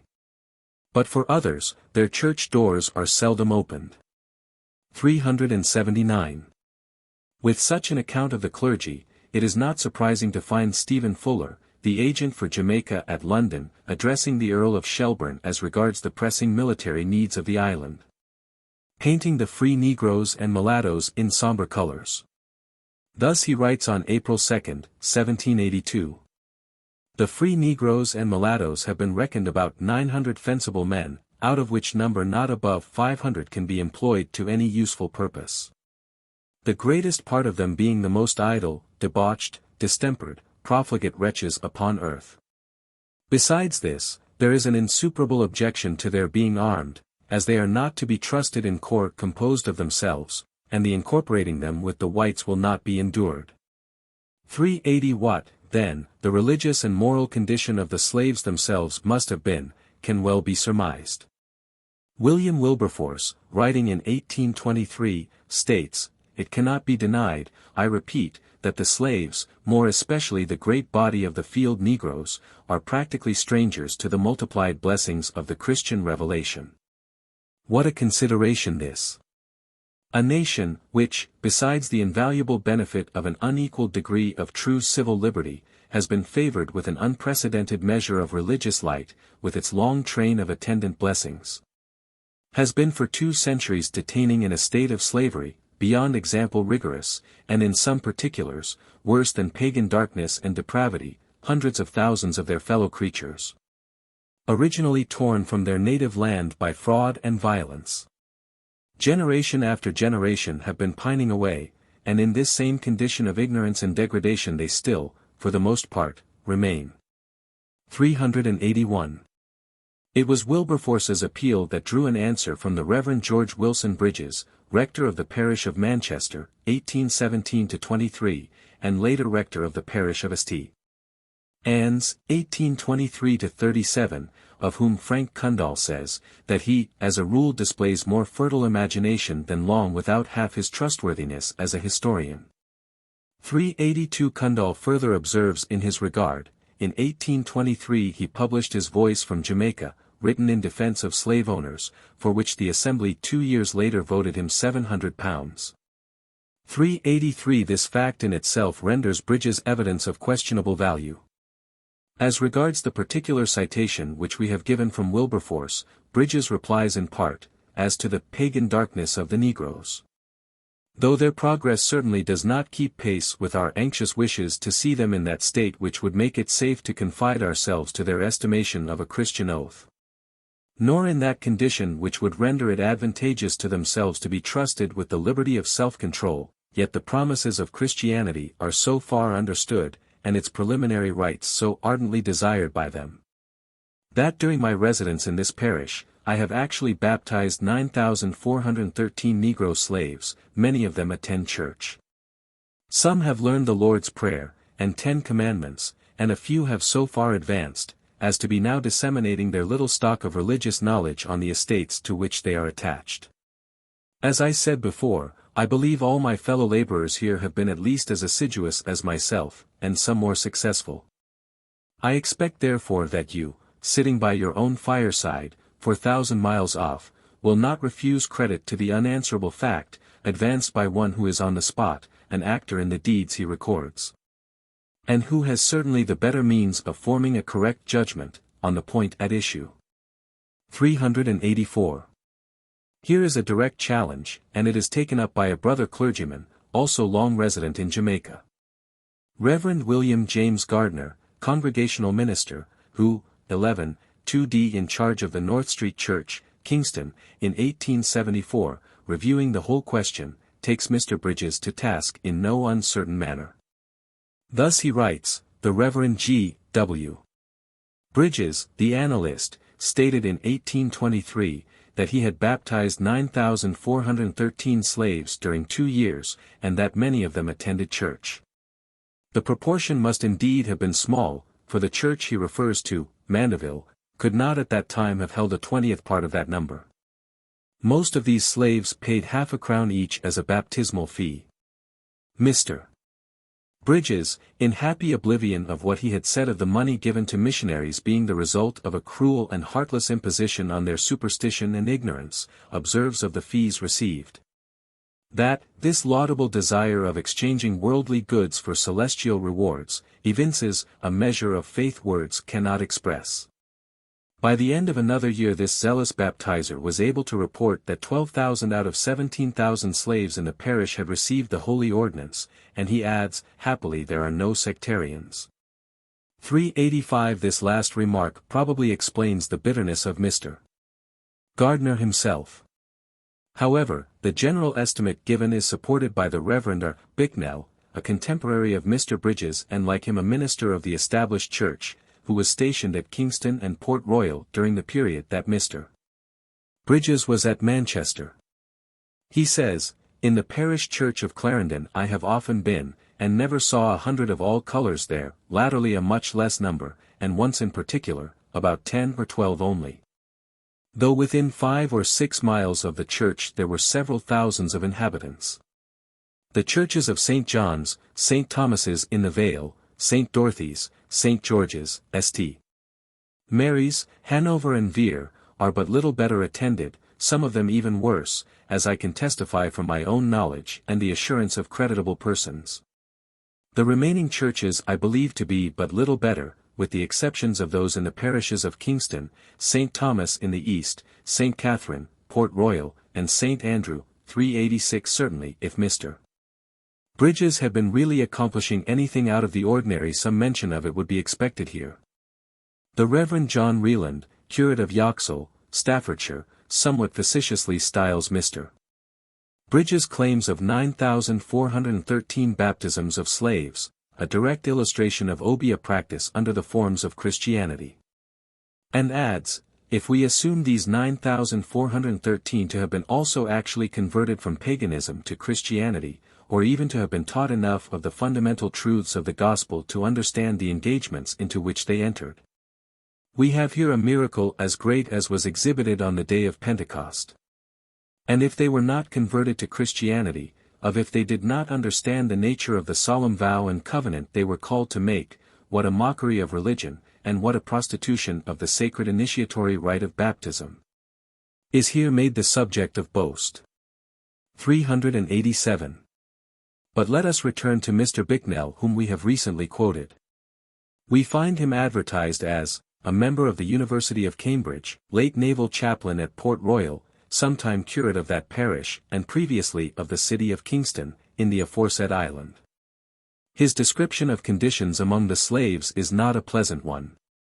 Thus he declares, it is not enough that most of the slaves must work in their grounds a part of that holy day, but to add to the abomination, a market must be kept also on the Sunday, for the sale of provisions, vegetables, fruit, and it is the only market day, fellow countrymen, and fellow Christians, which the poor negroes and colored slaves have, and instead of worshipping their God, they are either cultivating their portions of land to preserve life, or trudging like mules with heavy loads, 5, 10, or even 20 miles, to sell the little surplus of their provision grounds, or to barter it for a little salt fish to season their poor meals, or what is much worse, to spend, very often, the value in new destructive rum, which intoxicates them, and drowns for a time, the reflection that they are despised and burdened slaves. I shall never forget the horror and disgust which I felt on going on shore, for the first time, in Kingston, in the month of August, 1819. It was on a Sunday, and I had to pass by the Negro market, where several thousands of human beings, of various nations and colors, but principally Negroes, instead of worshipping their Maker on this holy day, were busily employed in all kinds of traffic in the open streets. 388. Again he tells us, I have resided nearly 5 years in Jamaica, and have preached 2 or 3 sermons every Sunday. Many other clergymen have also exerted themselves, but to very little purpose, as far as slaves are concerned, as those horrid and legalized scenes are just the same, for this Sunday market is a bait of Satan, to draw away the ignorant Negro. His temporal and pressing natural wants are set in opposition to his spiritual ones, and the former prevail to that degree, that most of the churches in the island are nearly empty. 389. He adds later, I am aware that there is a law in Jamaica imposing a fine on proprietors or overseers for compelling the Negroes to do certain kinds of labor on the Sabbath. But it is notorious that this law is altogether a dead letter, and that in respect to their grounds, the Negroes not only go of their own accord to work there, as not having sufficient time allowed them otherwise, but if they are found inattentive, it is a custom to send one of the bookkeepers, on that holy day, to see that all the slaves are at work, and to watch them a certain time, that there may not be a want of food. For putting the mill about, viz. for making sugar, on a Sunday, there is a fine of £50, 1/2 of which, I believe goes to the informer. But though this is done in defiance of law in almost every, if not every parish in the island, I never heard of an information being laid for that offence, as those planters who do not put their mills about, wink at it in others, and no clergyman or other religious person would venture, I think, to inform, as he would be sure to meet with insult, or some worse injury, for his conscientious interference. 390.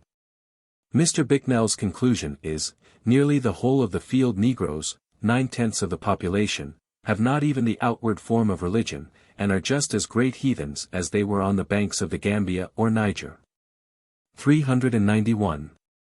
The Reverend Peter Duncan, a Wesleyan Methodist missionary, arrived in Jamaica early in 1821 and labored there for over 11 years. In reference to Dr. Coke's visit to the island in 1789, he writes, the island has been under British government for upwards of a century, yet scarcely anything had been done for the souls of the people. The habits of the whites had indeed become much more settled. They were friendly and hospitable in their intercourse with each other, and had improved in many of the external civilities of modern refinement, but the hallowed restraints of religion were as much unknown as ever. They were strangers to the enjoyments of the domestic circle, and throughout the whole country the standard of morals was deplorably low. It is true, emigrants from Great Britain were constantly arriving, but they left their profession of Christianity behind, and were soon assimilated to the corrupt mass by whom they were preceded. The ordinances of religion in many parts were rarely administered. There was a famine of the bread of life. There was indeed a church in almost every parish, but many of the benefices were generally vacant. And excepting on the occasion of funerals, the churches in the country parishes were seldom open for divine service, even upon the Lord's Day. Numbers of the clergy were living openly in concubinage and were otherwise unblushingly immoral. And it may be fairly questioned whether before 1789 that Sabbath ever dawned upon Jamaica, which witnessed 500 persons in all the places of worship put together out of a population of between 4 and 500,000 souls. 392. The Reverend Claudius Buchanan, while examining the state of our established church in the West Indies, in regard to its efficiency as an instrument of instructing the people, 393 asserts, in Jamaica there are 20 parishes. Supposing that there are also 20 rectors, in some islands there are many pluralists, we shall then have 20 clergymen in an island which is 150 miles long and 40 in a medium broad. Which gives a district of 300 square miles for the labors of each clergyman. The population of the island is stated by Mr. Edwards to amount to 30,000 whites, 10,000 free persons of color and 210,894 slaves, which, when divided among 20 clergymen, will give to each a cure of 12,554 souls. It will hardly be necessary to say more of the utter inadequacy of the public means of religious instruction in Jamaica. This island is a favorable specimen of the state of the established church in the old islands. On the whole, it may be safely affirmed, that no human zeal could be equal to a 10th part of the duties of the parochial clergy, were the slaves practically regarded as belonging to their flock. But the truth is, that this unfortunate mass of the population has, with very few exceptions, never been so regarded either by the government or the clergy. 394. The Reverend Peter Samuel reached Jamaica in January, 1832, where he was to labor as a Methodist missionary for over 11 years. In his account of the development of his denomination in the island, he stresses among the obstacles encountered at the start, the pernicious influence of Obeahism and African superstitions, 395, and adds, the immense influence possessed and exercised by West Indian proprietors in the Parliament of the mother country, as well as in the colonial assembly, gave a respectability, a consistency, an air of justice, and a degree of power sufficiently formidable to the apparently weak efforts of a few humble missionaries. 396. We have indicated here the foundation of the bitterest religious controversy in the history of Jamaica. When Dr. Coke first visited the island in January 1789, he was deeply touched by the condition of religious abandonment that he found amongst the slaves. He was not slow on his return to England to send out the Reverend William Hammett in that same year to establish the Wesleyan Missionary Society in Jamaica.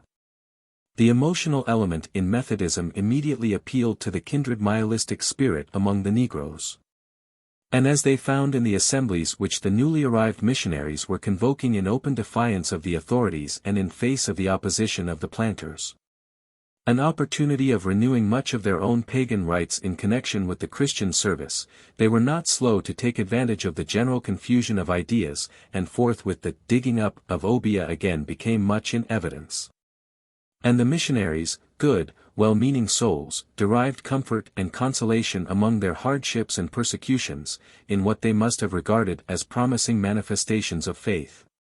They watched with delight the zeal to stamp out this African superstition, which seemed to them the Negroes' real religion, and which they rightly interpreted as a form of devil worship. And yet they were unconsciously fostering and abetting a movement among the slaves that was for the most part as pagan as the Obeah that they were digging up.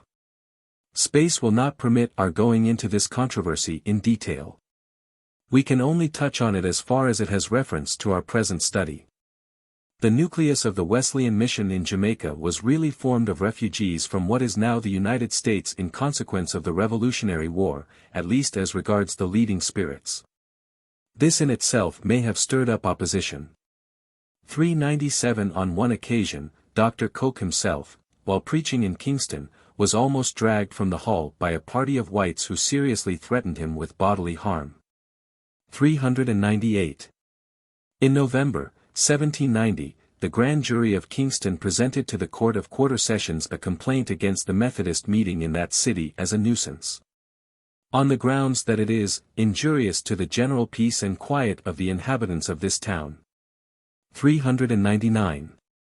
Buchanan tells us, after the Methodist missionaries had been about 10 years in the island of Jamaica, and had built a chapel at Kingston, which was attended by some whites, and by many people of color and Negroes. The colonial legislature passed an act, on the December 17, 1802, by which they prohibited, and made penal, preaching or teaching in a meeting of Negroes, or people of color, by a person not duly qualified. There had hitherto been no law in Jamaica for dissenters to qualify at all, and the legislature thought fit to determine, that a person regularly and legally qualified in England, under the Toleration Act, was not duly qualified for Jamaica. In consequence of this law, 2 of the missionaries were thrown into prison. The penalty for first offense was 1 month's imprisonment, and hard labor in the common workhouse. The penalty for the second offense was imprisonment and hard labor for 6 months, or such further punishment not extending to life, as the court should see fit to inflict. Such a law, in relation to a white man, had never been heard of before in Jamaica, for the laws there are highly respectful to the privileged order. If again, a black man should teach or preach in a meeting of Negroes, not being duly qualified, he was to be sentenced to receive, for the second offense, a public flogging, not exceeding 39 lashes. By the operation of this law, the places of worship of other denominations of Christians besides the Methodists, were shut up. The preachers were silenced, and among the rest, a regularly ordained minister of the Church of Scotland. The missionaries, in the extremity of their sufferings, compared this legal opposition, and its effects, to the persecution of Diocletian, only that the punishments were not, as the law expressed it, to extend to life. The alleged ground for passing this edict in Jamaica, whatever the truth of the case might be, was certainly similar to that of the edicts of Diocletian. It was stated in the preamble, that the slaves, by being permitted to assemble at these meetings to hear Christian instruction, were in danger of being perverted with fanatical notions. And that opportunity was afforded them of concerting schemes of much public and private mischief. On an application made by the different religious societies in England whose missionaries had been silenced, the Committee of the Privy Council for Matters of Trade examined the merits of the new act. And upon their report, it was disallowed by His Majesty, and consequently ceased to have any force in Jamaica. 400. While we cannot help admiring the energy and long-suffering manifested by the Methodist missionaries in their misguided zeal with the slaves, as we read their glowing reports of souls reclaimed, we must keep in mind the warning of Mr. Gardner. With the exception of 1 or 2 denominations, copious accounts have been published by missionaries of the labors in which they have taken part in Jamaica. It may be asserted, without any violation of Christian charity, that the most glowing descriptions of the results which have followed such labors are the least trustworthy. Honest, well-meaning men have frequently described as fruit that which was only blossom. While vain, though pious men, too anxious for the praise of their fellow creatures, and ambitious of the ephemeral fame of missionary chronicles or the applause of public meetings, have sometimes injured the cause they wished to serve by too highly colored descriptions of their success. 401.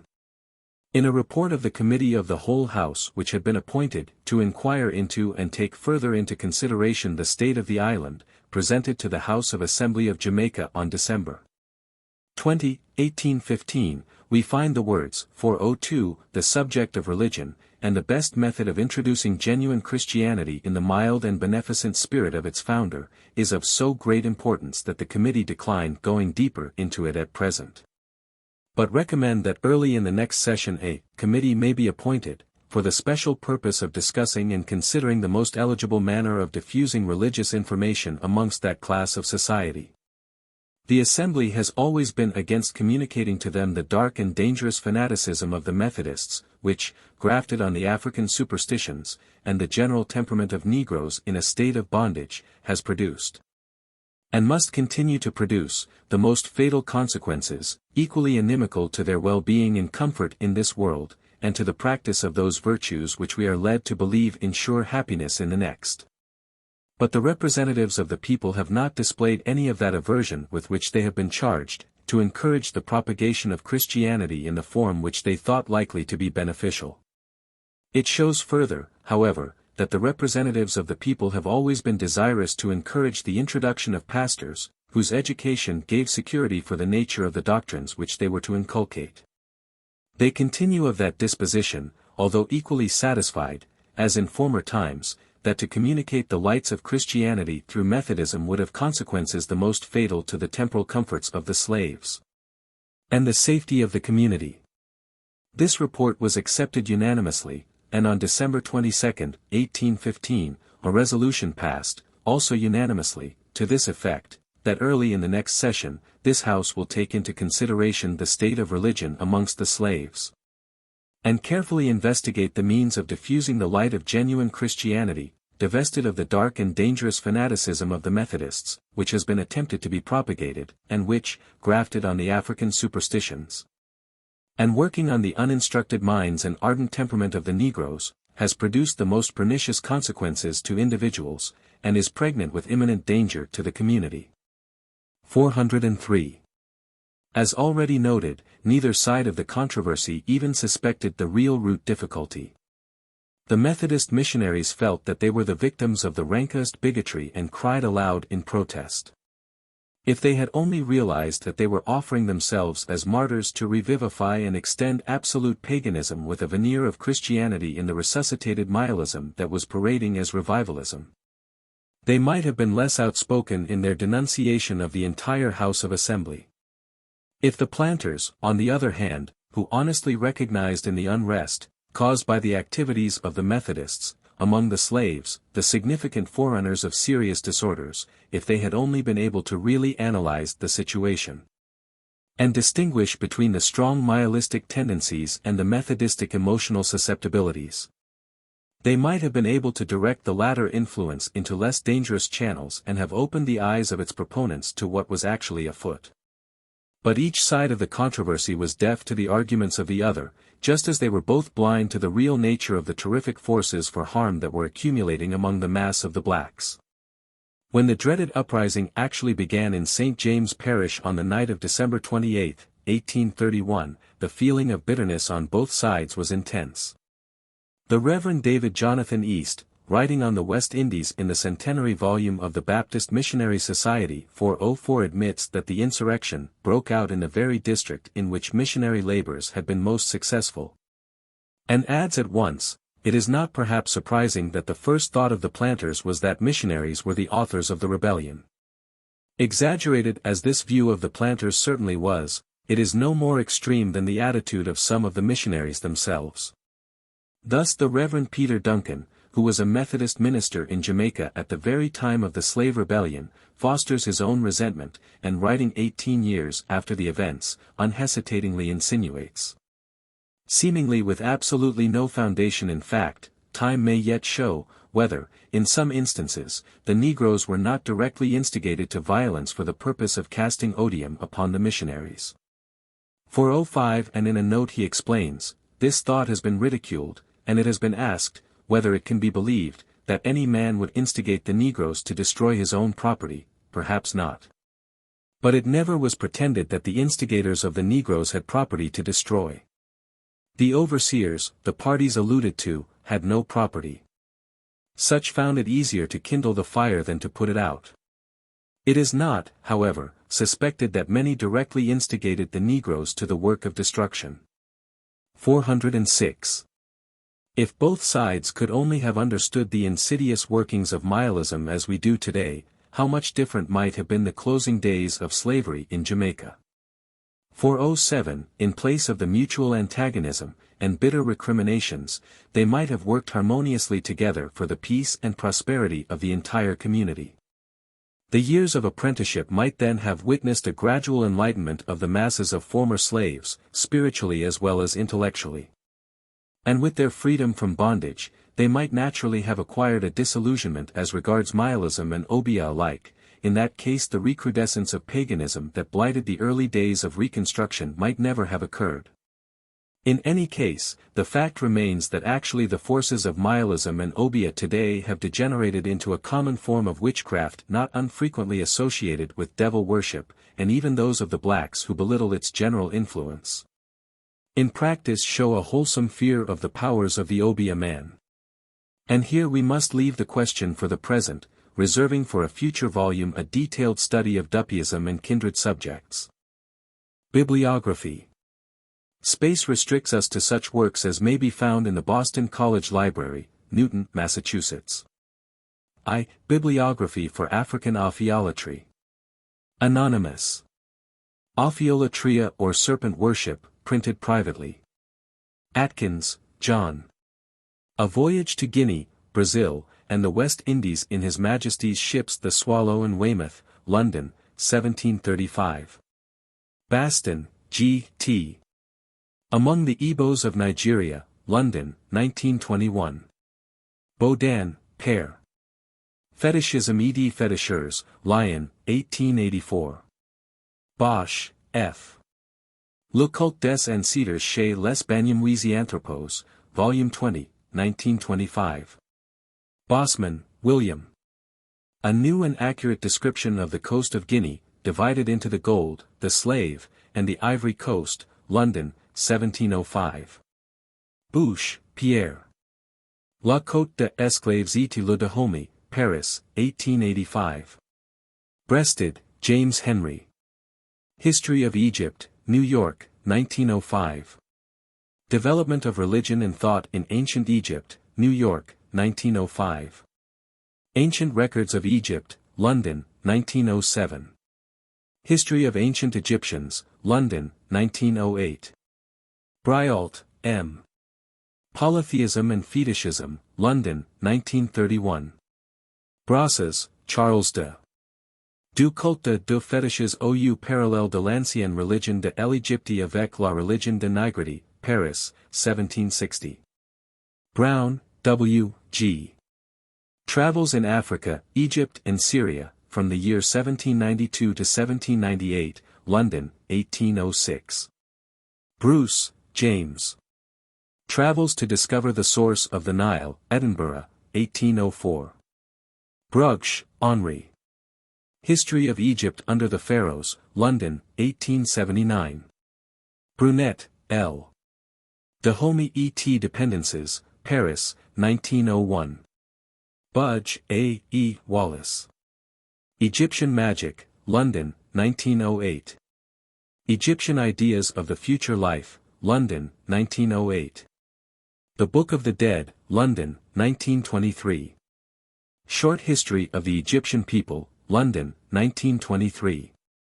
Dwellers on the Nile, London, 1926. Amulets and Superstitions, Oxford, 1930. Burton, Richard F. A Mission to Jalil, King of Dahomey, London, 1864. Clemen, Carl. Religions of the World, New York, 1931. Cooksey, J. J. and McLeish, Alexander. Religion and Civilization in West Africa, London, 1931. Dalzell, Archibald. History of Dahomey, an Inland Kingdom of Africa, London, 1793. Dean, John Bathurst. The Worship of the Serpent, London, 1830. Dennett, R. E. At the Back of the Black Man's Mind, London, 1906. Disribes, E. L'Evangile Dahomey et de la Côte des Esclaves, Clermont-Ferrand, 1877. Dryburgh, J. H. The Lango, a Nilotic tribe of Uganda, London, 1923. Duchelu, Paul Belloni. A Journey to a Shango Land, London, 1867. Duncan, John. Travels in West Africa in 1845 and 1846, London, 1847. Ellis, Alfred Burton. The Land of Fetish, London, 1883. The Tree-Speaking Peoples of the Gold Coast of Africa, London, 1887. The U-Speaking Peoples, London, 1890. The Yoruba-Speaking Peoples of the Slave Coast, London, 1894. Pharaoh, Stephen Septimus. Faith, Fancies and Fetish, or Yoruba Paganism, London, 1926. Farad, L. Les Peuplades de la Sénégambie, Paris, 1879. Foa, Edouard. Le Dahomey, Paris, 1895.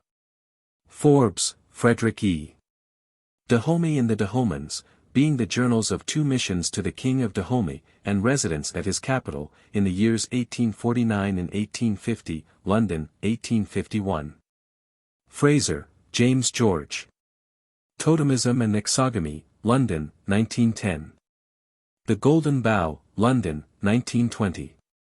Garnered Sheaves, London, 1931. Freeman, Thomas B. Journal of Various Visits to the Kingdoms of Ashanti, Iku, and Dahomey in Western Africa, London, 1844. Garnier, J. The Worship of the Dead or the Origin and Nature of Pagan Idolatry, London, 1904. Haddon, A. C. The Wanderings of Peoples, Cambridge, 1911. Magic and Fetishism, London, 1921. Hambly, Wilfred Dyson. History of Tattooing and Its Significance, London, 1925. Serpent Worship in Africa, Chicago, 1931. Hastings, James. Encyclopedia of Religion and Ethics, edited, New York, 1913–1922. Hollis, A. C. The Maasai, Their Language and Folklore, Oxford, 1905. The Nandi, Their Language and Folklore, Oxford, 1909. Hopkins, E. Washburn. The History of Religions, New York, 1926. Hovlack, Abel. Les Nègres de l'Afrique sous-équatoriale, Paris, 1889. Howie, M. Boldfield. The Encircled Serpent, Philadelphia, 1928. Hurel, P. E. Religion et vie domestique de Bakeroanthropos, Volume 6, 1911. Hutchinson, Thomas. Impressions of Western Africa, London, 1858. Johnston, Harry Hamilton. The Uganda Protectorate, London, 1902. The Nile Quest, New York, 1903. Liberia, London, 1906. Kingsley, Mary H. Travels in West Africa, London, 1897. West African Studies, London, 1899. Kitching, A. L. On the Backwaters of the Nile, London, 1912. Labat, Père. Nouveau Voyage aux Isles de l'Amérique, La Haye, 1724. Lafitte, J. Le Dahomey, Tours, 1873. Leonard, Arthur Glynn. The Lower Niger and Its Tribes, London, 1906. Lévi-Breuil, Lucien. The Soul of the Primitive, New York, 1928. Lippert, Julius. The Evolution of Culture, London, 1931. Lubbock, John. Origin of Civilization and the Primitive Condition of Man, New York, 1912. Mangan, Arthur. L'Homme et la Bête, Paris, 1872. Mangan, Eugene P. Les Mosianthropos, Volume X, 1915. Maspero, Gaston. The Dawn of Civilization, New York, 1894. History of Egypt, New York, 1906. Popular Stories of Ancient Egypt, London, 1915. Études de mythologie et d'archéologie Egyptians, Paris, 1916. Mleod, John. A Voyage to Africa with Some Account of the Manners and Customs of the Dahomean People, London, 1820. Meek, C. K. The Northern Tribes of Nigeria, Oxford, 1925. Tribal Studies in Northern Nigeria, London, 1931. Meinhof, C. Die Dichtung der Afrikaner, Berlin, 1911. Nassau, Robert Hamill. Fetishism in West Africa, London, 1904. Where Animals Talk, London, 1914. Norris, Robert. Memoirs of the Reign of Bassa Ahadi, King of Dahomey, London, 1789. Oldham, C.F. The Sun and the Serpent, London, 1905. Perry, William James. The Children of the Sun, London, 1927.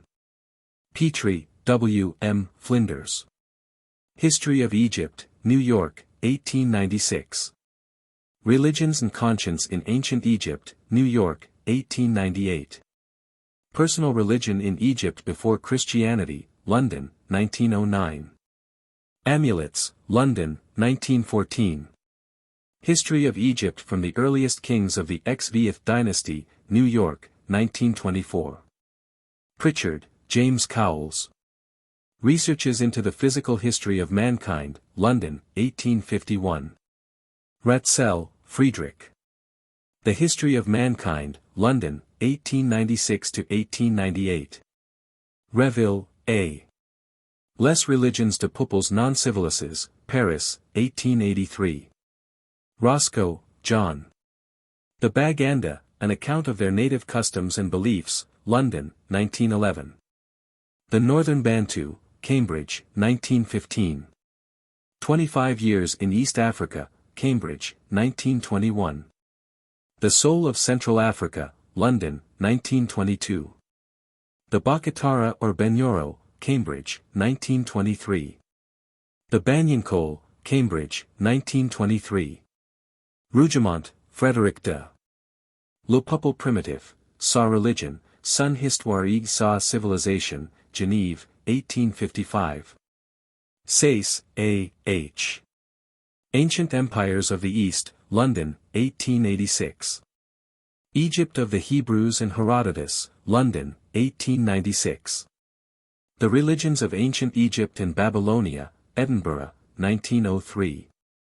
Schweinfurth, George. The Heart of Africa, New York, 1874. Scott, Reginald. The Discovery of Witchcraft, London, 1665. Seligman, C. G.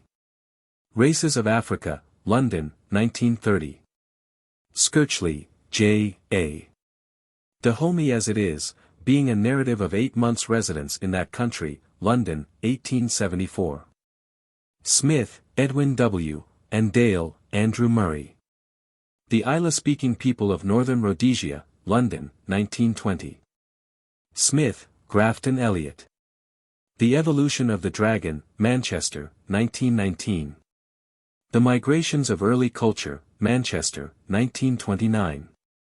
Smith, William. A New Voyage to Guinea, London, 1745. Smith, W. Robertson. Lectures on Religion of the Semites, London, 1923. Snellgrave, William. A New Account of Some Parts of Guinea in the Slave Trade, London, 1734. Spencer, Herbert.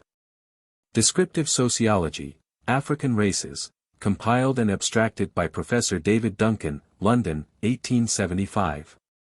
Reissue, entirely rewritten by E. Tordy, London, 1930. Stam, N. The Religious Conceptions of the Kavirondo Anthropos, Volume 5, 1910. Sumner, William Graham and Keller, Albert Galloway. The Science of Society, New Haven, 1927. Talbot, D. Amaury. Woman's Mysteries of a Primitive People, London, 1915. Talbot, Percy Amaury. In the Shadow of the Bush, London, 1912. Life in Southern Nigeria, London, 1923. The Peoples of Southern Nigeria, Oxford, 1926.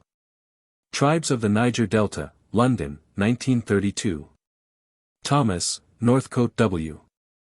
Anthropological Report on the Igbo-Speaking People of Nigeria, London, 1913–1914. Tremern, J. N. Tailed Headhunters of Nigeria, London, 1912. The Ban of the Bori, London, 1914. Tyler, Edward B. Primitive Culture, Boston, 1874. Van Gennep, Arnold. L'état actuel du problème totémique, Paris, 1920. Vincent, Julian. Les religions actuelles, Paris, 1888. Wake, C. Staniland. Serpent Worship and Other Essays, London, 1888. Weeks, John H. Among Congo Cannibals, London, 1913. Among the Primitive Bakongo, Philadelphia, 1914. Werner, Alice. Natives of British Central Africa, London, 1906. Westermann, Dietrich. Die Kapelle, Leipzig, 1921. Wilson, J. Leighton. Western Africa, Its History, Condition, and Prospects, London, 1856. 2. Bibliography for Haitian Voodoo. Andrade, Manuel J. Folklore from the Dominican Republic, New York, 1930. Aubin, Eugene. N. Haiti, Paris, 1910. Barskeet, James. History of the Island of Saint Domingo, from the discovery of Columbus to the present period, London, 1818. Bird, M. B. The Black Man, or Haitian Independence, New York, 1869. Bonneau, Alexander. Haiti, S.E.S. Proger's Son Avenir, Paris, 1862. Bonsall, Stephen. The American Mediterranean, New York, 1912. Brown, J. History and Present Condition of Saint Domingo, Philadelphia, 1837. Charlevoix, Pierre-François Xavier de. Histoire de l'île espagnole au de S. Domingue, Paris, 1830. Davis, H. P. Black Democracy, The Story of Haiti, New York, 1928. Dorsainville, J. C. Une explication philologique du Voodoo, Port-au-Prince, 1924. Manuel d'Histoire de Haiti, Port-au-Prince, 1925. Voodoo et Ténèbres, Port-au-Prince, 1931. Ellis, Alfred Burton. On Voodoo Worship Popular Science Monthly, Volume 38, 1891. Froude, James Anthony.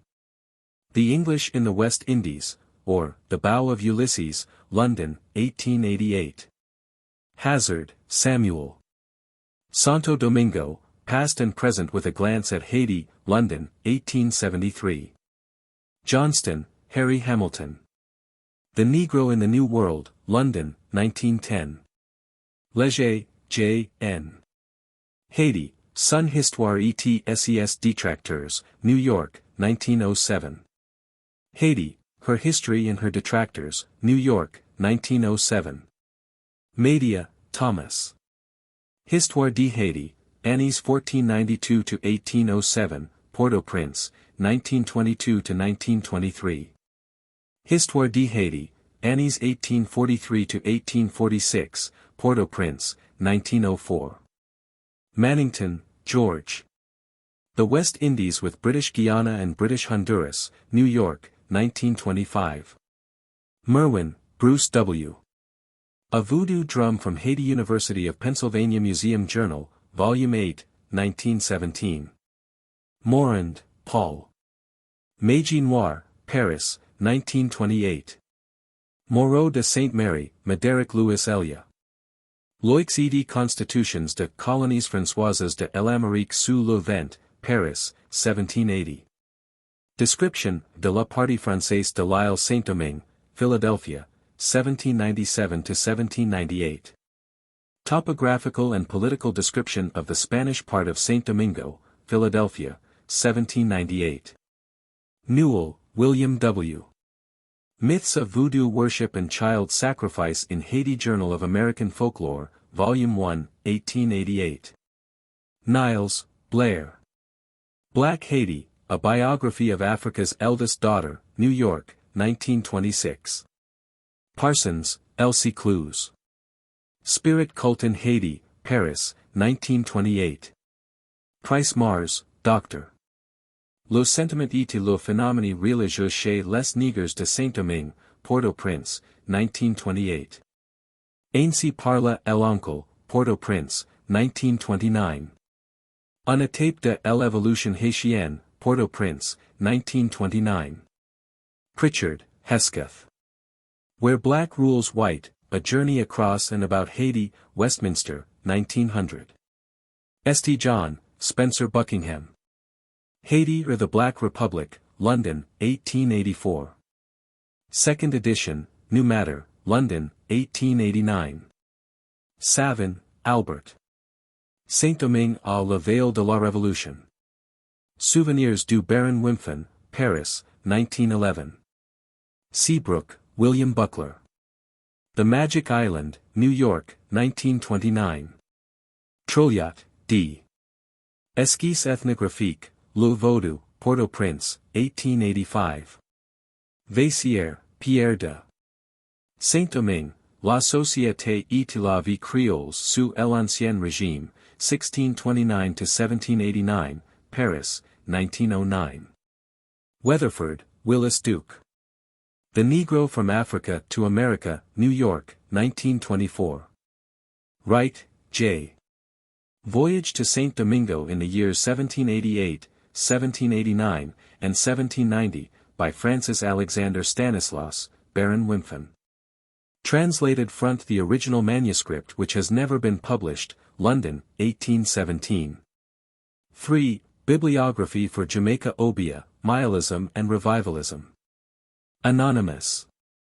Acts of Assembly, passed in the island of Jamaica from 1681 to 1737, inclusive, London, 1743. Acts of Assembly, passed in the island of Jamaica from 1681 to 1754, inclusive, London, 1756. Acts of Assembly, passed in the island of Jamaica from 1770 to 1783, Kingston, 1786. Consolidated Slave Law, passed December 22, 1826, London, 1827. Continuation of the Laws of Jamaica passed by the Assembly and confirmed by His Majesty in Council, December 26, 1695, London, 1695. Further proceedings of the Honourable House of Jamaica, relative to a bill introduced into the House of Commons, London, 1816. Hints respecting Christian education of the Negro population in the British colonies, London, 1833. Religious instruction of the colored and slave population of Jamaica, London, 1832. Report of the Jamaica Royal Commission of Inquiry respecting certain disturbances in the island of Jamaica and the measures taken in the course of their suppression, London, 1866. Report of the Lords of the Committee of the Council appointed for the consideration of all matters relating to trade and foreign plantation, London, 1789. Review of Hamel, the Obeah Man, London, 1827. Slave Law of Jamaica and Documents Relative thereto, London, 1828. Barclay, Alexander. A Practical View of the Present State of Slavery in the West Indies, London, 1828. Bastian, Adolphe. Der Fetisch und der Kust Guineas, Berlin, 1884. Beckwith, Martha Warren. Black Roadways, A Study of Jamaica Folklore, Chapel Hill, 1928. Bell, Hesketh J. Obeah, Witchcraft in the West Indies, London, 1889. Bicknell, R. West Indies as They Are, or A Real Picture of Slavery. But more particularly as it exists in the island of Jamaica, London, 1825. Bowler, Louis P. Gold Coast Palava, Life on the Gold Coast, London, 1911. Bridges, George Wilson. A Voice from Jamaica, in reply to William Wilberforce, London, 1823. Annals of Jamaica, London, 1828. Brown, Patrick. Civil and Natural History of Jamaica, London, 1756. Buchanan, Claudius. Colonial Ecclesiastical Establishment, London, 1812. Burdett, William. Life and Exploits of Man Song, commonly called Three-Finger Jack, The Terror of Jamaica, Somers Town, 1800. Cameron, Norman Eustace. The Evolution of the Negro, Georgetown, Demerara, 1929. Cardinal, W. In Ashanti and Beyond, London, 1927. Cook, E. M. Jamaica, the Lodestone of the Caribbean, Bristol, 1924. Cooper, Thomas. Facts Illustrative of the Condition of the Negro Slaves in Jamaica, London, 1824. Kundal, Frank. Jamaica Negro Proverbs and Sayings, Kingston, 1927. Delisser, Herbert G. In Jamaica and Cuba, Kingston, 1910. 20th Century Jamaica, Kingston, 1913. White Witch of Rosehall, London, 1929. Duncan, Peter. Narrative of the Wesleyan Mission to Jamaica, London, 1849. Edwards, Brian. History, Civil and Commercial of the British Colonies in the West Indies, London, 1793. Emmerich, Abraham J. Obeah and Obeahism in Jamaica, printed privately, Woodstock, 1915. Jamaica Mialism, printed privately, Woodstock, 1916. Jamaica Obeahs, printed privately, Woodstock, 1916. Fuller, Stephen. New Act of Assembly of the Island of Jamaica, commonly called the New Consolidated Act, London, 1789. Two reports from the Committee of the Honourable House of Assembly of Jamaica, London, 1789. Gardner, William James. History of Jamaica from its discovery by Christopher Columbus to the present time, London, 1873. Gaunt, Mary. Where the Twain Meet, New York, 1922. Green, Samuel. Baptist Mission in Jamaica, London, 1842. Gurney, John Joseph. Familiar Letters to Henry Clay of Kentucky, Describing a Winter in the West Indies, New York, 1840. Jekyll, Walter. Jamaica Song and Story, Anansi Stories, Digging Songs, Ring Tunes and Dancing Tunes, London, 1907. Knibb, William. Facts and Documents Connected with the Late Insurrection in Jamaica and the Violations of Civil and Religious Liberty arising out of it, London, 1832. Leslie, Charles.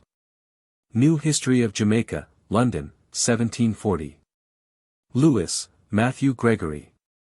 Journal of a West Indian Proprietor, kept during a residence in the island of Jamaica, London, 1834. Livingston, William Pringle. Black Jamaica, A Study in Evolution, London, 1899. Long, Edward. History of Jamaica, London, 1774. Lunnon, John. Abstract of the Laws of Jamaica relating to slaves, St. Iago de la Vega, 1819. Madden, Richard Robert. A 12 months residence in the West Indies, during the transition from slavery to apprenticeship, London, 1835. Marriott, Joseph. More Thoughts Occasioned by Two Publications, London, 1816. McCrae, Harry. Sub-Officer's Guide, Kingston, 1903. Nugent, Lady Maria. Journal of a Voyage to, and Residence in, the Island of Jamaica, from 1801 to 1805. London, 1839. Filippo, James Mersel. Jamaica, Its Past and Present State, London, 1843. Rampini, Charles. Letters from Jamaica, Edinburgh, 1873. Rattray, R. Sutherland. Ashanti Proverbs, Oxford, 1916. Ashanti, Oxford, 1923. Religion and Art in Ashanti, Oxford, 1927. Ashanti Law and Constitution, Oxford, 1929. Rennie, Robert. History of Jamaica, London, 1807. Reland, John. Memoir of a West India Planter, London, 1827. Rose, G. H. Letter on the Means and Importance of Converting the Slaves in the West Indies to Christianity, London, 1823. Samuel, Peter. Wesleyan Methodist Missions in Jamaica and Honduras, London, 1850. Scott, Sibbald David. To Jamaica and Back, London, 1876. Shore, Joseph. In Old St. James, Kingston, 1911. Sinclair, Augustus Constantine. Parliamentary Debates of Jamaica, Volume 13, Spanish Town, 1866. Chronological History of Jamaica, Jamaica, 1889. Sloane, Hans. Voyage to the Islands and Jamaica, London, 1707–1725. Stephen, James. The Slavery of the British West India Colonies, Delineated, London, 1824. Stewart, J. Account of Jamaica and its Inhabitants, London, 1808. View of the Past and Present State of the Island of Jamaica, Edinburgh, 1817. Underhill, Edward Bean. West Indies, Their Social and Religious Condition, London, 1862. Watson, Richard. Defense of the Wesleyan Methodist Missions in the West Indies, London, 1817. Wilberforce, William. An Appeal to the Religion, Justice, and Humanity of the Inhabitants of the British Empire, in behalf of the Negro Slaves in the West Indies, London, 1823. Williams, Sinrick R. Tour through the island of Jamaica from the western to the eastern end, in the year 1823, London, 1826. Williams, Joseph John. Whisperings of the Caribbean, New York, 1925.